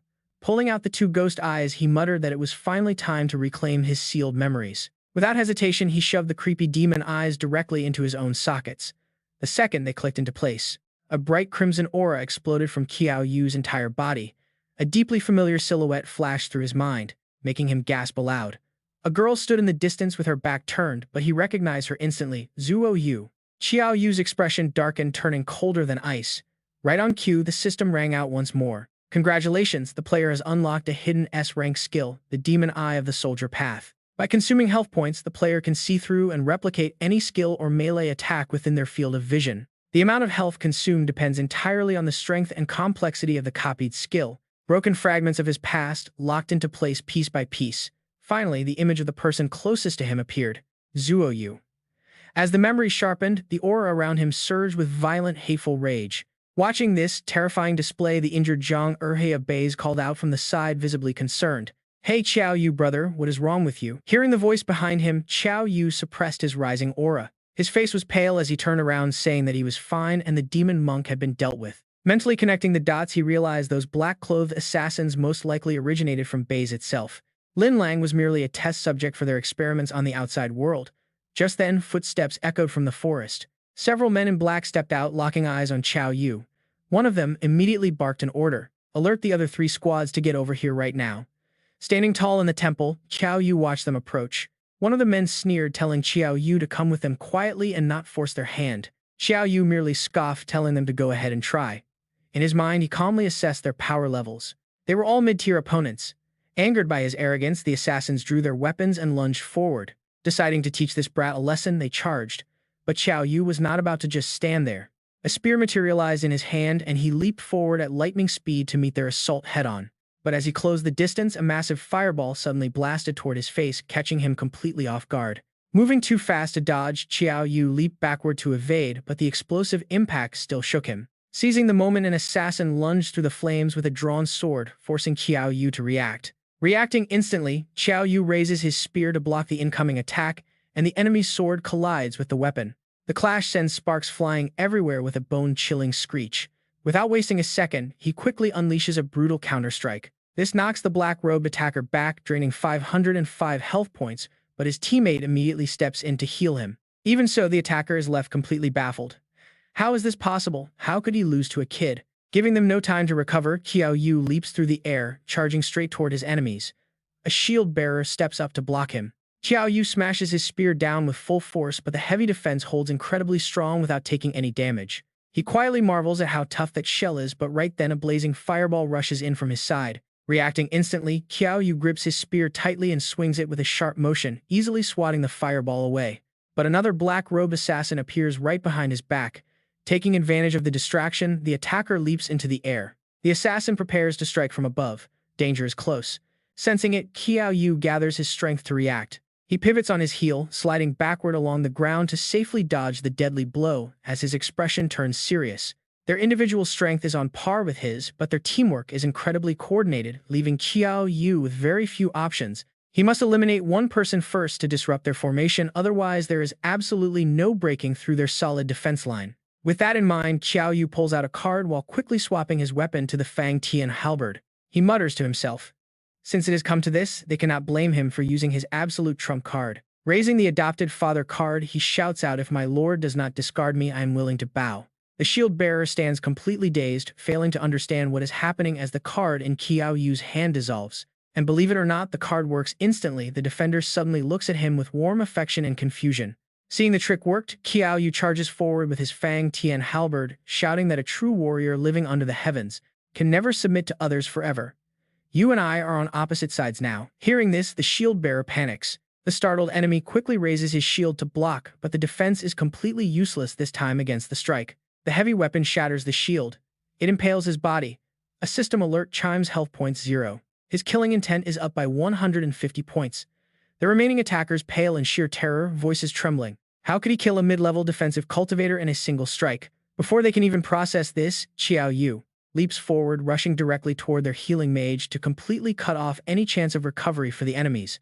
An adjacent attacker quickly moves to intercept, unleashing a massive fire dragon ball, but Qiao Yu reacts with insane speed. He easily dodges the incoming flames, sliding past them to land a devastating strike on the defenseless healing mage. The healer screams as a system alert chimes, killing intent up by 150 points. Simultaneously, the blonde-haired man rushes behind his back, unleashing a deadly rapid ultimate move called the Heavenly Shadow Kill. He is incredibly fast. Dozens of sharp sword chi beams instantly slash Qiao Yu's body as the attacker laughs, "You cannot keep up with me." But here is the crazy part. Qiao Yu is completely unharmed, charging right back with glowing red eyes. Stopping right in front of him, Qiao Yu smirks and chillingly repeats the exact same technique, name Heavenly Shadow Kill. System alerts instantly flood the screen, health points minus 1200, and his rage state is now officially activated. The blonde-haired attacker is suddenly surrounded by a barrage of sword chi identical to his own technique. He stands frozen in shock. How can this kid possibly copy my ultimate move? Standing amidst the swirling energy, he suddenly realizes something. Where are the strikes? Why are they not hitting? Right then, a thick aura of death fills the air. Turning his head, he gasps in absolute horror. Qiao Yu swings a massive blade, slicing another nearby ally clean in half. The last two survivors watch this brutal scene unfold, breaking out in cold sweats as absolute dread paralyzes them. Qiao Yu stands there like a bloodthirsty demon, his aura cold as ice as he flashes them a terrifying slow smile. He locks eyes with them. There are still two left. Watching him slowly approach, the survivors tremble. Stepping back in utter panic, the blonde stammers, calling him a monster. Qiao Yu completely ignores the trembling plea. Fire erupts from his body, his eyes turning wild and vicious as he tells the Bai Zi faction that they all deserve to die. Terrified by his overwhelming rage, the two immediately turn tail and sprint headfirst into the deep forest. Hoping to regroup with their other three squads, the survivors flee, knowing this strange kid is far too powerful. Qiao Yu gradually reins in his aura. Since his cards are exhausted, he decides not to pursue them, while Truong Nihao watches. Standing by and watching the entire time, he finally speaks up, "Brother Qiao Yu," but Qiao Yu just smiles and cuts him off. "Master Zhang, thanks for this time," Qiao Yu says, not letting the priest say another word as he bids a quick farewell. He exits the dungeon. Meanwhile, in a freezing pitch-black cell in another dungeon, Zuo Yu sits locked up in heavy chains. Her hands clutch a mysterious box, her gaze heavy and sorrowful as she stares down at it, tears pooling in her eyes. The tears keep falling. Suddenly, a cold, eerie voice echoes right in her ear, causing her to jump in surprise. "Have you really unsealed me after all?" it asks. The scene shifts to the crowded exit gate of the dungeon. A massive crowd has gathered here. The moment Qiao Yu steps out, someone shouts that he is finally out. Angry cultivators rush to surround him. A white-haired guy yells out Qiao Yu's name while the Qin clan master watches closely. Qin Kangqian narrows his eyes at the kid. Nearby, Xiao Tian's glances over at Tang Wumo, who is sitting comfortably. He smugly wonders how the old man will handle this massive disaster.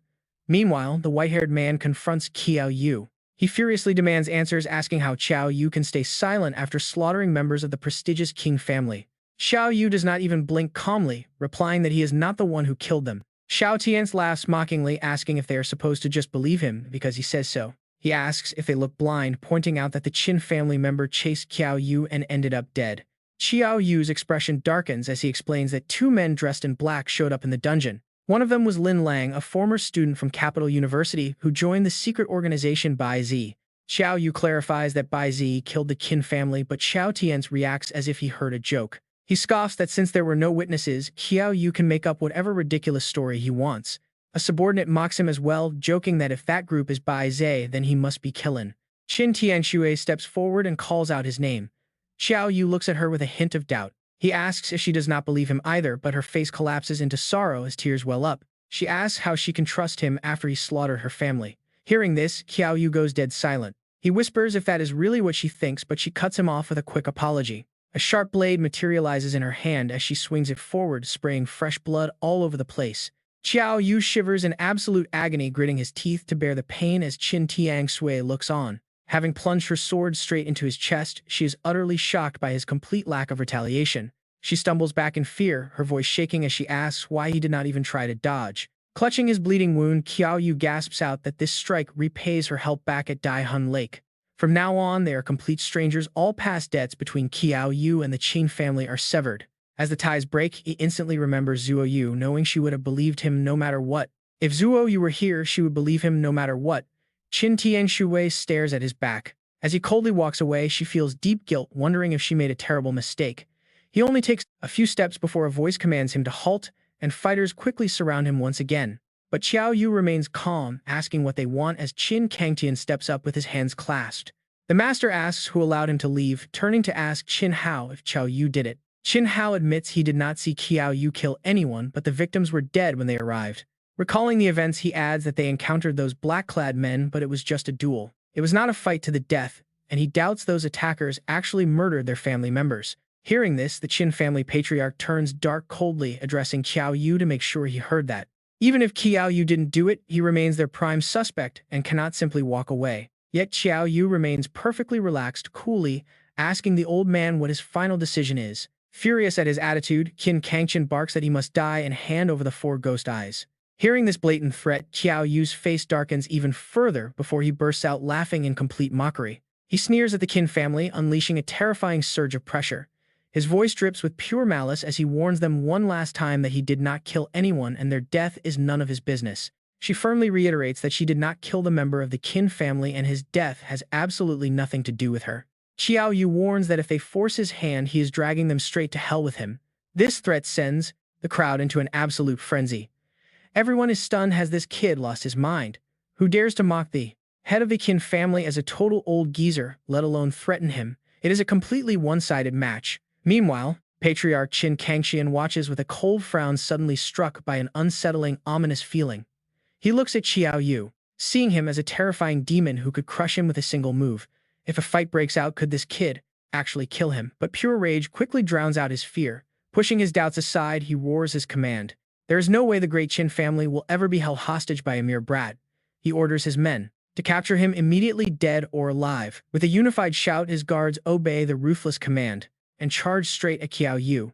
In response, Qiao Yu whips out 2 cards, the Call Enemy Father card and the Fangqian Critical Strike. An overwhelming aura explodes from him. Just as an earth-shattering battle is about to begin, Tang Wumu suddenly roars for them to stop. Exuding intense killing intent, he slowly descends and steps in front of Qiao Yu, leaving the young man completely caught off guard. Stepping forward, Tang Wumu loudly declares that Qiao Yu is the Tang family's son-in-law. Touching him means starting an all-out war between their families. Listening nearby, Xiao Tians is absolutely shocked by this sudden intervention. Has that old fool Tang Wumo lost his mind over a temporary son-in-law? Meanwhile, Qin Kangtian is practically spitting fire. He grits his teeth, warning Tang Wumu that this could ruin his entire family in an instant. Yet the Tang family head remains completely utterly calm. Sure, he admits, the Tang family might not beat the Qins in a war, but they will definitely take a massive chunk out of them on the way down. He challenges Qin Kangtian to think about what happens when his family is severely weakened, leaving other power-hungry families to pounce on them like wolves smelling blood. As soon as Tang Wumu finishes speaking, the other patriarchs standing behind Qin Kangtian start snickering, making the furious Qin family leader scowl even deeper than before. Tang Wumo quickly presses his advantage, pointing out that in the Ghost Mountain dungeon, life and death are up to fate. That has always been the golden rule. He asks if Qin family lives are somehow more precious than everyone else's. These sharp words instantly hit their mark successfully, provoking angry murmurs and highly heated arguments from the surrounding crowds. They shout that the Qin family is acting too overbearing. When others die, nothing is said, but when their own fall, they demand blood. Talk about a blatant double standard. Seeing how fiercely the surrounding crowd is turning against them, Qin Kangtian has to suppress his boiling rage. He glares at Tang Wumo, muttering that his opponent will surely pay a heavy price for today's actions. With a dark, furious expression, he commands his remaining clan members to withdraw. Qin Hao is also incredibly pissed, but he has no choice but to remain silent and follow his patriarch's retreat. Once they are gone, Qiao Yu turns to Tang Wumo to express his sincere gratitude. The patriarch responds with a polite, casual wave. He tells Qiao Yu that protecting him is only natural since he is actively working for the Tang family. He turns to leave, adding that Tang Wumo never breaks a promise and will let Qiao Yu enter their sacred ancestral land as promised. As for whatever hidden fortunes the young man might find down there, that is entirely up to his own luck and fate. Meanwhile, far away inside a majestic castle adorned with the Baizi insignia, a tense meeting is taking place in the main hall. Servants kneel in terror as their leader rages at them. He calls them useless, trash 20 mid-tier combatants, and they couldn't even capture a single low-tier target. What are they even good for? One of the captains trembles, begging for punishment. Back at the Tang estate, Qiao Yu and Tang Mumu stand before a hidden entrance. The old patriarch channels his spiritual energy, drawing a complex magic seal right on the surface of the door. Moments later, the massive door slowly creaks open, revealing a blinding light from within. Once it is fully open, Tang Wumo motions for Qiao Yu to step forward. He welcomes his guests, pointing out that their ancestral land lies below. With Tang Wumo leading the way, the two step inside and walk down a long stone staircase. Suddenly, the cold mechanical voice of the Machine Queen echoes in his ear. She warns Qiao Yu to restrict his special vision. If anyone discovers he possesses an S-class skill, he will be in serious trouble. Behind them, the heavy stone door slams shut. He frowns slightly quietly, replying that he understands. The two continue down, traversing all 9 flights of stairs. Eventually, they arrive at a massive underground altar. 5 ancient stone pillars tower over the dark space around them. In front sits an enormous stone pedestal.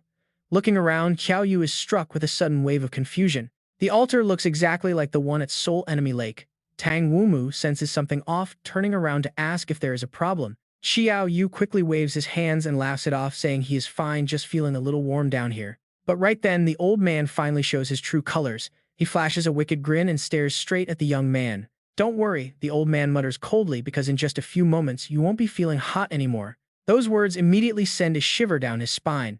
He panics. What does this old guy think he is doing? Tang Wumu's grin grows incredibly twisted as he sneers, saying the kid never should have interfered with Tangland back at the lake. In an instant, a massive wave of raw energy erupts from the old man, blasting a direct strike straight toward Qiao Yu. The young man barely dodges, forced backward.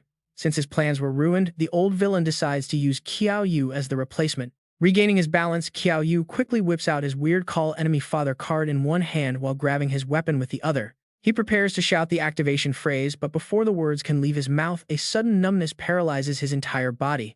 Every bit of strength drains from his limbs.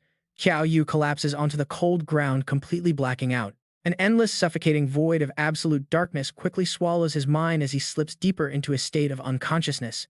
After what feels like ages, Qiao Yu slowly blinks, his eyes open, greeted by a blinding, blurry overhead light.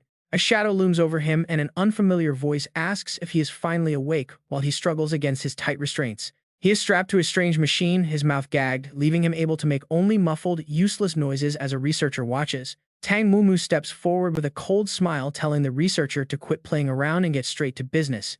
The old villain gazes at the boy with a creepy, obsessed look, muttering about what an absolutely perfect body he has. Walking over to the control panel of the machine, he explains that he is running out of time and will die of old age. He only has about a month left, but by wiping Qiao Yu's memories and uploading his own mind, he can hijack his body. This sick plan of memory transplantation would let him live forever in a young body, leaving Qiao Yu completely horrified. Desperate, he cries out internally for the Empress to save him, but the reply he gets is anything but reassuring. She apologizes, explaining they injected him with a heavy paralyzing drug and she is busy trying to neutralize the effects. His face darkens with pure frustration.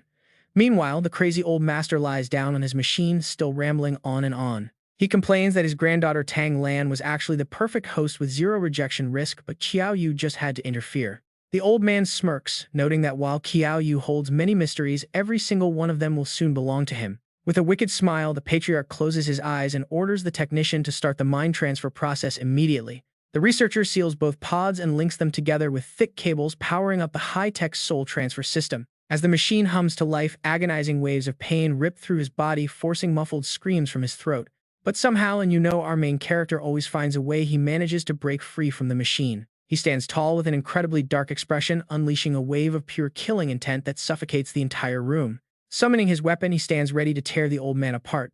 But the patriarch just scoffs arrogantly. The old villain mocks him, calling him an arrogant kid who stands no chance against an advanced expert. Ignoring the threats, Qiao Yu prepares his bizarre card and activates the system skill, declaring he wants to make this guy his godfather. Staring at this sudden, weird declaration, the old patriarch is completely baffled, filled with sheer confusion. He asks what kind of joke this is, but Qiao Yu grips his weapon and charges forward with an overwhelming aura. Shouting that it is time to send his dear godfather to the afterlife, he unleashes a heavy blow. The raw power of the attack triggers a deep instinctual fear in Tang Wumo, making him wonder how a low-tier kid can do this. Despite his advanced age, the old master's battle instincts are sharp. He reacts instantly, preparing to block the incoming strike. He plants his feet, channeling his inner energy to activate a powerful defense technique called the Invincible Golden Body. A bright golden barrier materializes around him, deflecting the heavy blow and prompting a smug laugh from the old man. He gloats that this is an incredibly rare grade, a single-use shield, and even an expert like Ji Pingyang couldn't break it. Against all his expectations, Qiao Yu's massive weapon actually begins to pierce right through his legendary invincible body. Huge cracks spiderweb across the golden barrier, leaving the old patriarch wide-eyed and completely speechless in utter disbelief. Gripping his weapon, Qiao Yu puts all his weight into the strike, screaming for the old geezer to die. The powerful thrust shatters the defense entirely, pinning the old man directly into the wall as his health bar drops, instantly losing over 9 billion health. That massive number leaves Qiao Yu absolutely baffled. What is going on here, and why is his life force this insanely high? He catches his spear and looks toward the recovering Tang family head. The system notification pops up and leaves him completely stunned. It is an S-class item called Sage Protection. Highly interesting. Qiao Yu realizes the old man actually has a top-tier lifesaver. Honestly, using it on himself is such a waste. Why not just die quietly and drop that gear for me instead? Meanwhile, Tang Wumo is covered in deep wounds, utterly bewildered. Why? How could a low-level weapon exert such pressure? This whole situation feels bizarre. Composing himself, the old man glares back. He demands to know what kind of tricks Qiao Yu used, but the young man just ignores him, drawing another card. None of your business, he mutters, checking his remaining cards. Before those words even finish, the old man Tang Wumo suddenly vanishes without a single trace. Looking around, gone, leaving a human-shaped hole in the wall. He ran. As the card dissolves, Qiao Yu marvels that a powerful expert would flee so quickly from a mere beginner. He must be deeply terrified of dying. Suddenly, his screen flashes. A mysterious power has protected your godfather. The strike failed, but you can still launch another fatal attack. This instantly sparks his interest. Smiling faintly, he decides that he can save his last card for a later time. Their next meeting will surely be his funeral. Qiao Yu breaks another wall. He steps outside. The old man's lifespan is running out fast anyway, so he might not even survive until their next meeting. Suddenly, the system panel flashes, showcasing his entire current stat line. Name Qiao Yu. Class is Necromancer. His level is Beginner 18. Strength is 504. Defense 500. Agility 9. Spirit 0. Health 6020. Mana 1800 out of 1800. Skills include level 5 Skeleton Soldier and rank A Miracle Maker. Experience is 1800 out of 1800. Talent Braveheart of a Mage rank unknown. He also has Miracle Maker rank A and Strength Contract rank A, plus some A rank skills, and Machine Queen Wrath rank B. His gear is also incredibly solid. Otherwise, every move will be difficult. Qiao Yu simply shrugs it off. He decides to head back to school first. Meanwhile, back in that room, the hidden scientist remains quietly behind the wall. He refuses to show his face. Soon, Qiao Yu strolls back onto campus. Walking along the path, he thinks how much better this peaceful place is compared to that gloomy, haunted mountain. And just like that, a hand drops onto his shoulder out of nowhere, giving him an absolute heart attack. Before he can react, he is instantly teleported into a secure room. Seeing the man standing before him, Qiao Yu feels instantly annoyed. It is the principal Ji Pingyang. His expression turns deadly serious as he asks if Qiao Yu did it. Furious, the boy snaps back that it was not him. But the principal only scoffs and unleashes his crushing pressure. It continues to sink rapidly while Qiao Yu stands completely helpless. Immediately, Qiao Yu's health points plummet by 2090 and the draining counter shows absolutely no sign of stopping. Right as his health hits a critical 1 out of 6020, Ji Pingyang finally halts. Once the boy regains his footing, the principal calmly asks for proof. Struggling through intense pain, Qiao Yu gasps out that Lin Lang, a member of Bai Zi, was the actual killer. Either bring Lin Lang to me or find solid evidence. Seeing his conviction, the principal decides to grant him a single chance to clear his name and find the truth. Qiao Yu firmly agrees to his terms. During this period, no one from the Qin family will touch you. Qiao Yu firmly agrees to his terms. Qiao Yu returns to his room, pushing the door open. Hearing him come in, the two guys inside instantly look up from their intense research.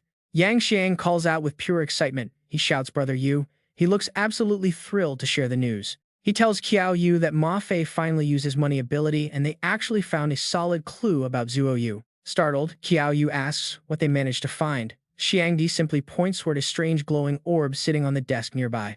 He urges him to take a look as a beam of light shoots from the orb, projecting chaotic battle scenes from some ancient dynasty. Amidst the smoke and fiery war, a very familiar figure appears on screen, Zuo Yu herself desperately trying to escape the madness. Right then, Xiangdi explains that this specific instance is set in an ancient royal palace. He recalls their previous run in there. He explains that entering this dungeon randomly assigns you a role. For example, during their last run, a random identity was selected. Ma Fei became a chief eunuch, and the main threat they had to face was a massive countrywide war of invasion. The battlefields were filled with non-stop gunfire, smoke, and explosions as a much stronger enemy nation swept in to conquer them. No matter what role a player draws, they are inevitably dragged straight into the heart of this bloody, chaotic war. Xiangdi keeps spilling crucial details. This particular dungeon offers insane experience points, making leveling up on the battlefield incredibly fast. Last time, he and Ma Fei were right on the verge of breaking through to mid-tier. But then total failure. A totally overpowered boss wiped them out. Qiao Yu listens closely, his mind racing. Things are getting serious now. So Zuo Yu entered that dungeon because she needed to level up fast, right? Ma Fei just silently contemplates. Xiangdi rubs his chin, still holding onto a massive doubt. If she really is still alive, why hasn't she come back to find them yet? Remembering Zuo Yu, a sharp pang of worry hits Qiao Yu. She is definitely trapped. There is no other explanation. She must be forced into something beyond her control.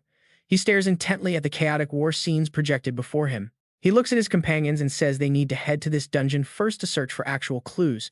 Moments later, deep inside a quiet forest, the three of them stand directly before a massive portal swirling with spatial energy. Spotting the portal, Xiangdi gets incredibly hyped.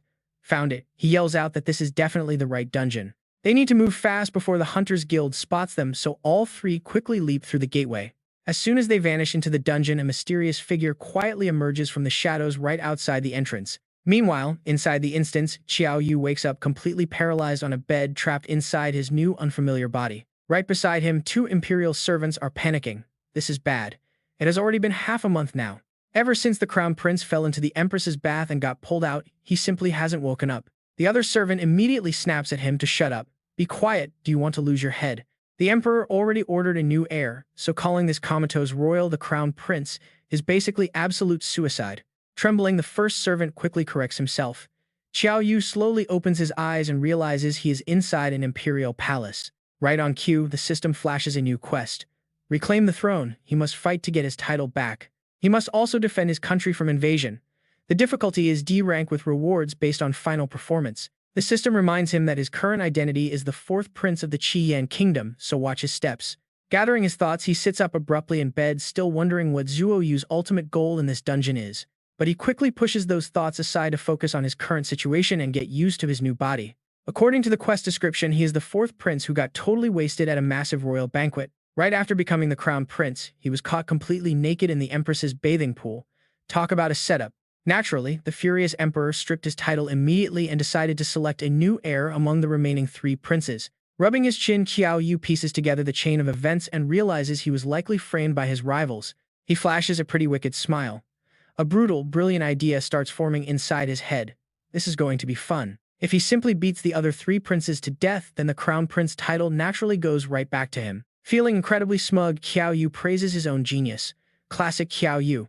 He immediately turns to the two servants. He shouts for them to get over here. Realizing the fourth prince is awake, the two quickly drop to their knees. One of them happily congratulates him on waking up, but Qiao Yu completely ignores the pleasantries and gets straight to business. He demands to know exactly where his three royal brothers live, ordering them to lead the way this very second. Trembling with fear, the servant replies that the emperor gave strict orders that nobody is allowed to leave without permission. He is strictly forbidden from leaving this place. Hearing this, Qiao Yu's expression instantly sours as pure anger boils up. A furious roar echoes from his throat. What that old man really wants to lock me up. The emperor has arrived. Jiang Shunzang, the mighty ruler of the Crimson Flame Empire, steps inside looking completely majestic. Qiao Yu instantly wipes the rage from his face. Deep down, he starts giving himself a quick reality check. Play nice, he thinks this is his cheap adoptive father in this dungeon instance. But the emperor looks completely furious. He glares at Qiao Yu, demanding to know why his rebellious son was found drunk inside the Empress's private bathhouse. That just suppressed anger surges right back up inside Qiao Yu. Still, he has to keep his cool and swallow the rage. What a massive headache, he grumbles internally, wondering if a single strike from his sky halberd could take this old guy out. Right then, the eunuch shouts out another arrival. Consort Yang has arrived, and a stunning, elegant woman slowly glides into the room. This graceful woman is Consort Yang, the biological mother of the fourth prince. The moment she enters, she loses all her composure. She rushes over and throws her arms around Qiao Yu. Her voice cracks with emotion as she cries that she is just glad he is awake. Though caught off guard, Qiao Yu stammers out a quiet mother. Deep down, a wave of genuine warmth washes over his chest. Ever since his real mother passed away when he was 6, he had never felt a hug this warm and comforting. Jiang Shunjiang watches this touching reunion and quickly loses his temper. Enough, Yang Mengshuan, he suddenly roars across the silent hall. Do you have any idea what kind of shameless trouble your precious son just got himself into? Seeing the ruler so enraged, Consort Yang bows. She pleads with him to calm down, insisting her son would never do such a thing intentionally and begging for imperial mercy. Seeing his adoptive mother look so deeply hurt and humiliated, Qiao Yu's expression turns completely dark as he steps forward. He shields her protectively, quietly calling out to her.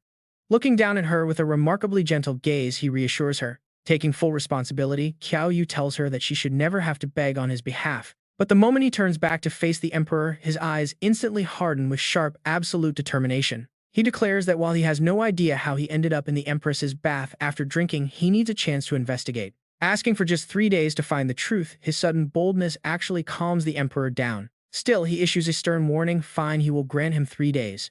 But if the truth is not found, he will be exiled and disowned forever. After the emperor departs, Consort Yang is left absolutely sick with worry, reminding him that the monarch never makes idle threats. Failing to clear his name in 3 days means brutal exile. Yet Qiao Yu remains entirely unbothered, calmly telling her to go rest and trust that he has everything under control. His gaze turns sharp as he remembers his main goal, quietly asking where the other 3 princes currently reside. No way he gets exiled.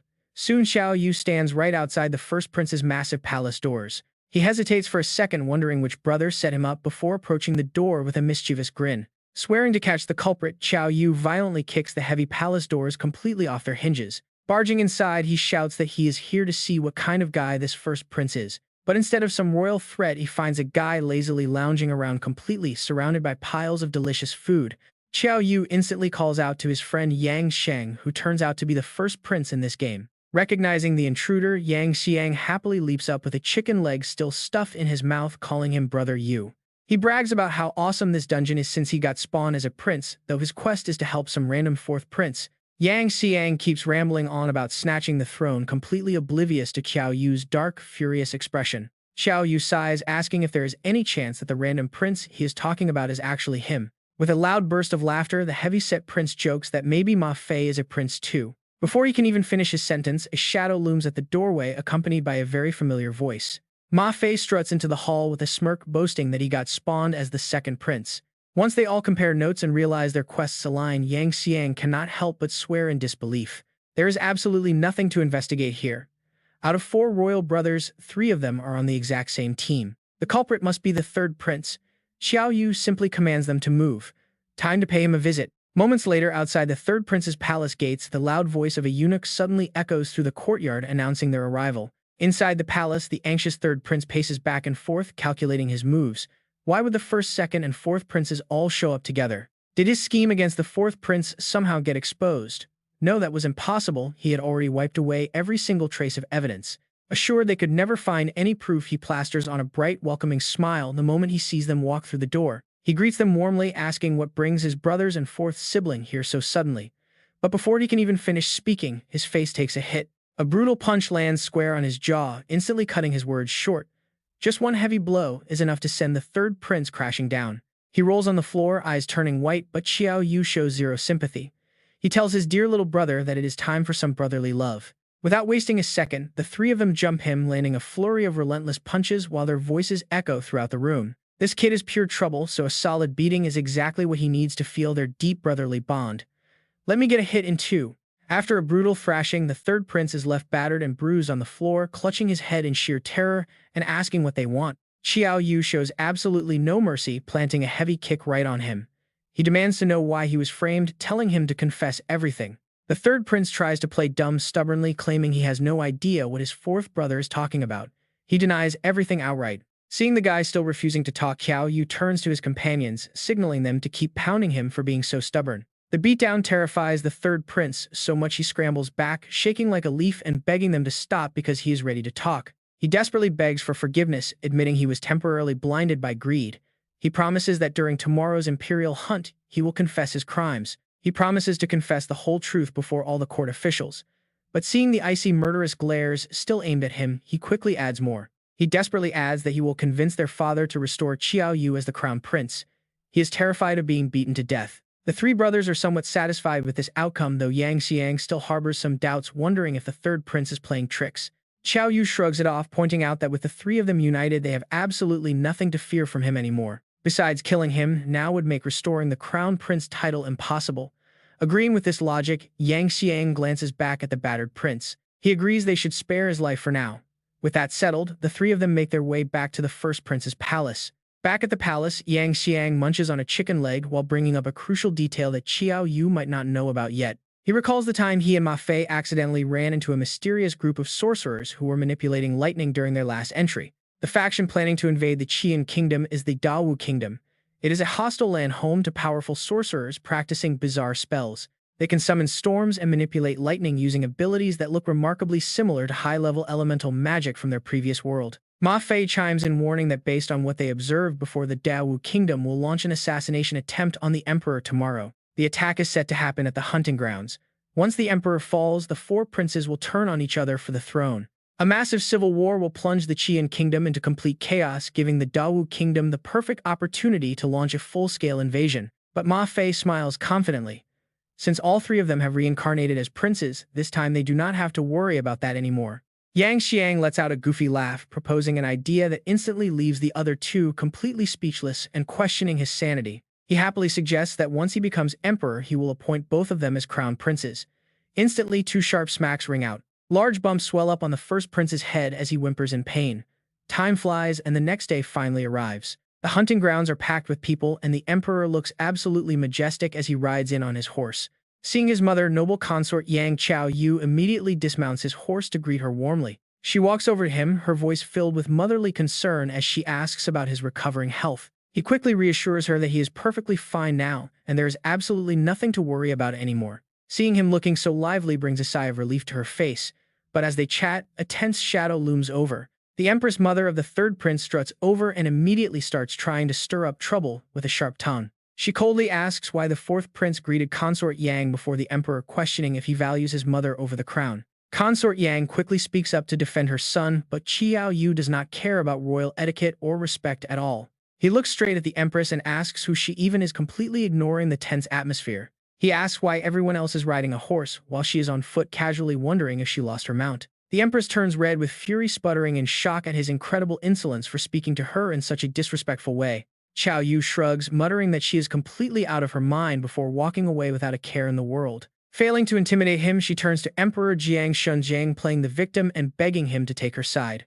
The emperor dismisses her complaints coldly, reminding everyone that only 2 of the 3 days remain for their challenge. If the fourth prince fails to satisfy him, Jiang Shunjiang vows to settle every single debt at once.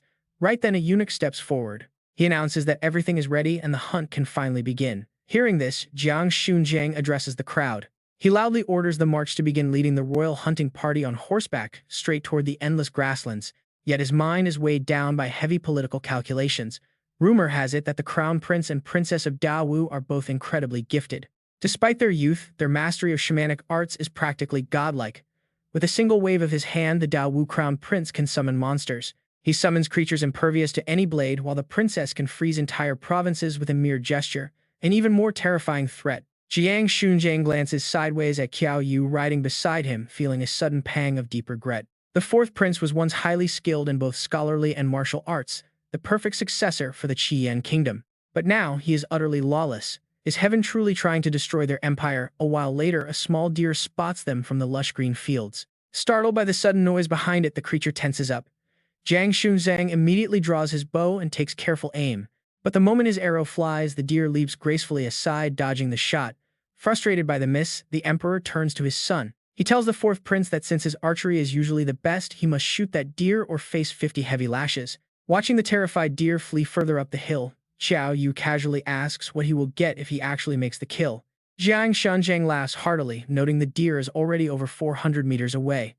If Qiao Yu can hit it from here, any wish is his. He promises to grant whatever the prince desires. Hearing this, Qiao Yu smiles and pulls an arrow from his quiver, ready to strike. He declares that a king must never go back on his word. If he succeeds, he wants his mother, noble consort Yang, named Empress. With that bold request, Qiao Yu draws his bow, with absolute resolve, letting fly a powerful shot toward the distant target. The arrow cuts through the air right over the soldiers' heads, leaving the entire hunting party staring in stunned silence. Jiang Shunzhang watches the arrow soar over the hills, realizing the fourth prince has changed completely since that incident at the royal bathhouse. Drawing another arrow, Qiao Yu's eyes flash with a sinister crimson light as he mutters that archery is actually quite entertaining. With his demon eyes locking onto the target, there is absolutely no way he will miss. But suddenly, a loud crack echoes. The heavy bow in Qiao Yu's hands snaps clean into 3 pieces, leaving him standing there in utter disbelief. The Grand Chancellor of the Qian Kingdom, father to the current Empress, laughs mockingly at the absurd sight. He snidely remarks that while the fourth prince has terrible coordination, he certainly possesses raw brute strength. Nearby, Xiang Di panics. He worries that his boss has absolutely no idea how to shoot a bow. Ma Fei merely scoffs, blaming him for showing off. Now they are in deep trouble, while the target remains completely oblivious, grazing peacefully on the faraway hill. Furious, the emperor orders his royal guards to seize the fourth prince and administer 50 brutal lashes immediately. Qiao Yu remains perfectly calm and asks them to wait. The mocking chancellor sneers, asking if he is trying to escape his punishment. Qiao Yu lets out a cold smirk, his gaze turning razor sharp. He asks who told them a broken weapon lacks killing power. A veteran general nearby laughs out loud, treating the young prince's bold claim like an absolute joke. He scoffs that throughout his entire life on the battlefield he has never heard of a broken bow harming anyone. He mockingly suggests the prince's brain turned to mush after sleeping for 2 weeks, calling him a total laughingstock. Ignoring the insults, Qiao Yu remains utterly confident. Get ready, because what he does next is about to defy all logic. With a massive burst of raw strength, he hurls the arrow bare-handed, sending it tearing through the air like a bullet. On the distant hill, the target stands entirely oblivious, completely unaware of the lethal projectile fast approaching. In a flash, the projectile pierces deep into the deer's body, sending it crashing down with a painful cry. The generals and the Grand Chancellor stare in absolute shock, their mouths hanging wide open at the impossible sight. Even the Emperor is left utterly speechless. Qiao Yu calmly rides back over, looking as cool and collected as ever. He reminds his father that the task is finished, expecting the Emperor to keep his royal promise. Qiao Yu looks at him with intense determination. He figures that making his dungeon mother the Empress should yield some decent rewards. The Emperor finds himself completely cornered and struggles to find his words. Seeing this, the enraged Chancellor steps in. He yells that the Empress's throne is too sacred to be decided by a mere bet, especially from a reckless prince. Unshaken, Qiao Yu counters that his wager was with the Emperor himself and the target was indeed taken down. The Chancellor tries to argue back, claiming that throwing an arrow barehanded violates the spirit of standard archery rules. Meanwhile, Xiang Di is absolutely thrilled, unable to hide his excitement over his boss's insanely badass and unconventional display. Well, Ma Fei, it seems we still don't fully understand Qiao Yu. He is a necromancer, yet he can engage in close combat too. Fighting up close with a bow is just normal for him. Ma Fei completely agrees with that assessment. Exactly. Over on the other side, Qiao Yu speaks up and fires back a sharp question at the Chancellor. Is he really planning to make His Majesty go back on his royal word? The Chancellor stands completely speechless. Emperor Jiang Shunzhang finally speaks up. The royal sovereign does not joke, and since he promised, he will absolutely keep his word. Once they return, he will crown Consort Yang as the new Empress. Prime Minister Qi immediately tries to intervene, warning him. He begs the Emperor to reconsider this. But the Emperor's face darkens even more as he frowns with growing anger. He snaps angrily that his decision is final and orders everyone to shut up and prepare for their return. Although Prime Minister Qi is furious, the imperial decree is set, leaving him with absolutely no room to argue. Back at the military camp, the enraged Empress is busy confronting Consort Yang, calling her Yang Chushuan by name. She screams that the consort has some nerve raising such an insolent son who dared to insult her in front of everyone. Knowing she lacks the power to fight back, Consort Yang can only swallow her pride and beg for mercy. She pleads that her son is still just a foolish child and any lack of discipline is entirely her own failure as a mother. She begs the Empress to show mercy and punish her instead. And the Empress does not hesitate to take that offer. She delivers a brutal, stinging slap right across Consort Yang's face, loudly cursing her as a worthless wench. She warns Yang Mengshuan to remember her place because she is still the ruler of this inner palace.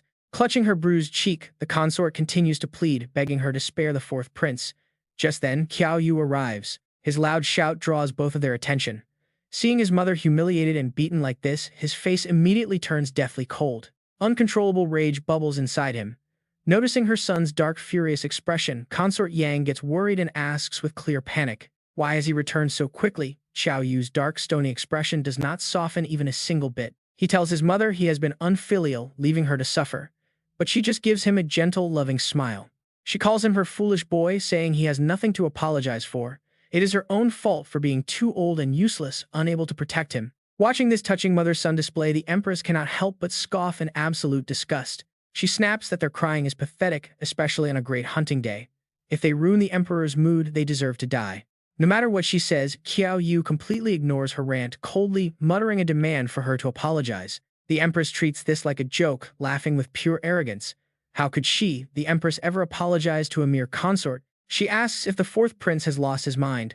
But before she can even finish her proud rant about being the palace master, smack, a brutal slap lands straight on her face, and honestly, it is the most satisfying payback ever as she goes flying. She crashes hard onto the dirt, looking incredibly pathetic.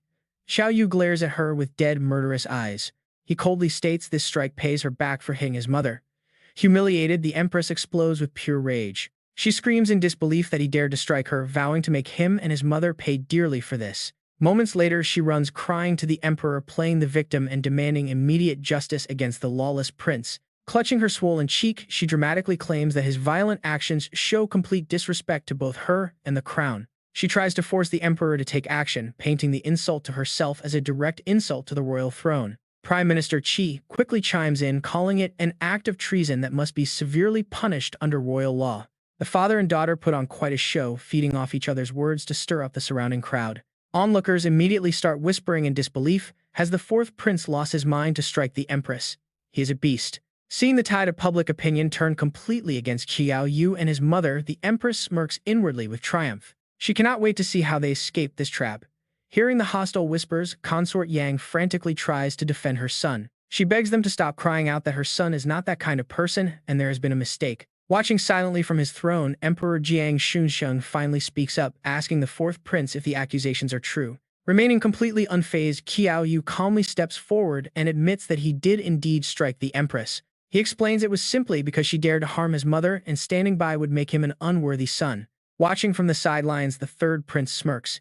He thinks his brother's blunder is the ultimate opportunity to destroy him. Without wasting a second, he steps forward and loudly claims that he can personally verify the Empress's story. He claims it is true because his fourth brother abused him too, revealing a torso covered in deep bruises. Playing the victim, he claims he wanted to keep the peace, but his brother went too far. Not only did his brother refuse to repent, but he even dared to strike the Empress, taking their leniency for granted. He begs his father for punishment for enabling him, while Qiao Yu watches this show with absolute disgust. What a joke! He thinks this dungeon is packed with absolute actors who have 800 tricks up their sleeves. Up on his throne, Jiang Shunjiang roars in fury and calls his guards, but Qiao Yu stands tall as the wind begins to howl. Standing in the courtyard, he hears the Emperor order his immediate arrest, leaving his mother Yang Guifei trembling with fear. She bows deeply, begging the Emperor to reconsider because her son has been completely set up. While his mother desperately pleads, Qiao Yu does not show a single hint of fear as he clenches his fists. This is so boring, he grumbles. He is way too lazy to play these palace games knowing what is about to go down. According to Ma Fei and Yang Xiang, the great Wu assassins should be here right about now, just as Jiang Shunjiang reaches peak fury. The Emperor roars, demanding if he wants to rebel, and orders his men to seize both Qiao Yu and Yang Guifei immediately. They are ordered to kill them on the spot if they resist, making the Prime Minister's family smugly celebrate their easy victory. A mere fourth prince trying to oppose them was just begging for death, and the guards quickly move in to surround them. Soldiers surround Qiao Yu and his mother, but right at that moment, the sky above suddenly undergoes an absolute terrifying change. Crackling lightning and roaring storm clouds whip around him, and the violent winds start dragging in the terrified onlookers as well. Everyone panics, screaming to know what is happening, just as violent bolts of lightning begin to rain down from the sky. The thunder strikes, set the ground ablaze, and even the Emperor turns absolutely pale with terror at the chaotic sight. As the lightning crashes, a group of black-clothed figures suddenly drop from the sky, charging directly toward Jiang Shunjiang. Seeing the attackers closing in fast, the Prime Minister completely panics and begins screaming at the top of his lungs. He warns everyone that these are the sorcerers of Great Wu, begging the guards to protect the emperor as elements rain down. Ice rocks and fire slam into the guards, and panicked screams ring out for the emperor to watch out. The defensive line collapses instantly as soldiers are crushed by rocks and consumed by flames, leaving bodies scattered everywhere.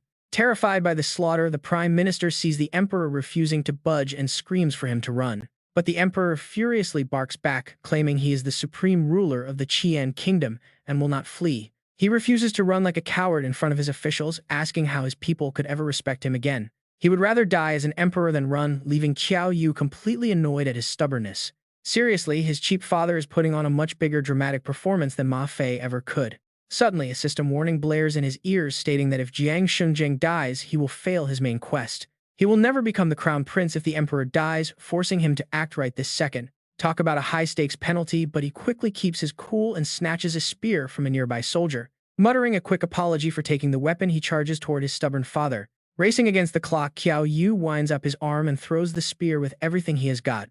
Just as a massive bolt of lightning is about to incinerate the emperor, the spear flies through the air. The impact blasts the emperor back dozens of meters right before lightning vaporizes the exact spot he was standing on. Pinning the emperor safely to the wall, the thrown weapon leaves Jiang Shunjing in utter disbelief. The masked sorcerers are furious that their assassination attempt was ruined, demanding to know who dared to interfere. Meanwhile, the prime minister is still in absolute panic mode, screaming for the guards to capture the 4 assassins. He shrieks at them not to let the sorcerers escape, completely annoying one of the invaders with his loud mouth. Fed up with the noise, the sorcerer casually flicks his wrist, sending a massive wave of fire straight at him. Staring at the oncoming wall of fire, the prime minister stumbles back.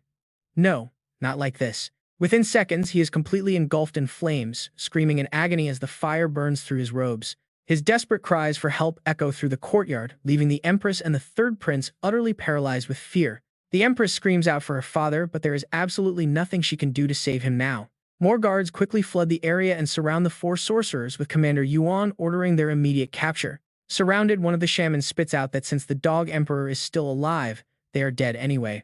To honor their state of Great Wu, they must drag the tyrant down with them, but a soldier spears him through. A spear drives right through his chest, but he does not flinch as he calmly begins to channel his energy. He bids his remaining brothers farewell and yells self-destruct as his entire body detonates in a massive shockwave. The massive blast blows the nearby soldiers away, giving the remaining 3 shamans the perfect chance to leap forward.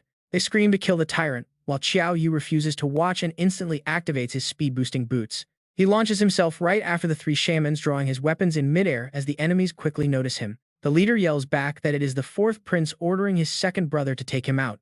The second brother immediately acknowledges the command, stopping dead in his tracks to block Qiao Yu's path to the emperor. He immediately channels his energy, forming sharp ice shards in his palms to blast the prince to pieces. But before he can even launch his attack, Qiao Yu sweeps past and slices him down with a single spear strike. Right on cue, the system alerts that player Qiao Yu has defeated the enemy. For defeating NPC Wu Zhao, he receives 21 free attribute points and 105 experience points. He pulls out another weapon in his left hand, knowing he cannot let them kill his cheap imperial father. If his royal father dies, the quest fails completely.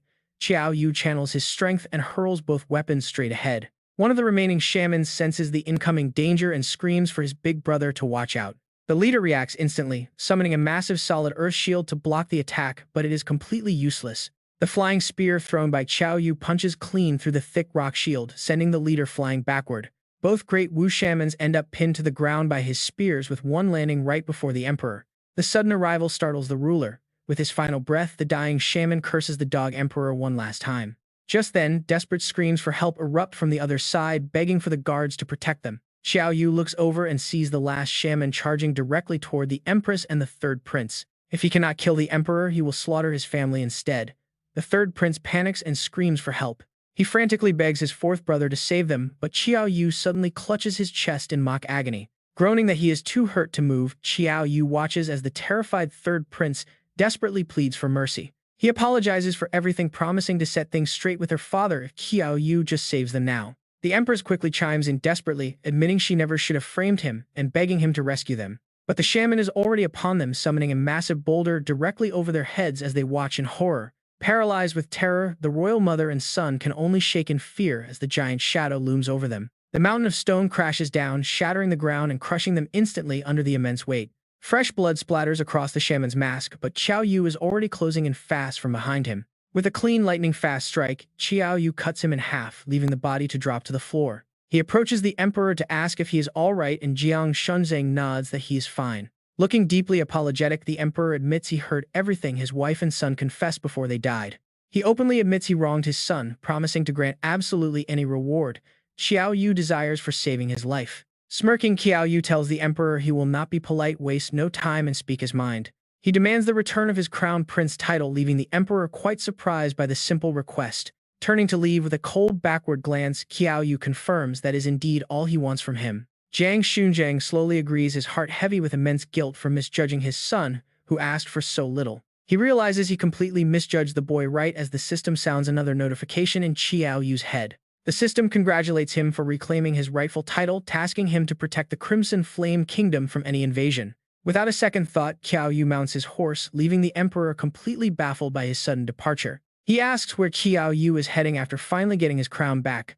The prince just rides off yelling. He yells that he is going to stop the Great Wu invasion by wiping them out first before they strike. He demands his mother be crowned empress upon his return, leaving Jiang Shunzhang staring blankly at his departing back. He repeated the boy's words in utter confusion, fearing Da Wu would invade them first, so they had to strike. But once he understood the gravity, he immediately issued a majestic order to mobilize the entire national army. Night fell fast over the quiet border, wrapping the landscape in darkness. Three figures, Qiao Yu, Ma Fei, and Yang Xiang, were sprinting at breakneck speed towards the Da Wu kingdom. Running close behind, Xiangdi kept pace while sounding pretty worried. "Brother Yu, are you sure only the three of us going is fine? That boss is seriously tough. And rumor has it Da Wu just produced two peerless geniuses." Running slightly ahead of him, Ma Fei spoke up to mock his teammate. "What are you scared? If you are, just hide behind me. My last raid was not enough and I am only missing a few 100 experience points to level up to mid-tier. Do not go stealing my kills later." But Xiangdi was not about to take that. He instantly fired back. "Was not it you who got chased all over the place by the boss last time? Stop acting tough, you coward." Up ahead, Qiao Yu froze. Something was wrong. His face darkened as he realized there was no mistaking this bizarre, overwhelming aura. As they drew closer, the wave of energy drifting through the air made him absolutely certain of his instincts. He could not be wrong. Images of Zuo Yu from before flashed in his mind. Back then, burning fiercely right on Zuo Yu's shield was this exact same flame. Lost in thought while sprinting, Qiao Yu quickly approached an old building. Right in front of him sat a small, eerie blue flame. He reached out his hand to touch the burning fire, analyzing the situation. Normally, after a dungeon resets, everything within it resets too. Yet this fire was still burning. Could it mean that Zuo Yu was actually inside the dungeon right now? Before he could think further, the strange blue flame suddenly leaped onto his hand and began to burn fiercely. His health bar started dropping rapidly, chunk by chunk. System alerts flashed. -369, -327.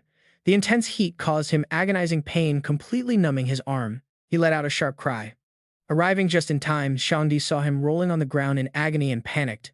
"Brother Yu, what is wrong with you?" Qiao Yu collapsed on the ground, clutching his burning hand while shouting a desperate warning to his friend. "Stay back," he yelled. "This fire is not something we can handle right now." In his mind, his thoughts raced to make sense of it. It seemed he was wrong. Zuo Yu was not here. Rather, this bizarre fire was simply so powerful it ignored the dungeon's rules entirely. Suddenly, he spun around and roared at his friend. "Ma Fei, cut my arm off now, or this fire will burn me to ashes." Ma Fei froze in hesitation, holding his sword awkwardly. "Well, this is a bit sudden," he muttered, not sure if he should actually do it. Clutching his searing arm, Qiao Yu screamed in absolute desperation. "Ma Fei, do it quickly. If you are my brother, chop it off." Hearing that, Ma Fei stopped hesitating. In fact, a slightly excited, mischievous grin spread across his face as he stepped forward. "All right, I am coming for real," Ma Fei cheered. "Qiao Yu, do you know how long I have held this back?" But then, a small red round bead materialized on Qiao Yu's chest. Watching it eagerly absorb the blue flames, Qiao Yu was left completely speechless. Once the fire was fully drained, the tiny red sphere even puffed out a cute little cloud of smoke. Qiao Yu stared in awe. That was a single-use S-rank item he got from the underworld dungeon, the Hades Seed, which specifically feeds on underworld fire. While he was lost in thought, Ma Fei's loud battle cry suddenly echoed in his ears, completely shattering his train of thought. First stance of the Pingyang sword art, first strike of Pingyang. He excitedly swung his blade downward, sending a massive shockwave. Seeing the deadly sword energy rushing right at him, Qiao Yu lost his mind. "Ma Fei, you absolute idiot, the fire is already out." Reacting in a split second, he shouted a command as system notifications instantly began flashing, activating the Ghost Child Mirror Path, costing him 1,800 health points. Qiao Yu unleashed an identical wave of sword energy to counter Ma Fei's powerful strike. The two forces collided violently, unleashing a massive shockwave that kicked up thick clouds of dust and dirt all around them. Ma Fei stared in shock. He could not believe his eyes, shouting in utter disbelief at what just happened. How is this possible? He glared at Qiao Yu. How did you learn the Pingyang sword art? It makes absolutely no sense. That is an A-rank skill. I had to beg the principal endlessly after becoming his disciple just to get him to teach me. I have been practicing since the school year started just to barely manage the first move. You are not even a sword cultivator. Qiao Yu just gave him a highly dismissive shrug. The Pingyang sword art, do not, you just need hands to learn this. I figured it out in one glance. This single sentence dealt a massive emotional blow to Ma Fei, leaving him utterly devastated. Xiangdi just watched lazily, folding his arms across his chest with a smirk. Come on, Ma Fei, do not feel bad. Everyone has different natural limits. Some of us just learn a bit slower, and that is totally normal for you. Ma Fei was still absolutely furious, grinding his teeth in sheer frustration. This cannot be real, he muttered to himself. The first stance is just too easy. Just you wait until I master the advanced moves. You will never copy those. Qiao Yu only flashed an incredibly smug grin, chuckling softly as he prepared to tease his friend even further. He laughs to himself. Ma Fei, oh Ma Fei, you really do not understand true genius, do you? With enough blood, even Ji Ping. Even Principal Yang's personal Pingyang sword art is easy copy. But right then a voice suddenly speaks up from behind. The trio whips around in shock. The intruder chuckles, mentioning a frontline scout report about 3 little mice from the Crimson Flame Empire sneaking into Great Wu territory. Turns out this newcomer is a high-level shaman wearing a creepy demon mask. He stares at them, dripping with arrogance as he asks if they realize who they are speaking to. 3 princes of the Crimson Flame Empire sneaking into Great Wu is quite an unexpected honor for someone like him. He casually demands they come along quietly without making a scene, but before he can even finish his sentence, a massive shout of earth blast magic cuts him off. At the same instant, a blinding flash of light erupts right beside him. Boom! A devastating explosion rocks the area, leaving the arrogant shaman face down in the dirt with his mask shattered nearby. Xiangdi scoffs with pure disdain, muttering that villains always die because they talk too much. Talk about a complete idiot. Qiao Yu keeps a level head, quietly calling out to Ma Fei and Yang Sheng as he stares at the fallen mask. He gets a wild, risky idea. Cut to the next day, inside the Grand Royal Palace of the Great Wu Empire. A tense crowd is gathered. The royal shamans and ministers are lined up, preparing to deliver some urgent news to the princess. One minister steps forward to report that the Crimson Flame Empire has suddenly mobilized its entire army toward their borders. They are marching with aggressive intent. Sitting on the throne as the imperial princess is none other than Shi Xiaorong. She rests her chin in her hand, completely baffled as to why the Crimson Flame Empire is mobilizing like this. After all, the system quest specifically ordered them to lead Great Wu to conquer Crimson Flame, not the other way around. Why are they practically delivering themselves to her doorstep? Just then, a booming voice echoes from the back of the hall. It is just a minor empire, after all. The ministers instantly bow in unison, greeting the arrogant crown prince. The surrounding ministers gossip excitedly. The crown prince is hailed as a once-in-a-millennium prodigy of the Great Wu Empire. Aside from the powerful state preceptor, no one can match him. With him leading, Crimson Flame is practically already destroyed. The arrogant newcomer is none other than Gu Zuo. You confidently declaring that the enemies are simply marching to their deaths. Shi Xiaorong listens to Gu Zuo, you bragging, and feels a wave of pure annoyance. If only he could actually back it up. If Qiao Yu said those words, she might actually believe them. But Gu Zuo Yu, he immediately grits his teeth in pure rage. Mentioning Qiao Yu always triggers his fury. Unleashing his powerful aura, he boasts about his latest breakthrough to the intermediate rank. He is confident he can crush Qiao Yu in under 3 moves if their paths ever cross again. Talk about confidence. To him, Qiao Yu is just a minor stepping stone. His ultimate target is that mysterious, formidable red-robed man. He turns around to command his shamans, ordering them to teach the Crimson Flame forces a lesson they will never forget. The shamans instantly bow and accept the command, ready to march out and show the enemy the true power of their magic. But as Gu Zuo Yu begins to leave, a sudden strange sensation washes over him, causing him to pause and glance back. He shakes off the weirdly familiar feeling and heads straight to the front lines where the 2 massive armies have finally gathered. Both sides are lined up and ready for war. Gu Zuo Yu and Shi Xiaorong look down from a rocky cliff. Below them, the Great Wu shamans salute their leaders, fully prepared to unleash absolute magic devastation on the battlefield. Gu Zuo Yu wastes no time and immediately orders the vanguard to attack, channeling his dark energy to cast shadow minions. Swirling black energy storms forward like shadowy beasts, heading straight for the terrified frontline of the Crimson Flame forces. The enemy soldiers gasp in pure terror at the sight of the dark monsters summoned by the Great Wu Crown Prince. But right as the clash begins, the sky turns gray and pure white snowflakes begin to drift down from above. The soldiers look up in total confusion.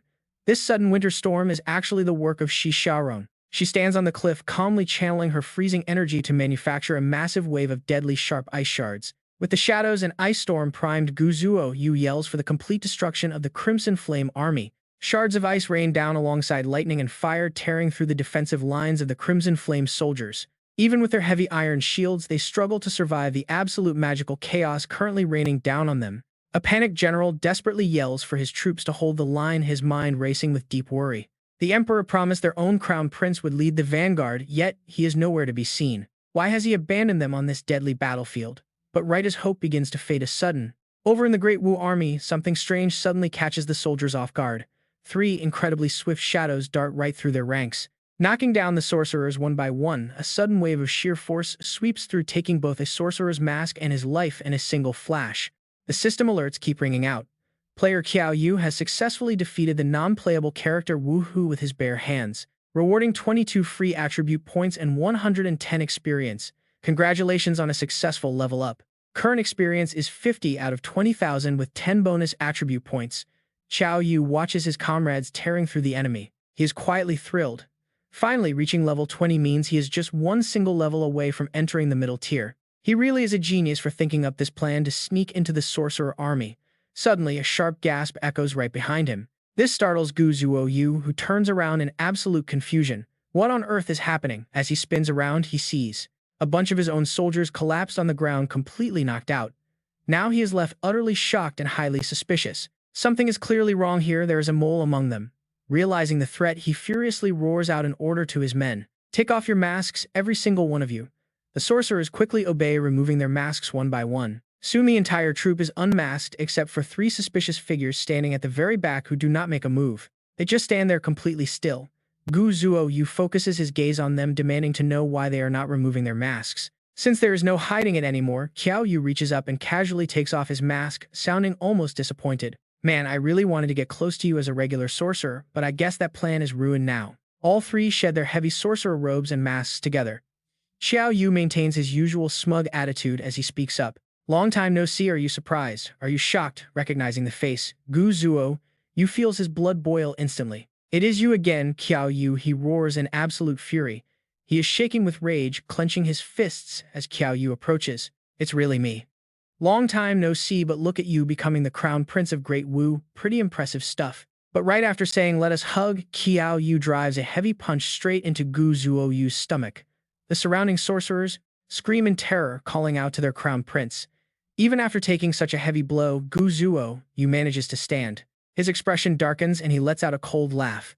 Did you really think I wouldn't be prepared for you? You sneaky coward, I sacrificed a follower long ago to activate my shadow assimilation skill. Across the way, a figure lands gracefully. Shi Xiaorong calls out to Qiao Yu, her expression remaining completely calm and steady as she speaks up. Who would have thought we would end up in the exact same dungeon, let alone on opposing sides? Qiao Yu barely pays attention to her, yelling out to Yang Xiang to go handle Shi Xiaorong instead. He claims he does not fight women, ordering Ma Fei to withdraw the Qi Yan forces. Hearing this, Shi Xiaorong recalls their past encounters and turns red with rage. You do not fight women, she sneers, channeling her energy. She unleashes a barrage of ice arrows, cursing him loudly. Suddenly, a massive stone wall rises up to block them. The solid barrier intercepts every single frozen projectile. Yang Xiang appears right behind the rock, speaking in a calm tone. Sorry about that, Shi Xiaorong, but your opponent is me. Meanwhile, Ma Fei eagerly charges onto the active battlefield. He tells them to take their time while he heads off to farm some easy experience points from the fight. He claims a single sword strike will take out any minor sorcerer. Meanwhile, Qiao Yu regains his composure and calls out Qiao Yu. Instantly channeling his energy, dark mist begins swirling around his body as he vows to settle all their past grudges. He unleashes his dark sacrifice skill, Shadow Devour. His entire frame begins absorbing the dark energy hovering in the air. Although the process seems incredibly painful, he keeps a smug look, determined to completely crush Qiao Yu and redeem himself. Standing opposite him, Qiao Yu can actually feel a heavy pressure radiating from Qiao Yu's rapidly rising dark energy. This overwhelming presence feels even more intense than Lu Yanhang's. However, Qiao Yu has no intention of just standing around. His eyes shift to a deep black with a cold red glow of pure killing intent as he activates a new skill. Triggering the Ghost Eye Heavenly Soldier skill, the system sounds off. By now, Qiao Yu seems to have fully completed his transformation. But with his active skill, Qiao Yu can track every single movement with absolute clarity. He sees everything. Qiao Yu lunges forward like a flash of lightning, throwing a devastating punch backed by massive lethal force. Yet Qiao Yu reacts instantly, smoothly dodging the deadly strike and swiftly positioning himself right behind his opponent's back. Drawing his weapon, he drives a powerful spear strike directly into Qiao Yu's exposed back. Take that, he thinks. Taking a heavy hit from behind, Qiao Yu grinds his teeth in rage, spinning around to stabilize his stance. Do you have no martial honor? His opponent demands. Qiao Yu shows zero hesitation, holding his spear high and standing tall. I am a mage who follows the rules, Qiao Yu replies. Why would you expect martial honor from me anyway? Since your body is immune to weapons, Qiao Yu adds, I can only search for a weakness. This drives Qiao Yu crazy. He charges forward like a wild beast, roaring that he will tear that filthy mouth apart because he has finally evolved. Qiao Yu vows he will never lose this time. But despite his raw power boost, his strike is easily read. Qiao Yu sidesteps the attack effortlessly, throwing a massive counterpunch straight into the center of Qiao Yu's chest. The blow sends him flying back dozens of meters in sheer disbelief. In denial, he immediately lunges forward once again. Qiao Yu takes his stance calmly.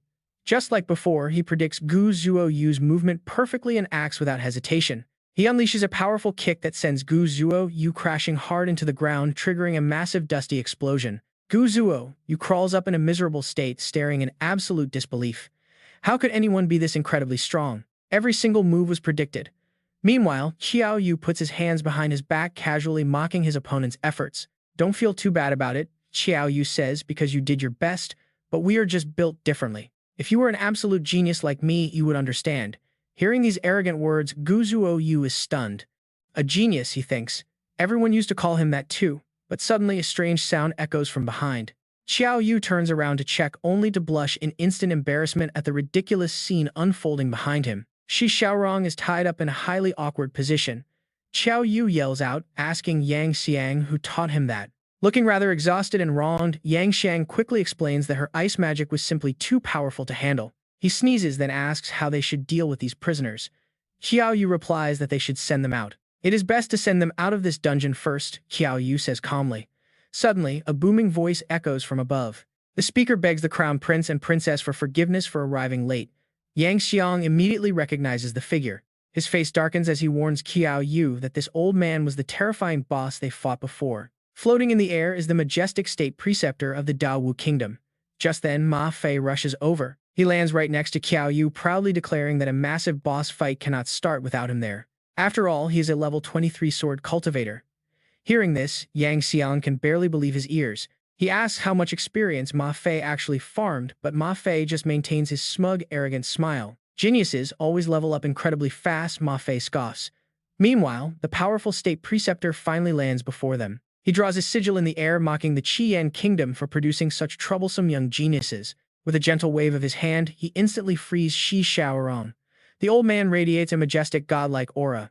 Suddenly, the system screen flashes, revealing this level 25 Lich King has 1,000 health. He boasts nearly 500 spirit and commands the raw power of all 5 natural elements. A friendly system alert warns that this old man can trigger tsunamis and landslide disasters with a single gesture. Qiao Yu frowns at the threat, but secretly he rejoices because their elemental attributes are completely opposite. Recovering her composure, Shi Xiaorong steps forward, immediately offering to assist the powerful state preceptor in battle. He frowns slightly, calmly, telling the princess to rest because he is more than enough to handle this. Waving his hand toward Qiao Yu's group, he warns them that intruders of Daowu never leave alive. He unleashes his devastating water magic, sending sharp liquid arrows surging directly toward the 3 young cultivators. Ma Fei draws his sword, instantly slicing through a massive water column before shouting a challenge to the old boss. He vows to settle the score for his previous brutal defeat, immediately launching his highly destructive signature sword technique. The first form of his sword art unleashes a fierce wave of energy directly at the state preceptor. Unfazed by the incoming slash, the old man calmly conjures a massive wooden barrier to shield himself. Ma Fei's powerful strike only manages to slice through the very first layer of the wooden barrier. With his remaining wooden barriers still fully intact, the powerful state preceptor retaliates by summoning a deadly golden sword barrage. Hundreds of sharp energy blades fly directly at Ma Fei, forcing him into a desperate struggle to defend himself. Seeing his friend cornered, Yang Xiang slams his hands onto the ground, chanting his ancestral binding spell. Golden spiritual ropes erupt from the earth, instantly wrapping around the state preceptor to seal his movements. surrounding him completely.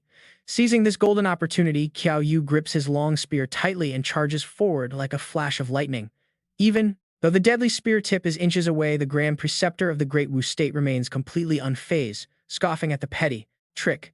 He sneers at the amateur display and activates Earth Fissure. The ground instantly cracks open, forming a narrow trench. After his shouts of retreat, the crack widens rapidly. In an instant, the old man manipulates the terrain to slide back, shifting the ground to put a safe distance between them. Qiao Yu's strike hits empty air, completely useless. The young warrior freezes. What just happened? What across the battlefield? The preceptor smirked. He channeled energy, creating a massive fireball in front of the blazing fire goddess, before launching the explosive projectile straight at Qiao Yu. Seeing the massive fireball coming his way, a wave of panic hits him. Shoot, this boss's agility is 0, meaning his speed-stealing skill is completely useless here. Before he can even react to this, a colossal explosion tears through the battlefield, sending thick plumes of dust into the air. As the heavy smoke finally begins to clear it, reveals Qiao Yu's battered figure. His eyes glow with dark red, murderous intent. Suddenly, the system blares. Berserk mode activated. He's in a state of pure rage. Qiao Yu stares directly at the boss, declaring that it's finally his turn. Gripping his weapon, he charges forward with a single thought. This boss only has 1,000 HP left, meaning one hit will end him. Meanwhile, the shocked Demon King mutters to himself. It is impossible that his opponent survived the devastating fire attack and is standing. How he survived the devastating fire attack? In a flash, Qiao Yu gets right in his face, whispering that there's more to come. But the preceptor quickly casts Earth Fissure once more, causing the ground directly beneath the charging warrior's feet to rupture. Within seconds, a massive chasm splits open right in front of him. Reacting instantly, Qiao Yu unleashes his Skeleton King Domain skill, King Domain. He screams that the same tricks won't work on him twice, but behind that loud boast his mind is racing. If his Guitong skill can lock down the boss's movements, then this next strike will be absolutely impossible for him to dodge. With that, he hurls his spear straight at the boss. But the opponent activates Extreme Gold, summoning a metallic shield to block it. Layering his defense, the preceptor deploys an earthen rampart, completely trapping and taking control of the spear in midair. At this, Qiao Yu gasps in sheer shock, wondering how that's even possible. Seizing the opening, the unarmed warrior's foe acts his golden chi technique, summoning thousands of lethal swords. An instant later, the metallic storm rains down, threatening to shred him to pieces. Fortunately, the attack fails to injure Qiao Yu, but he is desperately racking his brain for a counter. His special card requires him to get close to the target, which is currently impossible. The boss has too many ranged skills that keep him at bay. Meanwhile, Qiao Yu's Guitong can only replicate close combat moves. The boss's attributes and tactics are a perfect counter to his. There is absolutely no opening to force a close-quarters showdown. Suddenly, Shangdi steps in, raising a solid stone wall to protect him from the oncoming onslaught of blades. But the cunning old boss merely smiles, releasing a handful of mystical seeds into the air. Activating his wood seed, burst thick, aggressive vines suddenly sprout from the stone barrier. They grow exponentially in a matter of seconds, completely shattering the protective wall. Fortunately, Qiao Yu retreats just in time. Regrouping with Xiangdi, he quickly thanks his ally for the crucial save. If it was not for that split-second distraction, the boss's lethal counter would have surely ended him right there. But Xiangdi replies with sheer panic. Wood counters Earth Brother Yu. Whether we attack or defend, the old bastard has us totally shut down. He frustrates over whether the old bastard has infinite mana, since every single skill he casts gets instantly countered and neutralized. Worse yet, his mana pool is almost entirely depleted. Right then, a sudden realization flashes through Qiao Yu's mind. Wait, hold on, Xiangdi, what did you just say? Say that again. Confused, the ally quickly repeats his frantic complaints. No, not that part. The next part, Xiangdi mumbles about the boss having infinite mana, which sparks something. Yes, that's it. Qiao Yu turns back to the Demon King, realizing that casting high-level spells must consume resources. Always consumes resources. Even his own Guitong Heavenly Soldier path costs precious health, meaning the boss must have limits too.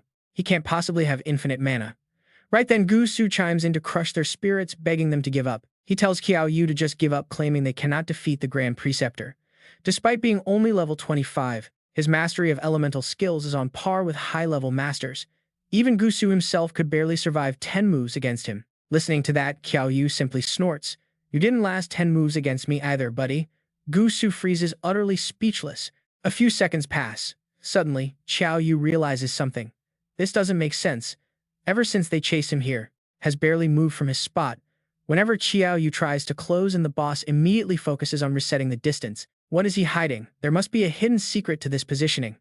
Eager to test it, Qiao Yu barks orders. He tells Xiangdi to launch Earth Dragon Bullet directly beneath the boss while he blocks the counters, telling Ma Fei to cover them. Hearing this, Wu Yao Wang snaps, "Do you take me for deaf?" He immediately unleashes a relentless stream of golden chi and heavy water. Following up with a fiery explosion, he roars, "Let's see you fight now." Gold, fire, and water erupt simultaneously, stunning the entire crowd. While everyone is distracted, Ma Fei slips behind him to launch a deadly sneak attack, but the clever Witch King is already one step ahead. Having already anticipated the blow, he conjures a barrier behind his back and mocks him it's utterly useless. Meanwhile, Judu kicks Yang Xiang forward, urging him to seize the sudden chance. "Go now," he says, "your moves are too fast for him to track." Suddenly, a massive blast erupts right behind Xiangdi. Terrified, he screams out to Qiao Yu, "Brother Yu, there's fire right behind us." With roaring flames blocking his retreat, there is only one option. He charges forward, his mind locking onto a single desperate thought. There is no turning back now. "Brother Yu," he resolves, "I won't let you down." Stealing his resolve, Xiangdi instantly prepares his next strike. He unleashes his Earth Dragon Bullet. The powerful technique works immediately, causing the ground right beneath the Witch King to violently collapse. Within seconds, a massive stone dragon rises from the rubble, trapping the startled tyrant right inside its giant gaping jaws. Panicking, the Witch King invokes his Wall of Size, smashing a powerful palm strike directly into the dragon's stone head. Looking up in absolute disbelief, his eyes widen. Qiao Yu is floating right above him, his clothes barely singed by the blast. Qiao Yu smirks, "Looks like my theory was spot on." He shouts down to his allies, the secret to his endless magic is right beneath his feet. "We must force him off the ground." The two allies nod in unison, shouting back their agreement as they prepare their final coordinated strike. One summons another Earth Dragon Bullet, while the other prepares his lethal sword slash.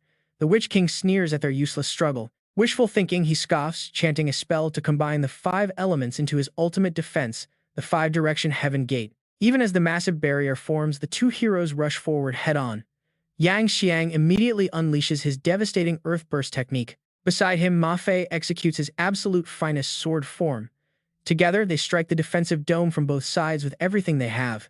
The Witch King hunkers down inside his shield, laughing at their futile struggle. "Just give up," he mocks, trying to shatter their resolve. "Your pathetic attacks will never break through the absolute defense of my gate. I have toyed with you insects for long enough. It's time to end this little game." But right as those arrogant words leave his mouth, a sudden shock paralyzes his entire body. Looking down in absolute terror, the Witch King realizes Qiao Yu has somehow gotten underneath him, lifting him high with both hands. He realizes too late that the flashy joint attacks from the others were never meant to break through his magic shield. It was all a decoy to mask this brat's movements. Furious, he resolves to finish Qiao Yu off right then and there. Yelling out a final threat, the Witch King unleashes his raging water torrents, but Qiao Yu holds onto his leg with a death grip. He has no intention of backing down.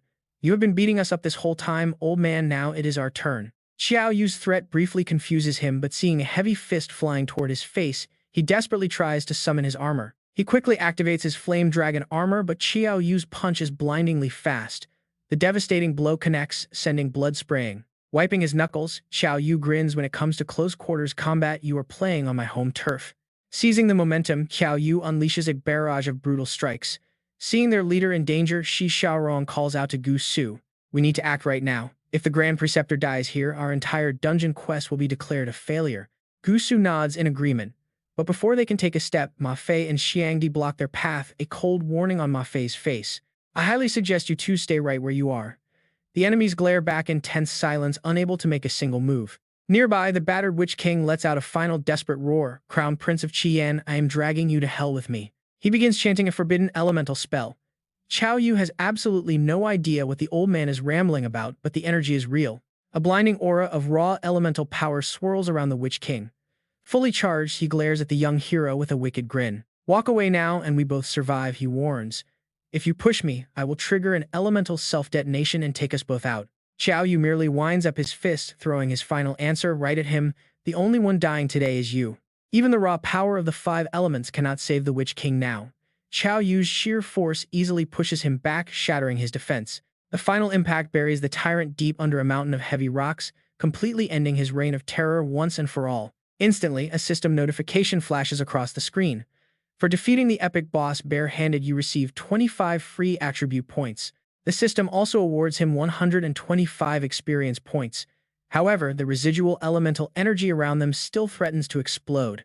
Qiao Yu quickly equips his Silver Lion helmet, praying it can absorb the shockwave as the system displays its unique combat stats. The C-rank helmet grants 50 bonus head defense and completely nullifies one direct head attack. It has a 24-hour cooldown period. Best of all, there are no class restrictions. As the ultimate forces of earth and fire finally clash, a blinding explosion consumes everything. The impact is absolutely earth-shattering. As the thick dust and smoke slowly clear, Qiao Yu finally emerges from the wreckage. He is wearing the Silver Lion helmet and mutters that his gamble paid off. It really was possible to block that attack. But right after those words leave, his mouth cracks suddenly spiderweb across the surface and the helmet completely shatters, shocking Qiao Yu. He cannot believe his eyes, but the system immediately confirms that the Silver Lion helmet has indeed been destroyed. Yet that triggers a hidden effect. With the helmet broken, he gets a free level up. The system congratulates Qiao Yu on his successful advancement to the next rank. His current experience is 50 out of 21,000, gaining 15 free attribute points, celebrating his promotion to the mid-tier realm. His reward is an A-rank passive skill called Herculean Force. With this skill, every single point of his strength attribute is converted. It converts into 0.5 defense and 0.5 agility, though the system warns that massive power requires high physical stats. Looking at the glowing screen, Qiao Yu is still in complete disbelief, quietly wondering if he really just became a mid-tier powerhouse like that. It just feels too easy, so he quickly pulls up his interface to check the details of his brand new A-rank Herculean Force skill again. It guarantees 0.5 defense and 0.5 agility per strength point, perfectly complementing his other A-rank passive Miracle Might. Along with his A-rank Herculean contract, every point in his strength attribute can now be converted into 2 points of raw attack power. Staring at these mind-blowing numbers, Qiao Yu can only shake his head. How on earth did his awakened skills end up like this? They basically turned him into an absolute tank with insane attack power, high defense, crazy agility, and a massive health pool to boot, especially since he is supposed to be a pure necromancer. Curious about his overall stats, he commands the system to display his full character sheet. Name Qiao Yu, class Necromancer, level 21. His strength is a whopping 777, granting him incredible physical capabilities. Defense is 88.5, agility is 397.5, and his health sits at 8,780. His mana is 2100, experience is 50 out of 21,000, and he holds the mysterious heart of the heroic mage talent. His skills include A-rank Miracle Might, Ghost Eye Soldier, Herculean Force, and Herculean Contract, making him a walking cheat code. Plus B-rank Mech Queen Wrath, the level 5 Underworld Seed, and the legendary A-rank item that forces others to treat him as a father. His gear list is packed too, featuring the Ancestral Ring Gale Boots, a Sky Halberd, the Dragon Glaive, and the Savage Armor. He also has the Bone King Ring and Wisdom Staff. But once the Lich King finally fades, a glowing orb of energy remains. Naturally curious, Qiao Yu wonders what kind of epic loot the boss dropped this time, and he slowly reaches out to touch it. As his fingers brush the orb, a skill book materializes, and the system immediately identifies it as a powerful new ability. He has acquired the B-rank Devouring Barrier, a skill that drains the life force of any creature trapped inside to boost his power. It converts that stolen life force into whatever attribute he chooses, though he cannot leave the barrier while the process is active. This explains everything. Qiao Yu realizes why the Lich King had such an endless pool of mana during their entire fight. The brainwashed citizens of this fallen kingdom must have willingly offered up their own lives for him to consume whenever he needed it. On top of that, he receives a single-use A-rank item called the 5 Elements Heart, granting the user complete mastery over elemental magic. It is restricted to the mage class. Holding the glowing artifact, Qiao Yu wonders if using it would turn him into another Lich King. He ponders whether he could summon all 5 elements with just a simple wave of his hand, just like his fallen foe did. After a moment, he remembers the Mech Queen. This powerful elemental core could easily serve as a replacement heart for her robotic frame. Ultimately, Qiao Yu decides to give the valuable item to someone else. He hands it over to Yang Xiang, who is completely stunned. Ecstatic with the gift, the boy thanks him deeply, stating that words cannot describe his gratitude and promising to repay him later. Suddenly, Shi Xiaorong approaches with a serious look, telling Qiao Yu she has urgent news and asking if he remembers the mysterious Bai Zi organization. She reminds him that they were the ones who kidnapped them after the final exams, though Qiao Yu still seems a bit confused. He asks her to explain, and she drops a massive bombshell. Capital University has already been infiltrated by members of Bai Zi. Shocked, he asks how she found out. Shi Xiaorong solemnly explains that agents from his university approached them in other dungeons. They tried to recruit them into Bai Zi, warning that the leader is terrifyingly strong. She and her ally barely managed to survive. Even working together, they could only fight him to a draw. Curious, Qiao Yu asks for the name of this powerful student. She immediately reveals the name Lin Lang, confirming Qiao Yu's worst suspicions. It turns out his hunch about the guy was right. Just when he was struggling to find clues on him, Lin Lang had already started making moves on Shi Xiaorong and her team. He asks if she can track him down, but she admits Lin Lang is surrounded by top-tier experts, and she barely escaped last time. To convince her, Qiao Yu offers a valuable C-rank piece of gear as payment, and she immediately agrees to the deal. Delighted with the reward, Shi Xiaorong promises she will do everything in her power to track down Lin Lang's whereabouts. News on Lin Lang. She promises to send the details later, thanking him for the staff. After saying goodbye, he feels a bit annoyed. He did not get any info on Ta Truk, but at least he got something. Just then, Yang Shangdich and Ma Fei arrive. They tell him the boss is dead and the dungeon is cleared, so it is time to head out. Qiao Yu is caught off guard. Is it already over? He asks. Wait, I want to go see someone first. He heads to the Imperial Palace, where the Emperor issues a royal decree. Noble consort Duong steps up as she is officially crowned the new Empress. The Emperor walks over and warmly asks her how it feels to be Empress. She humbly credits her son for the honor. Watching from the palace rooftop, the three friends take it all in before Qiao Yu suggests they finally head out. Yang Xiangdich is puzzled. Why did Brother Du come all this way just for an NPC who will reset anyway? Once the dungeon refreshes, Qiao Yu calmly replies that he does not know, but they feel so real. He wonders if these characters have their own consciousness, and if so, can they really be called NPCs anymore? Could this be tied to what his parents left behind and the true goal of Bok Trake? He has no clue. Yang Xiangdich chuckles and tells him he is overthinking a simple dungeon. Ma Fei nods in agreement with him. NPCs are just NPCs, Qiao Yu. The young man sighs, admitting he might be overthinking it.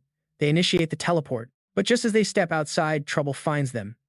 A hostile voice suddenly rings out, mocking them for trying to hide. It is the Hoang Ung Hunters Guild, thrilled to have trapped them. Qiao Yu keeps his cool, offering a friendly greeting. What a coincidence, he says. But his senses immediately warn him that these guys are all at least mid-tier. In fact, nearly 10 of them are high-tier hunters. Hoang Ung scoffs, claiming he brought this army specifically to corner them. Yang Xiangdich tries to laugh it off, admitting they made mistakes in the past and hoping to talk it out. Why draw weapons when they are all brothers, he asks. But Hoang Ung shuts him down, demanding they shut up. Because of you three trash, our guild lost face and 2 top-tier elites, he snarls, absolute fury in his eyes. He yells that even 1,000 deaths will not pay their debt. He orders Hack to beat them into the dirt. The ruthless hunter wants to see them begging on their knees, sending a hulking giant forward to crush them. The giant introduces himself as Hacker, a level 32 high-tier meat shield. Qiao Yu locks eyes with him, sizing him up. Hoang Ung commands Hacker to strike and stop wasting time. The giant lunges forward, aiming a massive fist at Qiao Yu. Qiao Yu does not back down. His stats have already surpassed 2,000, way beyond any average mid-tier fighter. He believes he can go head-to-head with a high-tier opponent. The two clash like absolute monsters, unleashing wild energy. The sheer shockwaves of their blows rattle the air. Only those with insane power could survive this intense pressure. Spectators gasp in disbelief. Hacker is a high-tier tank, yet Qiao Yu, a mere mid-tier mage, is holding his own. He is fighting on equal terms with Hacker. Ma Fei is absolutely stunned, wondering how many secrets Qiao Yu is hiding. Just when Ma Fei thought he was catching up, the gap between them has grown completely out of reach. Qiao Yu feels a rush of excitement. His bare fists can actually match a high-tier tank. He throws a heavy kick. But Hacker blocks it bare-handed with a twisted grin, telling his little baby that it is his turn now. Hacker flexes his raw physical strength easily, throwing Qiao Yu off balance before slamming him hard against the ground. The heavy blows rain down, leaving no room to breathe. Hacker follows up with a brutal earth-shattering punch. Wait, how is he losing this? The brutal impact craters the ground, launching Qiao Yu backward as he struggles to recover. How can his insane stats fail to gain any ground against this level 32 high-tier meat wall? Hacker does not give him a second to breathe, leaping forward with a wild laugh and calling him baby. They exchange furious blows, but Hacker quickly grows annoyed, telling Qiao Yu to stop running and face him. Qiao Yu struggles to find his rhythm against the giant's overwhelming reach. Suddenly, Hacker clamps a hand onto him. Can he block this? The giant sneers, pinning him down to deliver a finishing blow. But Qiao Yu reacts instantly. He activates his demonic soldier state, sacrificing 2,400 health points to barely block the brutal crushing fist. Both fighters are completely unleashed. Even with his strongest buff active, Qiao Yu struggles to gain the upper hand. Hacker admits the kid has some real skills. Exhausted, Qiao Yu is forced to trigger his berserk state. Yang Xiangdich calls out in worry, but Qiao Yu insists he is fine. Still, a deep sense of unease creeps in. With his stats sitting this high, why is he still getting completely dominated in a one-on-one fight? Qiao Yu desperately fights to find a way out.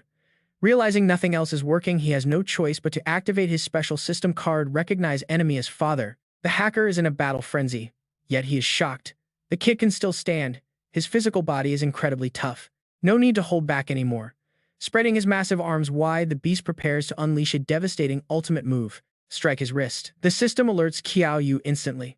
He slashes down hard, successfully disrupting the hacker's powerful channel. Knocked back and thwarted, the hacker completely loses it.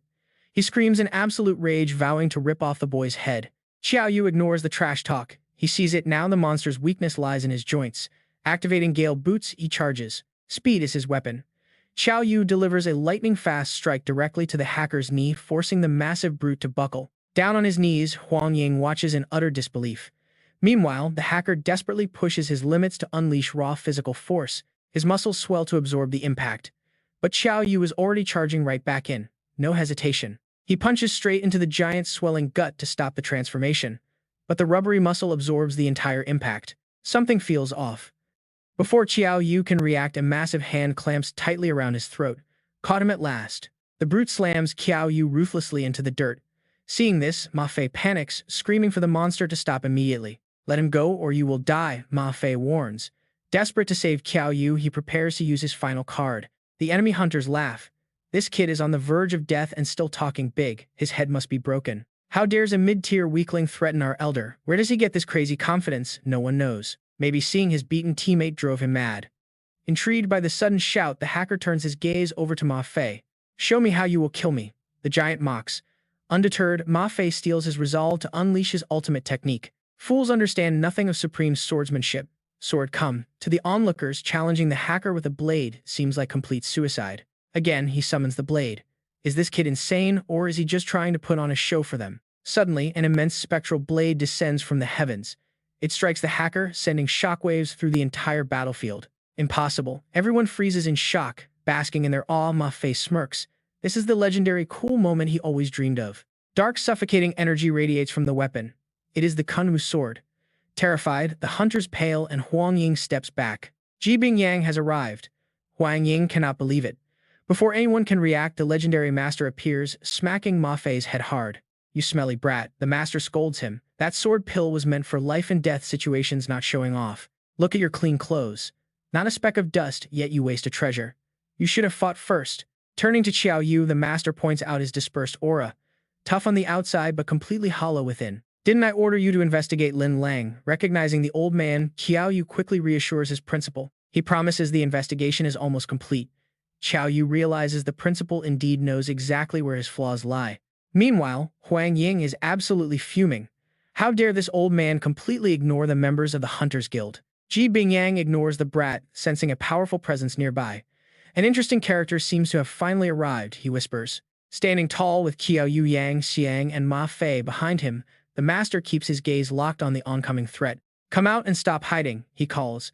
The young companions watch as a massive, imposing figure emerges from the shadows. Booming heavy footsteps shake the ground. A muscular old man approaches, carrying an absolutely colossal war hammer in his hands. This is Huang Huawu, the legendary former leader of the Hunters Guild. With burning red eyes, his anger is visible. Flames erupt around him as he glares. He growls, asking if Ji Bingyang truly thinks the guild is entirely empty. Ji Bingyang calmly watches the giant approach. The massive hammer rests on the old warrior's shoulder, radiating immense heat. The old warrior proudly declares his name. Hearing it, the surrounding juniors gasp in sheer shock. This is a legend. The former leader is still alive. This means Ji Bingyang has finally met an opponent he cannot easily defeat. He is the legendary Hammer King of the Eight Kings. Thrilled, Huang Ying urges his grandfather to slaughter them all. Wipe them out, grandfather, he screams, demanding vengeance for the repeated insults thrown at their glorious Hunters Guild. Crimson flames erupt behind Huang Huawu. His massive war hammer begins to pulse with concentrated, highly destructive physical energy. He calmly calls out his ultimate move, the blazing divine hammer. In a flash, he teleports behind his target. Swinging his weapon, a blinding golden shockwave erupts. The ground shatters, sending rocky debris flying in all directions. The blast intensifies, tearing up the battlefield. Clutching his massive hammer, the legendary old warrior peers through the thick dust. Looking down through the rising smoke, he sneers, noting that everyone calls Ji Bingyang the absolute greatest sword cultivator. He sneers. The opponent is nothing special, declaring this the ultimate price for a fraud who dares provoke the Hunters Guild. Ji Bingyang stands calmly amid the shattered stone and drifting smoke, quietly asking if that is indeed the case. Shocked and unable to believe his eyes, the old man wonders how his absolute full-force strike failed to leave even a scratch. He cannot comprehend how Ji Pingyang escaped completely unscathed, only for the swordsman to look back with a cold stare. Ji Pingyang calmly delivers a simple, devastating truth. The old man is simply too weak, shocking everyone watching. They cannot believe the Hammer King, one of the legendary 8 kings, was just called weak, wondering how high Ji Pingyang's true power goes. Ma Fei quickly pulls out a notebook and pen, frantically telling everyone to take notes on this masterclass in acting cool. Hearing this, Huang Huawu bursts into a mockingly loud laugh, his face twisting with pure provocation at being called weak. He claims it has been years since he heard such a hilarious joke, while Ji Pingyang slowly closes his eyes. Ji Pingyang calmly calls it a simple fact. This pushes the old man over the edge, his eyes flaring with rage. Huang Huawu channels his massive power, launching himself high into the air with his giant war hammer poised to strike. He unleashes the devastating Yama's divine hammer, whipping up a violent gale while Ma Fei and Qiao Yu watch from behind. He grips his sword with total composure. Ji Pingyang calmly tells Ma Fei to pay close attention. He explains that while heavy power-based classes like hammer or axe users are tough for swordsmen, a sword's strength lies in its infinite adaptability. Huang Huawu crashes down with a massive swing. Ji Pingyang effortlessly evades the ferocious blow. He teaches that when facing an opponent with superior raw power, one must avoid direct clashes and focus entirely on dodging. The key is to wait for the opponent to expose a weakness before drawing the blade, leaving a bewildered Huang Huawu behind. Realizing he is being used as a live demo, the old man can only watch in confusion as Ji Pingyang keeps watch. Ma Fei is ecstatic, noting that a live lesson from the world's greatest swordsman is something money simply cannot buy. He is bleeding from his arm. A furious Huang Huawu roars that he would rather die than suffer this absolute humiliation. Ji Pingyang merely glances back calmly, retorting that the old man is simply serving as an excellent teaching prop. Driven by absolute rage, Huang Huawu raises his massive war hammer.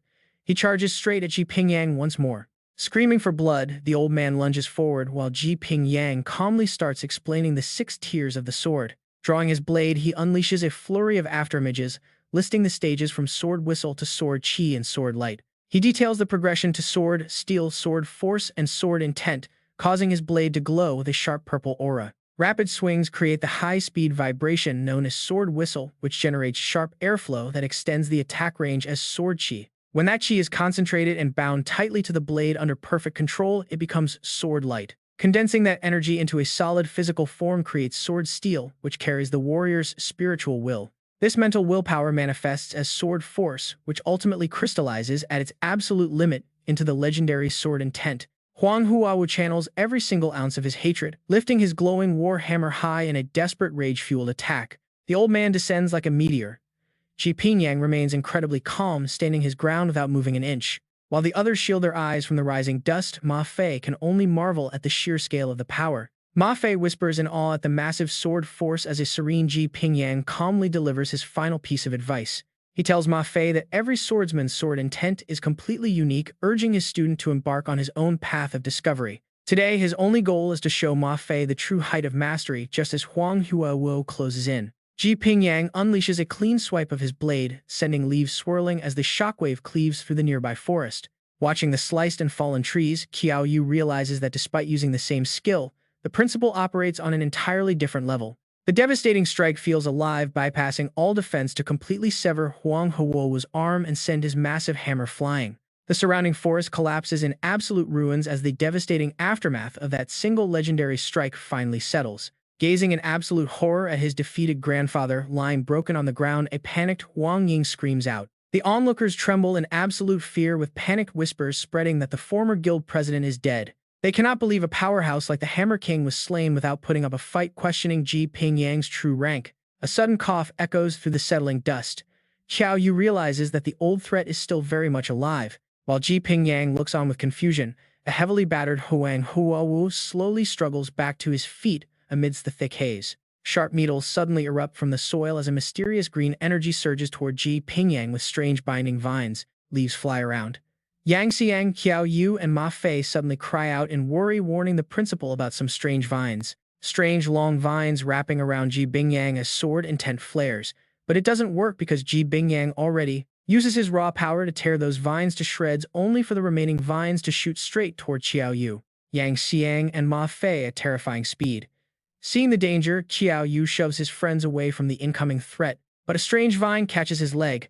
Suddenly, Qiao Yu is yanked high into the air, shocking Ji Bingyang while Huang Huowu is also wrapped tight. Qiao Yu shouts to the principal to focus on the chase. He can handle himself for now. Suddenly, the vines wrap tighter around Qiao Yu's body and legs, squeezing hard before dropping him right toward a massive tree. Looking down, he panics. Huge branches are waiting directly below him. He's going to crash hard. He screams out for the principal to save him, apologizing and shouting that he was only joking. Luckily, Ji Bingyang is ready, unleashes his mysterious dark purple energy to shred the vines into dust.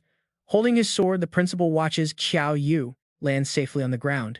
Qiao Yu sighs in relief before apologizing to the principal for holding him back. Ji Bingyang just looks at him and says that he actually did great because saving an ally always comes first. Ji Bingyang suddenly glares behind him. Was that the Wood King? One of the legendary 8 kings, perhaps. In this endless forest filled with dense trees, only someone like the Wood King could mask their presence so perfectly to escape his senses. Suddenly, the principal smirks, thinking that being rescued might actually work in their favor. Then Ji Bingyang unleashes his power, swings his sword, unleashing a blast of smoke that blows everyone into the air. They tumble down, crashing into a pile. Ji Bingyang walks over and scratches his hand, telling Qiao Yu, Yang, Xiang, and Ma Fei that after today they have a target. The Hunter Association will hunt them ruthlessly. He hopes they grow strong enough to destroy that entire association themselves and defeat that Hammer King Huang Hou. The 3 of them can only stare back at him in absolute disbelief. A single strike from the Hammer King would easily end them. But the principal just calmly turns away, calmly advising them to keep moving toward their goal. Pressure is what drives growth, so they should stop complaining. Meanwhile, Huang Ying and his surviving men lie bruised on the smoking ground as their targets finally walk away. With a battered body, Huang Ying trembles, swearing that he will make them pay and die a painful death. Later at the dorm, Ma Fei sits on the bed watching Qiao Yu, who is busy searching through some books. Yang Xiang lies back, sighing about how comfortable the dorm is before suddenly sitting straight up in shock. He stares at his phone and calls Qiao Yu and Ma Fei over, telling them they need to see this horrifying news. Apparently, the prestigious Tang family, one of the capital's 4 great families, was completely wiped out overnight. Truly mind-blowing news. Not a single survivor was left and not even a body could be found. Qiao Yu stares at the screen, shocked. How could the Tang family be destroyed? After their trip to Ghost Mountain, their position should have been solid. Who would dare touch them? Then Qiao Yu remembers a certain dangerous man. It is a terrifying thought. Tang Wumo. Did he do this himself? Qiao Yu's eyes turn cold, wondering if the man went insane. Did he discard his humanity just to cling to life? He can't help but worry about another person, Tang Lan. Yang Xiang shrugs it off, saying that wealthy family drama has nothing to do with ordinary guys like them. Qiao Yu turns around, agreeing with him.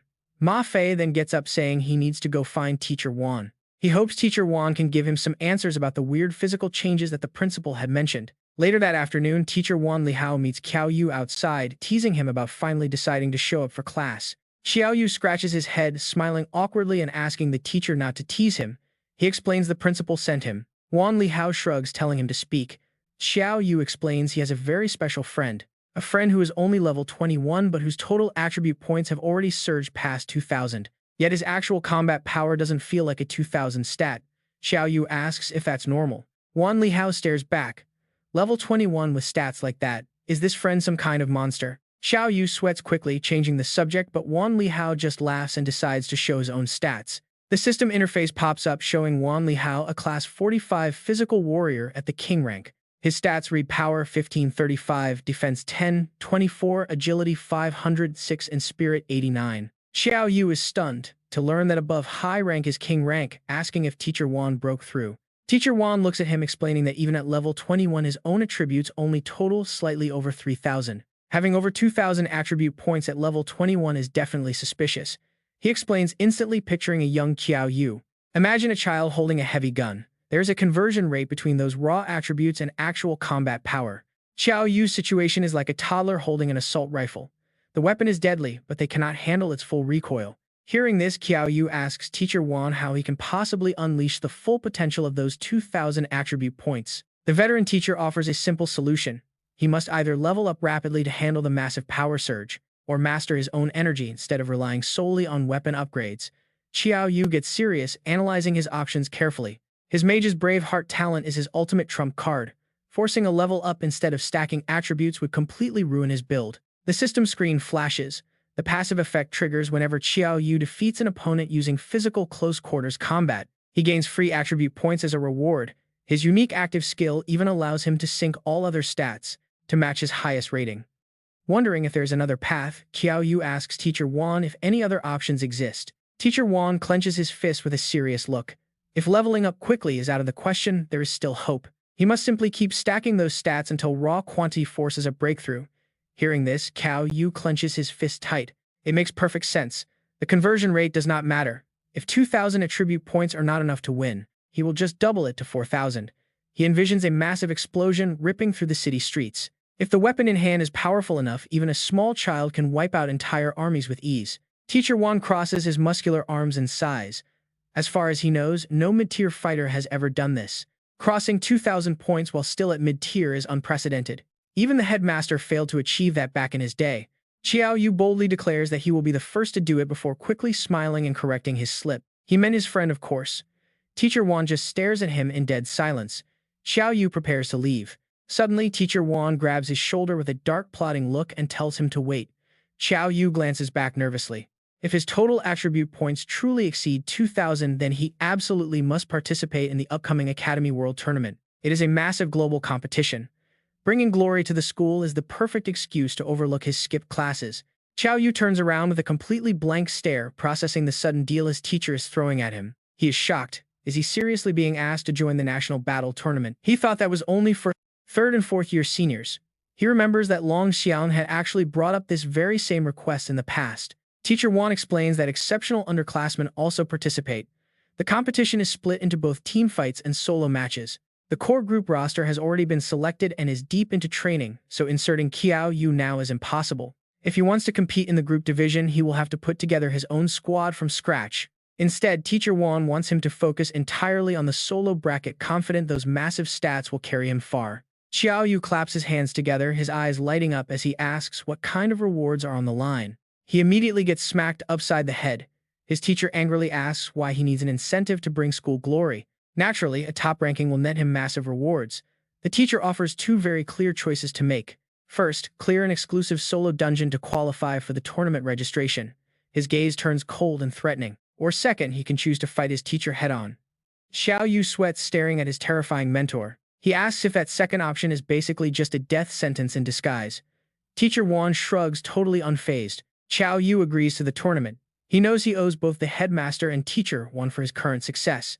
Without their guidance, he never would have made it this far. Still, a major issue remains unresolved for him. The scene shifts to a peaceful forest canopy with sunlight filtering through.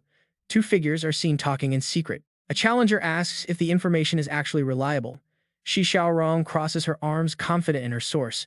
She confirms that she scheduled a meeting with Lin Lang in the Endless Forest at exactly 8 tonight. She demands to know why she would lie after taking his staff of wisdom. Qiao Yu thanks her sincerely. Under the bright moonlight at 8 p.m., a young man slowly walks into the heart of the vast forest. He calls out to Shi Xiaorong, telling her that she definitely made the right decision to trust him. He assures her that partnering up with him is going to be the absolute best choice she ever made. Joining Bai Zi will give you a completely new perspective on the entire world, Shi Xiaorong says with a serious look. Thank you, she replies. It is an honor to join Bai Zi. The black-hooded young man turns around and calls out, "Follow me. I will show you this world's true face." She raises her voice, summoning an icy cage around him. His eyes light up, sensing danger. As he turns around, sharp stone pillars suddenly shoot up to trap him. Shi Xiaorong raises her staff, its gemstone glowing brightly. "I have done my absolute best," she calls out to Qiao Yu. Qiao Yu leaps high. Gripping his heavy blade, he prepares to strike. The hooded man quickly pulls back his mask. It is Lin Lang. Surprised, he calls out Qiao Yu's name. Suddenly, his own arm mutates into a bizarre, scaly texture. Qiao Yu swings his heavy blade forward but misses. Lin Lang uses incredible speed to dodge the powerful incoming strike. His eyes flare with anger. "Qiao Yu, I spared your life back in Ghost Mountain Dungeon. Why turn on me now?" Resting his blade on his shoulder, Qiao Yu responds. "From now on, reunions make us enemies. There is no going back. Besides, I will not carry the blame for the Qin disciple's death," he says. Lin Lang angrily grabs his cloak. "Do you really think you can defeat me?" Lin Lang sneers. He casts aside his cloak, revealing blue monstrous skin. "You understand nothing." He flicks out a long tongue, his eyes burning with monstrous light as he flaunts his new skin. Bai Zi's power is immense. Qiao Yu stares ahead. Lin Lang looks even less human than he did before. Back in Ghost Mountain, he was somewhat normal. Is trading your humanity for this freakish power really worth it? Lin Lang unleashes his dark aura, morphing further into a massive blue-skinned beast covered with razor-sharp claws. "Of course it is worth it," he roars. "How could you ever understand a kid born in a poverty-stricken slum? No money, no talent, born in poverty. If I did not become this, how else could I get this power? You understand nothing," he screams. Qiao Yu charges straight ahead with absolute resolve, his massive blade raised high. "You are completely beyond saving, Lin Lang," Qiao Yu mutters. "Do not blame me for using force to drag you back." They collide in mid-air. Qiao Yu slashes with immense force, creating a blinding flash of light as their strikes clash. Lin Lang strikes with his swift shadow dragon claw. Qiao Yu catches his wrist easily, eyes burning with fury. "You call this weak claw a dragon?" Qiao Yu growls. His system screen flashes, activating Dragon Roar multi-slash. He rains down a flurry of slashes. Blinding streaks of light force a terrified Lin Lang to scramble backward in fear. Both hands on the blade, Qiao Yu brings it down. Deep impact. Lin Lang grits his teeth. "How is this possible?" Lin Lang gasps. The sword strikes with a massive explosion that erupts in thick black smoke. Qiao Yu looks down at his defeated opponent. Coughing in the smog, Lin Lang slowly pushes himself off the ground. His system panel flashes. Level 25. Only 412 out of 6,000 health remaining. His active skills are Swift, Shadow, Dragon Claw, and Dragon Transformation. Qiao Yu remembers a mutated girl from before. This is exactly like Exun Dong in the Thousand Poison Cave. Back then, she was an NPC fused with a boss. Could Lin Lang have a dungeon boss sealed inside his body too? What on earth is Bai Zhe trying to do? Lin Lang glares back with glowing, furious eyes. "You forced my hand." "Qiao Yu," he growls, unleashing his full dragon form. He mutates into a colossal, long-tongued beast with razor-sharp claws. His system screen displays a massive surge in his attributes. Strength over 842, defense over 470, agility over 532.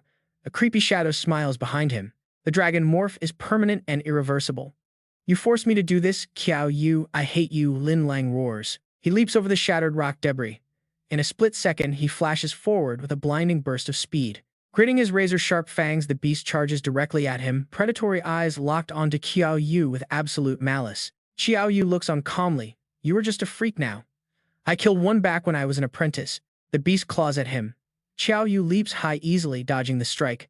His system flashes, activating Swift Wind. Using Swift Wind, Qiao Yu drives his blade straight into Lin Lang, forcing a painful shriek from the monster. A massive explosion echoes through the forest.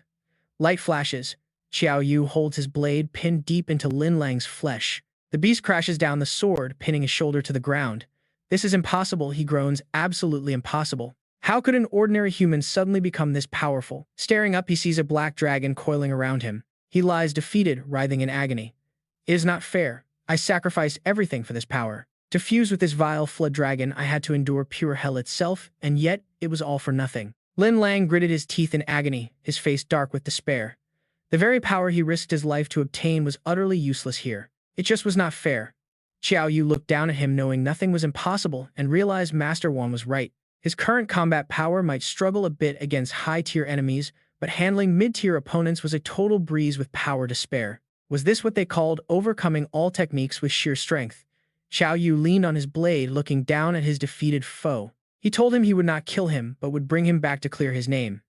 Could he transform back? Carrying a giant lizard on his shoulders was not on his bucket list. Lin Lang thrashed around furiously, yelling that he was a dragon, not a lizard. Qiao Yu shut him up with a hard punch to the head, asking him to repeat what he just said.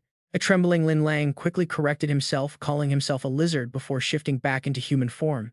Qiao Yu told him to move. But just as he turned to leave, surprise, surprise, a cold voice echoed from the dark forest, stopping him. In the quiet dark forest, Qiao Yu peered into the shadows.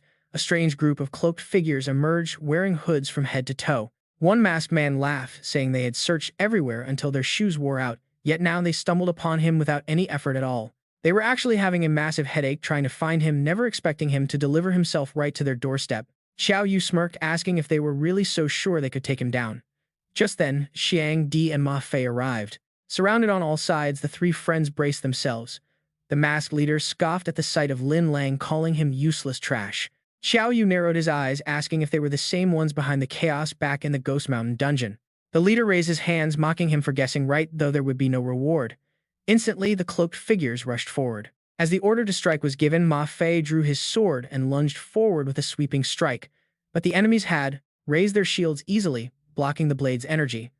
Ma Fei was completely stunned, shocked that they did not take a single scratch. Qiao Yu did not care, charging straight ahead. He needed to take out their support in the back first. Seeing him approach, they panicked. 3 shield bearers tried to block his path. Meanwhile, Shang Di leaped into the fray, brandishing his weapon and preparing a powerful spell. Summoning the Yellow Spring Earth spell, Binding Sand erupted. Blinding light and thick white smoke filled the air, flashing with red energy. They shouted to kill the fat guy first. 3 attackers leaped high into the air, locking their sights onto Xiang Di. Standing his ground, Xiang Di unleashed Earth Shatter. The terrain cracked wide open, splitting the very ground beneath their feet in half. The enemies gasped in surprise, shocked that earth magic could be used like this. Qiao Yu gathered his energy, preparing to strike. The enemies screamed desperately to block him as a blue system screen flashed, activating the power of the Withered Bone King's domain. One defender raised a heavy shield, confident in his thick armor. Yet the shield proved utterly useless against Qiao Yu's raw power. The spear pierced right through, shattering the heavy shield into tiny pieces. The cultists stared at each other in complete disbelief. Something was seriously wrong with this kid. Standing before the leader, Qiao Yu demanded to know their ranks in the Bai Zi organization. He knew Bai Zi ranked its members based on raw power. The leader crossed his arms, revealing he was number 233.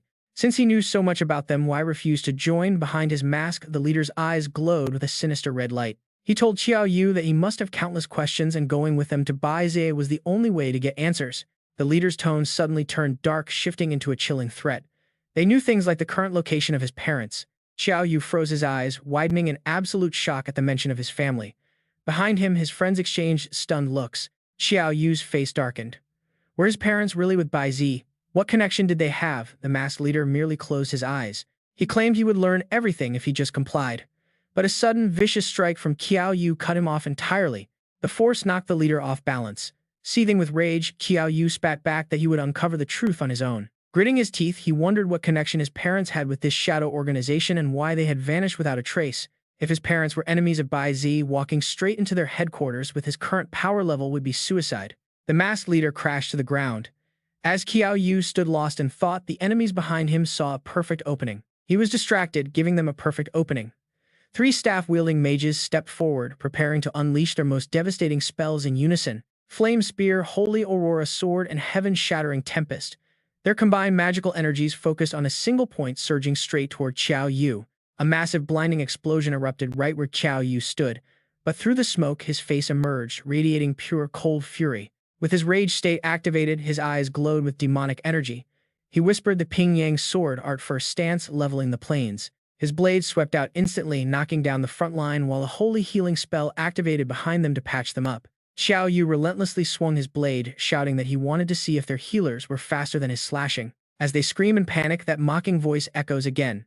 Sacred Meridian. He leaps high, bringing a massive strike down. The victims beg him to stop healing them. Just let me die. But Qiao Yu only frowns, his hand still swinging his staff. Are you doubting my healing efficiency? With a smirk, he unleashes Dragon Roar. Higher leaps, faster strikes. He is completely relentless. Almost finished, Qiao Yu turns back with a smug grin, claiming he is clearly superior. Hopefully, their pocket healer can recover them faster. The remaining enemies flee in absolute terror. Can you blame them? Why is he this strong? This makes no sense. Run fast. Watching them scramble, Qiao Yu brandishes his staff. Take another hit, magical energy ripples outward, chasing them down. The light loops before slamming directly into them. Down they go. Qiao Yu turns away, but a voice echoes from afar. It is his ally announcing that the area is fully cleared. Qiao Yu nods. Time to head home. The threat of Bai Zi must be dealt with eventually. But first he needs to take Lin Lang back. They head straight to Capital University. In the office, Qiao Yu presents Lin Lang to the principal, announcing his safe return. Lin Lang collapses onto the desk in absolute exhaustion. Principal Ping Yang stares at him, deeply shocked by his grotesque new form. Qiao Yu explains that Lin Lang went rogue out of pure anger, but the real rot is the organization called Bai Zi. They are a true cancer. They manipulate desperate people, experimenting with forbidden technology that fuses humans directly with dungeon bosses. He lays out every single detail of their clash. Ping Yang listens intently, processing this new danger. Bai Zi. Troublesome. He raises his hand and a brilliant golden light begins to gather in his palm. With urgent duties keeping him bound to the university, he explains that he cannot personally protect Qiao Yu directly. Take this sword bead. No matter where you are, just crush it, and I will instantly sense the signal. If Bai Zi shows up again, they are dead. A massive surge of sword intent floods the entire room as Qiao Yu accepts the bead. With the principal's direct support, handling these villains will be much easier. Ping Yang then pulls out another gift. He offers the legendary Qiao necklace. It is an A-rank accessory already successfully enhanced to +6. It boosts spirit by 150, increases skill power by 35%, casting speed by 30% with 0 class limits. Is this really for me? Qiao Yu is stunned. The principal responds by playfully smacking him on the head. You did well, so do not lose it. He explains that this relic has been with him since his mid-tier days. If he can successfully enhance it just one more time, it might even awaken its own dormant artifact spirit. Qiao Yu looks at the gift. But principal, what about you? Will this not affect your own combat power? Ping Yang just sits back down completely unbothered. He claims he will be perfectly fine regardless of what gear he wears. Suddenly, a system message alerts everyone. Sword cultivator Ping Yang has bound a new S-rank gear, gaining 50 free stat points. Qiao Yu is left speechless. Talk about a total scam. Meanwhile, on a quiet island, wait, who is this guy fishing? A fish bites. Out of nowhere, the Sword King arrives. He asks why Boss Bai is in such a great mood. The mysterious figure asks about the Mace King. The Sword King reveals that the Wood King barely managed to save him. He survived but lost half his body. The boss sighs. Ping Yang cannot be defeated in a simple one-on-one duel. They must strike at the perfect moment, choose the right location, and work together to finally eliminate him. He is far too dangerous to be left alive. For their trap, they choose Sioux City as the primary battleground. It is the hometown of Qiao Anqing's son. The Sword King nods, agreeing that he has absolutely no objections. He turns to leave, but a sharp fishing hook suddenly shoots forward, stopping just inches from his face. The boss has one final question. To hunt down Ping Yang, how many of the 8 kings will actually make a move? Back at Capital University, darkness falls. A cloaked figure knocks on a door. Li Hao opens it completely stunned. Lin Lang, he immediately tells the boy to follow him, noting that the principal already explained the whole situation. After a brief pause, they teleport away. Arriving at the destination, Lin Lang looks around, recognizing the training grounds. This is the second stage area for dodging gray swordfish. Li Hao drinks from a bottle, muttering about poor teaching. A master's failure to teach is a disgrace. He admits that as his teacher, he cannot escape the blame for Lin Lang's tragic path. He hands over a bottle, asking if he wants a drink. Lin Lang grabs it and drinks so fast he chokes. Li Hao confesses he has a terrible temper and lives for the thrill of battle. He cannot go a day without fighting. A true battle maniac. In his youth, he caused endless trouble and was hunted constantly by powerful enemies. Nobody ever expected someone like him to teach others, yet here they are facing the bitter consequences together, and ended up as a teacher at Capital University. Lin Lang was shocked, wondering if teacher Li Hao really had such a past. Really? The man slapped his head with heavy force and spoke slowly. If anyone had told me back then, Li Hao, that you would become a teacher, I would have slapped them silly. It makes no sense. How could someone like me ever be a teacher? So why are you frowning and worrying? There is nothing a young person cannot overcome, and mistakes must be accepted. It just means starting over. A truly strong person is someone who dares to face their own errors. Li Hao scratched his ear and continued. He was not good at preaching, but Lin Lang surely got the point. Lin Lang frowned and admitted that teacher Li Hao was right. He was wrong and would accept the school's punishment. He chugged the water and vowed to rebuild his life. Then, slightly tipsy, he asked teacher Li Hao if he could ever reach Qiao Yu's level. Hearing that name, Li Hao laughed and told him to stop dreaming because Qiao Yu was a total freak. Elsewhere, Qiao Yu put on a mask, prompting his friend Xiang Di to ask why brother Qiao was wearing a mask. Qiao Yu explained he was entering the university combat tournament and did not want to get blocked by others inside private dungeons. Ma Fei chimed in, asking about the global combat tournament among universities.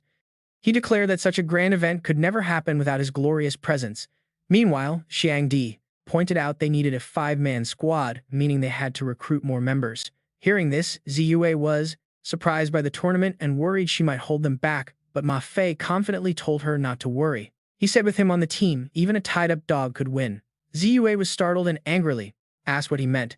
Ma Fei grinned awkwardly, saying he just meant she was definitely stronger than any dog. Ziyue smacked his head twice while Xiang Di chuckled. Soon they gathered at a dilapidated ruin where Ziyue wondered why they did not invite Zuo if they needed 5. Before she could finish, Xiang Di quickly shut her up. Announcing that the dungeon was called the Silent Town, they stepped forward. A portal opened, revealing the Silent Town dungeon with a D-rank difficulty. These ancient underground ruins held a mysterious supernatural force, witnessing endless moments of humanity being wiped out. This power was now corrupted by darkness. Suddenly, a voice spoke up from behind Qiao Yu. A red-haired guy appeared out of nowhere, smiling and asking if they were entering the Silent Town dungeon first. Before Qiao Yu could reply, the stranger enthusiastically shook his hand and introduced himself. He was Taizu, a fourth-year student from Shukuang University, asking if they also wanted to qualify for the combat tournament. Qiao Yu smiled and introduced himself as Qiao Da Pao from the Comprehensive Arts and Sciences Academy. Taizu then suggested they team up since having more allies would provide better mutual support inside. As they sized each other up, Taizu introduced his team, but a cat girl on his side immediately spoke up in protest. The two argued back and forth, and as the tension began to rise, a big guy on their side quickly diffused the situation, reminding everyone they were allies. Qiao Yu smiled, saying it was fine and they did not mind. Taizu scratched his head awkwardly, apologizing for the scene. With that, they entered the dungeon and were immediately teleported away. Suddenly, a mysterious voice echoed inside Qiao Yu's head, asking if he believed in blessings like making a birthday wish for family peace. It could be just a passing thought or a simple holiday greeting, a gentle, quiet reminder of hope. In reality, people subconsciously believe their willpower can shape a better reality. But can a simple belief truly change everything? Qiao Yu wondered who on earth was speaking about willpower inside his mind, and he suddenly snapped his eyes open, realizing he was tightly bound to a table. Instantly, the system screen popped up with an update. The Silent Town quest required him to investigate the source of this supernatural power, carrying a D-rank difficulty. The rewards depended on his final rating, with a friendly system reminder to trust in his own willpower. Suddenly, the silhouette of a faceless female ghost materialized. Qiao Yu stared, marveling at how intense this dungeon was. The creature suddenly lunged straight at his face, making him curse in surprise. Armed with a sharp knife, Faceless Ghost slashed down, but Qiao Yu dodged just in time. He swung his body up, shattering the chains, and drove a blade straight through her chest. Immediately, a system notification flashed, congratulating him on his success, slaying the ghost and awarding him 100 points. Qiao Yu muttered that he had entered a pretty terrifying place, but as he turned around, his eyes widened. Hundreds of identical faceless ghosts had just appeared, staring right back. He is already geared up to strike again. Did they really think they could scare him? He slashes relentlessly, gaining raw killing intent. 100 points. The faceless witches scatter in terror, while Qiao Yu chuckles, telling them not to run because he still needs their energy. He swings his blade wildly. Each faceless witch disintegrates upon impact, adding another 100 points to his total. Finally, when Qiao Yu wipes them all out and casually turns to leave, he needs to regroup with the others quickly. Zhao Ziyue is a support, so she will struggle against these faceless creeps alone. He approaches a wooden door and pushes it open. He steps inside. It looks like someone else teleported here too. Qiao Yu suddenly freezes, spinning around as footsteps echo nearby. A man rushes and spots him and yells out, "Hey Cannon brother, did you get separated from the team too?" Qiao Yu does not even have time to reply before desperate cries for help echo from the distance. 3 players are fleeing from a massive, terrifying spider. Xiang Di screams for help as Qiao Yu dashes forward like lightning, gripping his blade tightly. He bends low and hurls his weapon straight into the monstrous beast. Taizu watches in absolute awe, shouting that it was a magnificent kill. But Qiao Yu remains tense. Something is wrong because he did not get any attack notifications. Sure enough, the spider's wounds instantly begin to heal. The system screen pops up, revealing an epic tier monster, a human-faced spider with hundreds of lives remaining. It has 998 resurrections left, level 22, 4,000 health, massive stats, and a deadly soul-devouring skill. The system warning flashes red. This creature is highly dangerous because it feeds entirely on the souls of the living to survive. Every human it consumes grants it an extra life, and it has a creepy obsession with stealing beautiful faces. Xiang Di curses in disbelief. How are they supposed to kill a monster with nearly 1,000 lives unless they destroy every single face? Qiao Yu tightly grips his blade and commands the group to run ahead. This thing is way too dangerous and unnatural. One touch could rip their souls out and feed its lives. Even though Zhao Ziyue listens and starts to run, she is still deeply worried about his safety, asking what he will do. But Qiao Yu remains completely calm and tells them to go. He has a plan. He takes a step, cracking the ground under sheer weight, and with a single strike he cleaves the beast in half. It collapses instantly. Qiao Yu does not linger, moving like a flash of lightning to escape the area. He leaves no trace behind, breaking free in a split second. Xiang Di sighs in relief, shouting that Qiao Yu made it. It is amazing to see him safe. Qiao Yu immediately cuts to the chase, asking where Taizu is. Xiang Di explains that he regrouped with the main team and already entered the quiet town. Suddenly, they notice a strange wall. They wonder who left these marks. One of them begins to read the carved writing aloud, "I am Wang Tang, and crossing this stone gate leads to the true quiet town. Ahead lies actual hell. If you absolutely must enter this place, please memorize this protective incantation." It is the only thing that can shield you from the supernatural horrors ahead. You will remain unharmed by the illusions of the neon green light monsters. Qiao Yu listens, highly skeptical of this warning. He asks if they should even trust this message. Shang Di crosses his arms, admitting he actually believes it, but he cannot read half of the 8-character spell. Ma Fei speaks up, claiming he is slightly better off than his friend. He knows 6 characters. Zhao Ziyue admits she cannot read all of it either. Xiao Yu touches the stone wall, triggering a massive vortex. He tells them to just ignore the words and push through directly. With that, they head inside. The group steps into a desolate, ruined city. Zhao Ziyue shivers from the biting cold. Suddenly, her eyes catch something on the ground. She picks up a dusty photograph of 2 people.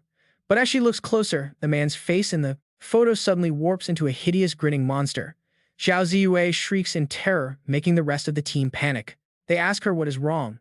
She points shakily, crying out that there is a ghost inside. Qiao Yu smirked coldly. He asks if there is really something that good here.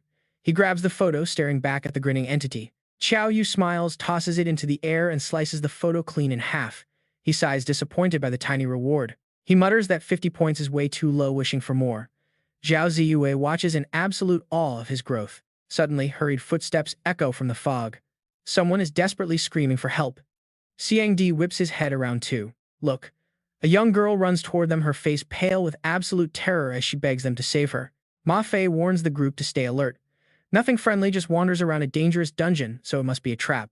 Qiao Yu tells him not to be so sure. He bends down and gently asks the little girl what happened to her. She cries, sobbing that her mother had a terrible fall inside their house and she is not strong enough to lift her. Qiao Yu confidently pats his chest, telling her to lead the way because he will handle everything. The team follows behind. They walk to the apartment block together. Stopping outside, the little girl quickly runs inside and points, declaring that this place is her home. Qiao Yu looks over and calmly agrees before immediately kicking the door wide open, his sharp eyes instantly scanning the room inside. A dark demonic shape waits in the shadows, baring its razor-sharp teeth to terrify them the moment they arrive. Before lunging straight at Qiao Yu's group, he just sighs calmly, asking if this weakling has any ghost siblings to back it up. The demon opens its maw wide, unleashing a wave of dark energy. Qiao Yu simply raises his blade, delivering a casual slash. The system alerts plus 100 slaughter points. The little girl stands there completely jaw-dropped. He turns and asks her if her family problem is finally solved. Her face turns pale as she stammers, asking if it is true and calling him amazing. But Qiao Yu keeps staring. He demands to know where her mother is, questioning if that beast he just sliced down was actually her, pointing his blade her way. He drives it straight through her. She gasps as she dissolves into black mist, yielding another 50 slaughter points. Xiang Li watches in absolute awe. Zhao Ziyue asks him with pure curiosity how on earth he knew she was a fake. Qiao Yu simply shrugs, gesturing toward the room. He explains that he has seen these cheap tricks countless times. The duo work together, one lure bait the other the executioner. Ma Fei says with a worried tone that the sheer density of monsters in this dungeon is way higher than they ever expected. It seems this realm might be far more dangerous than it looks. Suddenly, Zhao Ziyu spots something strange, letting out a sharp gasp. The group whips around in surprise, demanding to know what is wrong. She points her trembling finger, her voice shaking with fear. She stammers that something just dashed past. Hearing this, Qiao Yu bolts forward with mad excitement, shouting at his points not to run. Xiang Li scrambles to keep up, yelling for him to wait. Up ahead, Qiao Yu locks onto the bizarre energy signature, grin widening. He charges onward, but a white-haired old man suddenly blocks his path, warning him to watch out for a century-old specter. The old man channels the 5 Yang thunders. Thousands of crackling lightning bolts erupt from his palms, striking the demonic entity directly. The electric currents wrap around its body, making it shriek in agony before it completely disintegrates into nothingness as the spell fades. Qiao Yu clutches his head in utter disbelief, demanding to know who just stole his precious slaughter points. The elder chuckles, stroking his beard.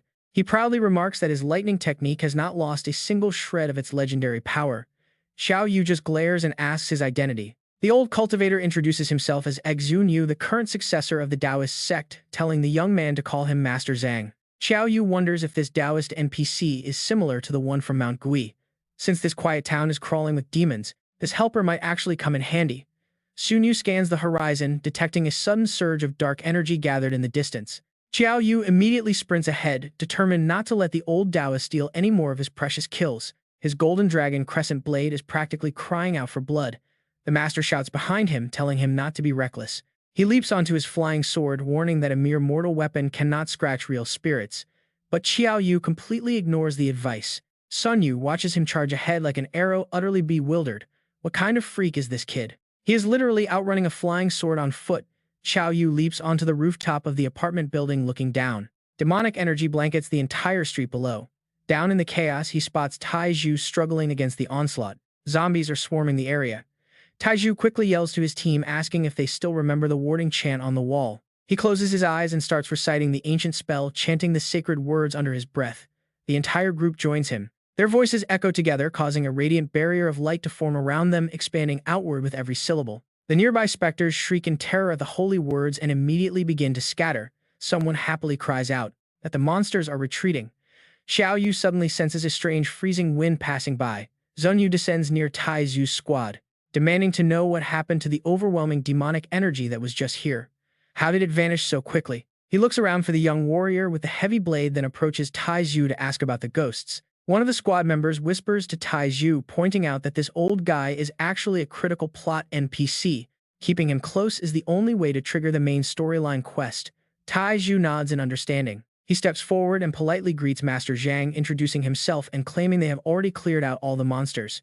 The elder is stunned by this revelation, but Taizhu keeps up his humble act, confirming their easy victory. He suggests they team up to defeat more demons together, expressing how much he respects righteousness and honor. Suddenly, Qiao Yu approaches from the shadows, radiating absolute irritation with every heavy step. He glares directly at Taizhu. He demands to know why he abandoned him back during the giant spider fight, only to try and steal his thunder now. Just then, a system notification pops up, plus 1,500 slaughter points. Qiao Yu quietly sighs in relief. Qiao Yu knew he had to slay these ghosts quickly before that old Taoist swindled him. Meanwhile, Taizhu scratched his head and sighed. "Brother Dapao, my bad. I thought going first would help clear the path for you guys. I never expected that once I stepped outside it would just be this quiet town." He then asked, "But if we chant the spell and walk straight, shouldn't the path be safe? Why did you guys take so long to get here? Did you not chant the spell?" Qiao Yu crossed his arms, saying they did not care to use some cheap spell. Secretly, he knew he could not let them find out that they could not read the full incantation. Besides, if this spell only repelled ghosts, it was useless. He wanted the exact opposite. He wanted every single ghost in this dungeon to come straight to him. Taizhu laughed awkwardly, offering another apology to Brother Dapao. Chushin sneered, calling Taizhu useless for bowing and scraping to some low-rate university student. She looked down on them completely. She claimed they only rushed over here to beg for protection from their elite Firmament Academy. It was absolutely pathetic. How could anyone miss their obvious scheme? It was ridiculous. Xiangdi snapped back in fury, asking what the hell she meant by that. Chushin mocked them, asking if losers like them actually wanted to fight. Taizhu quickly jumped in to keep the peace. He begged Brother Dapao not to take her words to heart, proposing they travel together so he could handle any incoming danger. Qiao Yu watched with a cold expression, deciding to trust him just this once. With his current level of power, though, they could not possibly cause any real trouble anyway. Sun Yu then snapped at them, asking why they were lingering now that the ghost was gone. If they did not start moving, this old man would leave them behind. Taizhu quickly agreed, asking the master to lead them. They soon arrived at a deserted apartment complex. Taizhu frowned, muttering how strange it was since this town had been abandoned long ago, yet now it seemed filled with outsiders. Sun Yu kept walking at the front, his voice turning cold as he muttered a warning. He only hoped they would not wake that thing up. Taizhu quickly asked what he meant, prompting a grim reply from the old man. "The ghost king of this quiet town. In haunted lands, thick with dark energy, ghosts constantly fight and devour one another. They feed on each other until the ultimate ghost king is born." Chushin raised an eyebrow, questioning if this beast was truly that powerful. Sun Yu scoffed. Strong. The word did not even begin to describe a ghost king.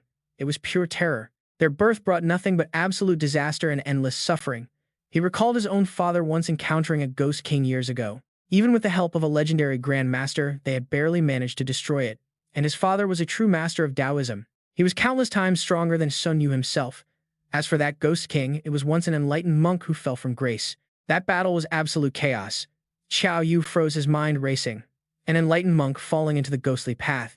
He suddenly remembered something. Could it really be? He suddenly grabbed Sun Yu by the collar, demanding to know his father's name. Chushin scowled at his sudden outburst. She snapped at Qiao Dapao to stop acting crazy and let him go. He told her to shut up, prompting Sun Yu to speak. "My father was Zhang Erhe." Qiao Yu stared in absolute disbelief. How could this be? Zhang Erhe was supposed to be a non-player character. He was supposed to belong to the Ghost Mountain instance. If this Zhang Erhe was indeed the very same Taoist master from Ghost Mountain, Did the time flows of these two instances run differently? Or was there some other mysterious reason behind this reality-bending connection? Qiu Xin crossed her arms, demanding to know how Qiao Dapao dared yell at her. Did he even know who her father was? A mere nobody from some backwater school had no right to disrespect her. If he pushed her further, she would make him pay. Xiang Di tried to calm Qiao Yu down, suggesting he release the Taoist master first. Sun Yu gasped, realizing the name they just called him. Brother Qiao. Qiao Yu. Could he be the legendary master? His father spoke of the one who helped slay the Ghost King. Qiao Yu calmly confirmed it. The one who fought alongside his father to slay the Ghost Monk was indeed him. Sun Yu stared in awe. His father had passed away over 50 years ago, yet this man remained completely unchanged. His father's prediction was true. Qiao Yu raised an eyebrow, demanding to know what prediction. The old man grew incredibly serious, recalling his father's final hours. On his deathbed, his father claimed he had finally grasped the truth of this world and decoded the mysterious identity of Qiao Yu.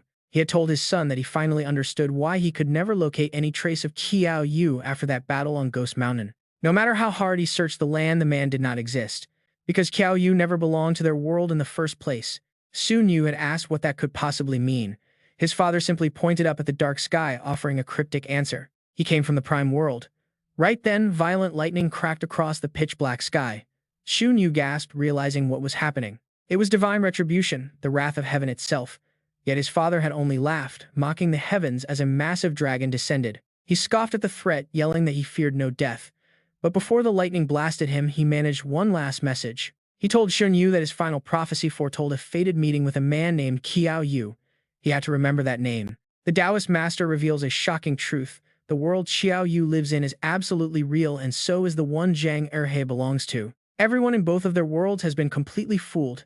Xin Yu screams out for her father to snap back to reality as he stands right there. Standing before Qiao Yu, the old man explains the situation, marveling that at his age he would actually get to meet him. Hearing this, Qiao Yu grows highly skeptical. Is Taoist Zhang just like the Machine Queen, an NPC who somehow awakened independent consciousness? No, if the priest is telling the truth, they are not NPCs at all. Yet with his current power, he still lacks something. He is simply too weak to uncover the ultimate truth of this world. Right then, the group suddenly senses danger nearby. They warn Qiao Yu that something feels very wrong. Within seconds, a horde of crazed demons comes rushing directly toward them. Qiao Yu smiles, telling them to leave it to him since the timing is absolutely perfect. In his head, he knows what needs to happen. His Golden Dragon Crescent Blade is only 500 points away from maxing out its killing intent. Without hesitation, he swings the massive weapon. Each hit adds 100 killing intent points. He lands a rapid succession of strikes quickly, maxing out his weapon gauge completely. With 10,000 points reached, his demon sealing enchantment upgrades, boosting damage to souls by 200%, but a sudden warning pops up. The killing intent is too high for the blade to handle, urging an immediate upgrade. Still, Qiao Yu feels pretty smug about this power. But Xin Yu quickly screams a warning for him to be careful. The heavy ghost energy around them is not fading at all. Xiang Di and Ma Fei panic as a skeletal hand suddenly claws up from the ground, followed by hundreds of skeletons marching their way. What on earth is this? Xin Yu stares at the rising black smoke, sensing a truly terrifying aura. The Ghost King has finally arrived. They have found the source of the supernatural power in this quiet town.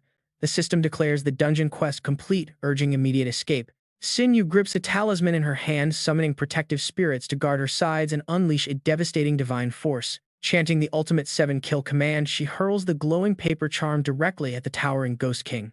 The Demon Queen reacts instantly. Her glowing red eyes flare up as a new hidden quest triggers. The main objective is to seal the dungeon and escape the passage. This hidden quest requires everyone to cooperate, neutralize the dark supernatural power, and restore absolute peace to this quiet, troubled town. At class difficulty, the sheer collision of powers triggers a massive explosion.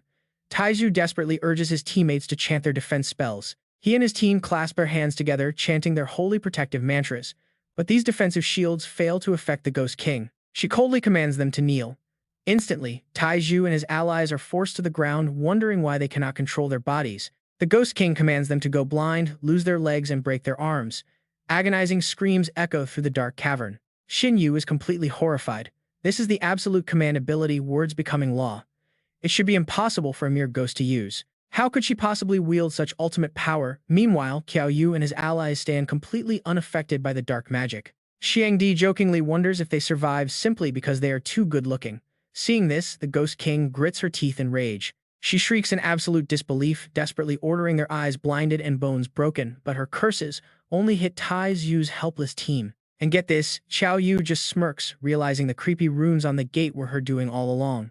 He tells her to give up since her spoken laws have zero effect on them. With a sudden burst, he leaps forward, charging ahead. He commands her to die, but she looks back at him as a foolish, arrogant brat, raising her claws to strike him down. Qiao Yu uses his wind haste boots to close the distance instantly.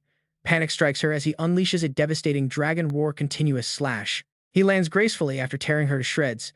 Taizu struggles to look up, asking if the terrifying monster is finally dead. But Xin Yu warns Qiao Yu to stay on guard because the oppressive demonic energy has not cleared. He calmly replies that he knows. After all, the hidden system quest is far from over. Suddenly, the pool of blood behind him swirls into a vortex, striking his arm. The impact leaves a nasty wound. Zhao Ziyui instantly casts her prayer magic surrounding him in light to mend his damaged arm. Suddenly, thick black smoke billows from the puddle of blood. His system screen flashes with critical information about an incoming epic boss. Level 28 Vengeful Priestess. 5,000 health points. Her stats are insane with 235 strength and over 300 spirit. She possesses absolute command and an immortal body. Pitiful in life, she became a vengeful phantom tied directly to this crimson pool. The system warns she is immortal as long as that blood pool remains. Qiao Yu realizes her invincibility is tied to that puddle. He turns to his ally and commands Xiang Di to find a way to drain the source. Xiang Di confidently spreads his hands. Activating his earth magic, the ground beneath the priestess splits wide open. Seizing the chaos, Qiao Yu immediately launches his next assault. The monster shifts targets to attack Xiang Di instead, but as the blood drains away, a powerful binding spell locks her down. She screams in agony. Qiao Yu and Ma Fei execute a flawless joint strike, obliterating her form until nothing but droplets remain. Cursing them to the end, her floating blood suddenly coalesces. Within seconds, the immortal horror fully regenerates to fight once more. Xiang Di yells a warning for Qiao Yu and Ma Fei to handle the rest while he locks down the blood pool. Earthbind, just as the words leave his mouth, the Wraith Priestess lunges straight at him, screaming that she will kill the fat kid first. But his binding sand wraps tightly around.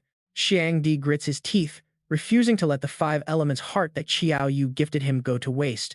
Summoning his power, he unleashes a massive fire blast, shattering the ground. Taizu gasps in shock, wondering how on earth a wood mage is wielding the 5 elements. The trapped Wraith Priestess screeches in raw fury, completely losing her mind and howling that every single one of them must die. Suddenly, Qiao Yu drops in from behind, delivering a heavy slash that leaves the priestess wide-eyed. This cannot be, she gasps. How is your aura so terrifying? Qiao Yu leaps up to plant a brutal kick into her stomach, calmly stating that dealing with her is his exact specialty. Unable to fight back, she screams as he raises his massive blade, telling her to find peace because he is about to send her straight to heaven. With a decisive slash, the monster shrieks one last time before dissolving. Watching this, Xin Yu can only look on with utter confusion. Deliver to the afterlife. Wasn't that supposed to be her job, since when does a brutal hacking count as a peaceful passing? Meanwhile, the priestess's body dissolves completely into the air.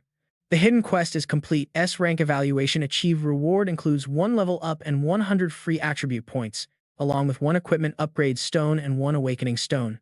Holding them, Qiao Yu is pleasantly surprised by that S-Rank rating. Who knew being illiterate could bring such benefits? He activates them immediately.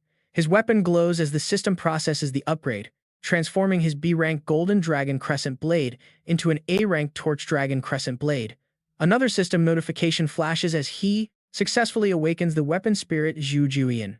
Admiring his newly evolved weapon, Qiao Yu inspects the stats of the Torch Dragon Crescent Blade. It is now an A-Rank weapon with a synchronized spirit, allowing him to shift its state between day and night. While in night mode, agility increases by 50%.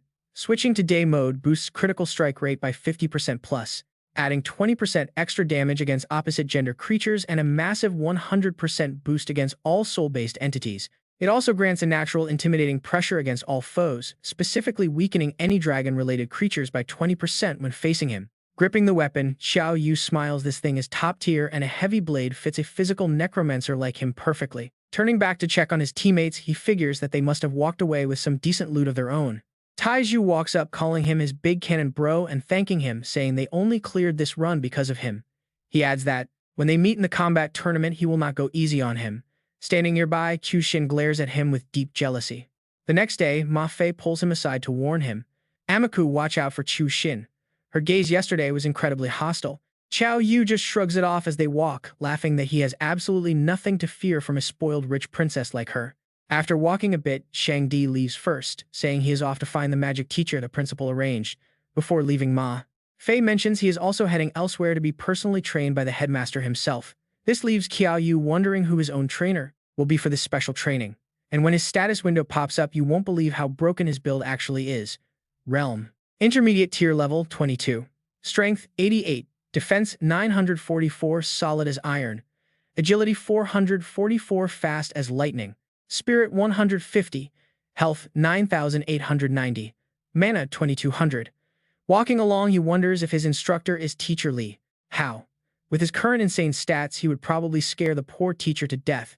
Suddenly, a massive hand grabs him from behind. Angrily demanding to know who it is, Qiao Yu struggles but cannot break free. In an instant, they completely vanish without a trace. Trapped inside that massive, mysterious palm, he cannot move at all. He wonders if Chu Xin sent someone to get revenge on him. But the more he struggles, the tighter the grip becomes. This level of overwhelming power is definitely not something a normal student possesses. Losing his temper, he demands that they show themselves if they actually have the guts to face him directly. Suddenly, the hand releases him. Qiao Yu looks around but finds absolutely nothing.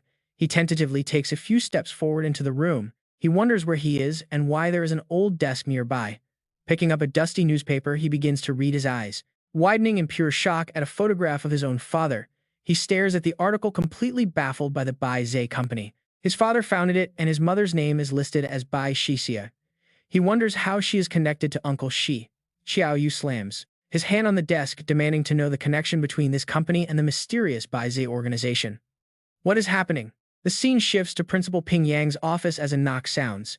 He calls for them to enter, and Li Hao steps inside. Ping Yang asks if Lin Lang's issue is resolved, but Li Hao replies with a grave face that Qiao Yu is in deep trouble. The principal wonders what kind of trouble that crazy kid could possibly get into while staying right here on campus. After all, he personally gave him a protective sword core. Suddenly, Li Hao lunges forward, his eyes flashing a menacing crimson red. Catching this, Ping Yang's gaze turns ice cold. He summons a powerful gale that blasts the attacker back, but as Li Hao pushes himself up, no wonder he is the #1 sword cultivator, his power is truly overwhelming. Ping Yang catches on and asks him, "You are not Li Hao. Who are you?" The imposter smirks, admitting he did not expect to be exposed so quickly before revealing his true self. He extends a hand, introducing himself as the Painting King, one of the elite 8 kings. Ping Yang demands answers. Caring nothing about his title, he only wants to know what they did to Qiao Yu. Just then, a loud laugh echoes from outside. A voice asks if he still has time to worry about others. A man carrying a giant hammer walks in, telling him to worry about his own skin first. It is the Hammer King, another of the 8 kings. Ping Yang growls at them, warning that anyone targeting his academy students will face death. That is when yet another opponent steps into the room, saying she loves his sharp, defiant attitude. This newcomer is the Wood King, another member of the deadly group. She mockingly asks if he is curious how they bypassed the academy barriers. Honestly, how did they even get past those wards? Covering her mouth, she teasingly asks him to guess how many of them showed up today. Ping Yang remains completely unbothered, retorting that bringing a massive crowd only means they brought a bunch of useless cowards.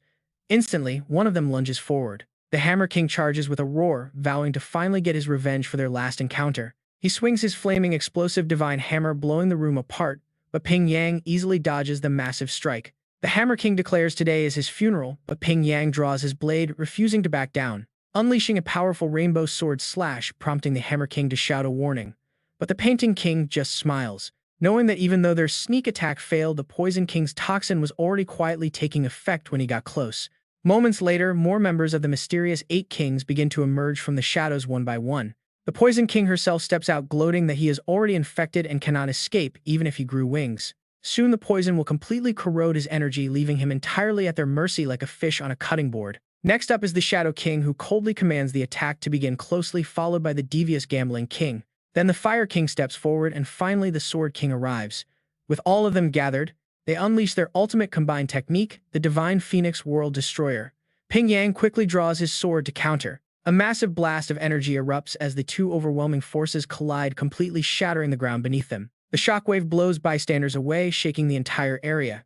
Through the thick dust, Ping Yang slowly steps forward, blade in hand, silently noting that he can still suppress the poison for now. The Sword King struggles to hold on, screaming that it makes no sense how they are all Saint tier, yet he can fight all 8 of them while poisoned. The Fire King warns that without Boss Bai they stand no chance and they must bring him here immediately. Meanwhile, over where Qiao Yu is being held captive, a figure approaches him from behind, asking if he has found the answers he was looking for before patting him on the shoulder. Qiao Yu spins around. Startled to see the man is Shi Chan himself. The man stares back, warning that he should not use his direct name. Confused, Qiao Yu asks why, and Shi Chan reveals he is actually his biological uncle, sharing the same blood. Stunned, Qiao Yu wonders how the two creators of Bai Zhe could be his father and his own uncle. But if that is true, why did Bai Zhe send people to capture him? Looking up, he demands proof that they are actually family. Shi Chan is momentarily taken aback by the request for evidence, explaining that his mother Bai Shixia was his own sister, so no proof is needed. Qiao Yu pushes further, demanding to know why they kidnapped him and locked him up. Shi Chan calmly explains his initial plan was to force that scholar Qiao Anqing to show up and face him, but he has recently changed his mind. Placing a hand on Qiu's shoulder, he says it would be rude not to give his nephew a gift. Without warning, Shi Chan drives a heavy punch straight into his gut, giving his nephew a brutal welcome. Qiao Yu is sent flying back, unable to block. Shi Chan coldly tells him to take this seriously, asking if he is as weak as his scholar father, warning that he might lose his temper and kill him. Struggling to stand, Qiao Yu grits his teeth, realizing his uncle is dead serious. He lunges back at him, refusing to show fear if his opponent is not going all out. He throws a powerful punch directly at him, only to realize his fist is passing completely through Shi Chan's body. What is even happening here? But Shi Chan's counter is already closing in on his face. Snapping out of it just in time, Qiao Yu gets blown back again, but he still steps forward, weapon in hand. Shi Chan looks at the blade, impressed, noting it is an A-grade polearm. It even awakened a powerful weapon spirit. Very interesting. And those eyes of yours. You seem to have quite a few secrets, kid. Come at me then. With those words, he vanishes, instantly reappearing right in front of him to throw a lightning-fast punch. Let me see your full power. His heavy fist smashes straight into Qiao Yu's face, unleashing a massive wave of raw force. Qiao Yu recoils in agonizing pain, unable to fight back. Thick black mist begins swirling all around, enveloping Shi Chan completely. Shi Chan stares down at him, amazed that old man Ping Yang valued him enough to gift him a life-saving treasure like Ji's sword pill. Qiao Yu struggles to his feet, gritting his teeth. If his physical defense stats weren't insanely high, that single blow would have killed him. If even Principal Ji's legendary sword pill can't slow this guy down, how on earth is he supposed to survive this? Meanwhile, out on the battlefield, Principal Ji senses his sword pill being triggered. This is bad. Have they already found Qiao Yu? Back at the ruins, Shi Chan taunts the boy, asking if the proud bloodline of Qiao Anqing only amounts to this pathetic display. Qiao Yu's eyes flare red with rage, but he's immediately met with a barrage of hundreds of relentless blinding punches from Shi Chan. He has no way to defend. Damn it, he thinks in utter desperation, what kind of martial arts is this guy even using? Even with his active ghost eyes, he cannot track a single movement, feeling as if he is facing a massive crushing tidal wave. Desperate, Qiao Yu pulls out a special system card, attempting to use the Acknowledged Thief as father's skill, but the activation fails. Wait, what? Before Qiao Yu can even process the failure, Shi Chan brings down a brutal final blow, leaving him completely paralyzed. Shi Chan scoffs at how incredibly weak the boy is. He then offers a deal, promising to teach him this ultimate fist technique. All he has to do is abandon his family name and change it to Bai Yu, but Qiao Yu only spits in absolute defiance. He mockingly suggests that the old bastard should change his own name to Qiao Shi Chan instead, so they can share a surname. That way he could easily teach him the technique. Infuriated by the attitude, Shi Chan delivers a vicious kick to the boy's ribs. He grunts that Qiao Yu's mouth is just as stubbornly annoying as that old bastard Qiao Anqing. Suddenly, a voice calls out. An ally reports to Boss Bai, who eagerly asks if they have caught a big fish. He then looks back down at Qiao Yu. He offers him one last chance. Since Qiao Yu is her son, the promise stands if he agrees to take the Bai name. With that, he vanishes into thin air. Qiao Yu pushes himself off the cold ground, realizing the tyrant has left. He screams in frustration, demanding to know why the bastard didn't free him first. Meanwhile, Principal Ji is locked in a fierce battle. He blows the Sword King straight back into a solid wall. Terrified, the battered Sword King desperately calls out to Boss Bai for help. Shi Chan merely turns his back coldly, asking if the man is trying to order him around. The Sword King quickly backs down. He trembles, explaining they simply cannot match Principal Ji. Watching them, the principal feels a deep rising sense of unease. This newcomer is far more dangerous than the 8 kings combined. Shi Chan admits he wanted them to wear the principal out first. It would have saved him some effort, but it is no surprise they failed, as their opponent's strength is completely off the charts. His realm has long since surpassed the Saint stage. Hearing this, the surrounding kings freeze in utter terror and disbelief. The Mace King gasps, wondering how that is possible when levels 60 to 70 represent the absolute peak of their world. Principal G demands answers, asking who this man is, what he has done to Qiao Yu, and what he is truly after. Shi-chan calmly introduces himself as the leader of the Shadowy Bays organization, flashing a sinister, confident grin. The principal's blood runs cold as memories of the tragedy that befell his beloved students flash through his mind. He growls at the coward who always hid in the dark, amazed that he finally dares to show his face. But suddenly, the deadly seal on the principal's neck begins to glow. The Poison King sneers, noting the venom is taking effect. Shi-chan declares that since he hates being in the spotlight, he must eliminate the principal to clear his path today. He bids the legendary principal farewell. Meanwhile, trapped elsewhere, Qiao Yu is screaming at the top of his lungs. He trashes his surroundings with his weapon, desperately trying to break free from the prison holding him captive. Bizarre glowing patterns suddenly erupt across his skin as agonizing pain brings him to his knees inside the toxic mist. The dark energy begins consuming his body, transforming his gaze into something utterly demonic. He struggles against the constricting vines. A sudden burning heat surges through him. He wonders if this agonizing fire is another of Shi-chan's cruel tricks. But deep down, he realizes this power actually belongs to him. Looking down at his hand being swallowed by dark tendrils, he resolves to fight back. Gritting his teeth, he forces his body upright, summoning every ounce of his massive strength. He lets out an almighty roar, determined to break free. Meanwhile, back at the Capital University Square, chaos suddenly erupts. The poison is kicking in. The enemies above charge down, screaming to seize this moment and kill him while he is powerless. Down below, Ji Pingyang bursts into laughter, mocking that mere poison cannot stop him as he raises his sword. With a thunderous declaration, his raw power explodes outward. He vows that they are about to witness his absolute ultimate strike. In an instant, shockwaves swirl through the air like a raging hurricane, putting immense pressure on everyone around. Shishin tries to hold his ground, screaming in panic if Ji Pingyang has lost his mind for resorting to such madness. Burning his own attribute points for a temporary power boost means certain death, but the old man only sneers in response. Death means nothing to him as long as he wipes out these pests from Great Xia first. Panicking, Shishin looks back and yells that the old man only has enough strength left for one single swing. He orders everyone to block the attack together or they will all perish as Ji Pingyang raises his blade. Pointing the tip downward, he channels his full force, a strike destined to shatter the land and pierce the heavens. The majestic sword light shines as bright as a blazing sun, leaving Shin Jianshu utterly stunned by the display. Ji Pingyang swings his sword with intense murderous intent flashing in his eyes, unleashing his legendary ultimate technique. The devastating downward slash triggers a massive earthquake, causing the very ground beneath them to fracture and split open. Shishan clenches his fist and unleashes his own signature strike, the flowing water 100 punch, slamming it hard against the ground. The sheer shockwave blows everyone away, sending thick clouds of dust into the air and completely blinding the area. Nothing but ruins remain, and Shishin is left spitting blood. He grits his teeth in pure frustration. Even with his meticulous planning, he realized he had sorely underestimated the terrifying power of Ji Pingyang. As the smoke clears, Ji Pingyang stands weak. Seizing the opening, Shishan raises his fist to strike him down. He vows to crush his opponent into dust. But suddenly, a strange energy wraps around his arm. Startled, Shishan quickly leaps back in retreat as he realizes what dangerous force has just latched onto him. He wonders how the underworld flame ended up here. Just then, Qiao Yu charges in, yelling for him to back off. Without wasting a single breath, Qiao Yu launches a fierce, desperate attack, forcing the confused villain to dodge.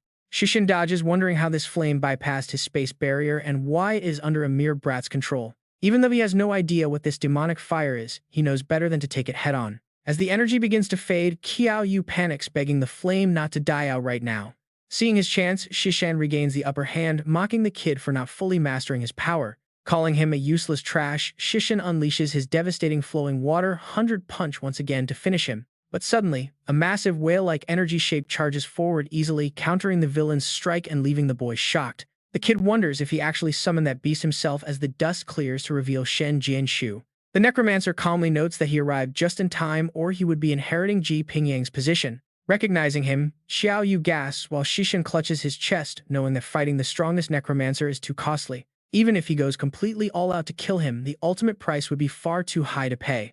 Leaping into the air, he warns Qiao Yu that their next encounter will bring down the laws of this world. Ordering him to stay alive until then, Shishin and his group retreat, leaving the boy quite unfazed. Qiao Yu rushes over to help the fallen principal, sighing in relief that he still has a pulse. However, Shen Jianshu points out that the lethal poison is spreading rapidly and requires immediate medical attention. Inside the medical bay, Aunt Lan rushes in with panic written all over her face, calling out his name. Ji Pingyang tells her to stop crying since he is still breathing, but she grabs his empty sleeve. Furious, she demands to know who did this to him, but he can only sigh at the complicated story. She snaps at him to summarize it, while Qiao Yu wonders if their relationship goes deeper than it looks. Shen Jianshu tells him to stay out of adult matters, prompting Qiao Yu to explain everything instead. He reveals that the attackers were from the 8 kings of Baizi led by Bai Shishan. Since Shishan is his uncle and Baizi's creator, the boy blames himself for dragging the principal into this. Ji Pingyang gently scolds him for being foolish, grateful to be alive though Aunt Lan is deeply worried. His power is fading, but he closes his eyes, whispering that his sword-fighting days are finally over. His power is gone and his Wu staff is broken, leaving him a useless cripple. Shen Jianshu sets his glass down on the table. He notes that although the Poison King who targeted him is dead, the deadly toxin still remains in his body. His eyes turn sharp. This is only a temporary suppression. Their only hope is the champion prize from the upcoming Global School Martial Arts Tournament. The legendary mermaid tears can cure any poison, but a mermaid only sheds a single tear in her entire lifetime. It is a miracle cure for any poison. Overcome with worry, Aunt Lan snaps, reminding them how impossible that championship is. Winning the global tournament is unheard of. Not just for their great Xia Empire, but for the entire Eastern Alliance. They have never won a single title. But Qiao Yu cuts in boldly, declaring that this year they will take it. He will enter the tournament, and even if it kills him, he will win. Outside in the courtyard, Shen Jianshu gathers the team. He tells them they all know Principal Ji's critical condition and only the national championship can save his life. But taking the crown is brutal. With their current strength, they are nowhere near ready for what is to come. Starting today, each of them will undergo a brutal personal training program designed to push them past their limits. The top instructors from Jing Capital University will forge them. He asks if they have the guts to survive it. Yang Xiang scratches his head with a goofy grin, asking if they get free meals because a full stomach means more energy. Ma Fei declares his sword is itching for a real fight, while Zhao Ziyue promises she will give it her absolute best. She does not want to hold the team back. Qiao Yu smiles. One-on-one hellish training is exactly what he wanted. Shen Jianshu clenches his fist. He has already arranged elite instructors for Yang Xiang, Ma Fei, and Zhao Ziyu. They just need to wait right here for their pickup. But as for Qiao Yu, his training is starting immediately. Giant skeletal pincers erupt from the ground beneath him. Instead of being shocked, he just looks completely done. It is happening again. The claws snatch him up as Shen Jianshu tells him he is coming directly with him. He is dropped unceremoniously onto the hard ground. Looking around in confusion, he asks where on earth they are. This is his training ground. Shen Jianshu welcomes him to his personal soul space, pointing out his rare class. Since he managed to awaken as a necromancer, it is clear he is destined for this path. The old man floats up. He declares that whether Qiao Yu likes it or not, he will master necromancy. Such talent cannot be wasted. Just then, a massive spiked skeletal beast rises right in front of him, ready to tear him apart. Shen Jianshu looks down, recalling Qiao Yu's claim of wanting to master physical combat before fully committing to magic. He demands to see what those physical training results actually look like. With a wave of his hand, he commands, "Dragon Bone attack." If he wants to survive, he has to fight back. Qiao Yu grips his staff, lowering his stance. Preparing his Zhulong crescent blade, they charge. His eyes burn with pure killing intent as they clash head-on. He swings hard at the ancient bone dragon, but realizes with a curse that this thing is like solid steel. Watching from above, Shen Jianshu finds the blade intriguing. It seems to harbor a rare weapon spirit of its own. Qiao Yu's eyes turn dark with a crimson glow as he unleashes his spectral skill, throwing himself back into combat. The system confirms a 50% critical rate buff, but the bone dragon counters, instantly blasting him backward. The sheer force of the impact sends him flying. Sliding across the dirt, he realizes he cannot win this close range. The dragon's energy is too overwhelming. He digs his hands into the ground to halt his momentum, thinking fast. Shen Jianshu mocks him, asking why a necromancer is relying on fists instead of using his actual magic. Qiao Yu looks up with cold determination. It is time to go all out. He summons an eerie gateway. He calls forth a skeletal knight. Shen Jianshu is stunned to see him successfully summon undead knights so soon. He wants to see how Qiao Yu coordinates his combat skills with his summons. The undead knights charge. Commanded to charge, they attack together, but Qiao Yu rushes ahead. Shen Jianshu watches in utter disbelief. No Sei mage leads the charge ahead of their own summons. He wonders if this kid is just stupid. A system alert triggers. His agility boosts by 50% plus 50% stolen from his opponent. If he can pin the beast down, he will have an opening. Suddenly, his eyes widen in a critical alert. A massive critical hit of 2,333 damage lands. The ground splits open like paper. Qiao Yu laughs, celebrating his success. But his joy is cut short when those giant pincers snatch him again. Lifting him high, Shen Jianshu declares training is over for today, praising his impressive skills for an intermediate mage. Amazingly, his close combat abilities are incredibly powerful, easily rivaling some of the newly promoted high-ranking warriors. But when it comes to his actual use of necromancy magic, saying it is just amateurish would be a massive understatement. The professor lands near Qiao Yu and grumbles that even a stray dog would shake its head in disapproval at his sloppy skills. He bans any kind of close combat, entirely demanding that the boy must finally receive proper training on how to use actual necromancy. So the professor orders him to summon a skeleton soldier right now, and Qiao Yu simply sits down with a quiet nod. Suddenly, Shen Jianshu tosses a strange bundle to Qiao Yu, leaving the confused student to ask what exactly this is about. Shen Jianshu rolls out a long scroll explaining that it is actually very simple. He wants him to cross-stitch an ancient painting. Qiao Yu is completely baffled, questioning if he is really the one supposed to embroider, but the mentor points directly at the nearby skeleton. Shen Jianshu closes his eyes, explaining that undead creatures are not just cannon fodder, as their true power depends entirely on the summoner. Depending on which necromancer controls them, the same skeleton can perform at completely different levels, creating a massive gap in strength. For a real necromancer, the most crucial skill is to control their summoned creatures as naturally as their own limbs. He channels his magic, pointing out that when Qiao Yu can command the undead to complete highly delicate tasks like cross-stitching, it will finally prove that he has grasped the absolute basics of actual undead manipulation and fine energy control. Until he succeeds, he is forbidden from leaving this spot. Once this special training is over, the mentor will teach him to unlock his own pocket dimension. With those words, the professor vanishes into thin air, leaving Qiao Yu desperately calling out to him. He begs the teacher to stay and at least show him the secret trick, but then he just looks back at his skeleton soldier. The skeleton stares right back.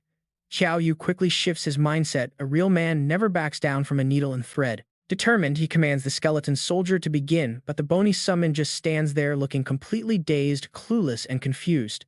Meanwhile, back at the hospital, Ji Pingyang asks how the kid's training is going, and Shen Jianshu responds over the call. The results are still far from the goal, especially for Qiao Yu, who has plenty of talent but is wasting his true potential.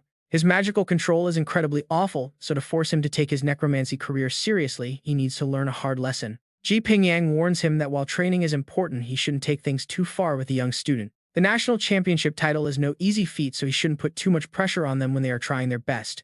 Shen Jianshu is deeply puzzled, asking why the old man is suddenly sounding so defeatist about their actual chances of winning. Whether they can win the title is something they can only find out by going all in, and they have to take that gamble. Even if the freshmen are not strong enough yet, they still have the second and third year teams, and he has full faith in them. But deep down, as he coughs quietly, he knows there is always a bigger fish, and other schools are packed with monsters. Their main rivals have challenged them countless times over the years, and yet they have never even managed to reach the grand finals. Perhaps Ji Pingyang is truly running out of time. A full month passes, and the gate to the training ground finally opens. The professor walks in, calling out to Qiao Yu and asking if he has even managed to stitch half of it yet. Seeing his student sit in silence, Shen Jianshu offers some comfort, saying even a genius like himself took 2 whole months. Qiao Yu rolls up the canvas, leans his hands on his knees, and calmly speaks up to address the visiting professor. He boasts about meeting many geniuses in his life before proudly unrolling the finished embroidery and declaring that they all call him a genius. The mentor rushes over, completely unable to believe his eyes, wondering how a basic skeleton could possibly finish this so quickly. Qiao Yu simply glances backward, revealing that he did not just use one skeleton, he actually summoned 3 of them to work. 3 skeleton soldiers step out from the shadows, leaving the seasoned professor absolutely dumbfounded by this ridiculous display of skill. Without any proper guidance, the boy has already mastered advanced multitasking, proving his raw talent for necromancy might even exceed the professor's own. Qiao Yu scratches the back of his neck with a friendly smile, reminding him of their promise to take the championship. How could a future champion get defeated by a simple embroidery test? He confidently requests to move directly to the next phase. In his mind, the professor realizes that combined with the boy's monstrous physical stats, he might just become a flawless necromancer with 0 weaknesses. Determined to see his full potential, Shen Jianshu quickly continues the training, moving them past the basics of energy control. Since the student has already mastered multitasking and precise mana control, it is time to immediately transition into the 3rd stage of training. With a sudden burst of pure pressure, the mentor catches his student off guard, announcing that they are moving on to tactical training. While Qiao Yu struggles to process the sudden intensity, Shen Jianshu begins to explain how tactical combat actually works. He explains that different undead creatures possess completely distinct skills and combat styles, requiring careful coordination and proper division of labor. These chess pieces on the board will simulate combat training and sharpening his strategic thinking for the battles ahead. Professor Shen adds that he must control his 3 skeletons while playing chess. Before they begin, Jianshu warns him, "Qiao Yu, on this board I will not treat you like a novice. You might face endless defeats, and all of your past glory could be completely wiped out. Can you handle that crushing pressure? Yet Qiao Yu has absolutely no fear, believing pressure only fuels his drive. Bring it on, Professor Shen. Just like that, 3 months fly by and the two are still deep in their match. Jianshu summarizes their progress over those 3 months. They played 107 games. I won 107, you lost 107. Qiao Yu, although you never won in any of them, I believe your tactics and skills have improved massively. Qiao Yu does not forget to express his gratitude, thanking Professor Shen for his guidance. Secretly, Jianshu is completely astounded by his progress. It is truly unbelievable that after 3 months of intense battle on the board he could not secure a single win. He has observed his student closely. Any ordinary person would have had their spirit crushed long ago, unable to recover.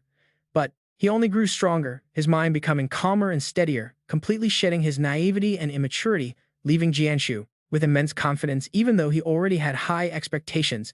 Then Jianshu announces that Qiao Yu's skeleton soldier has finally managed to draw against mine for the first time. The fate of their 108th game will be decided right here. If you can defeat me in this 108th match, your third phase of special training is complete. Are you ready? Qiao Yu confidently replies that he is ready, so bring it. Jianshu immediately makes his opening move. Jianshu plays cannon 2-5. Qiao Yu counters instantly with knight 2-3. A slight tension appears on Jianshu's face, but he quickly blocks the move by moving cannon 5 back 2. Now Qiao Yu is in a tough spot, but in a flash he turns the tables with cannon 6-1. Before he can celebrate, Jianshu counters with chariot 7-5. Checkmate. Finally, he has to admit defeat, realizing he lost the 108th match. But Jianshu suddenly disagrees, asking if he forgot his card. His serious gaze confuses Qiao Yu even more. What card? Jianshu slams a chess piece down, shattering the outer shell. The broken shell reveals a red chess piece underneath. Qiao Yu is startled as he realizes he must ignore the rules and fight physically. Jianshu reminds him that the greatest difference between him and other necromancers is his incredibly powerful physical body. Because of this, his commander piece is not restricted to those 4 squares. It can actively fight alongside his soldiers. Therefore, his path is completely different from other necromancers. This is an uncharted road, one he must forge himself. Qiao Yu realizes this in pure amazement. He was never meant to be just a powerful necromancer, but a true all-around warrior, to forge on his own. Qiao Yu admits in absolute amazement that his goal was never to become just a powerful necromancer, but a true all-around ultimate combatant.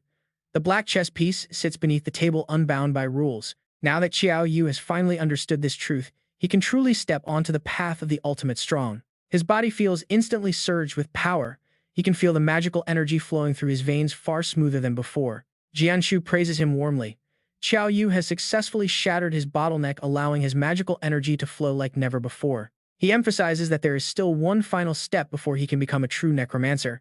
Jianshu suddenly taps his forehead, warning him not to resist his power but to sense the world of the dead. He injects a spark of magic into Qiao Yu's mind, telling him to go and perceive the world hidden deep inside. The world of the deceased. Slowly, Qiao Yu's eyes flutter open, now brimming with a strange newfound vitality. He looks around in disbelief.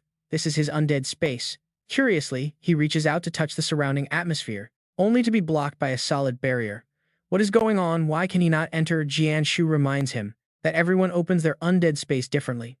Use your brain and figure out how to unlock this space of yours. Qiao Yu decides to shove the barrier with all his might, pouring every ounce of his raw strength into breaking it. The barrier begins to crack under the pressure, quickly shattering into tiny pieces. Qiao Yu cannot contain his sheer excitement. He proudly shouts to Professor Shen that he did it. Right then, the system congratulates the player for unlocking the undead space. Jianshu is left utterly speechless. He told him to use his brain, not brute force. Well, at least it is open now. He explains that as Qiao Yu levels up, this space will gradually expand. But for now, Jianshu notes, his current space can only hold 5 or 6 headless knights at most. The rest must be summoned on the spot. Then the professor opens his magical chest, revealing all the necromancy spells he has collected over the years. For years, given his level of understanding, Jianshu tells him that one-on-one tutoring is no longer needed. He can study on his own. To find out, the first scroll contains a B-rank skill, Beast Tide, where a necromancer infuses dark magic into the bones of various predatory beasts, making them claw their way back from the grave. Next is the legendary S-rank skill, Destruction Legion. Legend says even Ares, the god of war, could not completely wipe out this terrifying army. A curse, necromancer can summon them back to reality piece by piece. Staring at the scrolls, Qiao Yu lets out an excited gasp. Whoa, did Professor Shen just empty his entire life savings? Each of these rare skill books is so incredibly valuable that They could easily spark a massive war in human society. Shaking his head, Qiao Yu politely declines because they are just too precious. Jianshu simply smiles and replies that in the entire capital academy there are only 2 practicing necromancers. If he does not give them to Qiao Yu, who else would get them? All he asks in return is a national championship victory. Qiao Yu nods with fierce determination, making Jianshu smile. Now there is only one last task left to complete. A glowing magical vortex suddenly rips open the space before them. Stepping through, Qiao Yu recognizes the gloomy surroundings. This is the C-rank Dark Forest dungeon. But Jianshu points out that is only half true before starting to explain. They have arrived at the very heart of the forest, right where their target, the Dark Staff, is hidden. The air grows heavy. A system alert flashes: epic boss Black Flood Dragon with 10,000 HP, with strength over 500 and dangerous skills like Dragon Majesty and Dragon Breath. The system issues a serious warning. This bloodthirsty beast is the ultimate ruler of the forest. Qiao Yu feels the oppressive heat of its powerful breath. It feels even more menacing than Jianshu's Bone Dragon. He knows this beast is the guardian of the Dark Staff. From behind him, Jianshu urges him forward to test the results of his grueling 4 months of special training. He wants to see just how strong Qiao Yu has become. The system interface flashes with the beast's details. The Black Dragon has immense defensive power and access to a devastating skill called Dragon God Transformation. The dragon lets out a deafening savage roar. Its sheer pressure is heavy enough to make Qiao Yu's skin crawl. It feels like his body might tear apart. But then his Candle Dragon Crescent Blade activates, entering a special recovery state to instantly cleanse the dragon's pressure. The beast's glowing red eyes lock onto Qiao Yu, but he does not flinch. It is just a mere flood dragon. Even if it were a true dragon, its presence cannot compare to the Candle Dragon. The beast lunges forward with terrifying speed. Qiao Yu quickly counters by opening his dark summoning portal. He summons a wave of headless knights that charge forward, but the dragon brushes them off with a single swipe. Its heavy tail sweeps his summons away instantly. Realizing basic attacks will not work, Qiao Yu decides to switch tactics. He unleashes a B-rank buff skill called Vanny's Voice, chanting the incantation to empower his undead forces. They immediately enter a state of pure frenzy. The berserk undead swarm the dragon from all directions. Watching the chaotic assault, Jianshu is completely stunned. This is the exact skill from the book he just gave. He wonders how the boy mastered it so fast. But watch closely, Qiao Yu is not done unleashing his next devastating spell. A B-rank curse called Gushing Blood strikes the beast. Inside the designated area, any wounded creature begins to bleed out. Their wounds are forced open, completely preventing any form of natural regeneration. The dragon roars and writhes in agony. It coughs up thick black blood, its massive body swaying. Seizing the opening, Qiao Yu casts Undead Swap to fly high. He teleports into the air, instantly switching places with one of his summons using this handy C-rank skill. After a quick 3-second chant, the caster can swap positions with any summon, bypassing enemy defenses entirely. Boosted by the Bone King's Ring, his surprise attack lands a devastating critical hit directly on the dragon's skull. Dealing nearly 4,000 damage, the strike blurs the beast's vision as blinding magical light wraps around its massive body. But the dragon retaliates by activating its ultimate skill. Sensing the sudden buildup of energy, Qiao Yu realizes he overstepped. Jianshu remains completely calm.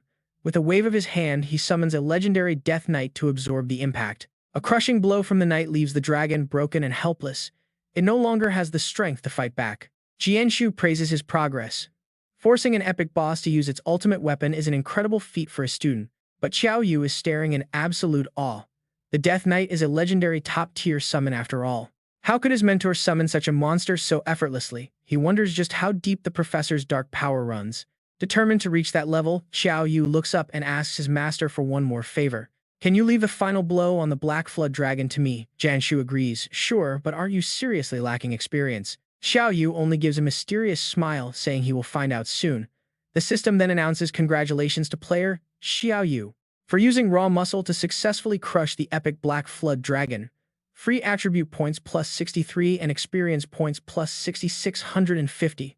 Congratulations to player Qiao Yu for becoming the first in the world to defeat a high-level wild boss using bare muscle, reward level up plus 5. Now Qiao Yu walks over to the staff as Jianshu cheers him on. Go, get your exclusive weapon. The old man has complete faith. A melee-capable necromancer like him, given enough time, is bound to bring absolute earth-shattering changes to the entire world. The system updates with the A-rank Dark Staff.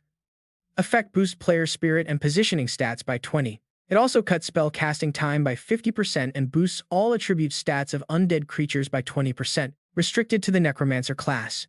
Qiao Yu is shocked. No wonder this staff was guarded by epic tier wild monsters. The bonus effects of this weapon are absolutely broken. Jianshu immediately points out a critical flaw for his future. Qiao Yu, your biggest weakness right now is that your spirit and intelligence stats are way too low. You must find a way to fix that. He nods seriously. In his mind, he calculates that with his Necromancer's Braveheart talent as his ultimate trump card, he just needs to keep pushing strength, and the active effect of his unique talent will automatically scale up his other attributes anyway. Meanwhile, far away in another location, Ma Fei unleashes a devastating ultimate strike, his legendary Ping Yang Sword Strike. After landing the hit, he happily reports to the principal, "Principal Ji, I did it." Ji Ping Yang is genuinely impressed. Praising Ma Fei, he notes that in just 4 months the boy mastered the 4th stage of Sword Qi. That is highly impressive. Once he learns to infuse his own will directly into the sword energy, he will truly become an elite sword cultivator. Ma Fei politely thanks the principal for the guidance. Standing nearby, Xiang Di covers his mouth and chuckles at him, saying Ma Fei is not bad but still a step behind since he finished his special training in just 3 months. Ziyue chimes in, admitting she thought she was progressing fast but still cannot match their insane speed. But as a support player, she refuses to lose. Suddenly, Ma Fei senses an ominous presence approaching. He reacts instantly. Swinging his blade to block the sudden ambush, he looks around in utter confusion. Headless Knights. He refuses to back down. Shouting a provocative challenge to show these rats who is boss, the horde of Headless Knights surges forward in a wave. He unleashes a powerful sweeping slash, still completely bewildered. Meanwhile, Principal Ji Pingyang recognizes their formation immediately. It is the single serpent formation. As Ma Fei struggles alone against the horde, the trick of the Headless Knights becomes clear. They constantly shift their battle formation to wear him down. Stubbornly refusing to yield, he yells that he does not believe it. He unleashes another powerful rainbow-piercing strike to break their lines. Suddenly, a familiar voice echoes through the battlefield. Praising Ma Fei, the voice admits the summoned Headless Knights were no match. Seeing Qiao Yu, Ma Fei is instantly annoyed. He complains that all the terrifying knights he spent so much energy fighting were just Qiao Yu's undead summons. Ziyue looks on in pure awe, asking Qiao Yu if he really mastered summoning Headless Knights already. Xiang Di complains that this is completely unfair and basically cheating. Meanwhile, Ma Fei silently evaluates his rival. The most terrifying thing about Qiao Yu is his physical stat, and now he has mastered necromancy as well. Even going all out, Ma Fei only has a 50-50 shot at winning. Principal Ji Pingyang walks over to praise the boy. He praises his masterly use of the ancient formation, joking that old Shen Jianshu basically gave him his entire life savings. He is basically draining the old man dry. Qiao Yu humbly replies that Professor Shen has actually given him many amazing surprises. He has learned so much from him. Ji Pingyang then notes that all 4 of them made mind-blowing progress over these 4 months. However, they still have 2 major issues to resolve before they can enter the National Martial Arts Tournament. First, the tournament requires 5-on-5 team battles. Since they are still missing 1 teammate, have they chosen someone yet? Qiao Yu looks quite embarrassed, admitting he cannot think of anyone who would fit their dynamic perfectly. Suddenly, a familiar voice echoes through the room, asking the principal if their final member could be a high-end tank. Qiao Yu freezes and turns around. Images of shattered glass pass by as a desperate shout rings out. Zuo Yu stands in the distance, calling out Qiao Yu's name with her head lowered as she announces her return. Overwhelmed with pure emotion, Qiao Yu sprints forward and pulls her into a tight hug, confessing his feelings without hesitation. He tells Zuo Yu how much he missed her, and she cannot hide her tears either, confessing she missed him too. Sweet words pour out of him as his heart races wildly, leading to a gentle request for a kiss. The gentle touch immediately quieted the atmosphere, as if bridging the gap between them and deepening their bond. The young man watching this got so embarrassed he literally covered his eyes. It was like some random dog minding its own business across the street had just been kicked awake for absolutely no reason. The world seemed to stand still, leaving nothing but their deeply romantic kiss. But a sudden devastating punch sends Qiao Yu flying into the distance. Principal Ji gasps in absolute shock, calling out Qiao Yu. Ma Fei yells out, "Brother Qiao." A warning quickly echoes through the crowd to watch out for an ambush, leaving everyone in utter panic. They call out, asking who is there. From within, a massive hand tears right through the mirror to reveal Thanatos. He steps out in his majestic, imposing armor. Principal Ji quickly composed himself and demanded to know who this uninvited guest was, and what his business was at Imperial Capital University. Thanatos calmly responded, telling them not to worry since he meant no harm, merely wishing to discipline an ill-mannered child. But this aggressive move only made Principal Ji flare up in intense anger. He snapped that his university's students were none of his business to teach. Seeing no way out, Thanatos braced for a fight. A brilliant blinding attack instantly lights up the entire sky. 2 incredibly massive equal forces clash head-on in midair. The principal was completely determined to win this battle and save face in front of his watching students. The clash grew even more violent with his booming battle cry. Moments later, the once beautiful scenery lay utterly ruined in a terrifying state. Thanatos calmly pulled back his hand, maintaining his chillingly peaceful expression. The area was now filled with thick white smoke. Principal Ji and Shen Jianshu both halted, standing tense in the haze. Thanatos frowned slightly, quite surprised that this world still had necromancers capable of barely blocking one of his casual strikes. Right then, internal conflict seemed to break out. Jianshu pointed angrily at the principal, demanding to know why he was pushing himself when he was already heavily injured. But the older man calmly replied that he knew Jianshu was coming anyway. Watching from the sidelines, Qiao Yu was deeply worried, realizing the principal and teacher Shen combined could barely stop a single blow. What kind of absolute monster was this guy? Thanatos spoke in a reassuring tone, though his oppressive aura still caused physical pain. He told them to remain completely calm, claiming he had no grudge against the university itself but only toward Qiao Yu. Furious and refusing to back down, Qiao Yu cursed and tried to pull out his traitor's father card, but unfortunately the system refused to let him activate it. Though his body was battered, his mind raced to find a way out. He cursed the massive, unfair gap in their strength, feeling completely helpless. Watching his pathetic struggle, Thanatos mocked him, pointing out how foolish it was to think he could even touch him, saying he had plenty of courage but absolutely no brains. Unable to stand by, Qiao Yu screamed out his name. She ran out, spreading her arms to shield him, her wide eyes desperately reminding Thanatos of the promise he made before. Crying out, she pleaded with him not to hurt him.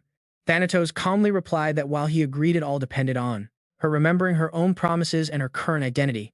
Yet Qiao Yu stood her ground, determined to protect him to the end. She insisted she had not forgotten but declared Qiao Yu was her absolute limit and she would never let him be harmed.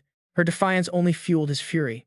He coldly asked if she truly believed she had any power to stop him. Suddenly, Qiao Yu's teammates stepped forward as well, shouting that they stood together as one team and anyone wanting to hurt their leader had to go through them first. They refused to let some outsider kill him before they could defeat him in some unfair fight. Both Principal Ji and Jianshu stepped in as well, resolved to shield the young man. Jianshu proclaimed that regardless of who the intruder was, he would gladly risk his old life to keep his students safe. Faced with their sheer determination, Thanatos scoffed at their useless efforts. He lowered his hand and ordered them to stand down. He muttered that this was just a warning, but next time he would personally execute this weak, useless piece of trash. With those words, he instantly vanished into thin air. Xiangdi collapsed onto the grass, letting out a massive sigh. He groaned about how terrifying that was, genuinely believing they were about to die. Let's see if our hero survived this. Qiao Yu anxiously asked Qiao Yu if he was all right. Battered and bruised, he forced a smile and said he was fine. He urgently asked who that man was and what he had forced her to do, but she avoided his gaze entirely. She pleaded to drop the subject for now, promising to explain when the time was right. Qiao Yu gently patted her head. He whispered that seeing her alive and standing before him was already the greatest gift. But deep down, he blamed himself, knowing her silence was only to protect his weak self. He swore that one day he would make Thanatos pay dearly. As the thought crossed his mind, Qiao Yu's exhausted body finally gave out, and he collapsed onto her shoulder as she screamed his name in panic. Luckily, Teacher Shen quickly rushed over and confirmed it was just severe exhaustion and nothing too serious. He only passed out from that person's direct malicious pressure. It was brutal. Still deep down, Jianshu was left with so many racing thoughts. Anyone else, their internal organs would be crushed. Yet he only fainted. Just how strong is this kid's physical body anyway? Everyone rushed over.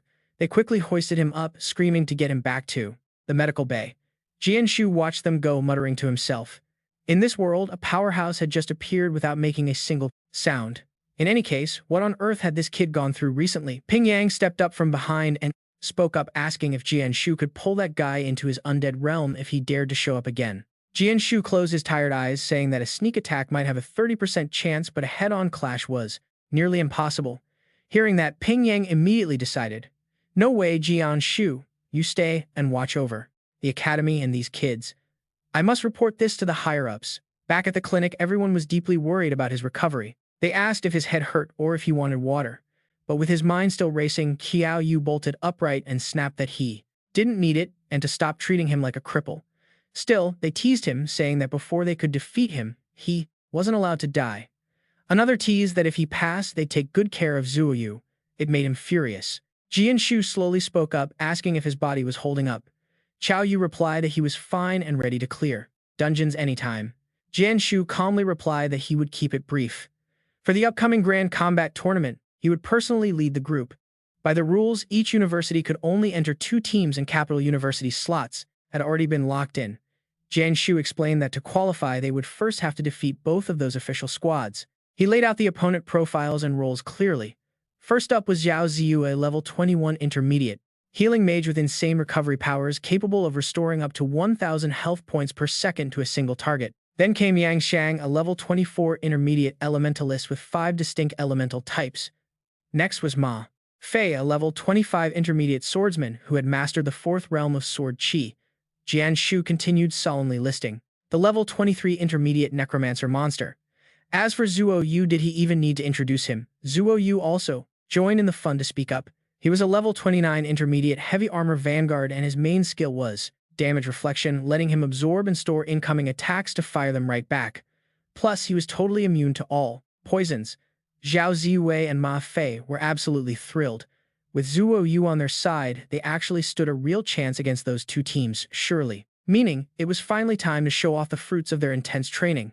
Yang Xiang also chimed in, teasing Qiao Yu by asking if he was slipping since his level was somehow lower than his girlfriend's.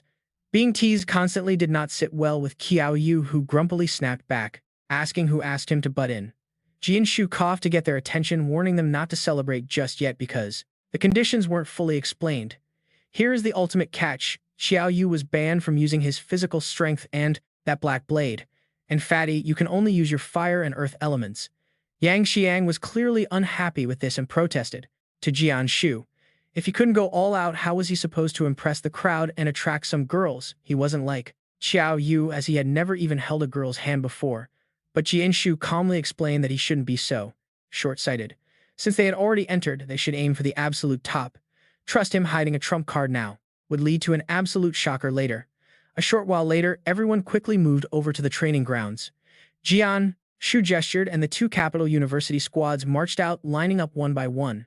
The dean solemnly announced that he wanted to introduce these 5 as their first-year juniors. They were Qiao Yu, Qiao Yu, Ma Fei, Yang Xiangdi, and Zhao Ziyue. One excited senior called out to Qin Hao, saying it had been a while, which instantly rubbed them the wrong way, demanding to know what some low-life first-year was doing there. Jian Shu calmly explained that they were there to challenge them. Between these 5 and their second team, only one squad could enter the Grand Combat Tournament. Lei Shunyu confidently declared that their second team's slot would absolutely never be handed over to some freshmen. Jian Shu was highly pleased, praising his fierce spirit as exactly what a second team captain should have. They would surely deliver an absolutely incredible elimination match. Handing over files, he added that below was the profile info for each opposing team member, giving them 3 hours to discuss tactics and make preparations.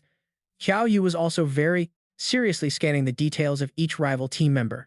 With the opponent's files now in Qiao Yu's hands, he noted their captain Lei Shunyu, age 24, a level 30 intermediate lightning mage. Vice captain Qin Hao, age 20, was a level 26 intermediate swordsman. Member and Dare, age 24, was a level 30 intermediate beast-taming meat shield. Another member, 23-year-old Pham Nhu, is a level 29 assassin, while 24-year-old Thien Van acts as the team's level 29 priest. Thien Van frowns while discussing strategy, noting that Thuan Doc, the second team's captain, is definitely their core strategic target. They must take him down first to stand any chance of winning. Huang Dich then chimes in, addressing Qiao Yu. Qiao Yu can't just rely on brute force, and with others restricted, defeating someone like Thuan Doc seems nearly impossible. Qiao Yu merely smirks, telling them not to worry because he has a plan. Meanwhile, his team's files reveal Ma Fei. He is a 19-year-old level 25 warrior swordsman. Qiao Yu is 19, a level 29 intermediate necromancer. Zhao Ziwei is 18, a level 21 healer. Yang Xiang is 19, a level 24 elementalist.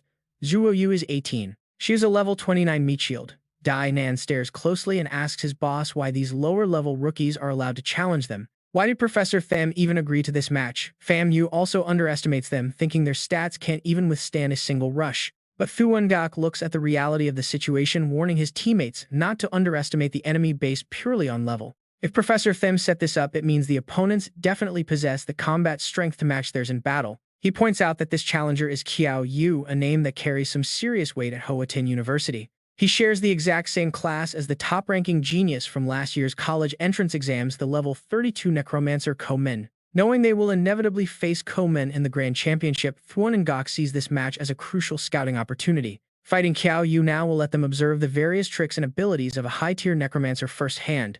Tan Hao cold-heartedly chimed in, "Captain, if that's your game plan, you're probably going to be highly disappointed. This Qiao Yu guy doesn't act like a traditional necromancer at all.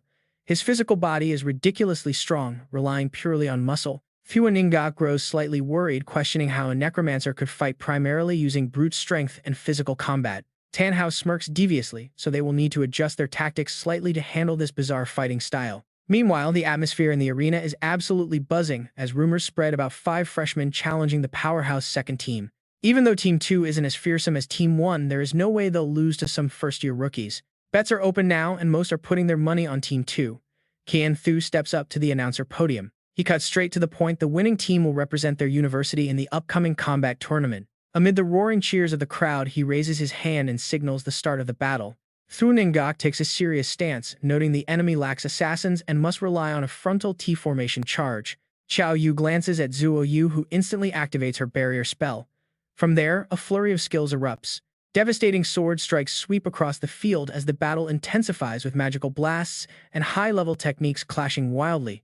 Earth explosions, mud dragons, and giant fireballs light up the arena, leaving Thua Ningok's entire team utterly dazed. They exchange confused glances, wondering aloud what these 5 fresh-faced rookies are even trying to accomplish. Did they realize they stood no chance and simply give up? If so, why are they attacking their own teammate? Unleashing friendly fire on a cute petite girl makes absolutely zero sense, but Thua Ningok sees his opening.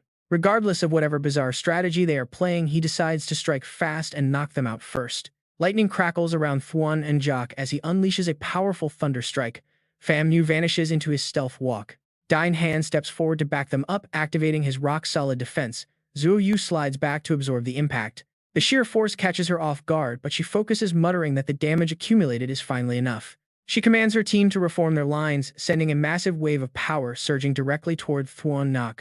It completely catches him by surprise. Why is their defensive tank charging forward with a shield instead of guarding them? Dine Han remains arrogant, mockingly asking his captain if these 5 freshmen have completely lost their minds. Suddenly, an intense energy rushes straight toward Thua Ningok.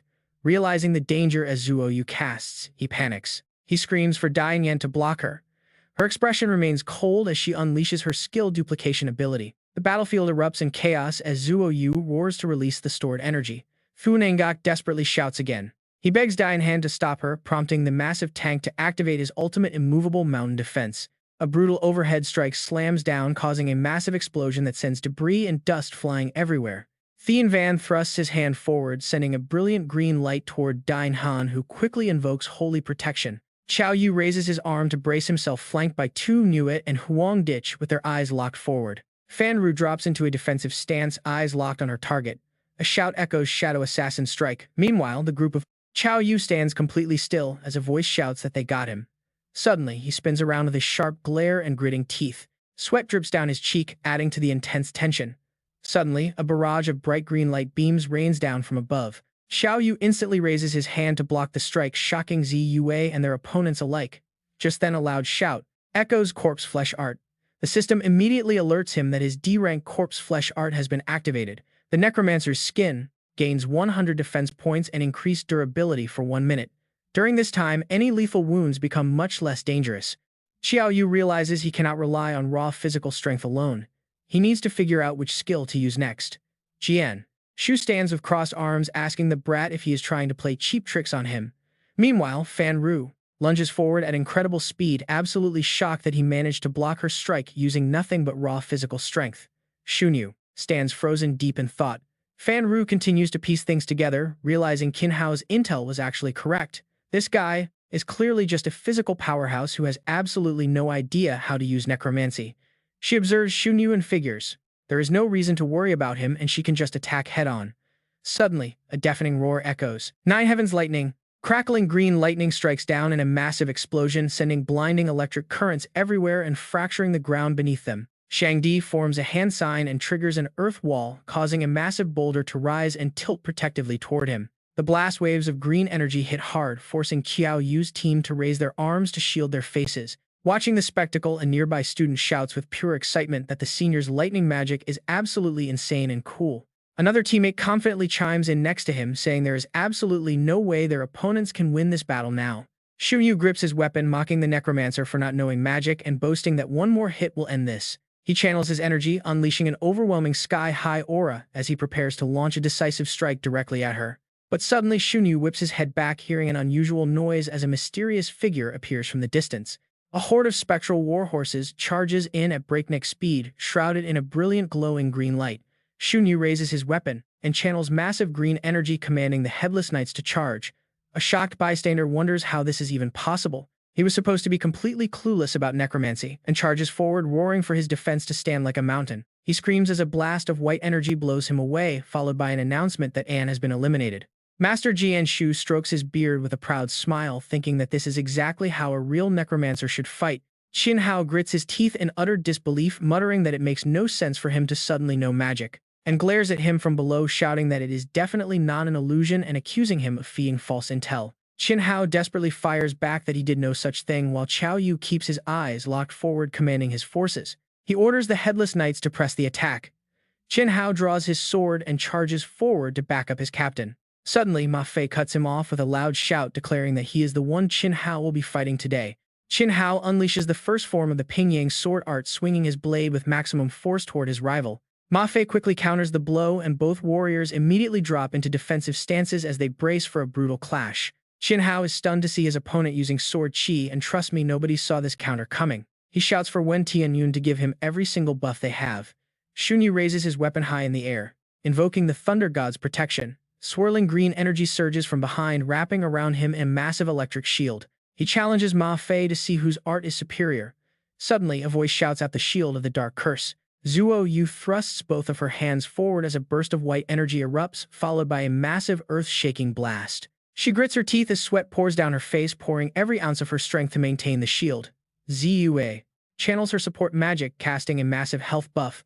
Up front, Qiao Yu pushes himself to the limit, shouting words of encouragement. He yells for Qiao Yu to hold the line before channeling a violent red aura around his hands with a fierce shout. Shunyu whips around as the thundering hooves of the knights draw closer. Before they can react, both of them are swept away. Master Jianshu announces the elimination of Lei Shunyu and Wen Tianyun. Qiao Yu lets out a sigh of relief, stating that they barely managed to survive. Ziyue nods, glad that their two strongest opponents are finally out of the picture. Fanru looks at Qiao Yu's squad in utter disbelief, shocked that a bunch of freshmen pushed her this far.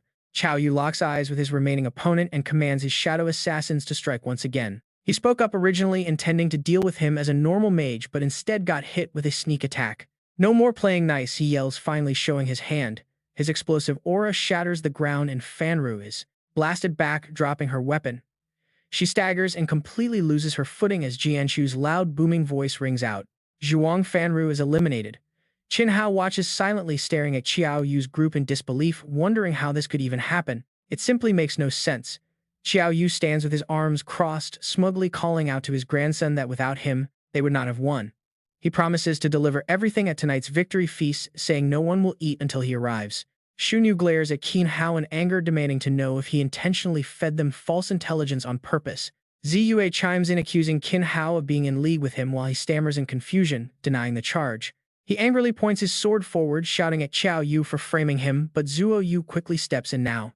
She raises her hand to activate her reserve energy immediately, launching a massive devastating blast straight at him. Jianshu's voice echoes once more, announcing Qin Hao is eliminated and declaring Qiao Yu's team the victors. They secure their spot in the national tournament, leaving onlookers shocked by how easily they pulled off the win. Another spectator agrees, remarking that this freshman class is absolutely insane and defying all logic. A nearby girl whispers that their strength easily rivals Team 1 as crowd members promise to cheer them on. Qiao Yu winces from a painful smack to his head, smiling helplessly as Jianshu glares at him. The teacher scolds the brat, reminding him he was forbidden from using raw physical force to charge forward. No self-respecting necromancer relies on physical enhancement to deal damage, asking if he thinks his teacher is stupid. Qiao Yu bows his head in apology, promising Teacher Shen that he will never rely on physical strength again. Jianshu stays silent, staring at his smoking hands in utter shock before clasping them behind his back to leave. He warns that a next time means getting hung up and thrashed, leaving Qiao Yu sweating as he watches. Staring intently at his system screen, Qiao Yu reflects on the legendary Qion Kai pendant Principal Ji gave him. Having started with just 150 spirit points, 4 months of intense training added another 100. Yet, a normal mid-tier mage boasts over 800 points combined, leaving him far behind. Looking at his teammates, Qiao Yu realizes that since his physical strength is restricted, must win purely through smart tactics. Up above, Long Xiang watches Q's group with an intrigued smile. He murmurs in amusement that they actually defeated Lei Shunyu, recalling that Qiao Yu used to rely only on raw physical body strength to fight, making this sudden shift in style rather interesting. Shu Liu pushes up his glasses and scoffs, muttering that a necromancer relying on physical force is an absolute joke. Qiao approaches him, whispering that since they are his hometown friends, he should probably introduce them. After all, they must fight alongside each other soon. He turns to her and quietly agrees. Long Xiang calls out, startling the boy, who happily greets his senior brother after such a long time. He congratulates them on securing their spot, offering to introduce the senior members of Team 1. Long Xiang introduces them one by one, starting with Senior Wan Mao, a level 31 high-tier striker. Next is Senior Qi Seng, a level 31 dual-element wind and fire mage, followed by Senior Dai Siyu, a level 30 mid-tier support white mage, and finally their formidable team captain Senior Duan Shui Liu, a level 32 high-tier heavy armor warrior. Siyu warmly greets them and Qiao Yu's group responds politely. Greeting the senior, Qiao Yu breaks a nervous sweat as Shui Liu speaks up, calling for their attention. With less than 3 days before the tournament begins, he demands to know why they are idling around. He reminds them their sole opponent is Huaqing University's team, one particularly a formidable man named Gu Ming. They absolutely cannot lose to them, ordering everyone to follow him for training as they nod in unison. Yes. Qiao Yu wonders why Gu Ming's name sounds so familiar as the camera pans over Capital Stadium. Looking down at the arena in the center of the field, a young man comments on the setup. He notes the Eastern Arena opening is at Capital University, saving them massive face as a spectator replies. He spent 10,000 yuan on tickets just to support Capital as a nearby couple starts to bicker. They argue whether Capital or Huaqing is number one as a girl with a microphone prepares to speak. Luo Yu takes the mic. Hello everyone, I am your host for this season of the prestigious Global University Combat Tournament. Luo Yu warmly welcomes everyone to this massive tournament. Her voice continues to echo through the arena as the tension builds. The contestants start making their grand entrances. Let us welcome our elite players. The announcement rings out as Qiao Yu and his team step forward. Imperial Capital University enters the stadium. The fans go absolutely wild, screaming for their favorite stars, like the incredibly cool senior Long Xiang and beautiful Dai Siyu. Some even shout for Dai Siyu to marry them. Zuo Yu stares in absolute awe, muttering that the crowd is insane while his teammate nods in agreement. It is not just the big shots of Great Xia, but powerhouses from the entire Eastern Alliance have gathered here. Qiao Yu silently takes it all in. He observes quietly while the crowd erupts into another massive cheer. Huaqing University has arrived with fans screaming for the legendary senior Gu Ming. Gu Ming's team walks in as the girls scream his name. One of his teammates grumbles that it is way too noisy and Gu Ming simply sighs. Long Xiang turns to look at Qiao Yu. He mentions that Qiao Yu is the strongest freshman from Huaqing University and a fellow necromancer as well. He was the top scorer in his own year and he is highly curious about this new necromancer. Qiao Yu looks back at them, analyzing. He studies them carefully. Gu Ming rumor has it that Gu Su has an incredibly powerful older brother. Could this guy be the one? Suddenly, he feels a chill. Gu Ming shoots a cold, calculating glare right at him.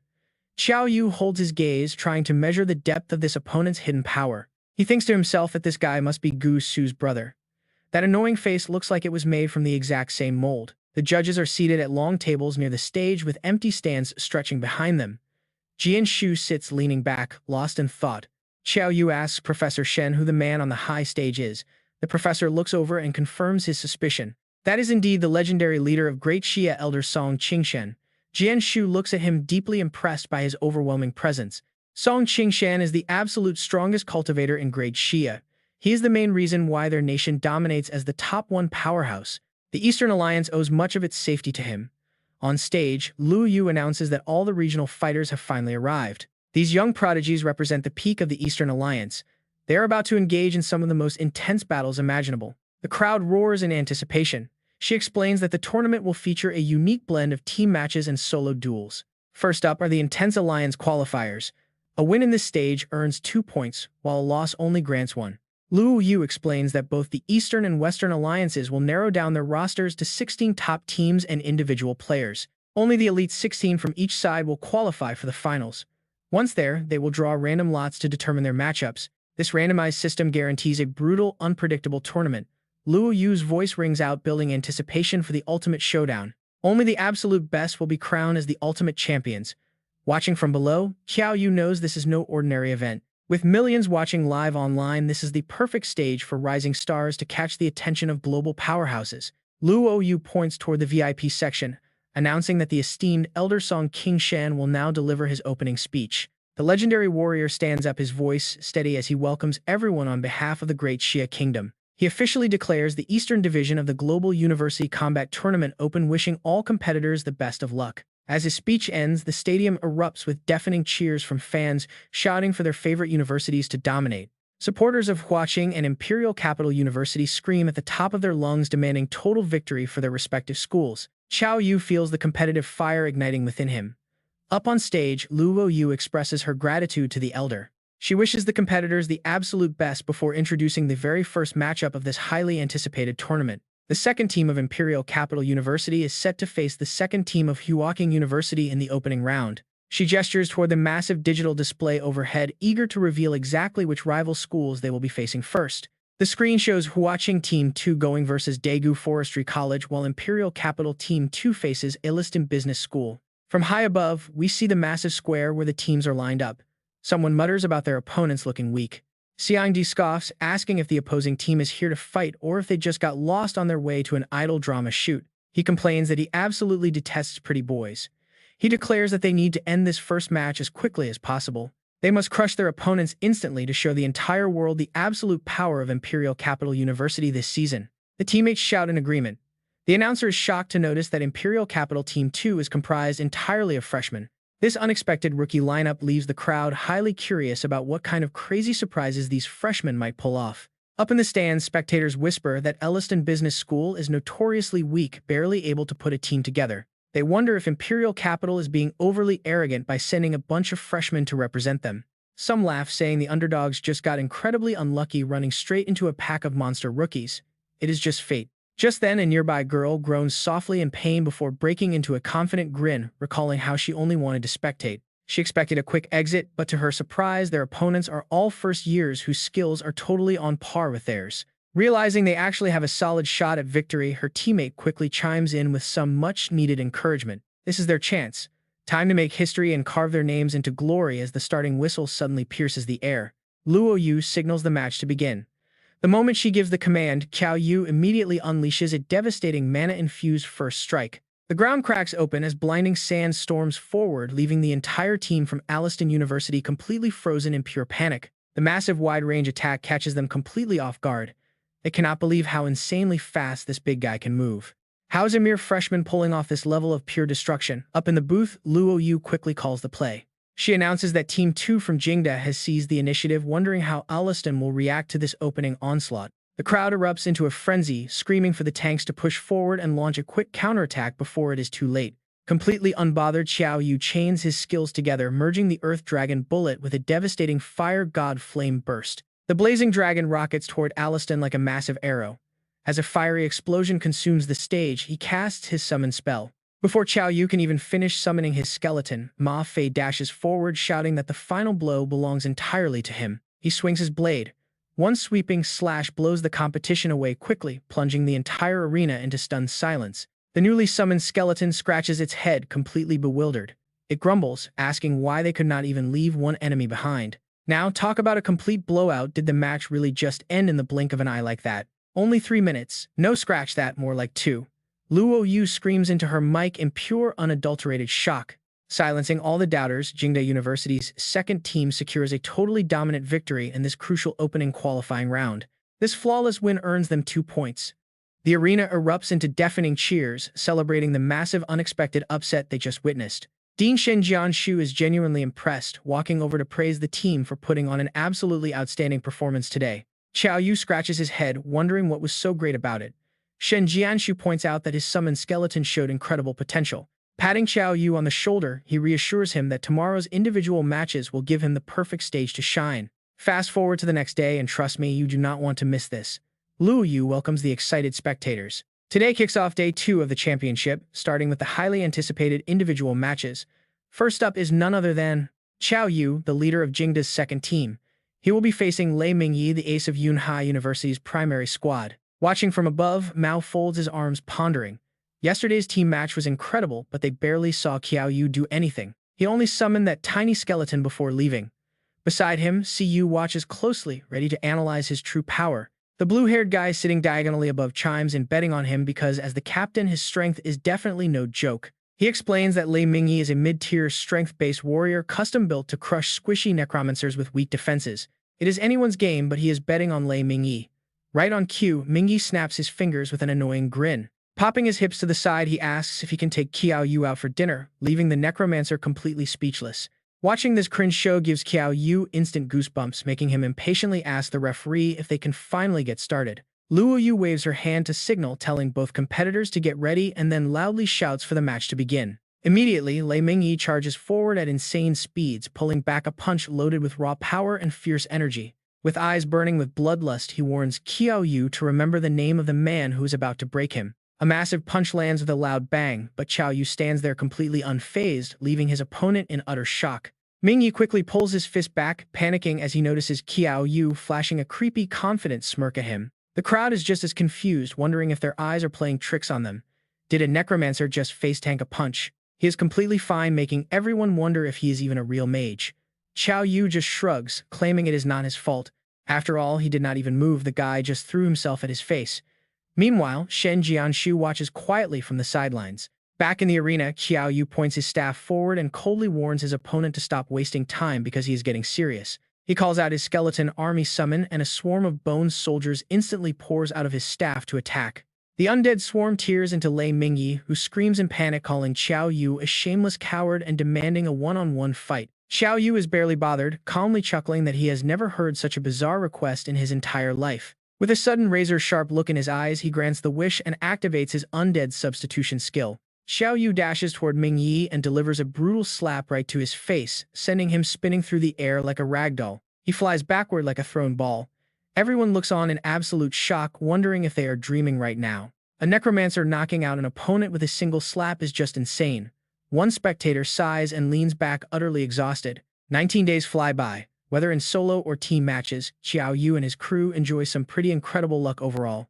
They barely face any strong opponents at all, eventually securing an impressive record of 9 wins and 18 total points. This lands them in 4th place in the Eastern District Tournament.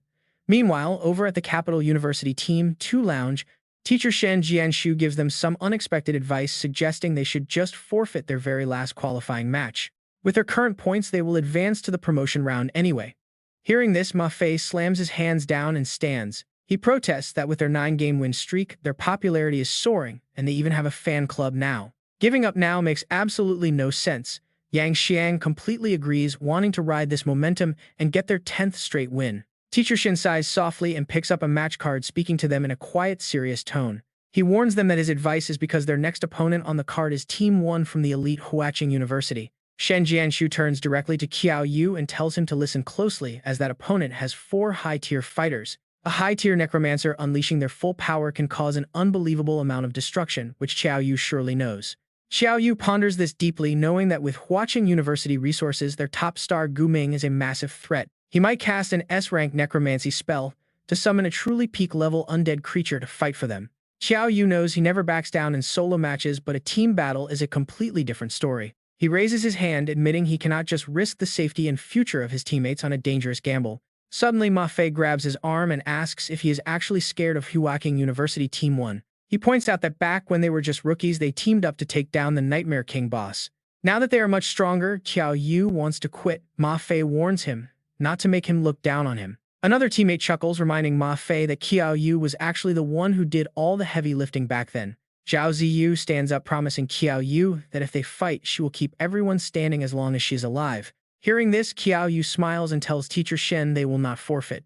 He clenches his fist in determination. If they must fight, they will fight until the enemy learns to fear them. Shen Jianshu smiles at their fiery resolve. He praises their youthful spirit and declares that if they are going to do this, they might as well go all out. He officially gives Qiao Yu permission to use his special sword. Qiao Yu just smirks, thinking he might not even need it. Meanwhile, over at the Huaqing University Team 1 Lounge, a loud voice suddenly breaks the quiet, relaxed atmosphere.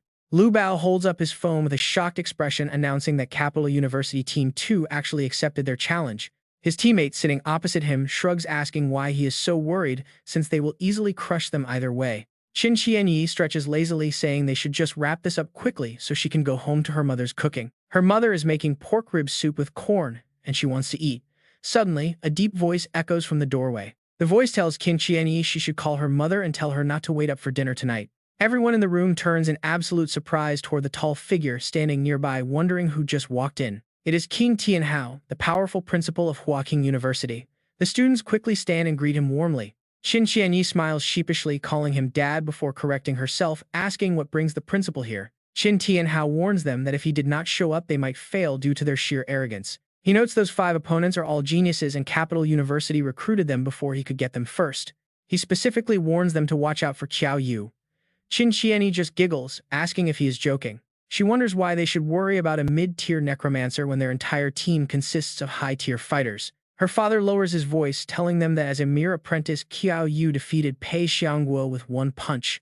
Even as a low tier, he successfully survived the terrifying soul-purging lake inside an extremely dangerous hell-level dungeon. In the Ghost Mountain dungeon, he completely outplayed all the top noble heirs and claimed all 4 demon eyes. He adds that even the destruction of the Tang family is rumored to be linked directly to this single student. He asks if they still think this mid-tier necromancer is someone they can just ignore before turning to leave. He even warned them to keep Qiao Yu's cursed body out of here. Bad luck, then slam. Lu Bao stood there dazed.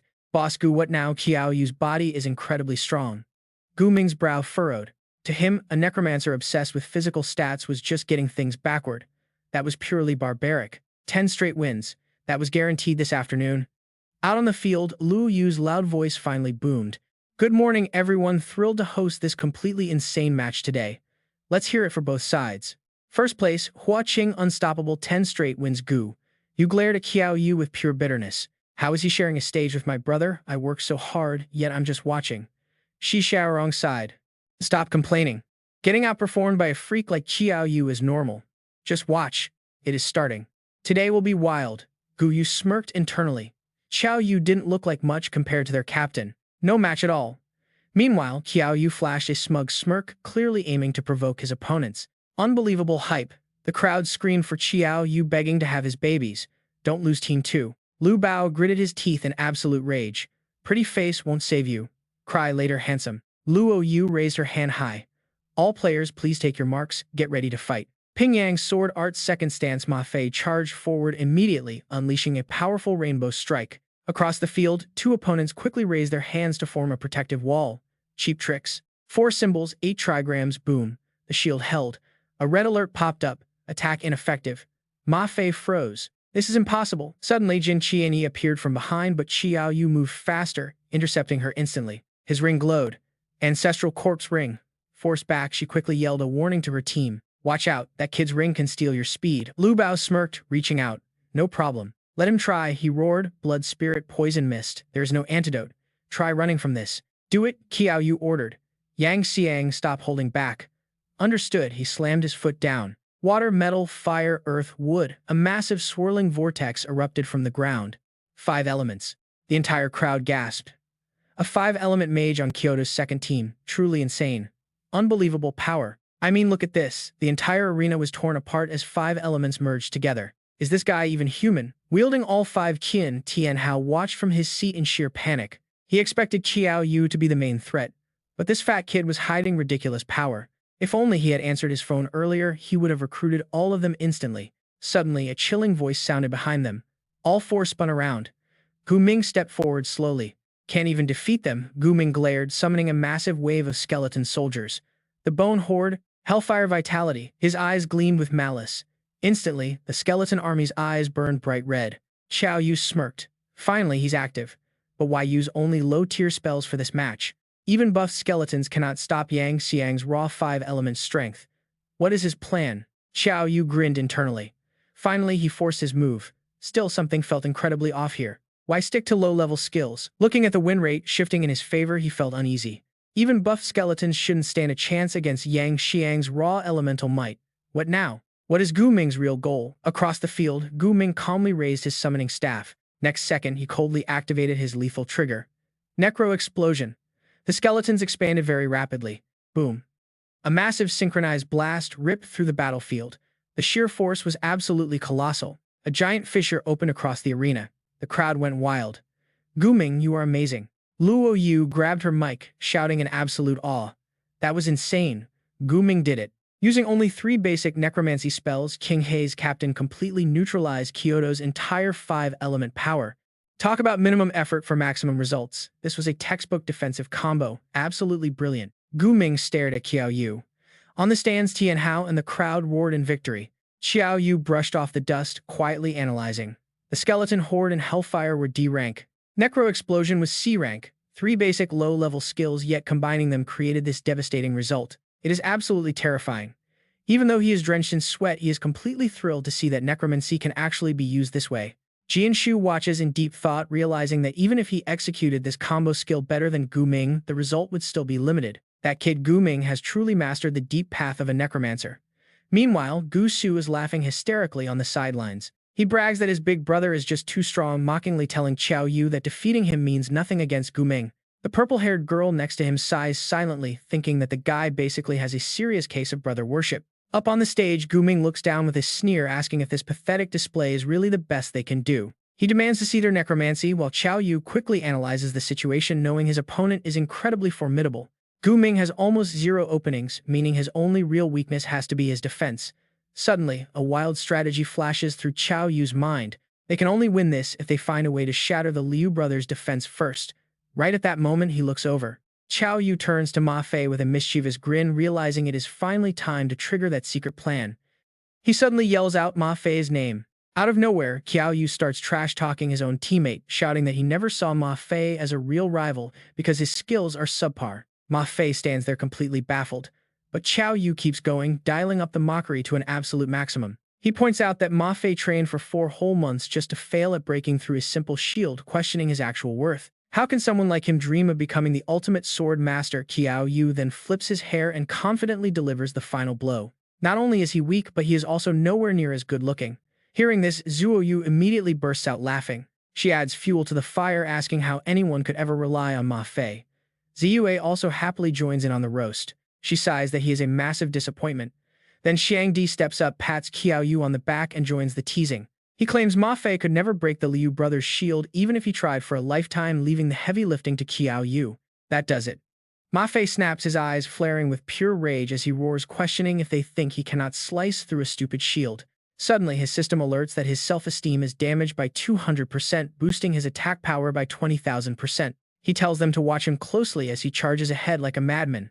On the sidelines, Tian Hao completely loses his cool. He realizes the kid has actually unlocked sword intent, wondering if every single member of the second capital team is some kind of monster. Xingshan folds his arms and smiles, praising the young generation for showing a spark of his own legendary past. Ping Yang simply smiles, telling Elder Song he is being too kind.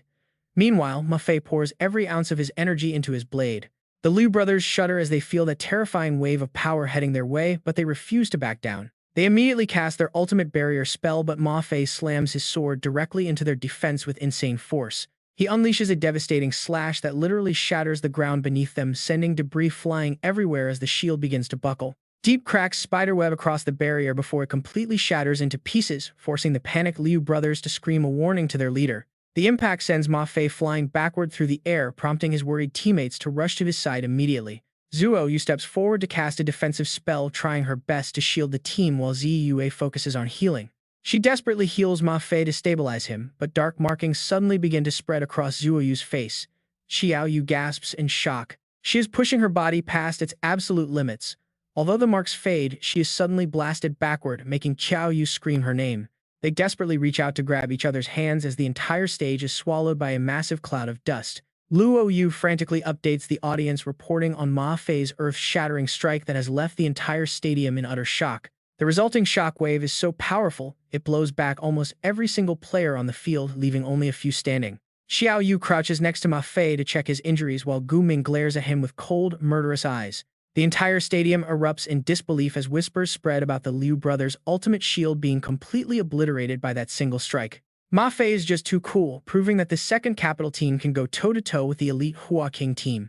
As spectators wonder if the fight can even continue, a weakened Ma Fei whispers to Qiao Yu that he successfully broke the shield. He demands an apology, proving that he is second to none.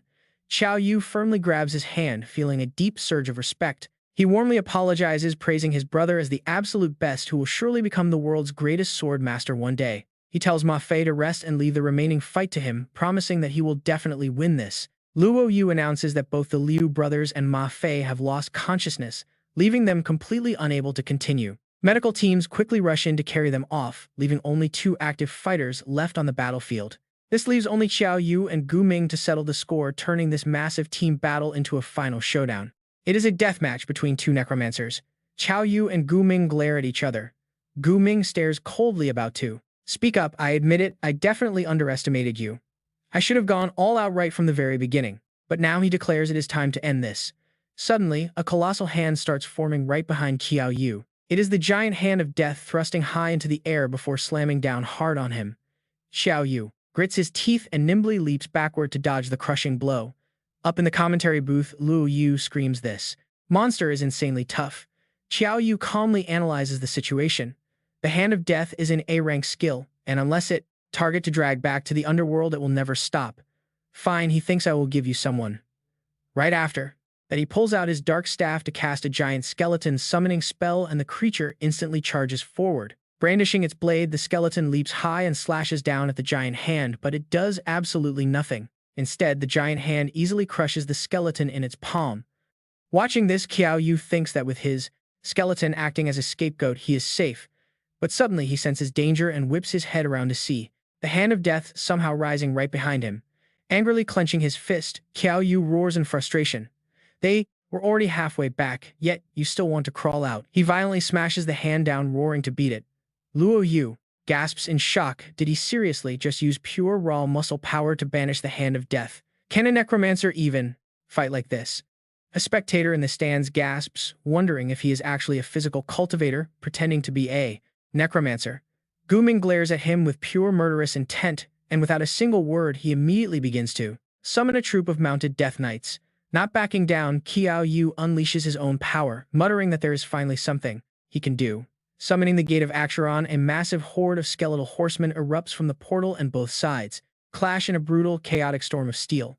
Up in the stands, however, the crowd starts laughing in mockery at Qiao Yu, pointing out that he only summoned 20 headless knights. The massive power gap makes a comeback impossible. It looks like Team 1 has this one. Gu Ming sneers, mocking Qiao Yu for training his body instead of magic, calling it a disgrace to all necromancers and no different from an uncivilized savage. He then confidently asserts that victory is impossible, demanding Qiao Yu kneel and beg for mercy so he can save him from his wrong path. Hearing this, Qiao Yu simply smiles and thanks him for the kind offer. Then he suddenly and decisively grabs the reins of his own summoned knight, yanks the skeleton off, and leaps onto the saddle, charging forward. If the so-called elegance you brag about means begging on my knees, then let me show you the true raw pride of a doll, savage.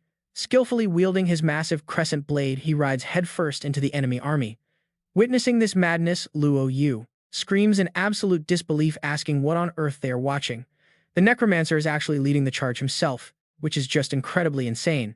In all his years of casting matches, this is the very first time he has seen a mage draw a blade and engage in melee combat. Watching from the sidelines, Jian Shu is so shocked that he spits his drink right out. Qing Shan laughs happily, patting Ping Yang on the shoulder and praising him for raising such a unique student. Ping Yang helplessly explains that he was not the one who taught Qiao Yu this fighting style. Meanwhile, Qiao Yu continues to slaughter the enemy knights, easily tearing them apart. The crowd watches in shock, whispering about what kind of freak he is. This completely insults the traditional elegance of necromancy, while Gu Ming focuses entirely on chanting his next big spell, summoning a massive, highly dangerous legion of skeleton soldiers. Witnessing this, Qiao Yu instantly realizes his opponent's stalling tactics. Gu Ming is just trying to buy some time, prompting him to quickly act. Since Gu Ming is chanting for this long, he must be summoning a giant monster. He must be stopped. Power suddenly erupts from his body as he activates his berserk state. Crouching low, Qiao Yu prepares to blitz forward, like a bullet, obliterating the entire skeleton legion in the blink of an eye. Yet he still cannot stop Gu Ming in time. He grunts in frustration, realizing he is too late as a towering Death Knight god appears. The stadium erupts as Gu Ming successfully summons the legendary Death Knight god, one of the most powerful undead creatures in existence. It is on a completely different level, leaving the spectators convinced that Qiao Yu has absolutely no chance. Even Jian Shu is panicking for him. Gu Ming simply laughs in disdain, boasting about his S-rank summoning spell. He demands to know how Qiao Yu can possibly fight back, then orders the summon to execute him on the spot. Instantly, the Death Knight closes the distance, swinging its massive blade down. Qiao Yu raises his staff to block the impact. He grits his teeth, realizing things are going south. The strength of this undead Death Knight is actually on par with his own. Going head-to-head is out of the question. Undead creatures are a pain to deal with, but Qiao Yu gets a sudden idea. The Necromancer himself is an easy target. The two sides clash fiercely, while Gu Ming casually watches from the sidelines. Meanwhile, Qiao Yu is slowly getting pushed into a corner. The power of this Death Knight is simply too formidable. Brute force will not work here. Without wasting a single second, Qiao Yu shouts out, summoning his Skeleton Legion. The enemy Death Knight flinches at this sight as countless skeletal figures immediately swarm forward and charge straight at it. One skeleton leaps into the air and grabs the dark staff of the Death Knight. Right at that exact moment, Qiao Yu tightly grips his sword and unleashes a massive strike, sending the skeletal army flying in all directions. Then comes the Living Barrier. This C-rank defensive spell creates a magical force field centered around the Necromancer.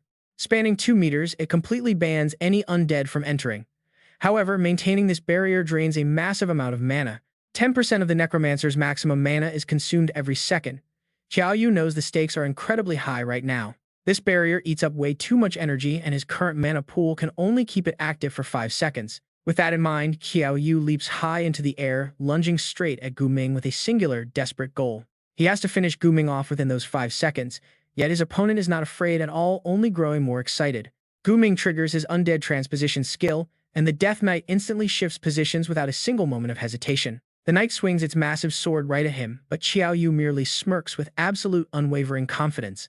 As the Death Knight's blade cuts down a skeleton, the two opponents find themselves face-to-face, burning with pure rage. Did you really think I couldn't pull off the exact same tricks as you? In a flash, Qiao Yu swings his weapon. His strike forces a panicked cry from Gu Ming as blood splatters. But Qiao Yu's heart suddenly sinks. He quickly realizes that he has hit someone else entirely. Qiao Yu's face darkens, knowing he just got set up. She was not eliminated by Ma Fei's previous sword intent. Instead, she has been hiding inside Gu Ming's shadow all along. Stepping forward, she looks at him with a smug, arrogant grin, mockingly saying what a pity it is. He almost managed to turn the tables on them.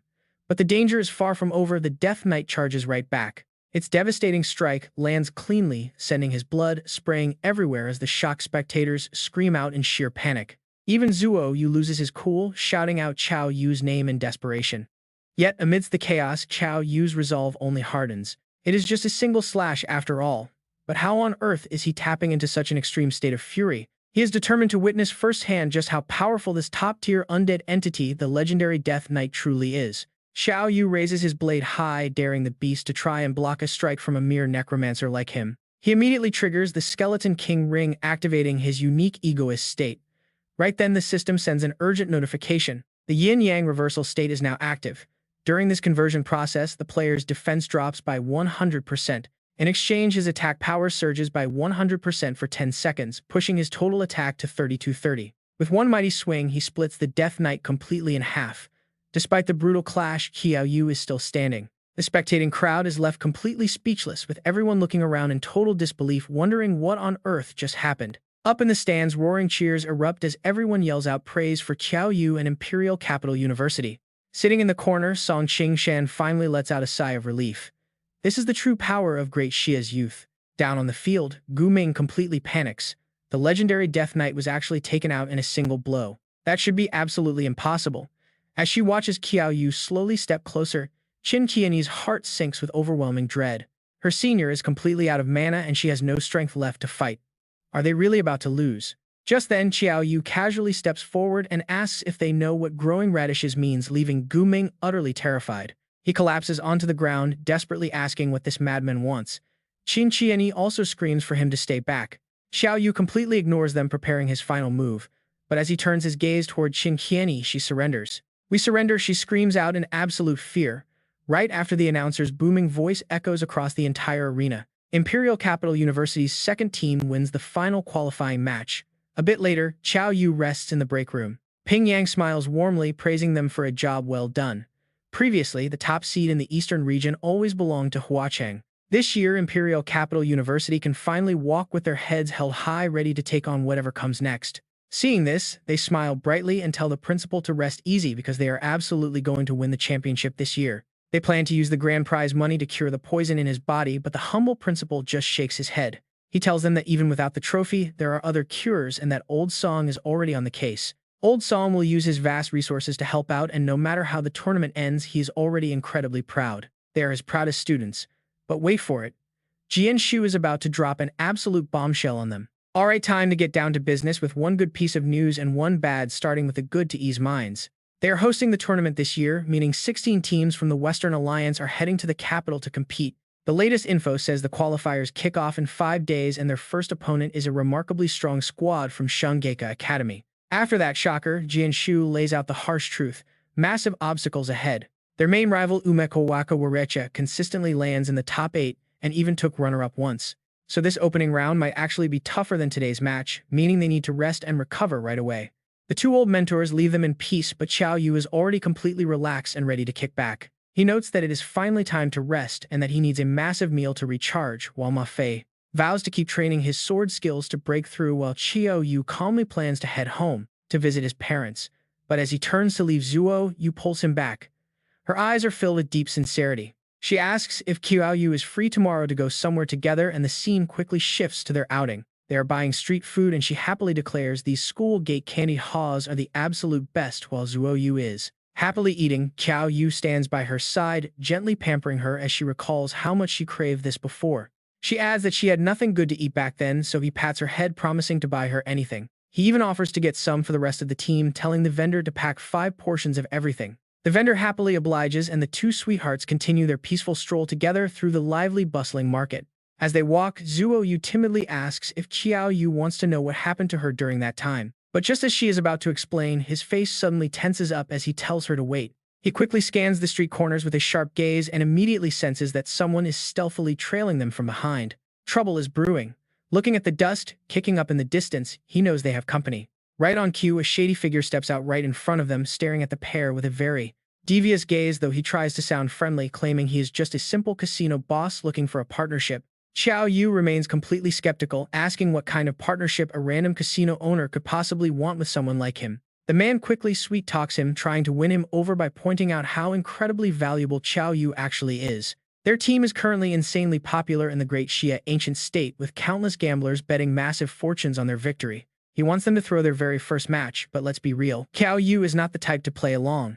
Qiao Yu coldly asks what happens if he refuses, which immediately triggers the dangerous man to charge straight at them. Instead of attacking Qiao Yu, the thug grabs Zuo Yu by the neck, threatening to kill them both if he refuses. Pure fury boils inside Qiao Yu.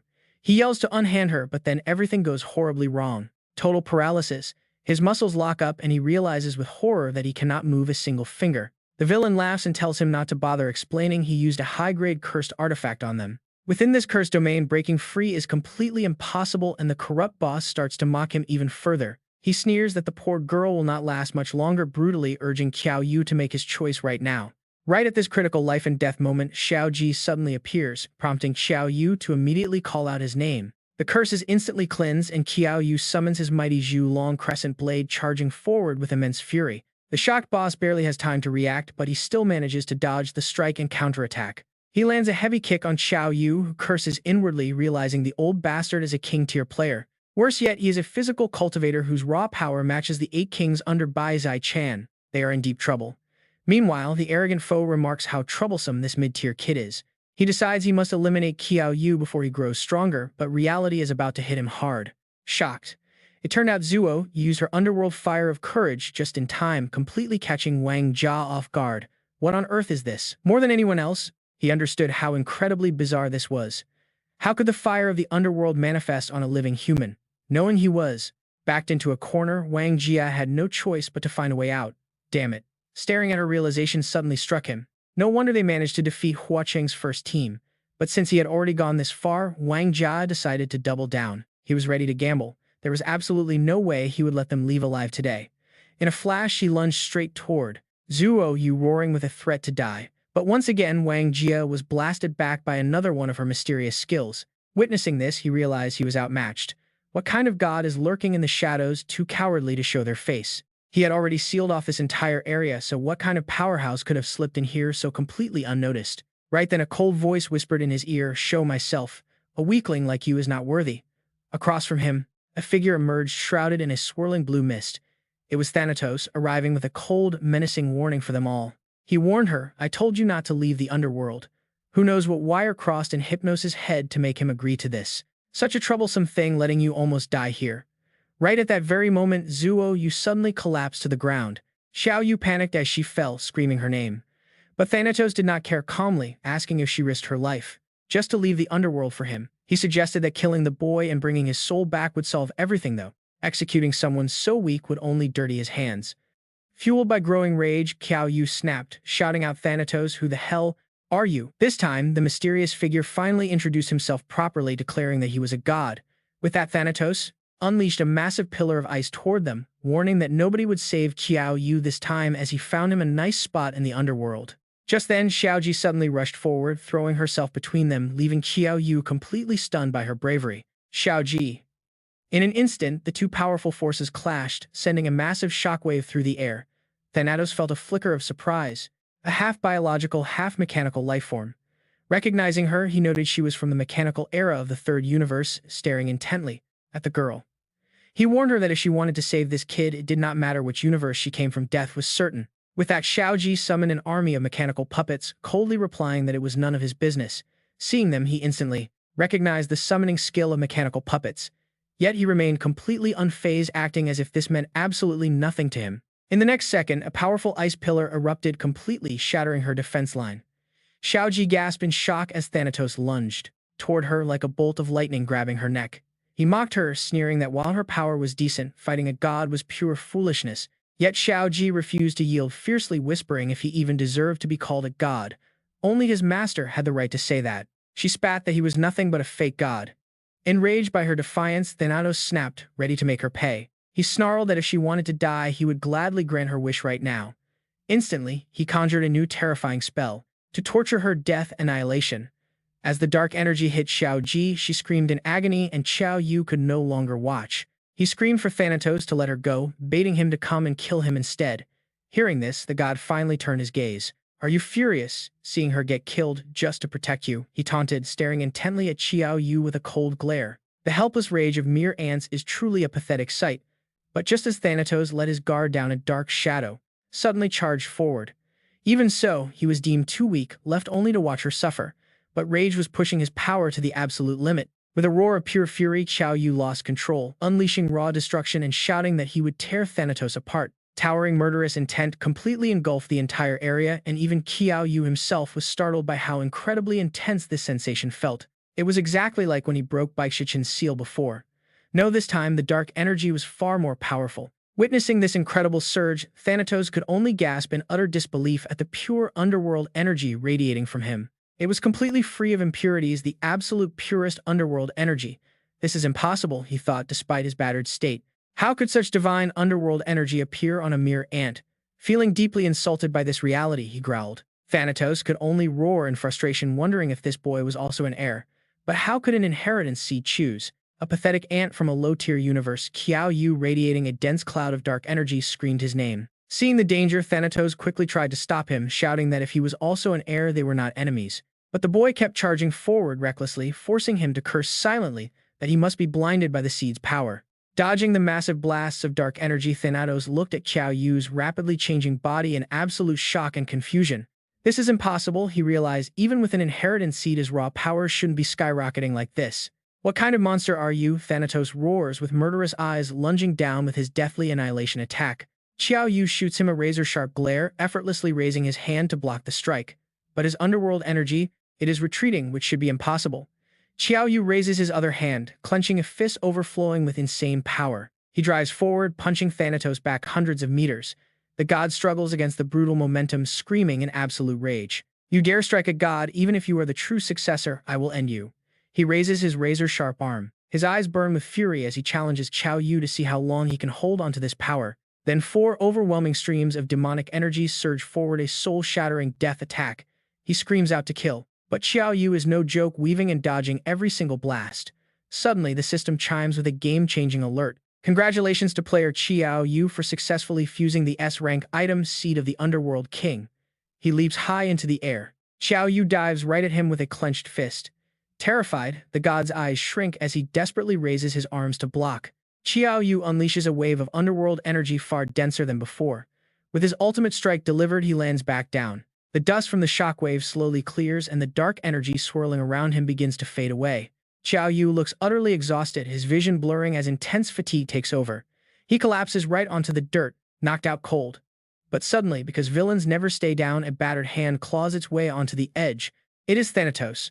Looking completely wrecked, he glares at Qiao Yu, snarling that no one has ever pushed him this far. He vows to drag Qiao Yu's soul to the underworld for 10,000 years of torture, unleashing his final deathly annihilation. But just as he strikes, a massive shadow looms from Qiao Yu's body.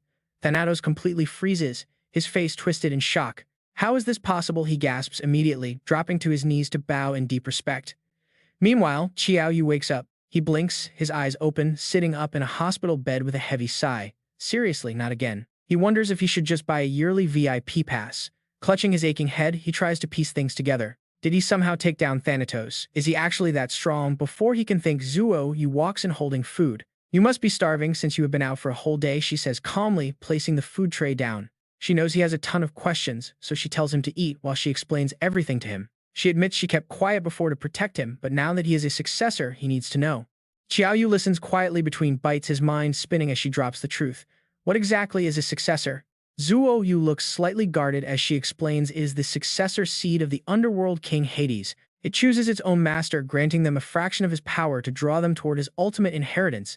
As they both visualize this massive power, Qiao Yu gently reminds him to check his system status menu. There should be a brand new slot waiting for him. Qiao Yu ponders while eating, realizing the seed's true nature. Qiao Yu gazes deeply at him, dropping a cold warning. If he is indeed a successor, he must get stronger fast. This is a brutal race because Qiao Yu is definitely not the only successor out there in the world. Qiao Yu frowns, asking if he really has to accept this inheritance. Can't he just opt out of it? Her face turns dead serious. Only when your underworld energy reaches 100% can you enter the underworld alive. Otherwise, stepping foot there will instantly kill you. And that energy is only earned by hunting down other successors. Even if he wants a quiet life, and let's be real, who wouldn't? Other hungry successors will track him down. Realizing the danger, Qiao Yu asks if Thanatos is actually dead and who that terrifying guy even was. Resting her chin on her hand, she reveals that Thanatos is very much alive.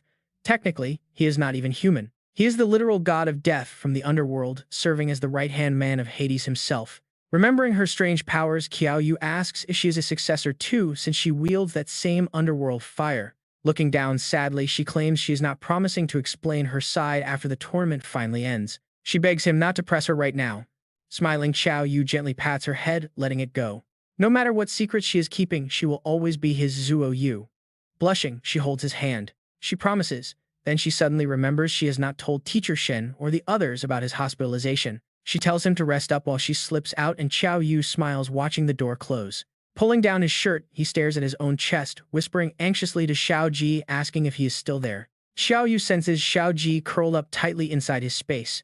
The damage is bad, way too severe. Real-world technology cannot fix her complex mechanical body. He wonders if he should just head back to the Machine Kingdom dungeon instead. Suddenly, a girl's soft voice echoes from within him. It is a recorded message she left right before slipping into a deep coma. She warns him that the Machine Kingdom will not cut it. He must find a master engineer instead immediately. That expert lives in the third universe. Hearing this, Qiao Yu pauses to think. His choices are incredibly tight. The Mechanical Labyrinth is a C-rank dungeon requiring several days to clear, but the tournament promotion round starts almost immediately. He cannot make it. Xiao Ji must wait. Meanwhile, the lively tournament announcer kicks off the main event. He warmly welcomes the massive cheering crowd to the highly anticipated promotion rounds of this Global Academy Combat Championship. Introducing himself as Qiao Yu, he praises the intense clashes that brought these top teams together. The Eastern and Western alliances each have 16 elite powerhouse teams ready to battle for the ultimate champion crown. Now he calls forward the Eastern Alliance. Qiao Yu steps out with a deadly serious look on his face. The stadium completely erupts.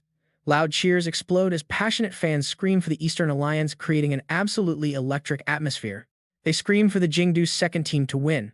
Rising to seed number 1, these underdogs have already made history. They must not lose to the Westerners. Across the stage, Aliyah makes her grand entrance to the crowd.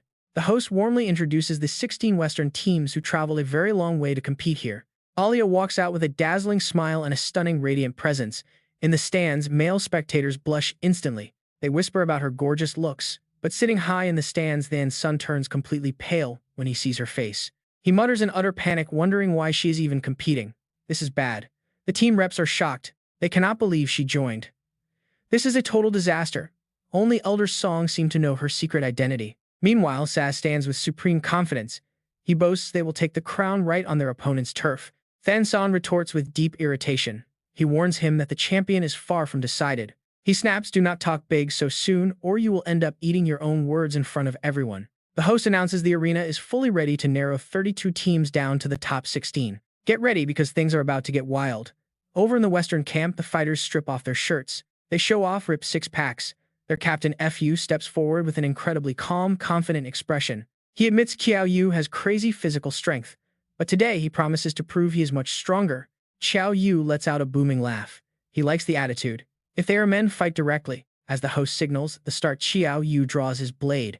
The promotion round officially begins. Immediately, he summons a massive army of skeletal soldiers, but his rival Fu is not intimidated at all. He morphs his own arm into a giant battle axe engulfed in the roaring flames of his sacred skill. With one devastating swing, he slams right into the oncoming skeleton horde, scattering them across the dirt. Watching the broken bones crumble, Fu mocks him, asking if he is too scared to clash directly.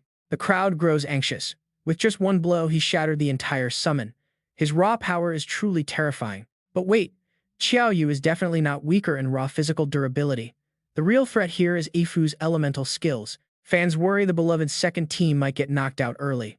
They silently pray that a disaster does not happen. Suddenly, Qiao Yu's arm morphs into the exact same fiery weapon, activating a state of absolute fury. Fu stares in pure shock. Before he can react, Qiao Yu lunges forward, mimicking the sacred axe. The defender tries to block the impact but spits out blood. He is thrown backward across the stage. Spectators are completely stunned. How did he pull off the exact same skill? It makes zero sense. Fu struggles to his feet, demanding to know how Qiao Yu stole their prize and highly secret technique. He demands to know who taught him. But Qiao Yu just smiles, completely unbothered by his rage. He asks if learning it was supposed to be hard. He just copied it after one glance. Veins pop on Fu's face. Furious, he unleashes a massive fire beast, daring Qiao Yu to copy this. With a loud roar, he launches a devastating fire fist. But Qiao Yu is already fully prepared. He conjures a massive spectral monk behind him, trading a basic blow for an ultimate while thanking his opponent. The phantom monk he summoned immediately charged forward, unleashing the exact same Heaven's Punishment skill. At this moment, Fu was left utterly pale with absolute disbelief. This is impossible, completely impossible. It took me an entire year of hard work to master this technique, and he learned it with just one glance. The crowd erupted into chaos at this sight, completely shocked by his instant copy ability. To instantly learn someone else's skill. What kind of terrifying, monstrous talent is this? He must be using some kind of cheat, right? Sass glanced to the side and spoke up. Principal Ji Pingyang, it seems your Jingda University students' eyes are far from ordinary. Ji Pingyang calmly replied to him, stating that young people always have their own unique paths and special fortunes. The mocking whispers from the crowd stabbed straight into Fu's pride. Since his skill was so easily stolen, it seemed that the highly praised Western Alliance powerhouse was actually nothing special. This year's tournament championship was definitely going to their own Eastern Alliance.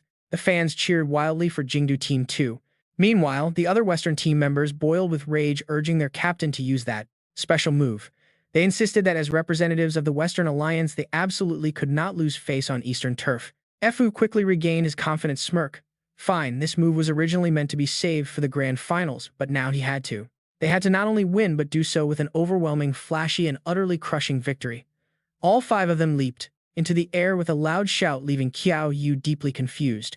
One yelled that he would form the skeleton, another the legs, another the arms, and another the torso. They rapidly fused their bodies together, transforming into a massive singular entity. The last one claimed the head. With the transformation complete, a colossal monster stood in the arena, leaving the audience in the stands, completely pale with terror. What on earth is that giant thing? They wondered as five muscular guys combined into one giant beast. It was a truly terrifying sight. Up in the VIP section, Qing Shan looked down in surprise at this close combat fusion skill. It was certainly worthy of a famous close combat academy. They had really developed something impressive, and even Qing Ping had to agree. Usually, fusion skills are strictly reserved for mages, making this physical combination a brilliant innovation. He secretly decided, right then, to have Wan Lihao research how to replicate this technique in the future. Meanwhile, the towering monster charged straight ahead, throwing a brutal punch. Even with his torch dragon crescent blade, Qiao Yu was slammed hard onto the ground by the impact. Seeing this, Zua was extremely panicked and instantly cast her powerful healing magic on him. She asked if he was okay, and with his health restored, he immediately sat up and replied that he was fine. But as Qiao Yu analyzed the situation, the giant monster lunged again with overwhelming power. He realized this was his first time being completely overpowered. Fortunately, his two teammates leaped forward to strike, unleashing their stored copy energy. The twin blasts sent the giant stumbling backward. However, the fused monster laughed, declaring that these attacks were completely useless. They argued that a team without a single high-tier mage stood zero chance against them. He angrily swung his massive fist toward Shang Di, telling him to die. Qiao Yu just smirked, shouting that it was his turn, which prompted Shang Di to immediately release his hidden power. Yang Shang swapped positions, his eyes gleaming with excitement. It was finally his turn to shine. He had spent the entire match hiding in the back and burning calories just for this spectacular dragon summoning sword strike. A fierce purple dragon manifested as he told them to face the storm. Sass gasped in horror, unable to believe his eyes. Such immense pressure was comparable to a kingdom-class mage going all out. He wondered if this kid was actually a master in disguise. The majestic purple dragon circled the arena several times, locking onto its target before diving straight toward the fused giant. An earth-shaking explosion ensued, followed by the crowd's ecstatic cheers. Jingda Team 2 had won, securing their place in the top 16. They were heading to the top 16. The fans couldn't believe they still had trump cards hidden up their sleeves this late in the tournament. Could this finally be the year the Eastern Alliance claims the championship? The scene then shifts back to the classroom, where Jianshu praised the team, telling them they did an excellent job bringing glory to both Jingda University and their alliance. He added that their next opponents were so terrified after watching that battle that they immediately decided to forfeit on the spot. This automatically put them in the top 8. Qiao Yu cheered, happy that they could finally get a round of well-deserved rest. Xiangdi patted his belly, declaring he needed to quickly eat to gain back his lost calories or he wouldn't feel safe. Jian Shu pulled out a thick folder, warning them not to celebrate too early since this meant they were facing the ultimate threat next. They were about to fight the previous champions of the Western Alliance, requiring them to study their data and plan a solid strategy. Jian Shu handed the documents to Qiao Yu, trusting him to lead the analysis. The boy accepted the task with a nod. Later, Qiao Yu walked down the dorm corridor, flipping through the files. The reigning champions were truly a force to be reckoned with. Every single member was insanely powerful. To beat them, he would have to think completely outside the box. But how? Suddenly, a hand reached from behind and covered his mouth. Tang Lan quickly whispered for him to keep quiet. Xiao Yu is completely shocked to see her, asking in disbelief if Tang Lan is still alive and wasn't murdered by Duong Vo. She quickly replies that her master barely managed to save her, allowing her to escape death by the skin of her teeth. That immortal old monster sacrificed the entire Duong family just to keep himself alive, leaving Tang Lan's eyes burning with rage. She vows to get revenge, holding out a glowing green seed, and warning that Duong Vo is still after his body. He will definitely come back for him, so she proposes a strategic deal, offering an origin wood element seed. Once planted, she can track Qiao Yu to find Duong Vo. In exchange, he gets to use basic wood spells. After carefully examining it, Qiao Yu wonders if these simple wood spells include the legendary True Thousand Hands technique. Now here's where things get really loud as the announcer welcomes everyone to the top 8 tournament. Both powerhouse teams have already stepped onto the grand stage as the commentators hype up the crowd. The reigning champions, Genie Academy, are facing the ultimate dark horse of this season, Capital University Team 2. Who will take home the grand crown? Morton stands tall at the front, immediately trash-talking his opponents. He scoffs that high rankers shouldn't lose to mid-tiers, calling the other school total trash. Morton loudly boasts that he can easily crush these lucky mid-tier weaklings with just a single hand. Qiao Yu immediately fires right back, threatening to dig up the arrogant guy's ancestral graves without hesitation. He says he will turn their ashes into a delicious bowl of rice, completely triggering Morton's rage. Enraged by the massive insult, Morton draws his heavy weapon, roaring that Qiao Yu is dead meat. Qiao Yu just smiles playfully, calling it terrifying right before the announcer officially kicks off the match. The critical third round for the semifinal spot begins, and Qiao Yu immediately claps his hands together. Suddenly, a colossal wooden statue with countless powerful arms emerges right behind him, the legendary True Thousand Hands. Spectators are left utterly dumbfounded that a necromancer with insane physical strength can somehow use wood magic too. The other guy can only stare blankly, wondering how such an absolute freak of nature is even allowed. Everyone is questioning why he chose to hide this ultimate trump card until facing the mighty Genie Academy. Amidst the absolute chaos in the arena, Qiao Yu stands calmly before his giant statue to face Morton. But the defense fails spectacularly as deep jagged cracks suddenly rip right through the massive wooden structure. Morton completely shatters the statue, mockingly laughing at how weak Qiao Yu's hype trump card actually was. Realizing the tide of battle has turned, Qiao Yu quickly summons his premium class A twin axes instead. Their raw power is absolutely insane, prompting Qiao Yu to order a full-scale offensive to end this quickly. Brandishing the beast-headed axes, he summons his terrifying and ruthless skeleton army to swarm the entire battlefield. Morton just laughs, calling the skeleton army total garbage before charging straight into the bony horde anyway. Meanwhile, Qiao Yu casts a glowing magic circle, calling on Yang Xiang Ditch to unleash his elemental magic. The devastating 5 elements explosion detonates as Ma Fei and the others funnel all their energy into it. A blinding beam of colorful light slams down, utterly obliterating the arena floor in a devastating blast.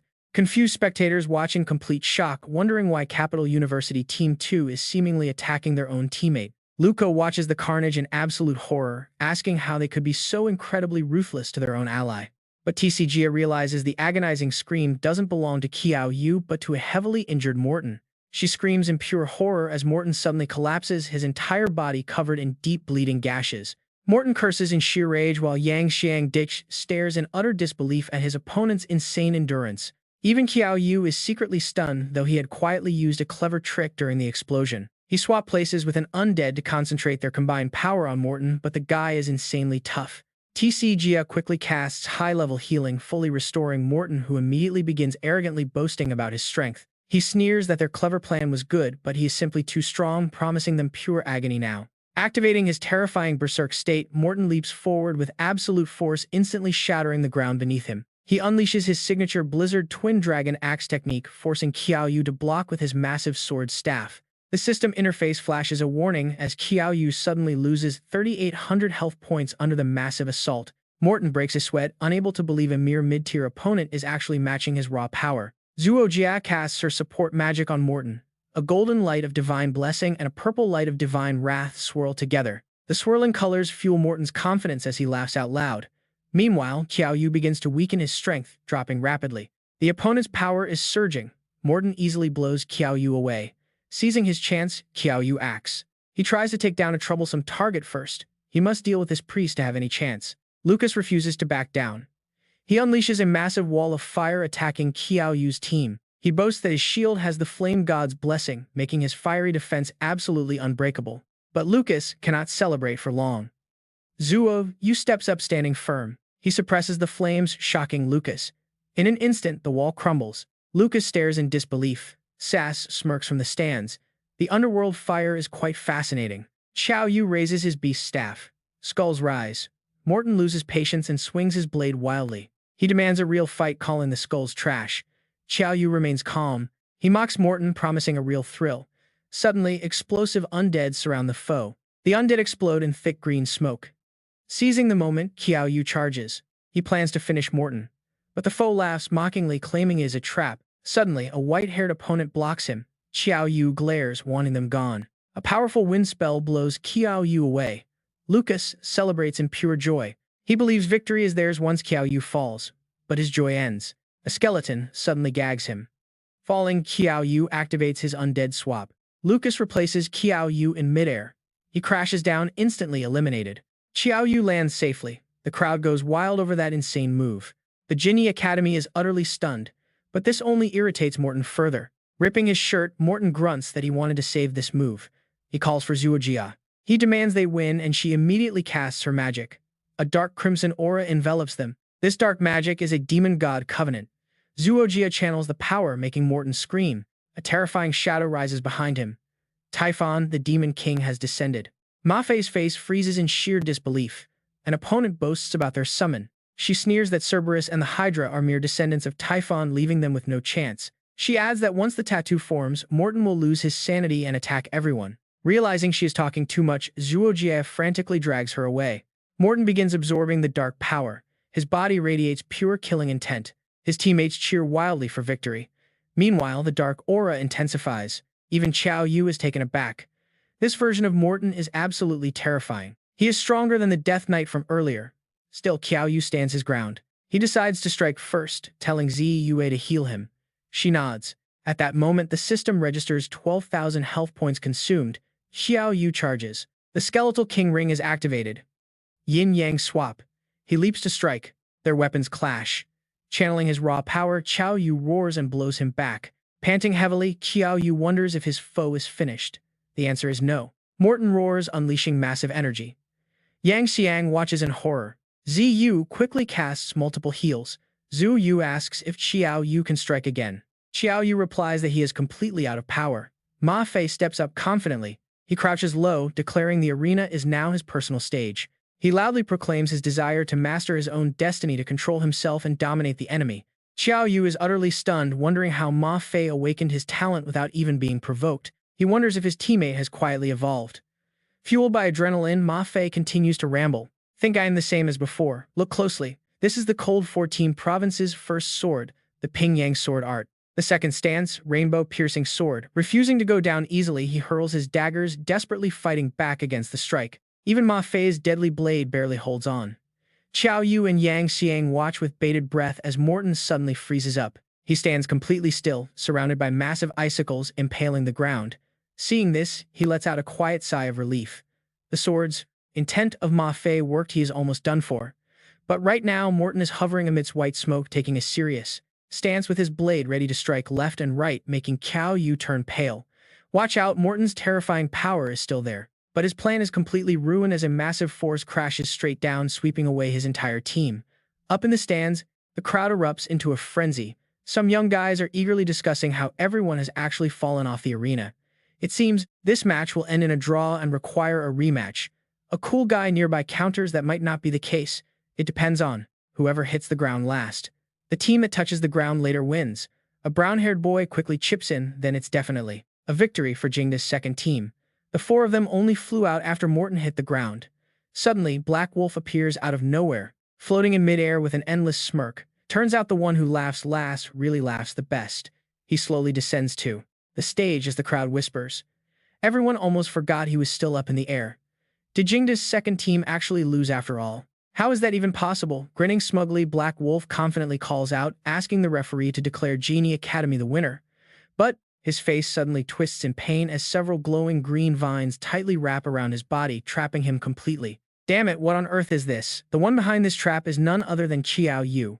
How do you like my wood attribute parasitic plants? Looking at him, Black Wolf realizes Qiao Yu never actually hit the ground.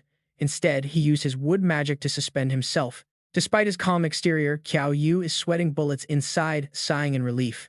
He is incredibly lucky to have agreed to Tanglan's offer to secure these wood seeds as a hidden trump card.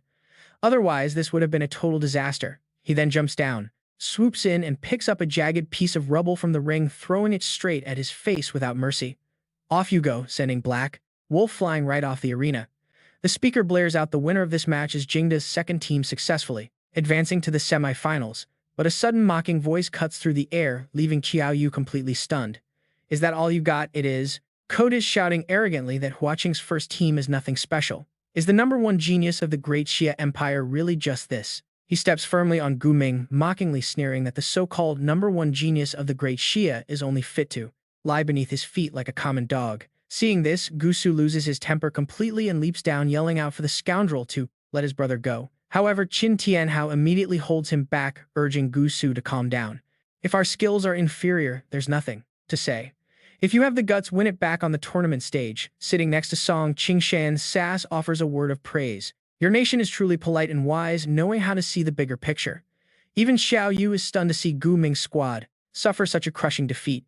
Is the enemy really that terrifyingly powerful? Alia steps up behind Codis and calmly speaks. Codis, that is enough, end the match.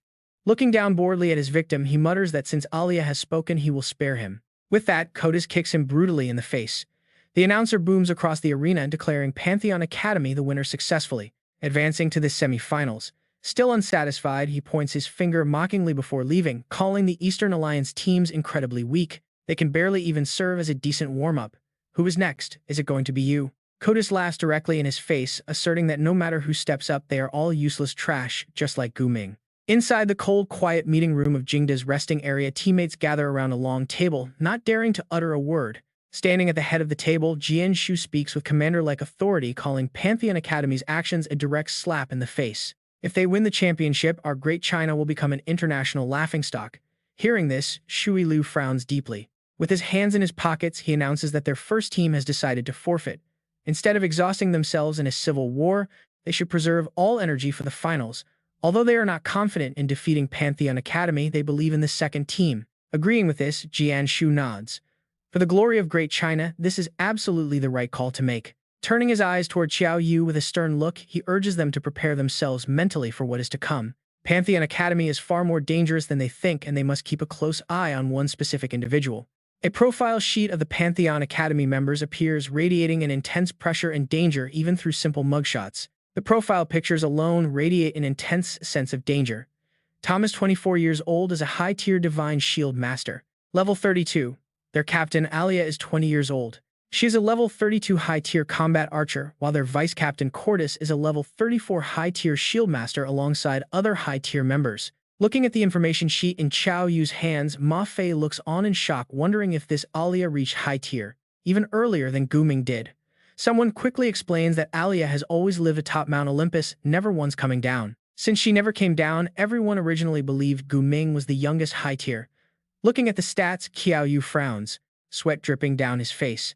He anxiously points out that every single member of the Pantheon Academy is high-tier, and they run a 4-shield defense around a single combat archer. That means her raw damage output must be absolutely insane. If they can protect her, they win the match. After studying the enemy stats, Qiao Yu looks up at his team, delivering a grim, serious strategy. On the flip side, we just need to take down Alia to win this entire fight. By nightfall back in the dorms, Qiao Yu lies in bed wearing a tank top, still clutching that critical piece of paper. He stares at the enemy stats, deeply troubled by his own words from earlier. Winning sounds easy enough on paper, but executing it will be a nightmare. Even with his hidden trump card, can it break through such an annoying formation? Suddenly, a dark figure swoops down out of nowhere right before his eyes, causing Qiao Yu to jump in surprise. Bolting upright, he demands to know who is there before freezing in total shock, gasping at why they came. Soon, the next morning arrives. Inside a massive arena, tiny figures gather on both sides of the field as Luo Yu grins with pure excitement. Grabbing her microphone, she welcomes the massive crowd to the grand finale of the World Championship. This is the moment everyone has been waiting for, the final showdown to determine the absolute champion of the world. Let us welcome today's competitors. Up in the VIP seats, leader Qing Shan sits right next to Jianshu, quietly sizing up the situation, asking if Beijing University's second team can actually pull off a win. Jianshu simply replies that the Pantheon Academy has crushed every opponent. Looking at his own second team, he just hopes they do not get completely humiliated. Down on the cold stone stage, the Pantheon Academy lineup radiates an oppressive, suffocating pressure. At the center, their vice-captain Cordis smiles with absolute arrogance, spreading his arms wide to mock his opponents. Calling them a bunch of useless necromancers, he boasts that they will wrap up this match within 10 minutes. Finally, the time has come, and Luo Yu announces that the World University Combat Championship Finals are officially underway. As the starting horn echoes, one of the defenders immediately unleashes his skill Absolute Defense, casting a massive, glowing shield that completely envelops the Pantheon Academy team. Suddenly, a bright flame ignites within Alia's calm eyes, as she begins chanting a spell to burn away all evil beneath the setting sun. A blazing bow of fire manifests in her hands. Drawing back her string, she commands her attack to bloom, unleashing a blinding, fiery wrath. An arrow charged with boundless, devastating fire magic flies straight toward the players of Beijing University's second team. This is her first shot, the red flame arrow. Sensing the danger, Luo Yu leaps forward to deploy a defensive shield. She tells them to be careful, as her shield barely holds back the rushing torrent of fire. Qiao Yu yells out, "Their primary target is our healer." Qiao Yu yells back to them, ordering Luo Yu and Fatty to protect Ziyue, so her healing is never interrupted. He then steps forward, raises his staff, and glares ahead with fierce intensity, calling out to the teammate right behind him to move up. With raw determination, Qiao Yu leaps high into the air. A system notification chimes in his head as he activates the Skeleton King Ring's yin-yang inversion skill mid-leap. Raising his blazing staff, a long tail of fire swirls behind him as he prepares to strike down Cordis. Seeing the counterattack, Cordis smiles, wickedly mocking him for trying close combat against 4 high-tier shield masters. He quickly invokes his shielding armor, but before it can even form, Qiao Yu's flaming staff completely smashes it to pieces. He gasps in shock. His defense has crumbled. Down in the stands, the crowd erupts in sheer excitement, cheering that a single strike shattered a high-tier shield. There might still be hope for Beijing University after all. Veins bulge as Qiao Yu feels a flicker of hope, but that confidence is instantly cut short when an icy arrow pierces right through him before he can react. Frost quickly begins to spread across his body. Within seconds, the cold encases him entirely. He is frozen solid, frozen in a block of ice. Ma Fei shouts out in panic, realizing that the mastermind behind this devastating magic is none other than Alia herself. She stares down coldly at her frozen target, preparing her second shot, the absolute ice arrow. Desperate Ma Fei draws his sword, as a bright blue aura erupts around him. With Qiao Yu out of the fight, everything now rests on his shoulders, focusing on himself. Aiming right at the opposing team's protective barrier, Ma Fei spins the sword in his hand. Magic from the ill blade repeatedly strikes the barrier, ripping open several small holes. Seeing that the shield has finally weakened a bit, Ma Fei smiles and eagerly claims they succeeded. But his joy is cut short. In the very next second, a new spell is cast, making the shield fully restore to its original state.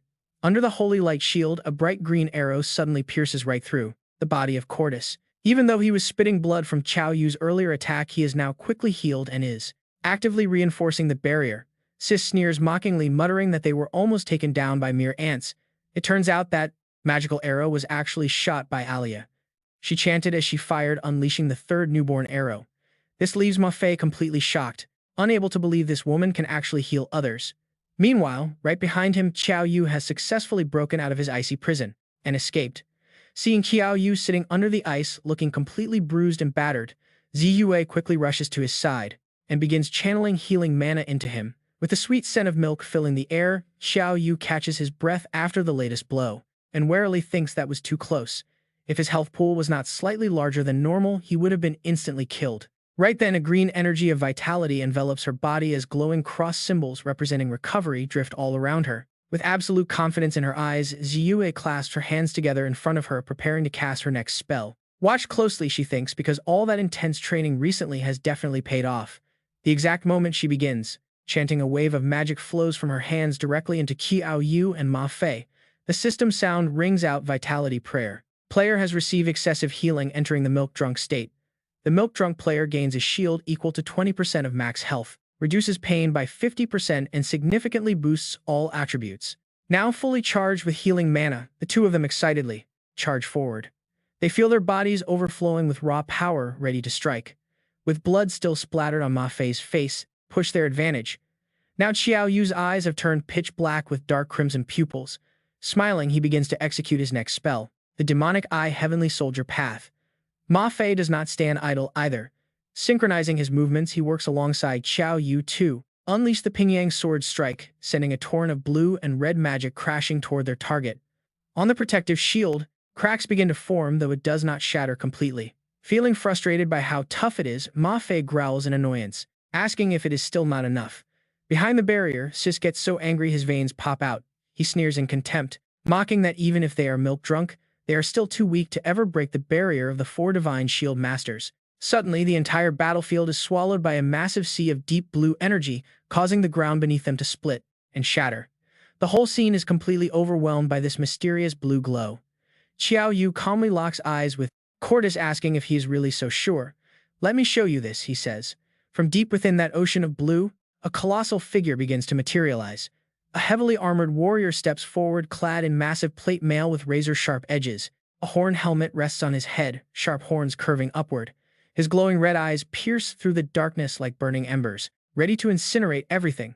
The camera pans out to reveal this gigantic entity standing right in the center of the magic circle. His massive sword is held firmly in his grip, its blade reflecting a cold, merciless light as the surrounding air freezes from the pressure of his overwhelming power. Witnessing this terrifying display, the spectators cannot hide their sheer shock, recognizing the divine Death Knight. They wonder when on earth Qiao Yu managed to copy Gu Ming's unique signature skill. Over in the stands, Gu Ming himself is watching the battle intently. Sitting next to him, Qian Yi is completely lost and asks her boss what is happening. Gu Ming scowls deeply, his memory drifting back to the previous night when a dark figure had approached Qiao Yu in secret. It was Gu Ming. After hearing his offer, Qiao Yu was stunned and asked if he really came to give him the divine Death Knight. Gu Ming had clutched his head in deep frustration, complaining that the Liu brothers lost their shields and could not hold on. He lost before he could even summon his divine Death Knight. He refused to accept it, saying his necromancy is definitely not trash, and neither is the great Xia Empire. Closing his eyes, he placed all his remaining hope in Qiao Yu, begging him to win the match tomorrow. Back on the battlefield, the massive divine Death Knight follows its summoner's command and raises its heavy sword. Qiao Yu yells at the top of his lungs, commanding it to break the shield. A devastating vertical slash comes crashing down on the enemy defense. Facing the giant monster, Sis plants his feet firmly, raises his hands high, and calls for ultimate defense. Sweat pours down his face, but Sis stubbornly mocks them.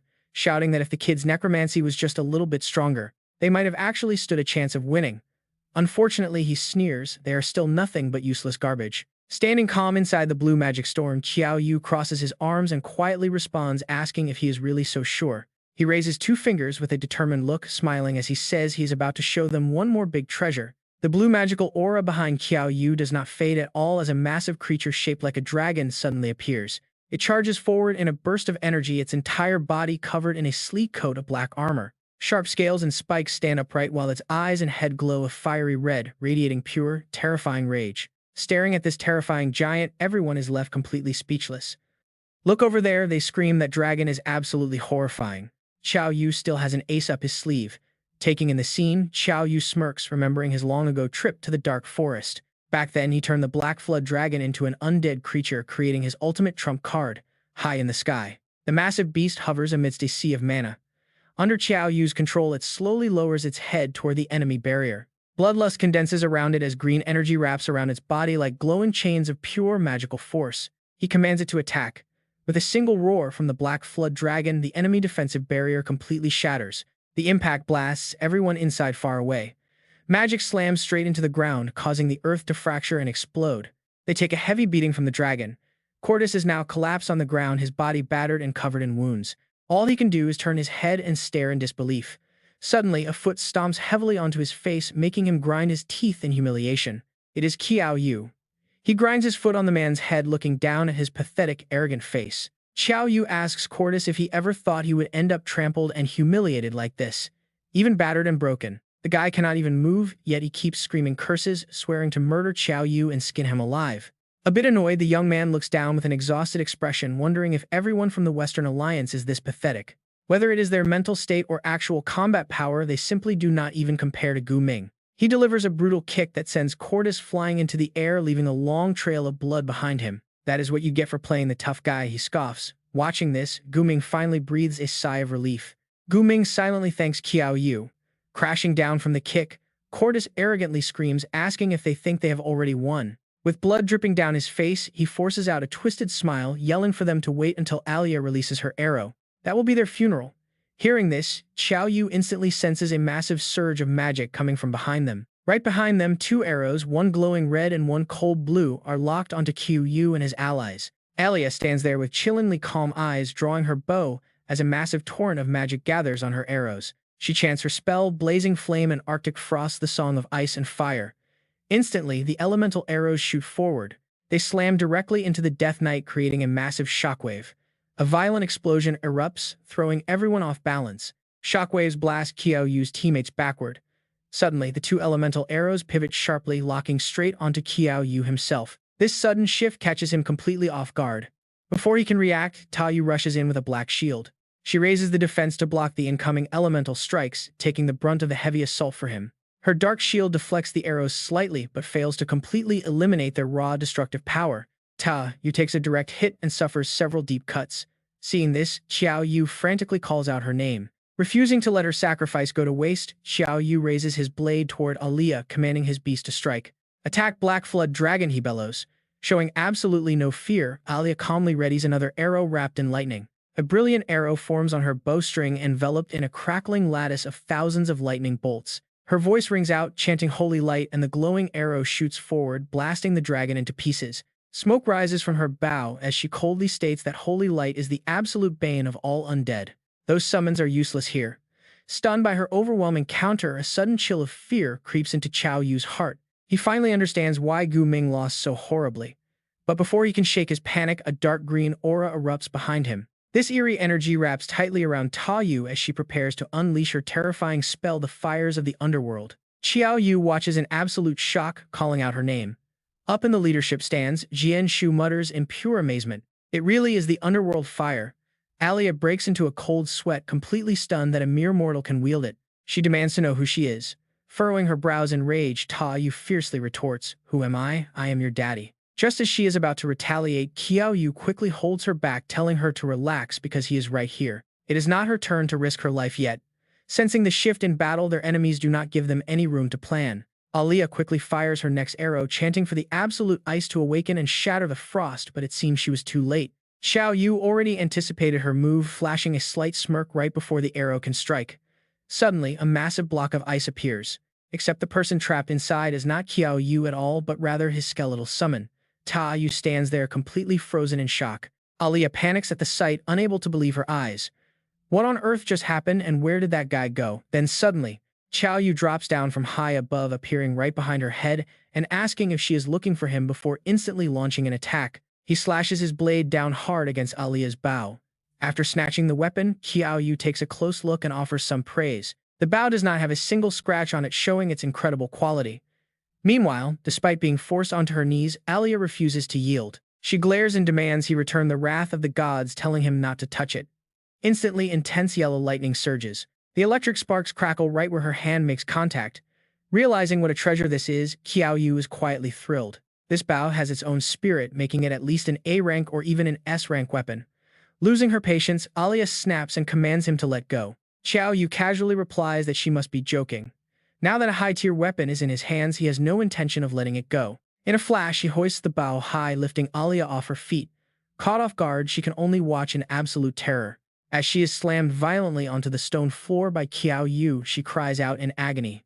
And he is far from finished. He repeatedly lifts her up and slams her back down completely, ignoring her pathetic cries to let go. Witnessing this brutal beatdown, Jianshu panics and screams out that he is insane. That is the goddess of Mount Olympus, and someone needs to stop him immediately. After taking a merciless thrashing, Alia lies defeated on the floor.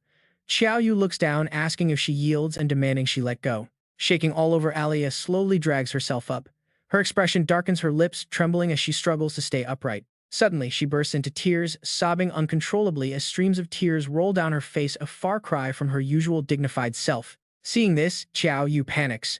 He gets completely flustered and demands to know why she is crying over such a light beating. He claims he barely used any strength, teasing her for being such a top expert yet crying over a little pain. Looking incredibly pitiful, Alia finally releases her grip on the bow and stammers that he can just have it if he wants it so badly. Once he takes full possession of the bow, it suddenly erupts with a powerful golden magic. He watches warily, wondering what is happening. The wrath of the gods has actually recognized him. Looking down at her scratched-up body, Alia wipes her tears away with a pout. Since the legendary bow has chosen him, she whines that he must now accompany her back to the sacred mountain to marry her. The entire arena erupts in confusion.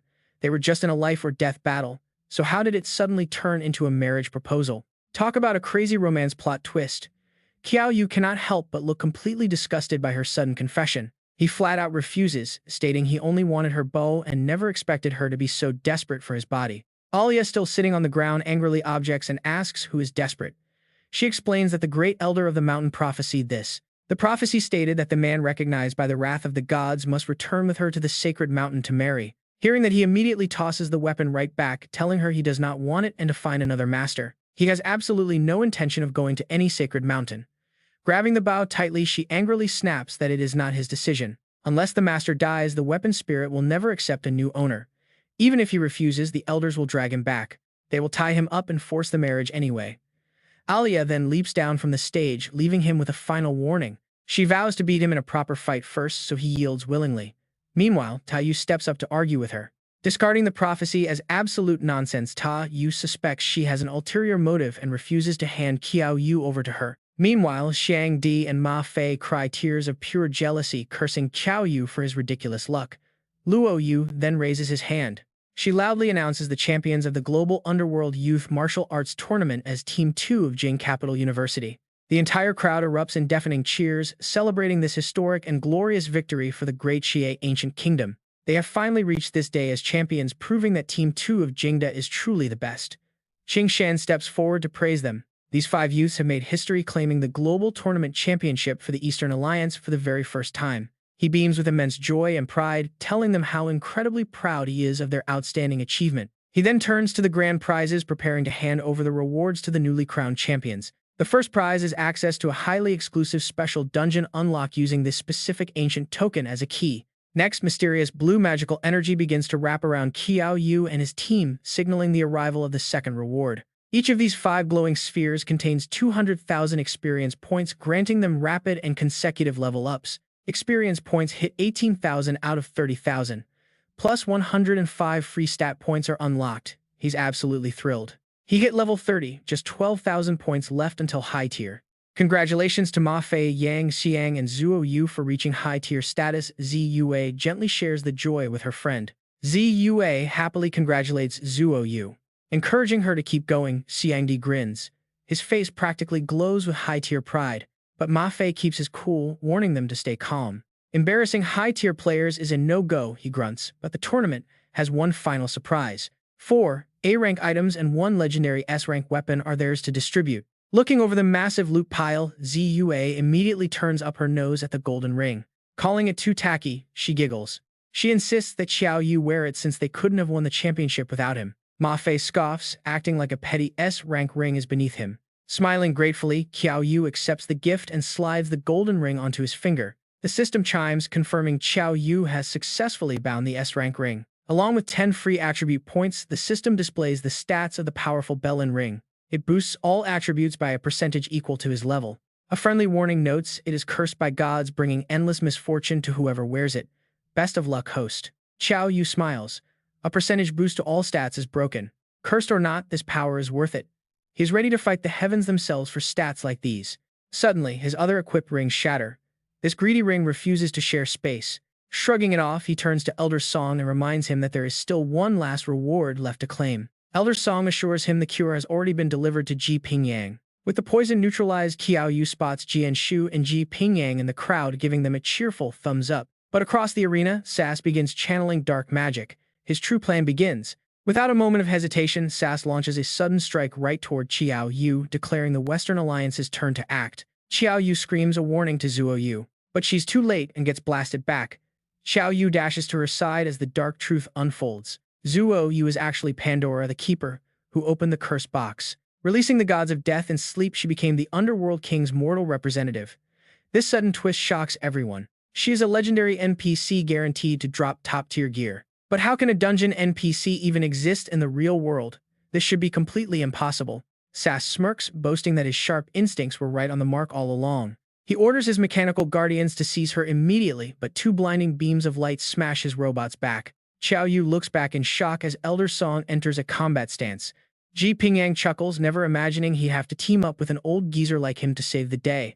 Jian Shu warns him to take it easy, reminding Pingyang his body just recovered from poison. But Pingyang merely draws his massive bow, shouting back that he's far from weak enough to need their pity. Sass snarls in outrage, demanding to know if they would really start a war over some NPC. Song Qingshan calmly retorts that they want no war, but they won't tolerate thugs ruining their empire's grand celebration. Sass grinds his teeth, his face twisting with absolute fury as he prepares to escalate the conflict. Officially entering slaughter mode, Sass yells for war, sending a wave of sheer terror through the entire arena. Qiao Yu's eyes widen. Xiangdi screams in panic while Ma Fei leaps forward to block. The blast easily throws them back. Coughing up blood, a heavily wounded Qiao Yu glares at Sass, swearing to slaughter the entire Western Alliance if they touch her. Sass laughs, launching another brutal strike to crush the brat's foolish threats. I will send you on your way first, the Western attacker sneers. Qiao Yu braces himself, but a monstrous hand suddenly slams down. Everyone in the room collapses onto the floor at once. Qiao Yu stands there, completely stunned by this sudden twist of events. Everyone fell asleep. Tearfully, Zuo Yu steps forward with the answer. It is Hypnos, the god of sleep. He has arrived and she already knows her fate. She whispers that she has to go. Cold sweat dripping, Qiao Yu spins around in a panic.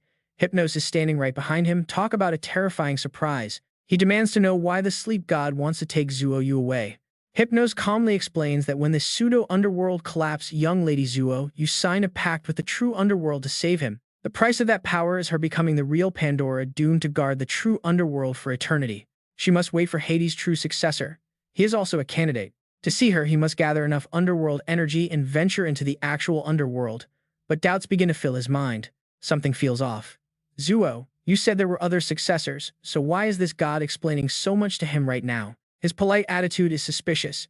Qiao Yu directly demands to know what he is hiding. What is the underworld really planning? But Hypnos merely scoffs and unleashes his magic, telling him he is far too weak. A surge of overwhelming magic wraps around Qiao Yu's body. He is not strong enough to know the truth just yet. He reaches for Zuo Yu before passing out. In a frozen temple, Wu Mao grumbles. Wu Mu bitterly complains about the failure. That useless SAS could not even capture Pandora. The old man raises his hand and continues his lecture. Without Pandora, how can they ever negotiate with the underworld? Thanatos and Hypnos are no pushovers. Put that aside. The wrath of the gods has already found its second master. The seal of the Qi star must be broken. With a loud shout, a swirling red vortex erupts into existence.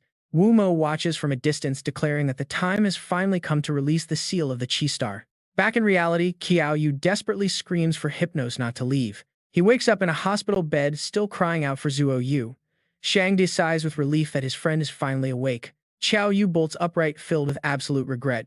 He blames himself for failing to protect Zuo Yu as she was taken. Ma Fei comforts him, saying the god hypnotized everyone, so it is not his fault. He then explains what happened while Qiao Yu was out. Yesterday, after the group woke up, some Western Alliance members arrived. They wanted to take Qiao Yu to the Holy Mountain for a forced marriage, but luckily Elder Song intervened and stopped them. Ziyue is deeply anxious. Why are different groups targeting both Qiao Yu and Zuo Yu? How did Zuo Yu even end up as an NPC? Is she going to be safe in that place? Qiao Yu covers his face, explaining that Zuo Yu signed a contract with the underworld inside the dungeon to save his life. That explains her NPC status. She is safe for now, but he must grow stronger. Shang Di gasps as Qiao Yu suddenly forces himself out of bed, demanding to know where he is going. Qiao Yu is determined. He must power up immediately to bring her back, meaning it is time to tackle a special dungeon. Walking across the busy Jingdu University Square, he watches students hustle past. He turns to Shang Di, asking where Professor Shen and Principal Ji are. He needs to know why the West wants Zuo Yu. Shoving his hands in his pockets, Shang Di explains that Elder Song called both of them away just a little while ago. They looked incredibly tense, as if some major emergency had suddenly broken out. Suddenly, a massive pillar of fire erupts, spiraling high into the sky and throwing the campus into absolute chaos. Now what? Panicked students scream, wondering if the end of the world is here.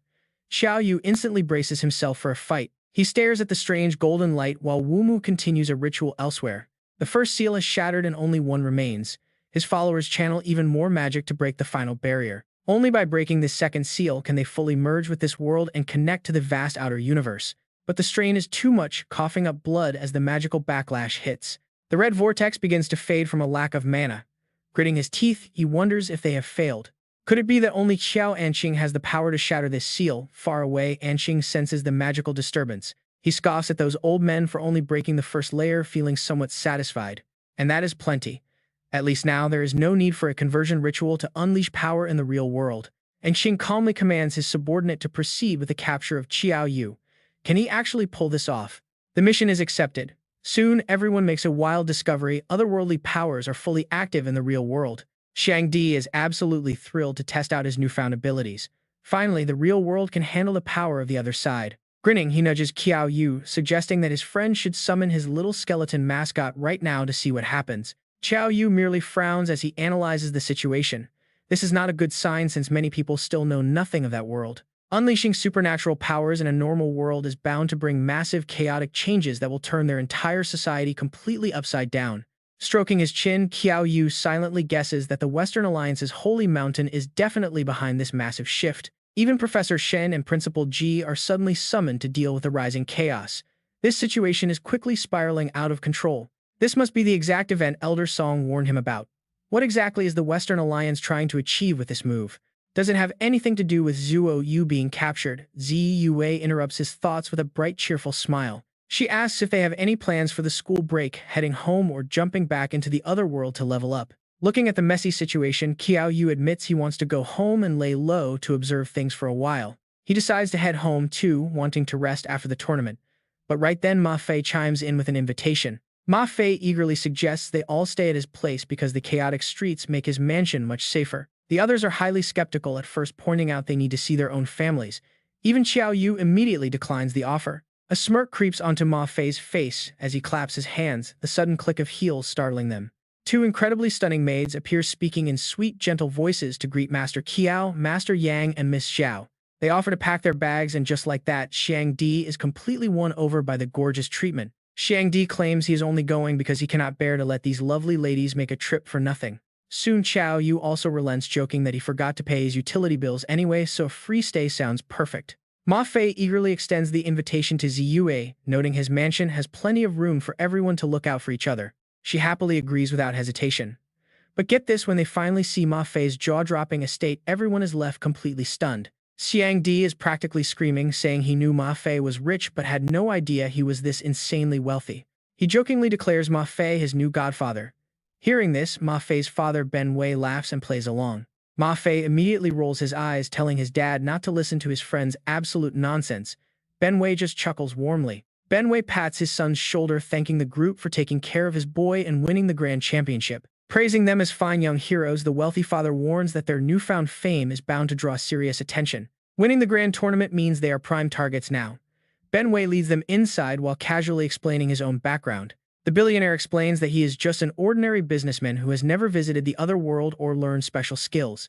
With nothing but cash to his name, the businessman proudly explains how he poured absolute fortunes into their defense system. Guaranteeing this is the safest fortress in Sioux City, he generously gestures toward the surrounding maids with a warm smile. Guests are warmly encouraged to treat this stay like a luxurious vacation, promising they will have absolutely everything they need. Xiang Di literally jumps with joy, instantly accepting. Soon the entire group sits down for a massive, delicious feast together. The relaxation begins. They unwind in the private hot springs, and Xiang Di even enjoys a professional soothing massage.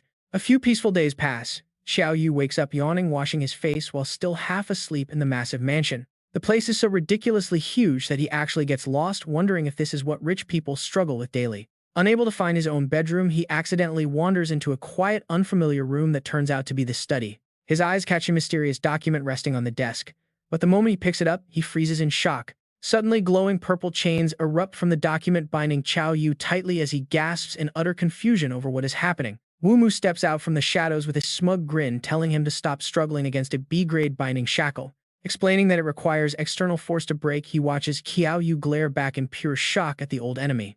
The villain boasts about his survival, claiming he could never die before finally taking over Qiao Yu's perfect physical vessel. With an upgraded soul transfer device, the madman vows to steal Qiao Yu's young and perfect physical body right now. Sacrificing everything led to this moment, yet Qiao Yu merely smirks calmly, asking him to wait while raising another point. Qiao Yu asks Tang Wumo if anyone slipped through his net. He sacrificed his entire clan, but did none survive. Doesn't he want to find out where she is? Tang Wumo instantly gets worked up, demanding the survivor's identity.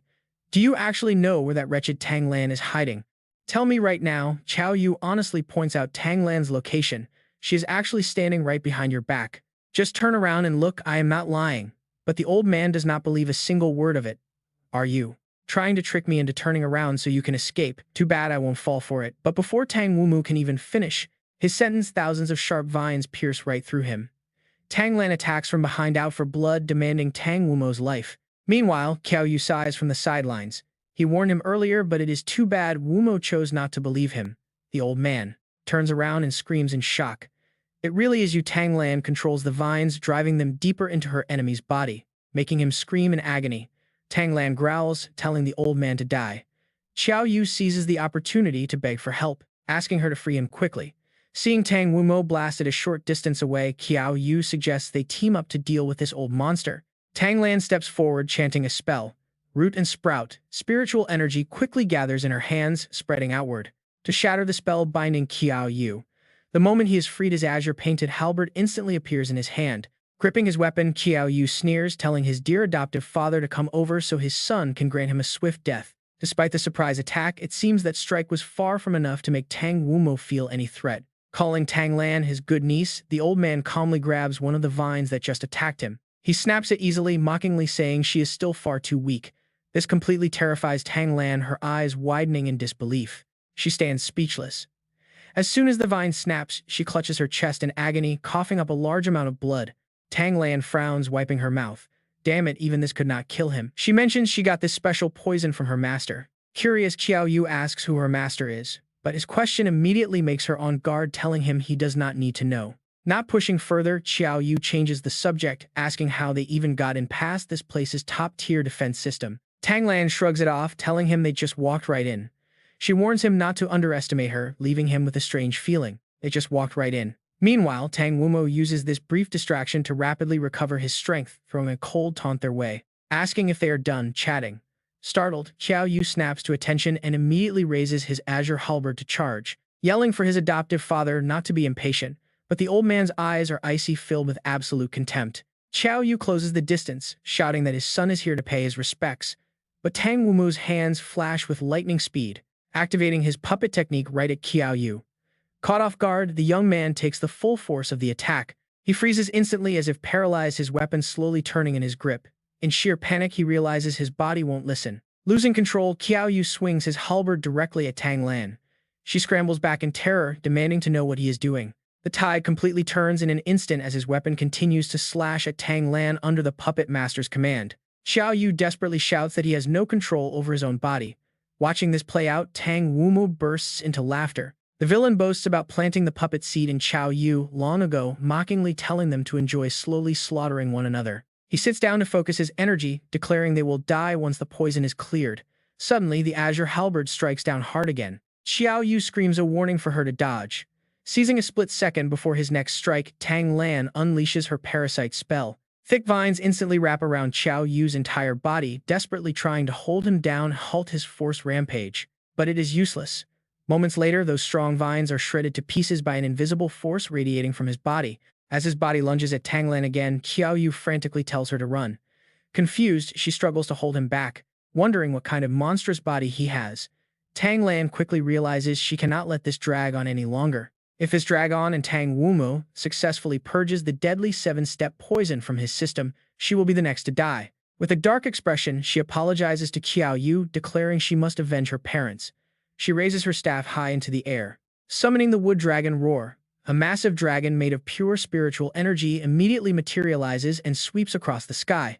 Seeing the devastating spiritual blast rushing right toward him, Qiao Yu panics as his body still refuses to move an inch. A massive explosion erupts with a shockwave so violent that it tears up the heavy rocks and dirt beneath their feet. As the dust clears, Qiao Yu wipes a trail of blood from his mouth, remarking that she did not hold back at all. Tang Lan is horrified. She used her full power, yet she could not even seriously injure him. When did he become this strong? Right then, a bizarre dark energy appears in Tang Wumu's palm, rapidly shaping itself into something truly sinister. Glowing arcs spin through the air, completely surrounding her. After finishing his poison-expelling cultivation, the old man finally makes his return. "Good job," he says. "This body of yours is terrifyingly strong." Wu Miao grabs Qiao Yu, whispering that they are finally alone. Nobody can disturb them now, so he tells him to hand over his body. But before he can strike, a powerful force slams out of nowhere into the old man's shoulder, making him grit his teeth in agony. Banwei appears at the entrance weapon, still smoking from the shot. He yells out that he has come to save Qiao Yu. Looking at his shattered, unrecognizable shoulder, Wu Miao screams out about his ruined body.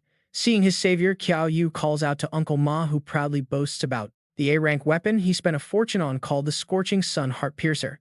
Quickly sizing up the current situation, Wu Miao realizes he cannot stay here for long. Turning around in a flash, he flees while shouting for Qiao Yu to wait, promising to return for his body. Tang Lan is absolutely furious and immediately gives chase, swearing to stop him. Banwei anxiously rushes over to check on Qiao Yu.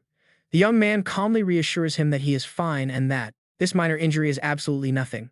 But wait, a sudden wave of unease washes over his mind as the puppet effect fades. He wonders if Tang Lan caught the villain or if he managed to escape. Looking him over, Banwei offers a deeply apologetic sigh. Never expecting someone so powerful to target Qiao Yu, Banwei admits his own place might no longer be safe, promising to take him somewhere secure first. Qiao Yu smiles faintly, asking why he should trouble him when he can just find Professor Shen and Principal Ji for help. Banwei reaches out to touch him, but the young man unexpectedly dodges. Banwei notes that Xiao Fei already told him everything.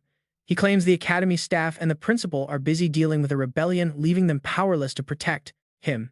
He urges they must move quickly for safety, but Qiao Yu's guarded reaction makes Banwei freeze, his pupils suddenly contracting. Qiao Yu coldly warns that if Uncle Ma is planning on taking him to Bai Shichen, he will have to refuse. He has absolutely no desire to see his so-called good uncle. Hearing this, Banwei's face darkens, his friendly smile completely vanishing. Banwei coldly demands to know when Qiao Yu first figured out that he was working for the Baizi Corporation. Qiao Yu calmly pulls out a document. The contract clearly shows that Baizi was acquired right after his father went missing, and Banwei purchased it before renaming it the Ma Group. He then leveraged their original business of manufacturing otherworld microchips to easily become the richest man in Shangzhou. That meteoric rise surely would not have been possible without Bai Shichen's powerful backing. Banwei bursts out laughing, admitting he thought every last trace of that paperwork had been successfully destroyed. His eyes suddenly flash a terrifying crimson as pure killing intent radiates from him. Now watch, he is ready to strike. With sharp, deadly claws extending from his fingers, Banwei takes a fighting stance and warns that he is taking him today. Without another word, he launches a brutal strike. Qiao Yu quickly retreats while rapidly assessing the sheer danger. The man is actually a king-tier combatant. Qiao Yu knows he is severely outmatched and must find a way to escape. Seeing himself forced into a corner, the youth grits his teeth and prepares a special card knowing he cannot use it to kill Ma Banwei. If he does, he would never be able to look his best friend Ma Fei in the eye again. He angrily shouts at Banwei, asking how he could do this when he knows it would absolutely shatter his son. Banwei grows somber, replying that it was Boss Bai who lifted him up from being a mere street thug to becoming the wealthiest man in Shangsu. He only wanted to secure a better life for his beloved son Ma Fei. Raising his weapon, he coldly declares that as a father he is willing to shoulder all the sins alone. His next devastating strike carries unbelievable power. Qiao Yu raises his halberd in a desperate block, gritting his teeth to withstand the impact as the weapons collide. Qiao Yu is forced backward, barely managing to keep his footing. Seeing the young man struggling so hard to defend, Banwei sneers. He remarks that Qiao Yu possesses a powerful blade but wonders if his actual skills are truly worthy of it. Pointing his weapon forward, he begins chanting his deadly ultimate technique, the Sanskrit ghost blade / unleashing, an overwhelming force that feels like the sky itself is crashing down. Qiao Yu sweeps his halberd in a defensive arc to block what he can. He begs the older man not to force his hand as he respects him as Ma Fei's father. Banwei merely scoffs in sheer contempt, his eyes burning with killing intent as he charges forward once more, yelling that Ma Fei will not be harmed if Qiao Yu just submits. Recognizing the futility of words, Qiao Yu activates his yin-yang transformation skill. Unleashing his flowing water 100 transformation strike, a relentless barrage of heavy punches rain down on him. Banwei's eyes go wide in absolute shock as he coughs up a spray of fresh blood, his body flying backward and crashing onto the hard ground. After delivering the massive blow, Qiao Yu stands there panting heavily, realizing with a heavy heart just how much everything has changed. Having witnessed Bai Kuishan's flowing water 100 transforming fist, Qiao Yu had always wanted to learn it, but had only grasped the basics. Thankfully, his basic skills were effective against the low defense of the Blade Jailer. He knelt down and carefully checked the fallen man. Banwei was still alive, badly injured, but not dead yet. Qiao Yu wondered what other dark tricks the Bai Z organization had. He could not afford to let them capture him. He needed to find Professor Shen immediately, but as he tried to stand up, Banwei suddenly grabbed his wrist, gasping for him to wait. Qiao Yu panicked as the older man collapsed, coughing up blood. The violent coughing fits sprayed blood everywhere. "When did you get poisoned?" Qiao Yu asked as Banwei clutched his chest in agony. He explained that core members of Bai Z were always poisoned. If they were severely injured, the poison triggered to prevent capture. Hearing this dark Bai Z secret, Qiao Yu grew suspicious. This toxin was identical to the one Tang Lan gave to Tang Wumo. Could Tang Lan also be working with Bai Z? The pieces finally came together. To exact her revenge, she must have joined them. She must have apprenticed under a core member of Bai Z, and that was the only way she could obtain this secret poison. Watching Banwei struggle to breathe through his dry cough, Qiao Yu tried to reassure him. "Hang on, I will find Tang Lan. Maybe she has the antidote." But Banwei gripped his sleeve weakly. "It is useless, Qiao Yu. My time has already run out. Just listen to me. My boy Ma Fei always seems so competitive, but deep down he actually lacked a lot of confidence. I was always terrified he would lose his way if he failed. But ever since he returned to the capital, his mood improved. He grew much happier, and I know it is all because of friends like you." The old man pleaded, "Please, Qiao Yu, I beg you. Never let Ma Fei find out about my true identity." Qiao Yu remained silent for a long moment before nodding. "Ma Fei is my brother. I will never do anything to hurt him. I promise you." Hearing those comforting words, the dying man slowly closed his eyes. His breathing slowed as he whispered his thanks and asked for forgiveness. Right then, Ma Fei burst in, shouting that he heard a noise. He asked what was going on but froze mid-sentence, his eyes widening in complete shock as his gaze fell upon the scene. Staring at the motionless body, Ma Fei let out a gut-wrenching scream, begging his father to wake up as the others rushed in. Panicked and trembling with absolute terror, he desperately gripped Ziyue, pleading with her to save his father right away. But after exhausting her healing powers, Ziyue could only deliver the grim truth. His chest was completely crushed, and he was poisoned. There was no saving him. He was already dead. Shangdi turned to his companion, demanding to know what on earth happened here. He asked who could have done this. But Qiao Yu just sat on the cold floor, his face completely shadowed in silence. Seeing his silent reaction, Ma Fei's panic instantly mutated into a dark, terrifying suspicion. Honestly, this is where friendship gets completely shattered. His mouth hung open, eyes filled with absolute panic. Suddenly, Ma Fei lunged to his feet and snarled, "Qiao Yu, was it you?" Xiangdi quickly jumped between them, pleading with Ma Fei to calm down, because there was no way Qiao Yu could do that. But Ma Fei roared, bloodshot eyes locked on his friend. "Speak up, explain yourself." Qiao Yu slowly lowered his head in silence. He spoke in a flat, powerless whisper. His death is indeed because of me, but I cannot tell you the reason behind it. That confession snapped Ma Fei completely. A violent aura erupted from his blade as he screamed, swinging his sword with absolute fury. He unleashed a strike loaded with pure hatred. Qiao Yu simply raised his halberd to block easily, throwing the boy back. Staring at the panting boy, Qiao Yu warned him flatly, "You are no match for me right now. I will not fight you." With a face twisted in rage, Ma Fei hurled his sword directly at Qiao Yu's feet, screaming that he was returning it. "Our bond of friendship ends right here. Mark my words, I will hunt you down and kill you to avenge my father." Qiao Yu stood frozen in absolute silence, staring down at the discarded blade. Talk about a heartbreaking moment, his best friend just disowned him. Making up his mind, Qiao Yu turned and walked away from this tragic place, ignoring the desperate calls of his friends. Sometime later, inside the office of President Qing Shan, the elder looked visibly anxious.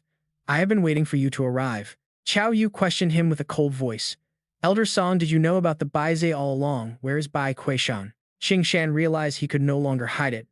"This is not the time to wage war on Bai Kuishan," he sighed. "As you know, with the Qi Xing Seal's shattered game skills can now be used in the real world. Players like Bai Kuishan are no longer bound by shackles, making them far stronger. And the source of this crazy shift is the Western Alliance's Sacred Mountain. They want to break more seals, and the key to stopping all of this seems to point directly toward you, Qiao Yu." Confused, Qiao Yu asked if it was because of his father, Qiao Anqing. Qing Shan admitted he did not know the exact reason, but Qiao Yu was now the target of multiple massive factions. He could no longer stay safe in the Great Xia Kingdom. Qing Shan frowned slightly, his voice carrying immense authority. "Qiao Yu, I am assigning you a special mission." Qiao Yu was completely shocked, totally unexpected. Elder Song urges him to head to the Western Alliance and investigate the sudden changes of Qi. Qing. Qiao Yu softly responds, "Stop joking, Elder Song. With my weak strength, going to the Western Alliance is suicide. Countless people there want me dead." But the old man replies seriously, "Stay here and Baizi's faction won't let you off either. Right now, the most dangerous place is the safest. They will never expect you to dare go there." Qiao Yu falls silent considering this. Going to the Western Alliance actually makes sense. It might be an unexpected masterstroke. Elder Song then presents a strange mask, offering him a fresh disguise. "You'll get a new identity. A regular student at the academy. Just wear this mask. Nobody will recognize you." Qiao Yu takes it. He is extremely doubtful. But the elder simply urges him to try it on right now. The youth slowly raises it. In an instant, the mask melts like water, clinging directly to his skin. It absorbs completely. His face morphs. Now, he is a strange blonde young man, a totally unrecognizable stranger who is completely transformed. He smiles at his new face. "Incredible. Even my own parents wouldn't recognize me like this. There is no time to lose." Qing Shan lowers his voice. "If everything is set, my people will take you to the Western Alliance immediately."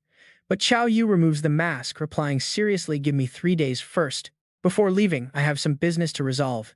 Now get this, he suddenly appears right on a crowded street, and someone spots him instantly. The spy makes a quick call. "Chief, I have located Qiao Yu." Meanwhile, he stares intently at the interface screen before him. He thinks, before leaving, "I must fix up Xiaoji first." A bright blue light envelops him as the dungeon screen pops up. The mechanical labyrinth quest is finally displayed. Objective: survive and escape. Difficulty level C. But there is also an S-grade hidden quest: rescue all enslaved humans. Rewards depend on player evaluation. A quick tip warns that the labyrinth is ruled by cyborgs and full androids. Labyrinth is the territory of cyborgs and full androids, where normal humans without mechanical modification are the absolute lowest class, with status equivalent to stray dogs. Note that failing to complete this hidden quest incurs no penalty. None at all. A blue beam of light shoots skyward. He smiles. A tough S-grade quest right at the start. The rewards must be massive.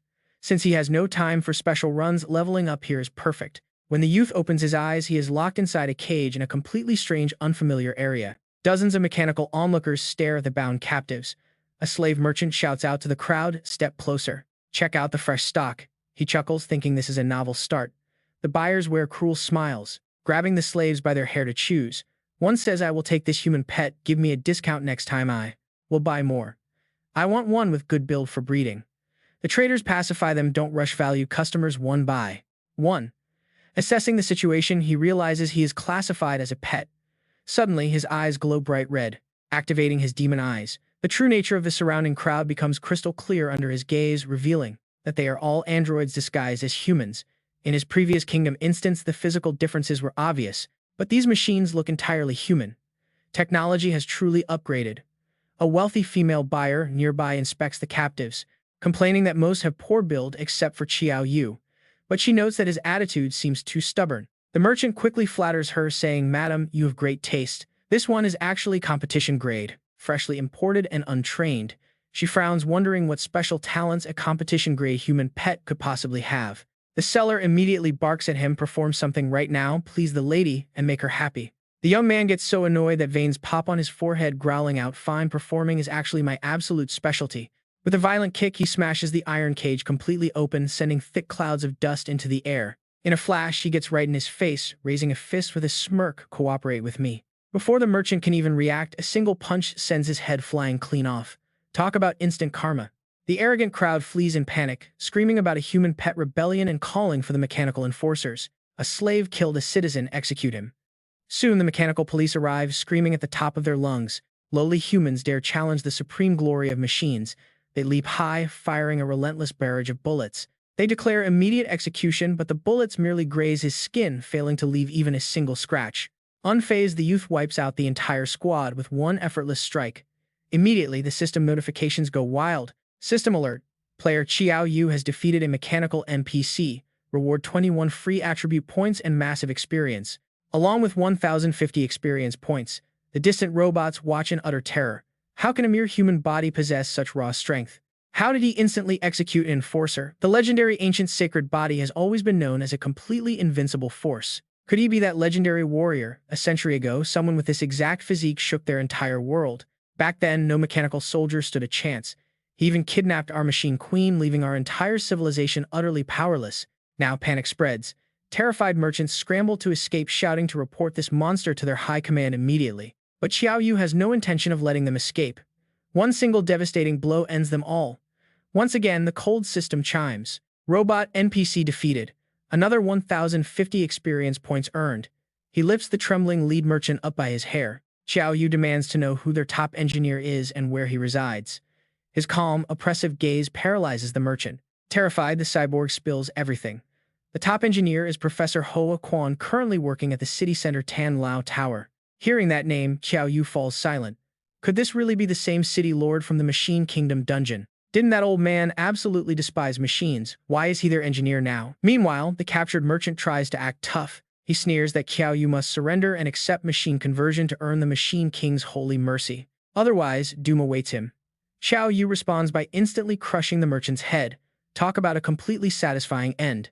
How could heretical machines ever compete with his supreme body? Once more, the cold system notification rings out. Close combat victory secured. Player Qiao Yu receives 21 free attribute points and another 1,050 experience points. This raw display of power leaves the remaining caged humans utterly terrified. They scream that he will soon be hunted down. The Machine Empire has an elite army numbering in the thousands. There is no escape. Submission is their only survival. Why must he resist? Qiao Yu looks down at them with cold, piercing eyes and asks a devastating question. Is being kept as a brainwashed, cowardly human pet what they truly call living? He promptly shatters their cage. He turns his back on them. If they refuse to live like mindless livestock, they must stand up and fight. We shift to the Tan Lao Tower. Qiao Yu effortlessly sneaks inside to find the doctor. Sensing someone, Hoa Quan turns. He demands to know who has entered. Qiao Yu slowly approaches with a polite wave, calling out to the professor. Qiao Yu asks if the old man remembers him. Recognizing his face, the scientist rushes forward, shouting in absolute shock.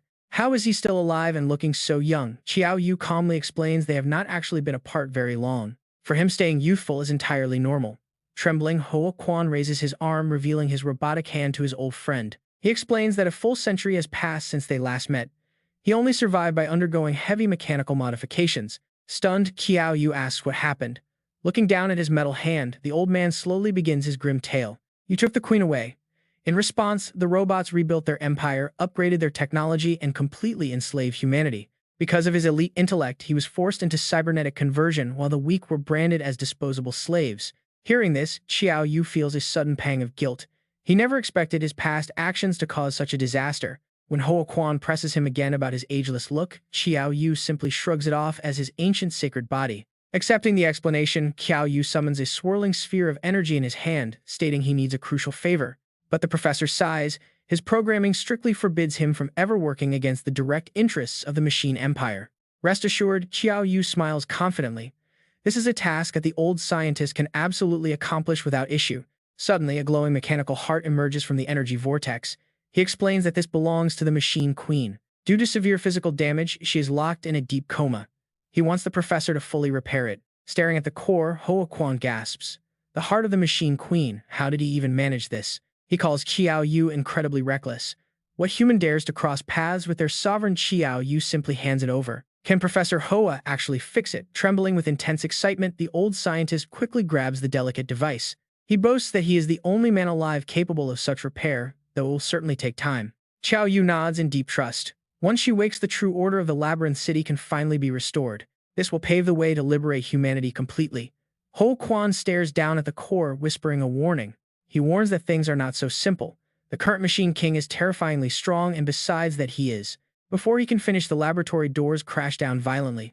Mong Duck steps into the room, laughing with arrogance. Suddenly, an epic info panel pops up, declaring that the sacred body has finally returned to the world of the living. It is Mang De, the mechanical emperor, boasting devastating skills like machine storms, mechanical tentacles, and penetrating cannons.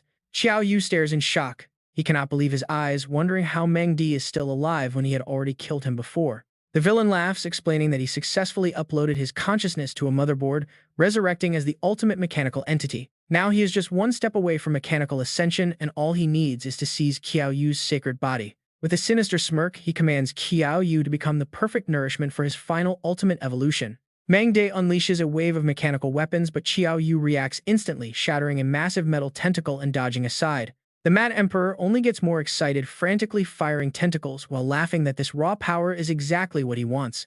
This absolute overwhelming power is the ultimate goal he has been chasing, and now he is ready to destroy everything in his way. He mocks Qiao Yu for being a mere human destined to be nothing more than fuel, but Qiao Yu is not having it. He mimics Mang De, saying how he uploaded his soul to a motherboard just to become some overhyped mechanical toy. The mechanical queen Mang De just laughs it off mockingly, asking if Qiao Yu really thinks he still cares about her. It has been 1 year, and they have long since developed independent consciousness and forged an entirely new path of evolution. Once Qiao Yu's sacred physical body is digitized, they can easily duplicate its supreme power for their own mechanical army. When that day comes, machine life forms will rule the entire universe, prompting Mang De to unleash a horde of robots. He commands them to charge and capture Qiao Yu at all costs, forcing the young hero to quickly reassess the situation. Seeing the danger, Qiao Yu tells Hua Jun to escape with the queen while he holds the line here. He instructs him to find a safe place to repair her first, and then meet up later at their usual spot. Hua Jun grabs the gear and runs, telling Qiao Yu to stay safe as a majestic green flame erupts from Qiao Yu's hands. As his legendary weapon manifests, he summons a powerful cavalry unit armed with spears and commands them to charge forward. Hundreds of spectral knights clash violently with Mang De's robot army, with Qiao Yu leaping in to personally smash some machines. As he tears through the mechanical horde, a system notification pops up to announce his incredible melee achievements. For defeating an elite robot captain in close combat, he receives 39 free attribute points and 1950 experience. Qiao Yu realizes that taking out a few more high-tier captains will give him enough levels to face the boss. This is his chance to prepare for the ultimate showdown, while Mang De watches his army crumble with growing rage. The villain sneers and pulls out a massive mechanical cannon, mockingly calling Qiao Yu's desperate struggles completely futile before his inevitable death. Without wasting another second, he fires a devastating blast straight at Qiao Yu, eager to watch him get blown to pieces. A violent explosion tears through the concrete, shattering almost the entire building and blasting Qiao Yu straight out into the open air. No escape. Mang De refuses to let him breathe madly, screaming at his robotic horde to hunt the boy down. But Qiao Yu quickly shakes it off and dives right back in, leaping into the ruined building to confront his enemy. With cold fury, he vows to end Mang De. Instantly, a massive swarm of steel soldiers rushes him. He mutters a curse. Talk about annoying pests that just won't die, so he grips his staff tight. Quickly summoning skeletons, he prepares a soul-exploding bomb just as a machine lunges directly at his face. Timing it perfectly, he triggers the detonation, blasting the front wave to pieces, but the next group proves much smarter. They launch skyward to dodge, shocking Qiao Yu, who quickly bolts in search of some solid cover. Who knew these tin cans could actually fly? Meanwhile, Mang De completely corners him, broadcasting a citywide message to his forces. Attention all machine citizens, the ancient sacred body has returned, and for our glorious future, we must capture him alive. On the streets below, onlookers watch in absolute shock, stunned by Qiao Yu's sheer reckless bravery against an entire army. To think he fights that robotic legion alone. Even wilder, the metal monsters still cannot put him down. Watching this, Qiao remembers Qiao Yu's heavy words warning them that if they do not want to be treated like beasts, they must act. Closing his eyes, he reflects on his own oppressed life. They must break out of their cages right now. Talk about a massive turning point, Qiao makes his choice, stepping forward to finally shatter the chains of their robotic overlords. We must follow his lead and live a life worth living even if we die in battle. A single spark can start a wildfire. It is time for humanity to unite and tear down this robotic regime together. Charge. Suddenly, a voice reports to Meng Di, addressing him as Prince Mons with some highly urgent news. We have reports of a massive riot involving human pets downtown. Should we dispatch an elite squad to assist? He doesn't care. Not even a little. Casual as always, he says, a few weak human pets could never make any real waves. Turning back to his machines, he orders all elite troops to join in. The hunt for the ancient sacred body, determined not to let him escape. Meanwhile, Qiao Yu is desperately evading the robots. He figures that the square where he first met Professor Hua Jun isn't too far, hoping the professor has finished the repairs. Running along, Qiao Yu encounters a strange group, wondering if they are just someone's human pets. They glare with malicious eyes, clearly up to no good, but Qiao Yu quickly spots a detail. These aren't pets, but players and familiar faces at that. Leading them is Huang Ying, who immediately threatens him. He sneers that Qiao Yu has finally fallen into his hands, and with old Ji Pingyang crippled, no one can save him now. Qiao Yu doesn't back down, firing back that the young master needs to look forward if he ever wants to grow up. Why keep chasing him? That sharp retort leaves Huang Ying utterly speechless, and he blows his top. Brandishing his weapon, Huang Ying charges at Qiao Yu in a fury, swearing he hasn't forgotten a single past humiliation. He wants payback 100 times over. But just as Qiao Yu raises his guard for a fight, more uninvited guests arrive, spotting them instantly. Qiao Yu realizes he has to think fast. The robot army is already closing in. No more time to waste. To buy some time, Qiao Yu fires off a bold threat. He yells that Monstart has walked right into a trap, claiming his powerful allies are on their way to wipe out hundreds of those robots, asking if the villain is scared. Hearing this, Huang Ying is completely dumbfounded. Meng Di immediately falls for the bluff, gloating at the prospect of finding such powerful human targets. To him, they are perfect nourishment for his mechanical ascension, so he instantly barks orders to his robotic troops. He commands them to capture everyone, letting absolutely no one escape. That's when Huang Ying finally realizes the trap. He screams in shock. The robots came for Qiao Yu, yet he's being used as a human shield. Desperate, he lunges at Qiao Yu, roaring that no cheap tricks will save him now because he has grown far stronger. But before his swinging weapon can even connect, Qiao Yu vanishes into thin air, escaping in a flash. Huang Ying looks around in confusion, demanding to know where his target went. Talk about a reality check, Qiao Yu whispers right behind him. He tells Huang Ying that while he indeed got stronger, unfortunately, Qiao Yu is on a whole different level. One hit. Right to the face. Huang Ying spins and hits the dirt completely out cold on the spot. Dead panic erupts as they call the guild president, while Qiao Yu slips away to find Professor Hua. He dashes toward Maze City Square to find Professor Hua, but after scanning the area, there's no sign of him. Wondering if he arrived too early, a shadow creeps up behind him, raising a massive hammer to end him. Qiao Yu dodges. Just in time. He watches the concrete shatter under the impact. That was too close. Skull soup almost. It's Huang Tuxiang, driven absolutely mad with pure rage and out for his blood. He screams that Qiao Yu killed his son, wiped out hundreds of guild members, and hunted his people. Now he vows to bury Qiao Yu alive to pay for it all.